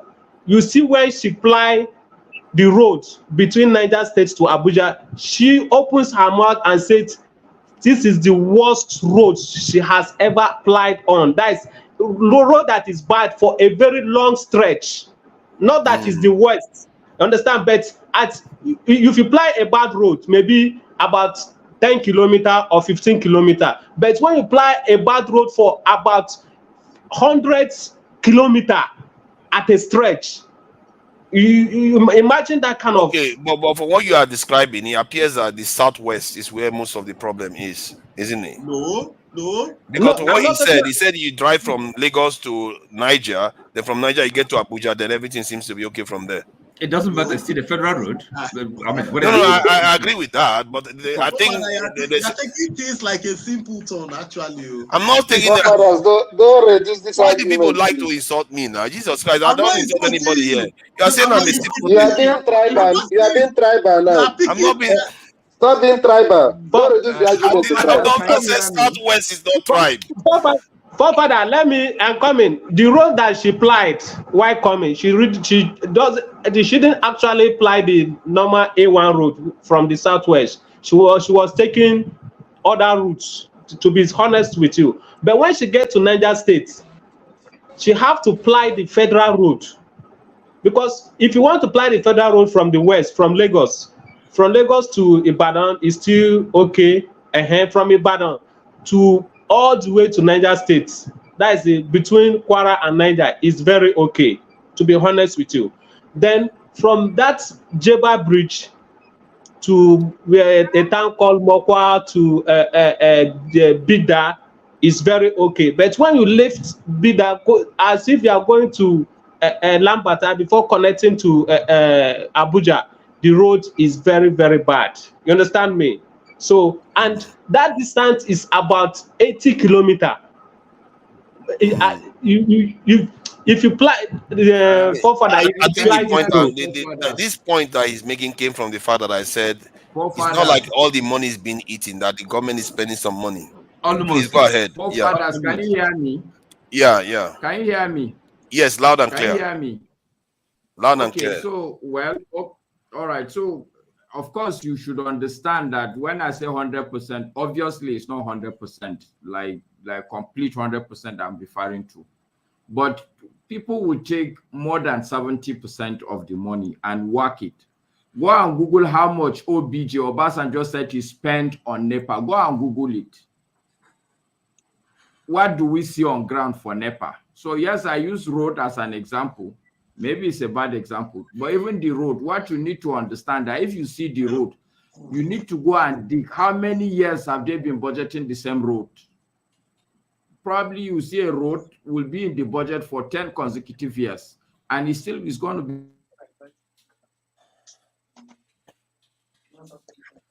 Your audio is gone. The road is gone. I'm just trying to be objective about. I try to be as objective as possible. I know I too have the same feeling that Nigerians have, that everything is getting stolen. Yes, there's still a lot, but we have to also understand that some of it is also spent on the state. Yeah. The Lagos-Ibadan Expressway. How long have they been doing it? For more than 8 years. A road of about 120 kilometers. To the 8 years, and it's going to Julius Berger. Do you say Lagos-Ibadan 8 years? They started it when Jonathan was president.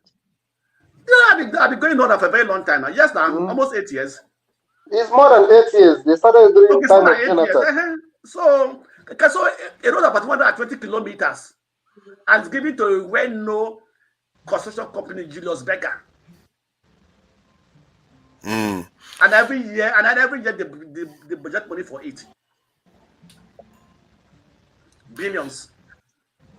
You see, this is the reason why I used to tell people that what they say about forefathers is not true, sure. But this is the reason why some people believe that he's a government agent. I don't blame them. See, I'm not going to come here and act like a crusader against only the government. I have to try to be factual, because for me, I consider them total failures, because we are poor people. We are living on scraps. That's my point. I actually indict them just as bad as people, but just from a different point of view. What you have to understand is that this is the mindset. This is the mindset of Nigeria. Why does Nigeria love flashy things? You are not working. A civil servant that receives less than 100,000 He'll be riding on the SUV. Yeah. Where did he get the money to buy it? He'll be like living on duplex, it's a personal house. But the Blackstone, this thing is a recent phenomenon. When we were young, Nigerians were not like that. People yes, were that is true. decent. Yes, I know that. When the Yeah, civil servants were a lot better before. A lot better now. So it this got is out the of control. problem. So I think what I think that from the reign of Babangida opened Nigerian eyes to corruption. He opened he set the principle for this modern day corruption that's going on in Nigeria, and Nigeria is now always improving on it. Wow. I'm trying to look at how much you get spent on. There's a video I watched. You know, they were interviewing a white guy.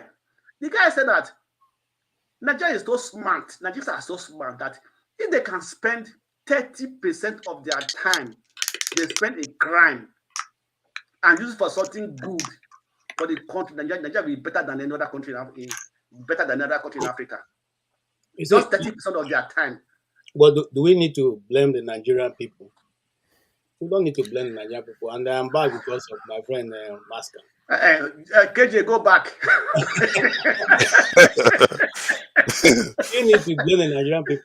You have to blame everybody. No, KJ, it's everybody. It is everybody. If you're a of government, you will have read the speech of Malam Aminu Kano when he was warning Nigerians about the dangers of allowing civil servants to award contracts. Go to his history. He talked about it. He said the day they will discover the power that they are sitting on, that's the end of Nigeria. What has happened today? That same thing he talked about many years ago. We're living, witnesses to it today. Well, who should award contract then? How does contract get awarded in other nations? There is what you call best practices. Why can't it happen in Nigeria? Is a tendering process, kind of. Well, still by civil servants. Well, even if there is a process, there is best practices. Transparent and independent. I agree with you. I thought they have already started doing that kind of stuff in Nigeria to an extent. When Obi left office, he left with her. Nobody tenders any longer. Nobody defends anything any longer. You see, we cannot keep doing the same thing and expect different results. Even when we have people in government who do not have a vehicle, once they get to the rank of director, you carry SUVs and give them, and give to their wife, give to their houseboys. Why do you think they will not want to perpetuate themselves in that position? But if they are being paid a reasonable salary, and in fact, let me tell you, the general problem of Nigerians is housing. If government was giving house, corruption would reduce drastically. And transportation. Yes, transportation and housing. Nigerians are not greedy people. We're not asking for so much. Forefathers don't want people to build houses. Okay, KJ. You see, don't start now. Don't start steps. Don't start with that one now. No, excuse me. What about the housing scheme? Oh, boy. The housing scheme they are propagating every year. The housing scheme for the civil every year there's budget for housing. Every year. And also there's also the federal mortgage bank is also there. When you try to talk about it, they tell that government do not provide houses. Is that true, really? Is that true? Where you live, don't government have their own houses? Some are called local government houses. Some are called town halls, houses. So the thing they tell us is different for what and they do is different. Sorry, sorry, KJ. Let me sorry to maybe a bit of. I think you guys were who is collecting the phone numbers or email address, because I think I was not on when because I think we really have to kind of take things forward and not just have a chatter chattering house. I don't know. It was I think it was has anybody taken charge of that? It's good luck. So. I mean, it's a Rudolph was for those of you who want to be part of the solving problem in the country. So where do we put out? Is it on the private chat or phone numbers? Is it? Yes. Private chat. Yeah. The private chat. KJ, You'll be the secretary now. You are No. journalist. I don't. I can. I'm just going to talk. KJ, why are you running away? No. You know they run. Fight for your fatherland. I no longer want to be in that stock. No, show. KJ. You don't want to help your country. KJ, you said that the people have to be blamed. You understand me? If they budget money for the federal government budget money every year for the housing scheme, you understand me? And that money are not seen. Where does that money goes to? And also they have a federal mortgage bank. You understand me? Right? So whose pocket does those money goes into? Those workers. So raise your hand. You see, so raise your hand. No, I'm not a ghost worker. I've never worked for government. I've never. Blackstone. So how much did Obasanjo spend on? Patriotic. Because I'm trying to find information about how much Obasanjo spent on health, on electricity. How much did somebody? Hold on now, let me just. Yeah, but they say it's not 16 billion though. Somebody that reported it said there's no way, there's no government that's ever spent 16 billion on our infrastructure. Now you are coming back to what I was talking about. This figure they throw out there. You see, on paper they said Obasanjo spent 16 billion, but in actual sense, it's about between 6 and 8 billion. Inflated budget, the rest is just, went into private accounts. Never got to that point. Okay, so but KJ, the question is, so even if it is 8 billion, do we see it? No results. No, I'm not supposed to see the 8 billion results. You see, I'm not even sure it's up to 8 billion from what this man is reporting here. Okay, so even if it is 2 billion, even if it's one, okay, that's a fair point, because even I think that's a very, very strong point there, because for me, I find that weird, because if I go online now and show you how much a mobile power plant costs, mobile power plants can power up to 100,000 homes, depending on how power consumption of the area. If they can power up to 100,000 homes and it costs about $20 million to buy one of them, and it can be deployed very quickly, I ask myself, why are Nigerian capitals still experiencing power failure? You shouldn't have one at all, because all those plants need is gas to power them, or coal or something. There's no money after the government now. It's not a private. But we should ask $10 and it's cool. You could buy 100 of that. No, and it's not even going to be up to $1 billion. You could buy 200, 300 of that. Forefather, that was what was used initially to power Abuja. At that, those of you who know Abuja, at that Julius Berger roundabout, you have, large number of them stretched out there, and that was when the light never blinked in Abuja. But after the civilian government started, after the exit of Abacha, the whole of that generator was taken away one after the other. Where they took it to, I don't know. Who took it, I don't know. But it was totally dismantled and taken away. So we have these ideas. These have been tried before. It has produced results, but they don't want to continue with it. Because this is my point now. Nigeria can be lit up within a year. It can be lit up, all the capitals, because remember, we already have infrastructure now. It's not like we have zero infrastructure. So all you have to do is support the infrastructure. Whenever there's power outage, these power plants kick in to maintain it, so that when they go off, then what's that? Go ahead. This is the truth. The Nigerian citizens, in their mind, there's no infrastructure. They don't have infrastructure in their mind. Their mind is it's always destruction. You understand me? So if they have mind infrastructure, they'll be able to provide, they're able to maintain infrastructures, So that's the problem of Nigeria. So they don't have mind infrastructure. Their mind is empty. All this Nigerian Father, the infrastructure you are talking about Nigeria having, is the infrastructure when Nigeria's population was about 50 million in 1970. That same infrastructure has not been upgraded. It's still the same.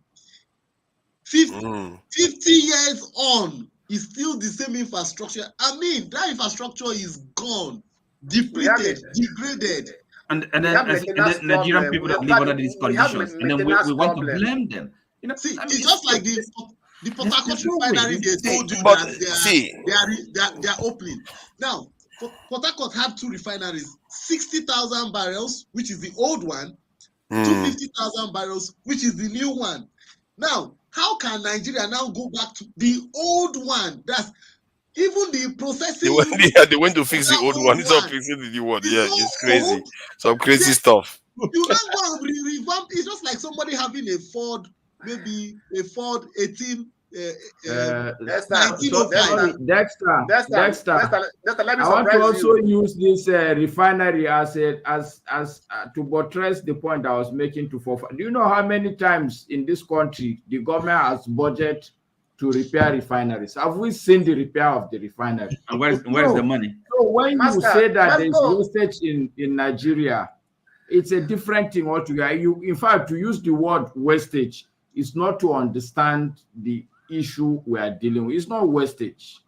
It's theft. No, I think I agree. It's theft. It's theft. It's loss of resources. That's just the point I wanted to make. And I think it's important that we can move away from the road and infrastructure. What I like about your panel, the session, is because I see it as a brainstorming session, because it's a bit free and people are coming from all angles. But I believe it's in this kind of discussions that we'll stumble upon the pathway. Yeah. Thank you. Not like Blackstone was ready to engage and he was there bad mouthing me all about it. I beg you. He was there bad mouthing me all about it. Or like Okija and Steven want to give me because I'm making a valid. Let me promise something. KJ, your position really is I don't know what to say. I don't live in America, but everybody see what happens. Your mic is away from your off somehow. Brothers, one thing must understand in this world. I'll make go back to that issue of the Trump issue. Hold on. You see, information is powerful. But information that's limited to you can be also harmful to you because it will make you to take a position that you do not understand. So when you're speaking in a public forum, you can only expand what you already know. You do not know how far or how close the other person have been on what he's talking about. And for CJ. me, hold on, sir. When I come to this panel, I try to go beyond what you will see in the daily news. And I mean it. For instance, there are certain things that happen in the American House, and I give one example. One of the reasons why Kevin McCarthy was impeached for 2 reasons. One was that when he gets as a speaker, he will not make any deal with Democrats. 2, he will release the January 6 tapes that have been locked up. He got there and he didn't do any of this. He decided to release some of those tapes. He selected them and released. And then he made a deal with Democrats. And then the integrity. Oh, nice, isn't it? What is CJ. I don't even know that. I didn't know that KJ can freeze like this. It's all right. KJ, please. So, do we want to talk about Fubara and this thing now? Wait, KJ is a very Fafara, just give me a second. KJ is a very resourceful person. But when it comes to the issue of Trump, you go explain tire. I'm not with you on that. Trump issue not concern us. Stop conspiracy theory. It will not help you. These are all conspiracy theories. I thought KJ, the only area he has problem was when he discuss IPOB or this thing or religion or Israel. I didn't think that Trump is another one. No, I didn't think that Trump is another one. However, KJ is presenting facts to just right with forefathers. He has evidence. So forefathers. I'm worried about playing some of them. Forefathers.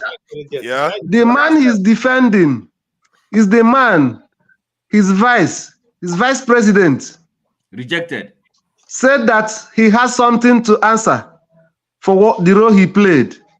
The same man, his attorney general, said the same thing.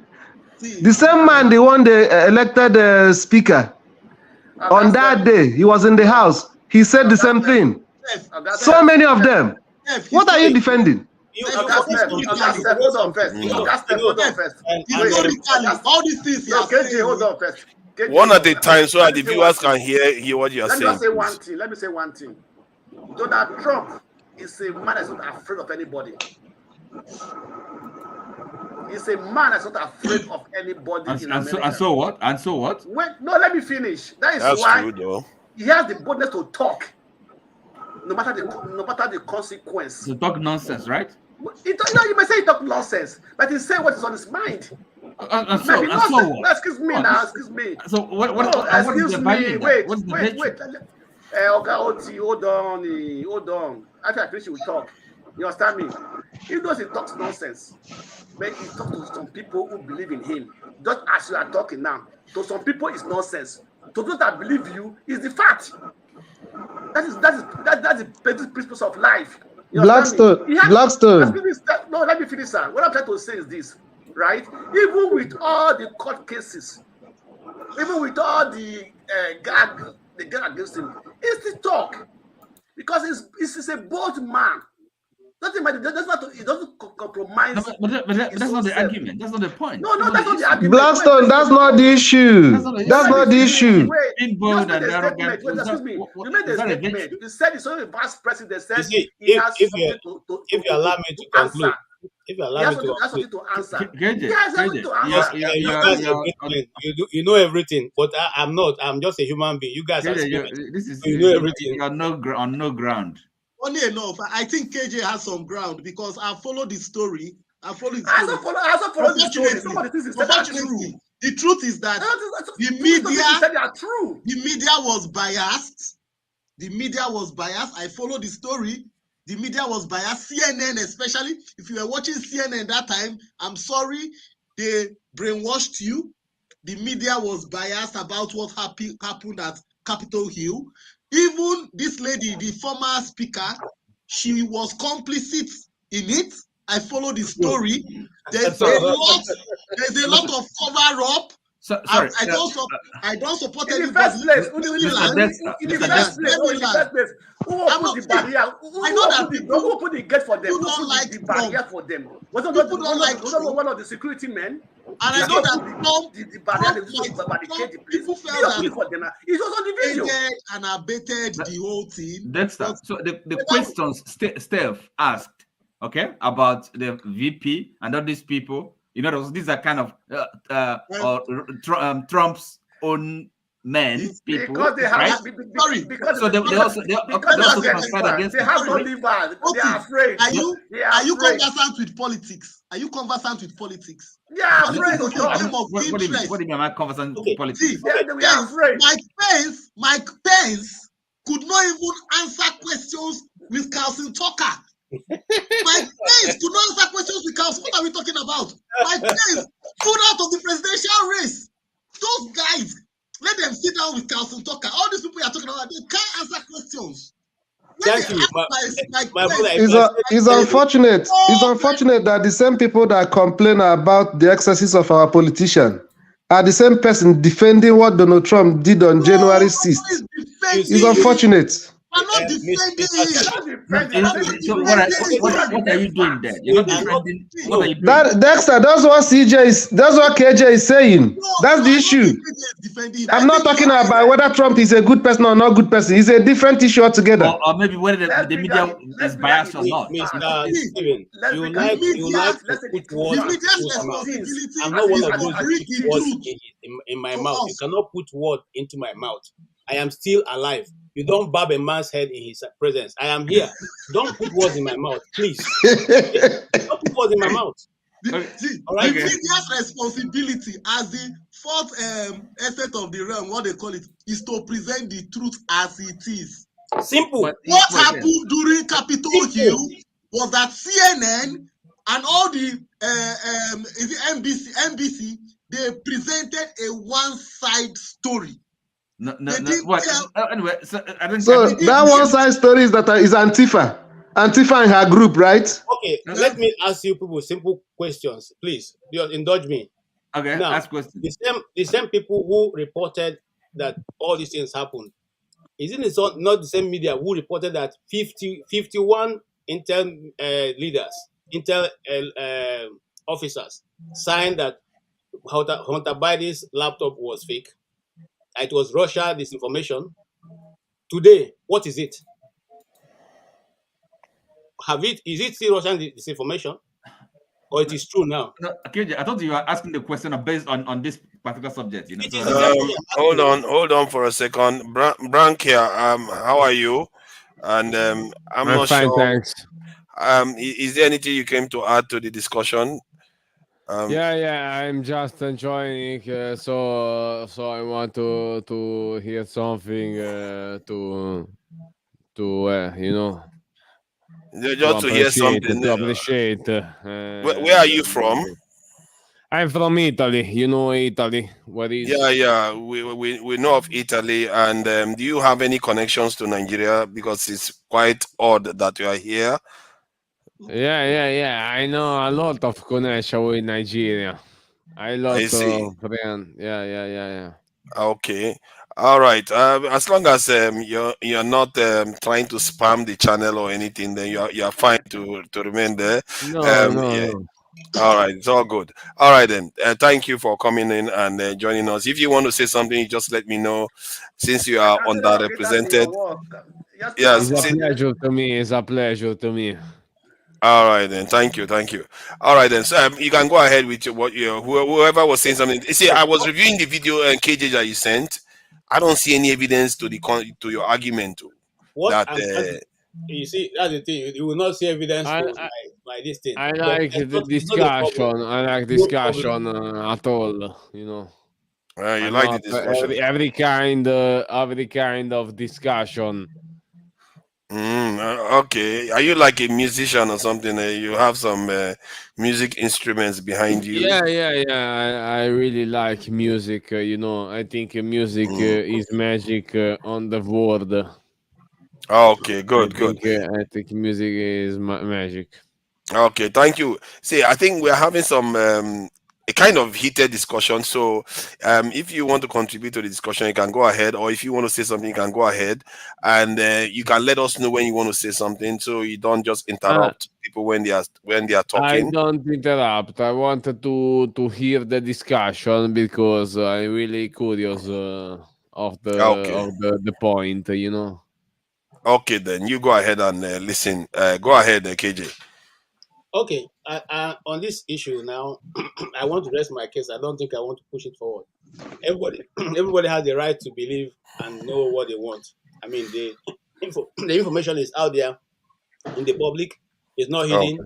You can go to the website of the House of Representatives and get information.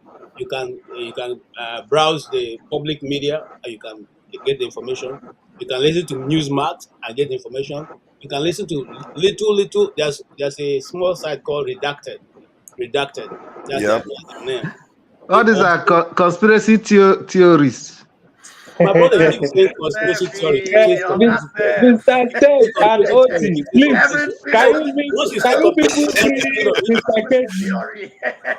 Why are we fighting on KJ today now? Leave Mr. Keji alone. Leave Mr. Keji alone, please.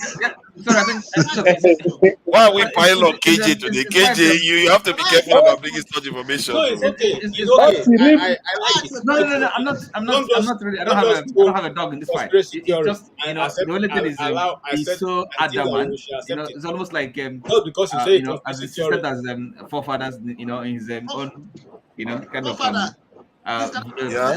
channel or tunnel vision. Or kind of what tunnel vision? No, I'm just comparing you to KJ to you, and when it comes to his issue about this, kind of yes. I think KJ's evidence doesn't stack up necessarily with the real world, and this is my problem. I try to kind of state that when you make a statement, what gives it quality is if it can be reflected in the real world. Because if I say the sky was green, and you go outside and you find the sky is blue, you cannot give that my comment weight. You see my point? They are waiting to different statements. The evidence you often look for. Evidence is not self kind of affirming. You have to put this in context, right? That you have facts. I mean, doesn't necessarily mean anything. Okay, so there's interpretation, there is contextualization, there is a proper understanding. Okay, and if for example, if you're missing the basics, it doesn't matter the amount of facts you gather; they can be all meaningless. Whatever, if you contextualize it and try to give it meaning, the meaning you give it is only validated based on what is happening, whether it can be manifest in the real world itself. From the, at least what it is, how true. Okay, you can argue that what is the truth, because we have to have a way of measuring the truth. Otherwise, everybody will come up with their own truth, and the only way you can settle that is at the real world. That's correct. Too hard to we have to have a kind of some objective criteria standard. Okay, I mean, at least consensus is one way. Kind of a common consensus. People are we're talking about amongst reasonable people, rational people. So the things we discuss is not something that is really, not scientific. Okay, some of them, but not. But sometimes consensus is just based on assumptions, not necessarily actual knowledge of what or experience of what has actually happened. Not common experience. You're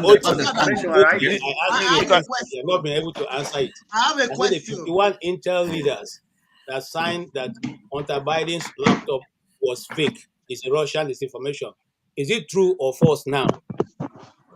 KJ. I mean, where is it? Hunter Biden has been indicted, hasn't he? So maybe there's some truth there. Sorry, KJ, but that doesn't. It does not prove your point. It does not prove the case you're making. It doesn't prove anything. So, but it does prove that sometimes some people are shielded from the truth, and all the truth. It does not prove nothing. Nobody's denying that something. Even what they call conspiracy theories, or that American election. One at a time, please. No, Papa, that's what. Don't the have a American election? That at the 21st century, American election is still using paper voting to come and count. Put it on the counting machine, right? When other developed what are using digital form of voting. Oh, the UK uses paper. UK, they are still using paper. They don't send them. They are still using paper to vote in the UK. So okay, then we are not telling Nigeria to go to change their way of voting. Why are we not telling Nigeria to have electronic voting or the digital way of voting and so on and so forth? Because why are we telling Nigeria that if other developed world cannot use the Blackstone? The Blackstone. What kind of point? One at a time. I don't understand. What point are you trying to make? Are you saying this is odd. Just for notification, if the rules still apply, if you feel like you need to say something, you just need to flag it, and you can go ahead and say something. Brakia, you are not allowed to smoke or inhale while you are on stage. This in live here. I'm sorry. I don't have to smoke in here. KJ, on a different note. Oh, I say sorry. I never smoke. It's all right. It's all right. KJ, let me ask you something. It's all right. Did you say you went to seminary? Seminary? Seminary no, from? I'm asking KJ. Yes, I come here because I see I got a good discussion from. Do you guys think we should ask Brakia some questions? Do you have questions for Brakia about Italy or something? In terms of using him as a reference, do you know a lot about your country? I assume you know about your country. So, does anyone have questions? It's like because I'm from Italy. I'm from Italy. You know, in Europe. I am more light than you. You know, my skin is more white. I assure you, we can see that. So we can see that. So, but what? Maybe remove our bag. No, hold on. Now. So that like, is there something you would like to share with us about your country or about the discussion? You know, is there something you would like to share? Yeah, I think that I have to share that you know, equality, that we are the same. You know, music. Music is a kind of language that can unite everyone. I'm sorry because I'm not good to speak English. But we can hear you. We can hear you. You can go ahead. We can hear you. I like to share. I like to share. You know, to someone. Maybe he could play something on the guitar. What kind of music do you play? Play something on the guitar. What kind of music do you play? My instrument is the drum, but I can't play the drum right now because in my country is like. Is it rock? What kind of music is that? Well, I like funk music, fusion, and yeah, jazz. I like jazz. Do you like jazz? Which artist? Which jazz musician, you know? I like Snarky Puppies. Is my one of my favorite. I see. So how about the classical ones? Jazz. Classical ones. Okay. Miles Davis. Okay. Right. John Coltrane. John Coltrane. Okay. You already you are you studying jazz. You are studying jazz instruments. What kind of instrument are you studying? No, I don't play any instrument, but I enjoy music. I listen to different types of music. You are only listener. Only listening, yes. Yeah. Okay. Really cool. But I like to funk, you know. I like music in every kind of James way. Brown. We have a James Brown here. We have a James Brown. Who is the James Brown here? Is Mr. Pansat. He's you know, the cut of Pansat, the Mr. Pansat. Attenzione. Yes, he's careful. He was in the James Brown's band. All right. Amateur guitar. I play a little guitar. I play a little guitar. That's it. I sing. Okay. But you sing also. You sing. Okay. But, you know, what we're doing on this platform, we're discussing about our country that's not doing very well. Our country is not doing very well. What do you know about Nigeria? What have you ever heard about Nigeria and the government of Nigeria? Do you have anything to talk about Nigerian politics? You know about Nigeria? I know I have some Nigerian friends, but they never told me about the Nigerian politics. And, I can't imagine that is a problematic situation like Italy. You know, we also in Italy. I have a friend from Gambia. You know Gambia. Yeah. He told me that in Gambia there are many rich peoples with the wood, you know, the trees and things like that. But there is a poor country. But it's a long story. I think you know, Nigeria. I think Africa is one of the more rich country of the world. But But So let me just add, yeah, so you understand that Africa is one of the rich countries in the world. So you were saying, but what is it? Okay, go ahead. Let me let you finish before I ask some questions. No, it's good. Because Okay. I can't explain myself very good. Very well. So if Okay. we You're doing try okay. to- You're doing Okay. Yeah. So like your country now in Italy, if you were to like list some of the top issues you have with the current state of affairs in your country, what would be the top three you would list, and why would you choose them? Okay, this is a very difficult question, but for me, I think taxes. The taxes, It's the high. money that you grab from the people, Yeah. and in infrastructure is a very difficult word, but train infrastructure. and navy and the Road. autobus and the thing infrastructure Infrastructure. Okay.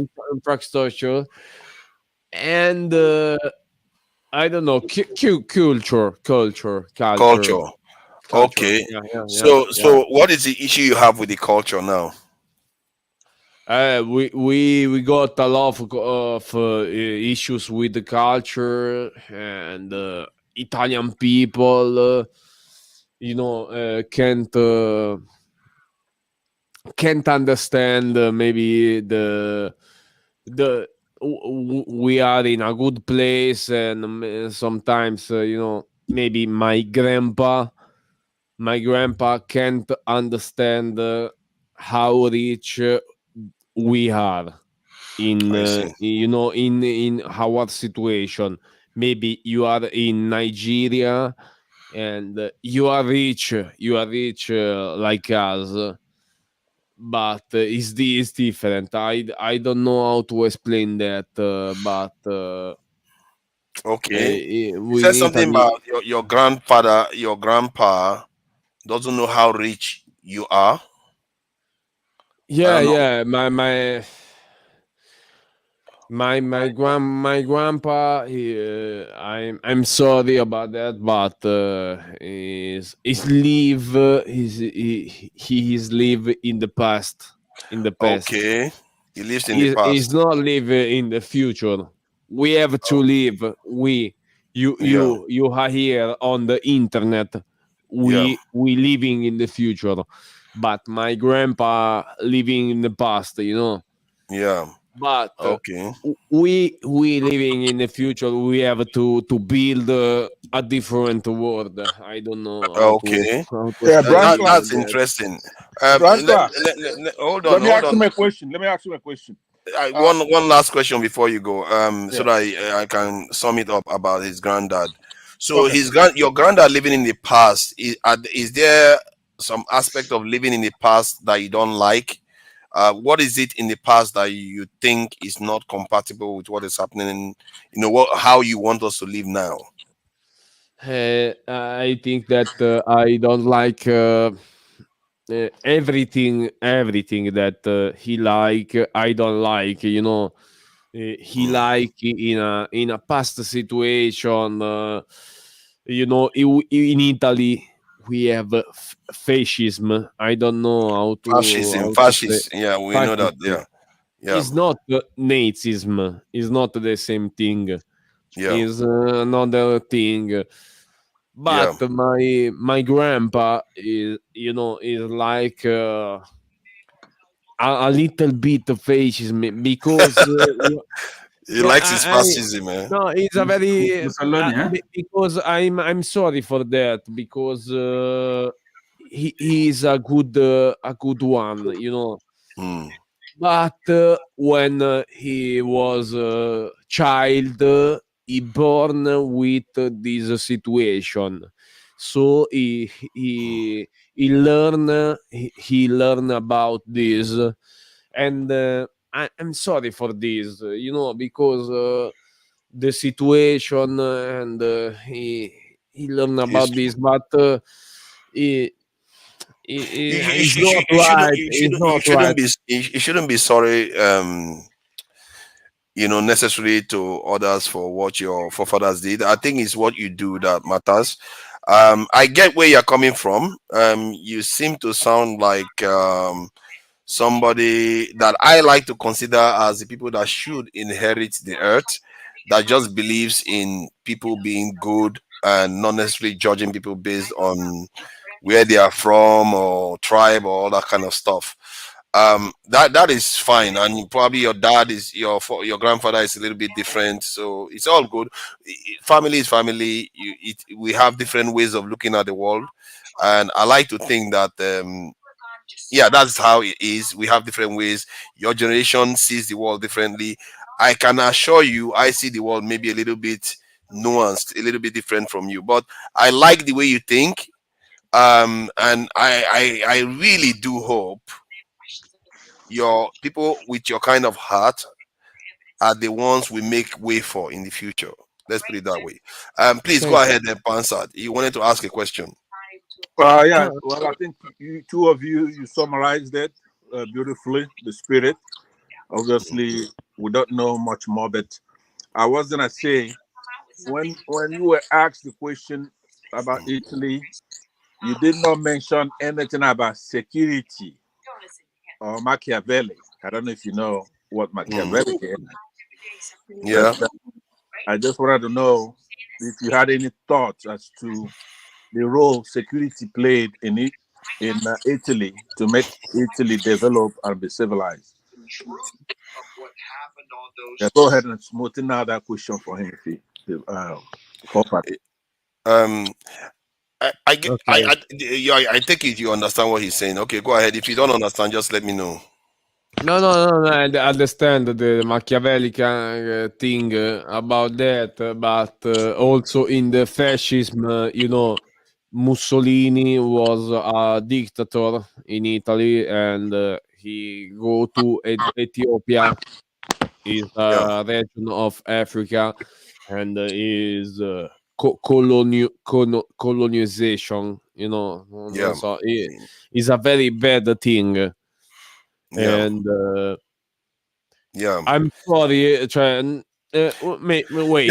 Mussolini did a lot of horrible things to Ethiopia. He actually used mustard gas and and that war he triggered it. He just looked for trouble to just trigger the war. So that maybe. From what I gathered, that was the beginning of what they call the total war that started occurring, and it led to the Second World War, where you just go all out and use everything you got against whoever you're fighting. That's at least that's the information you get from other parts of Western media. Please go ahead. I think you wanted to say something. No, come on. I'm so.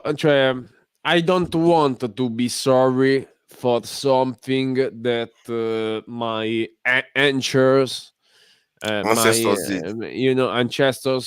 did. I don't want. I'm sorry, but I don't want to be sorry. My discussion.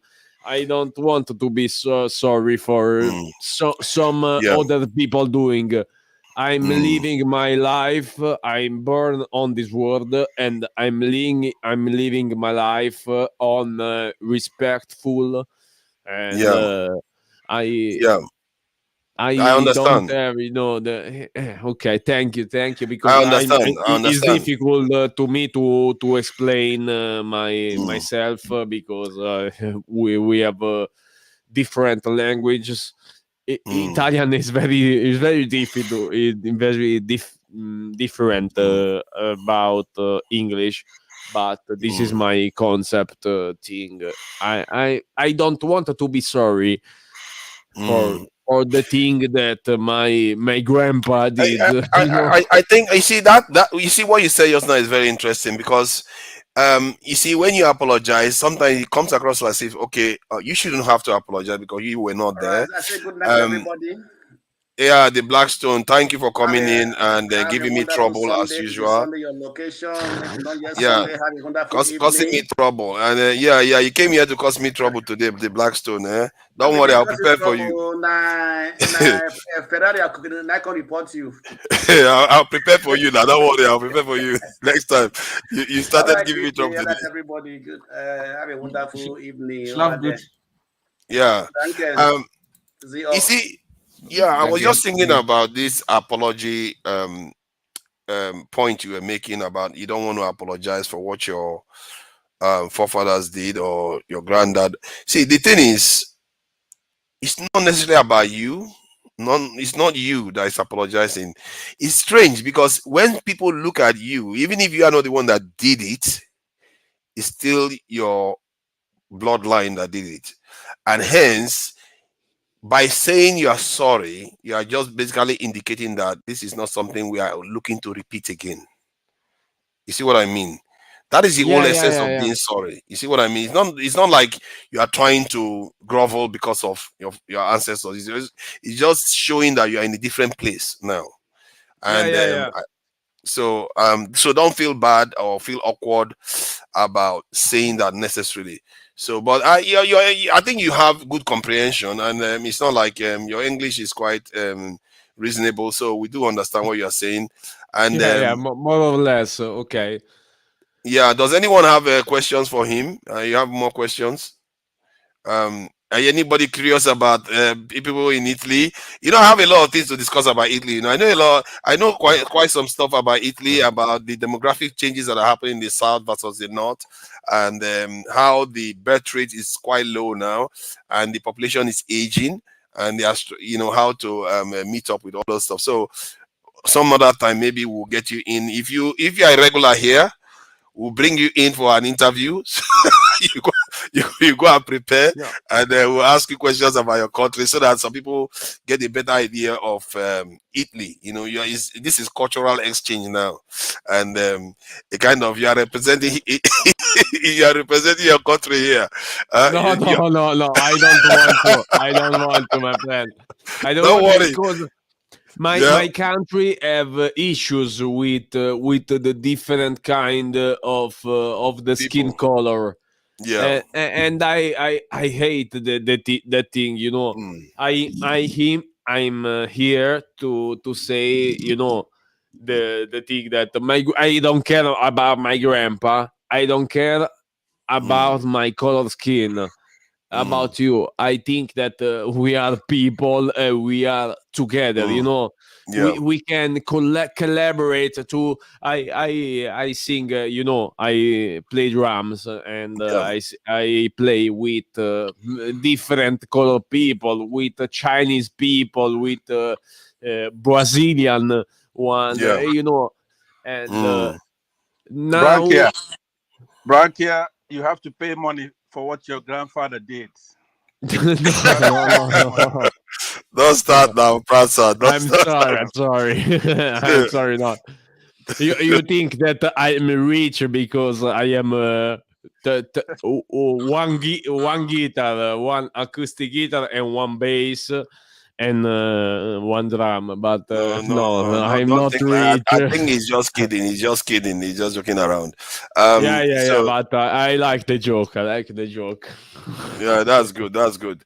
Nobody wants to say, okay, let's get back on track now.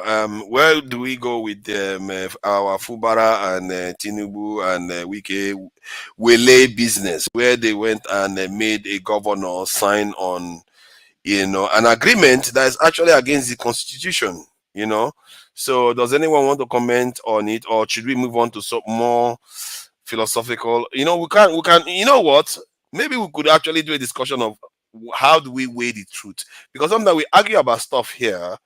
Everybody's coming up with their own truth, but we have to have a common way of weighing which truth is better than the other. I like to argue that the real truth is the one that you can actually demonstrate in the real world to be showing itself. Like if somebody tells you the sky is blue and some other person says the sky is green, and the real world is saying it's blue, don't you think that one has more weight? The one that says it's blue has got more weight, since it correlates with what's happening with the world. Okay, can I come in? I will answer that Yeah. in two ways. I'll answer that and I'll move on to talk about Wike. Long time ago, I went to a command secondary school, and the commandant of our school was asking us a question in uh, in the assembly, and he put it this way, and I've not forgotten that for a long time. He said, if you are in a parade and you have 10 officers in the parade, and you say, you from your vantage position of command, you shout, right turn, okay, right about turn, and 9 of those people, officers, use left turn, and 1 of the officers did the right thing, that's did right about turn. If you are watching from your vantage position, where you are not close to the command, didn't hear what was said, who will you say it is right?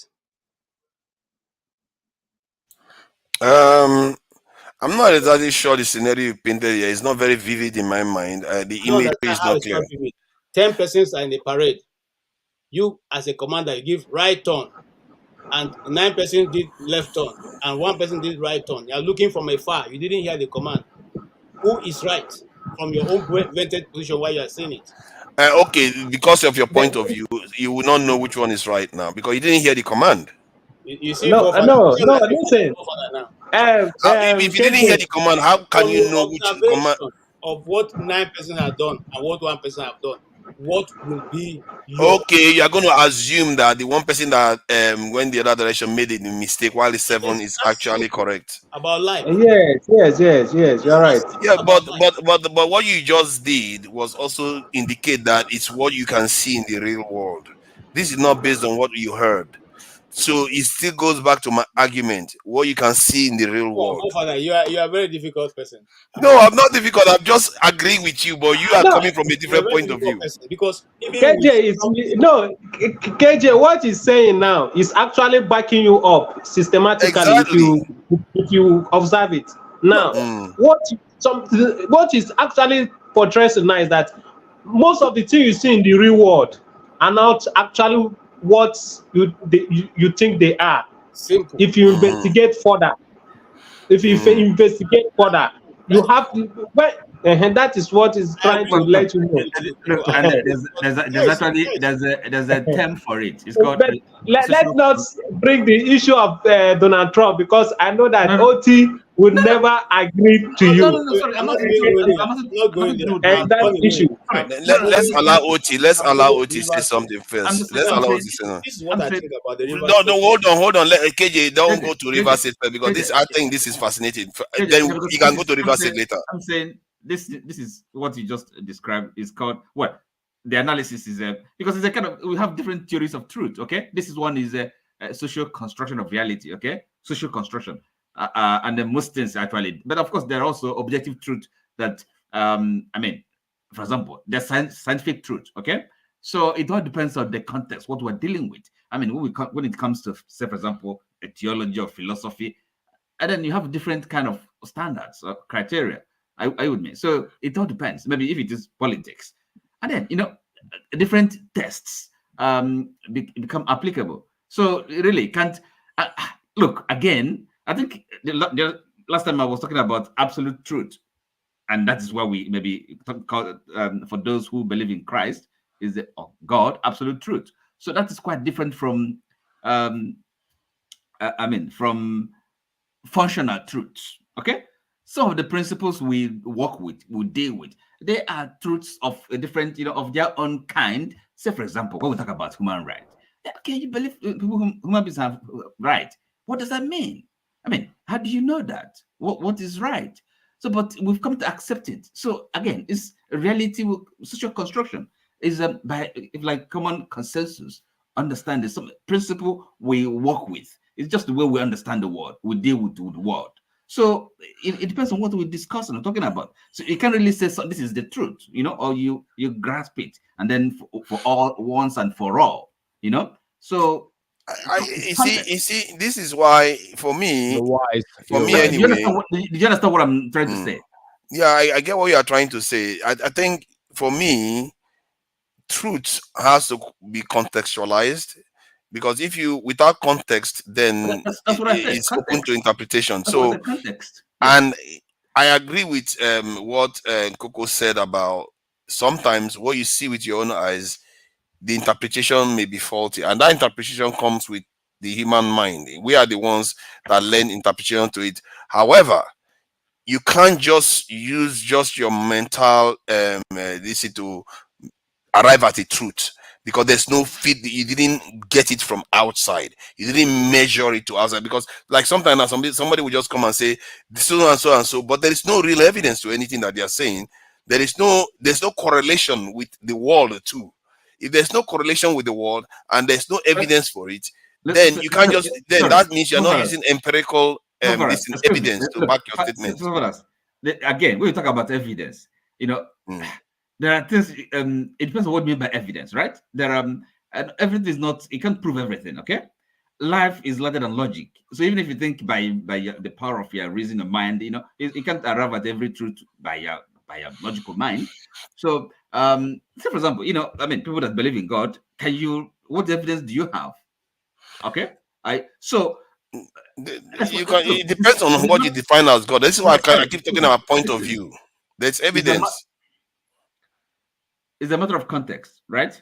So I don't know whether we need to say more about that. If you keep on no, I think you have to see when it comes to evidence. Like, let's say, what is the evidence of God? Depend on what you define God to be.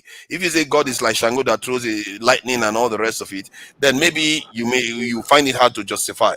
But if you say God is responsible for all creation, let me finish the point I'm making. You have not even finished the point. If you say God is responsible for all creation, everything that exists, that is responsible for everything that exists as we know it, then you cannot say there is no God because there's existence. You talk about evidence. I'm just telling you that this is your evidence. Again, it's just a matter of interpretation, because what you take to be evidence may not mean anything to anybody. So that's why I said it depends on how you contextualize it. If you say God is responsible for all creation, the creation that you are seeing right now, that God that thing is God, it means that it's proven that God exists because we do exist. Sorry, excuse me. Wait a second. Who believe in God here? Who believe in one God here? In what God? I believe in God. There's a God. I do. I didn't create myself, so I know there is a God. You are all on the Christian way, Not Christian. Mine is not Christian. Mine is based on deduction. I would say it's based on deduction. Okay, you are not Christian. I don't know what you mean by deduction. I don't know where that would take you. By deduction is that if you believe that there is a God. Aside, let's not discuss that. So now you keep on talking about evidence. Okay, evidence, and I'm just telling you that is it's not. I mean, evidence? It depends on it depends on the topic. It depends on the subject. It depends on the context. If, for example, you're doing scientific, maybe chemistry or biology or whatever, something you can measure and test, you have a different type of evidence there, something that's actually you can prove, demonstrate. But everything is not amenable. Every reality, every aspect of reality, hold on, every aspect of reality or truth claim is not amenable to this the kind of evidence you seem to love so much or rely on. Okay, for example, the existence of God, and then talk about evidence, and then you talk about all this. So I mean, how do you, if somebody you talk about lightning, how can you prove that? It's only not by kind of logical. In my country, in my school, they say that one coin, the science is only the circle of the coin, but we have the one face and the other one face. The science can know only the board of the coin. But the two face, is with God. There are too many scientists that believe in God. And for example, if somebody says that Nigeria is a failed state or a failing state, okay, now then of course you have facts you can adduce, things you can point to, okay, and then interpret and understand and contextualize to maybe to kind of either justify, to validate, substantiate that claim. So you really, I would mean, so that is how evidence comes about. But it's not as if it is a kind of watertight or it cannot. I would mean, so you can. It depends again the reliability of the evidence. Again, open to question. I think in this life, everything that leads to significant progress has to be tied to a level based on evidence, and whenever it's no longer based on evidence, it diminishes the original thought. Excuse me, the question is what is the evidence? Okay, you can talk about facts, okay? I mean, you can make deductions from facts, but evidence, yes, but look, you see you're kind of your attitude, what maybe you have what is called it is scientism, right? So you think everything has to be proved, but that's not how life is. That's not I'm not sure I'm making that point that everything has to be proven. I'm just saying that one has better weight than the other. The one with more evidence should be lent more weight in who doesn't know that? I mean, because sometimes the reason why I'm raising that point, because sometimes we have discussions when clearly one case has more evidence backing it up, the other one doesn't, and yet people just throw against it anyway. Listen, you mix up things, okay? First of all, when people are making an argument, okay, don't forget this what is also interest, okay? I mean, people, you have to also recognize that people have an interest in, maybe when they, of course, you can't discount that. So it's not just, I mean, again, it depends on what you want to call evidence, the facts you want to factor. But when you say interest, is that what you mean by that? Is that when they see evidence, they could push against it? Excuse me. It's part of it. The things you want to factor in, things you want to consider. Okay. So this evidence, again, it depends on you. Who is gathering the evidence? Okay. What do you call evidence? What are the facts you want to take into account? So it's not a straightforward thing. But look, human beings are rational. We are rational. That's why we can discuss, communicate, understand each other, have an argument, have an agreement. So at least there's at bottom there's that element of we can communication. Otherwise, language wouldn't be possible if we cannot if there's no basis for common understanding. You see, the conversation we're having here is more relevant than I actually thought in the when I introduced it, because if you look at the internet now, it's full of fake news, deep fakes, name it. Okay, there's barely you can barely tell any difference between the truth and a lie now, and hence the ability to discern what is true from what is false is becoming more and more important. And this is why I am arguing that anything that is not based on strong, concrete, provable, and repeatable evidence, it shouldn't be lent the same weight as the one that can. And if we have a discipline and an approach that follows those type of principles, generally decision making and approaches to problems will be more effective. Let's put it that way, because you are now going based on some solid foundation. You see what I mean? So that's what I'm arguing for here. So it's quite an interesting thing, and because when I check information online, I don't believe anything, no matter whether it's from Wikipedia, whether it's from British Library. I weigh it based on all the other evidence. First of all, you have to, at least you have to have the even before you checking for facts or making a research. You would have first developed, I mean, the capacity to evaluate, to assess. Okay, I mean, and that's again when you talk about evidence. Do you have actually the ability to evaluate that that evidence for you to say, okay, it is compelling. I mean, this is something that is reliable, something I can rely on, something I can I can make this an inference from this. So so facts, that's quite a valid point. There was a time I saw this biological report, and somebody made a conclusion about that report. Said this stuff is proving this evidence. It says so and so and so. And I tried to go and read the report. I couldn't make heads or tail of it. That's where the ability to evaluate comes in. The facts. But I own up to that. You see, there's a difference there. I own up to the fact that I cannot even evaluate the evidence. So because I didn't have the tools to understand, because genetics is very, very convoluted language that they use. So it's just like the discussion that was perhaps from the start. This is something about what the Pope said about, and so look, a lot of people, haven't taken the time to really understand what's the complexity, the theological points, and it's like so that's has gone to a terrestrial level now. Look at this one I'm talking about insurrection. You come down and we'll meet again, okay? So that's the thing, because again, I think there are things that are quite hard, difficult to explain to people. Let's say man on the street, okay, and that's the thing.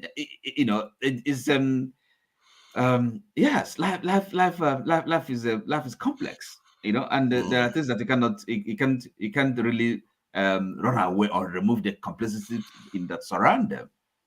So it's just you know what, Oti, you are the first person that has engaged on this topic to a reasonable degree. My friend here that refused to support Peter Obi clearly doesn't like talking about this type of things. And then later on you will say there's insurrection and everybody's telling there's no insurrection. Maybe you want to engage this type of topic so that you can evaluate the truth more accurately. You see what I mean? What we mean? Are you referring to me or to Steph? I'm referring to the person that didn't support Peter Obi here. Excuse me. It's not an article of faith. You don't have to support somebody. I mean, he has his reasons, okay, which seem justifiable to him. I mean, don't worry. I'm just trolling him. I wouldn't let him get away with that one.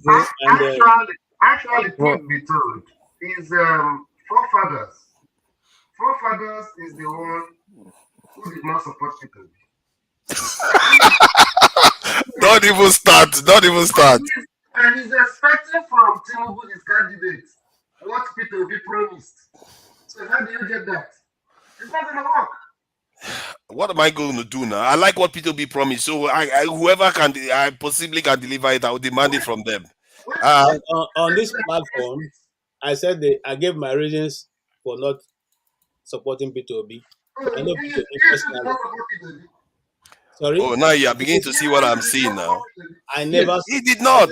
No, and those reasons are germane. I mean, I think they are cogent reasons. My reasons. I said it on this open forum that a friend of mine who is a northerner had told me that if he needs them going to war, they'll go to war than to allow Peter to become president. I said it on this platform. Did he give you a reason? I just give you the reason. They will not hand the country to an Igbo man. That's what they said. And so anybody who is supporting him was a waste of time. It's not. Okay. No, on that ground, I understand with CJ. Yeah, but that's not the reason not to support him, though. It's like saying, listen. There's a lie that we live in Nigeria. Remember, your mic is off. Your mic is a bit. It's too far. You're too far away Steph, from it. connect you better with your microphone. Yeah. Okay. I can't believe Steph is making an excuse for KJ not supporting Peter Obi. And after you say you're an Obi supporter. All these Obi supporters are always happy to lose supporters. I don't understand it. All support Obi. No, because even if you are going to lose and you believe in something, it's important you show it. You don't just say, oh, because somebody's told me that he will never win, then I don't support the person. I don't want to engage in wild goose chase. There's a Igbo that says to a tortoise. They said the tortoise was heading for a senseless journey. And they said to the tortoise, when will you be wise to come back? He said, not until I've been disgraced. I'm not that kind of person. Okay? But you're not engaging in wild goose chase. Well, you did go and chase unicorn in the Showore, though. But he went and supported Showore. That is more like a unicorn. At least wild goose is real. No, I never had a chance. I didn't have any candidate in the. Remember, I said here many times. I don't have a dog in the race. I said it here many times. You didn't have any candidate. I didn't support any candidate. Okay, fair point. I will spare you. restructuring of Nigeria, I have not moved from that point. I'm standing there till tomorrow because that's the only way we can progress. Let's ask our Italian guy here. You know, I don't know. See, I wanted to ask because he heard what KJ said. I don't know whether you got it. The idea was that somebody told him that because the candidate that he wanted to support was never going to be president, because if that person became president, there will be problem in the country. In other words, serious problem, because some part of the country don't like people from the other part of the country. No, you're speaking about Nigeria or Italy? Nigeria. So I'm speaking about Nigeria. Because we have the same situation, but yeah, we have a different. I don't know how to say, but in Italy we don't have the good one who syndicate has. I don't know how to say, but we vote, but for anything, you know. Our vote is not counting. Well, I never vote. I have 31 30. I don't know how to say the number. Is that age? Not 3110. 30. I think. I have 30 years. I never vote. I always vote. I always vote for the parliament, for the statement. But this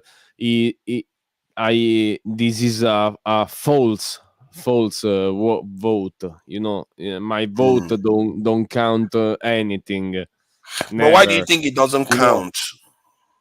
I know, because every time they say no, you know, we have to say to do something for the European country and blah blah blah, you know, speaking, and my vote is invalidated, you know. But not only my vote, the vote of everyone is invalidated, you know. So every time someone go to presidents without the without the people, you know. There's no a good government. And I think that you can have the same problem, I think, in your country, in Nigeria, but maybe you got more problems for the national security, you know. Voter apathy. So I think he was saying something about national security. Please go ahead. Yeah, you know, I heard about people with guns, then shooting around in Africa. I think Nigeria. I heard about Nigeria, that there is two polls. You know, that people shooting. You know, there is.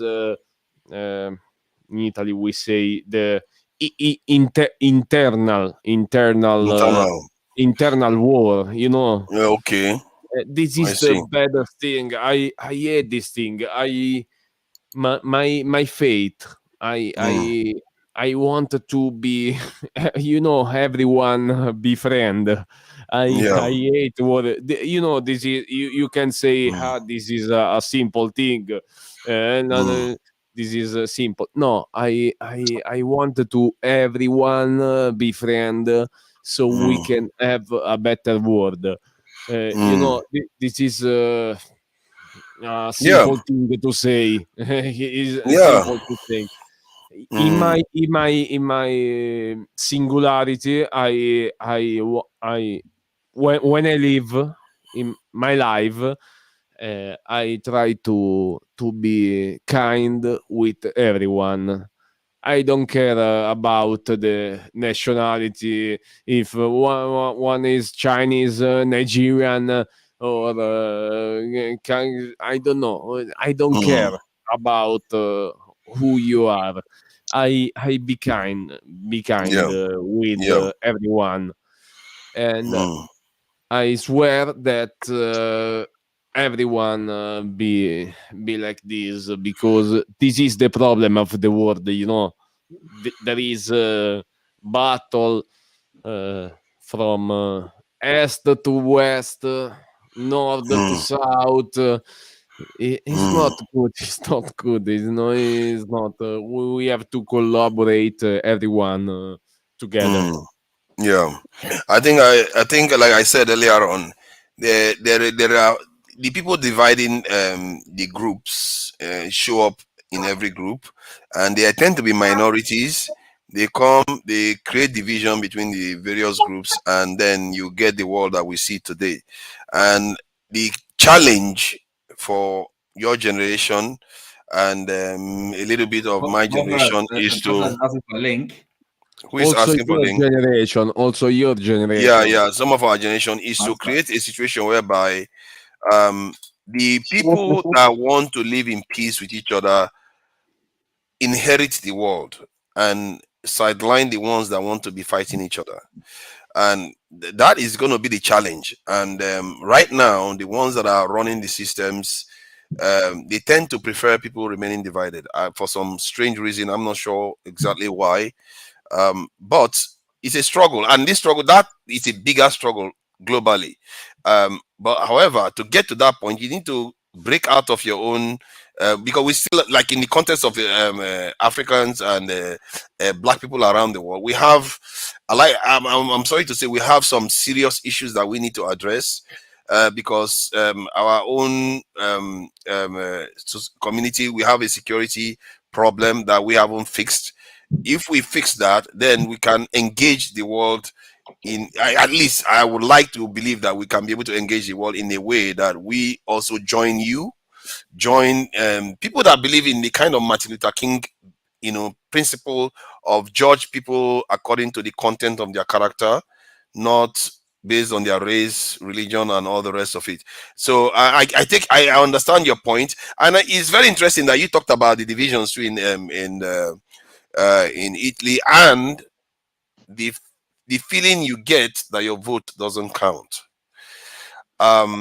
because that's what Nigerians believe too, and many people in the UK believes the same thing to an extent.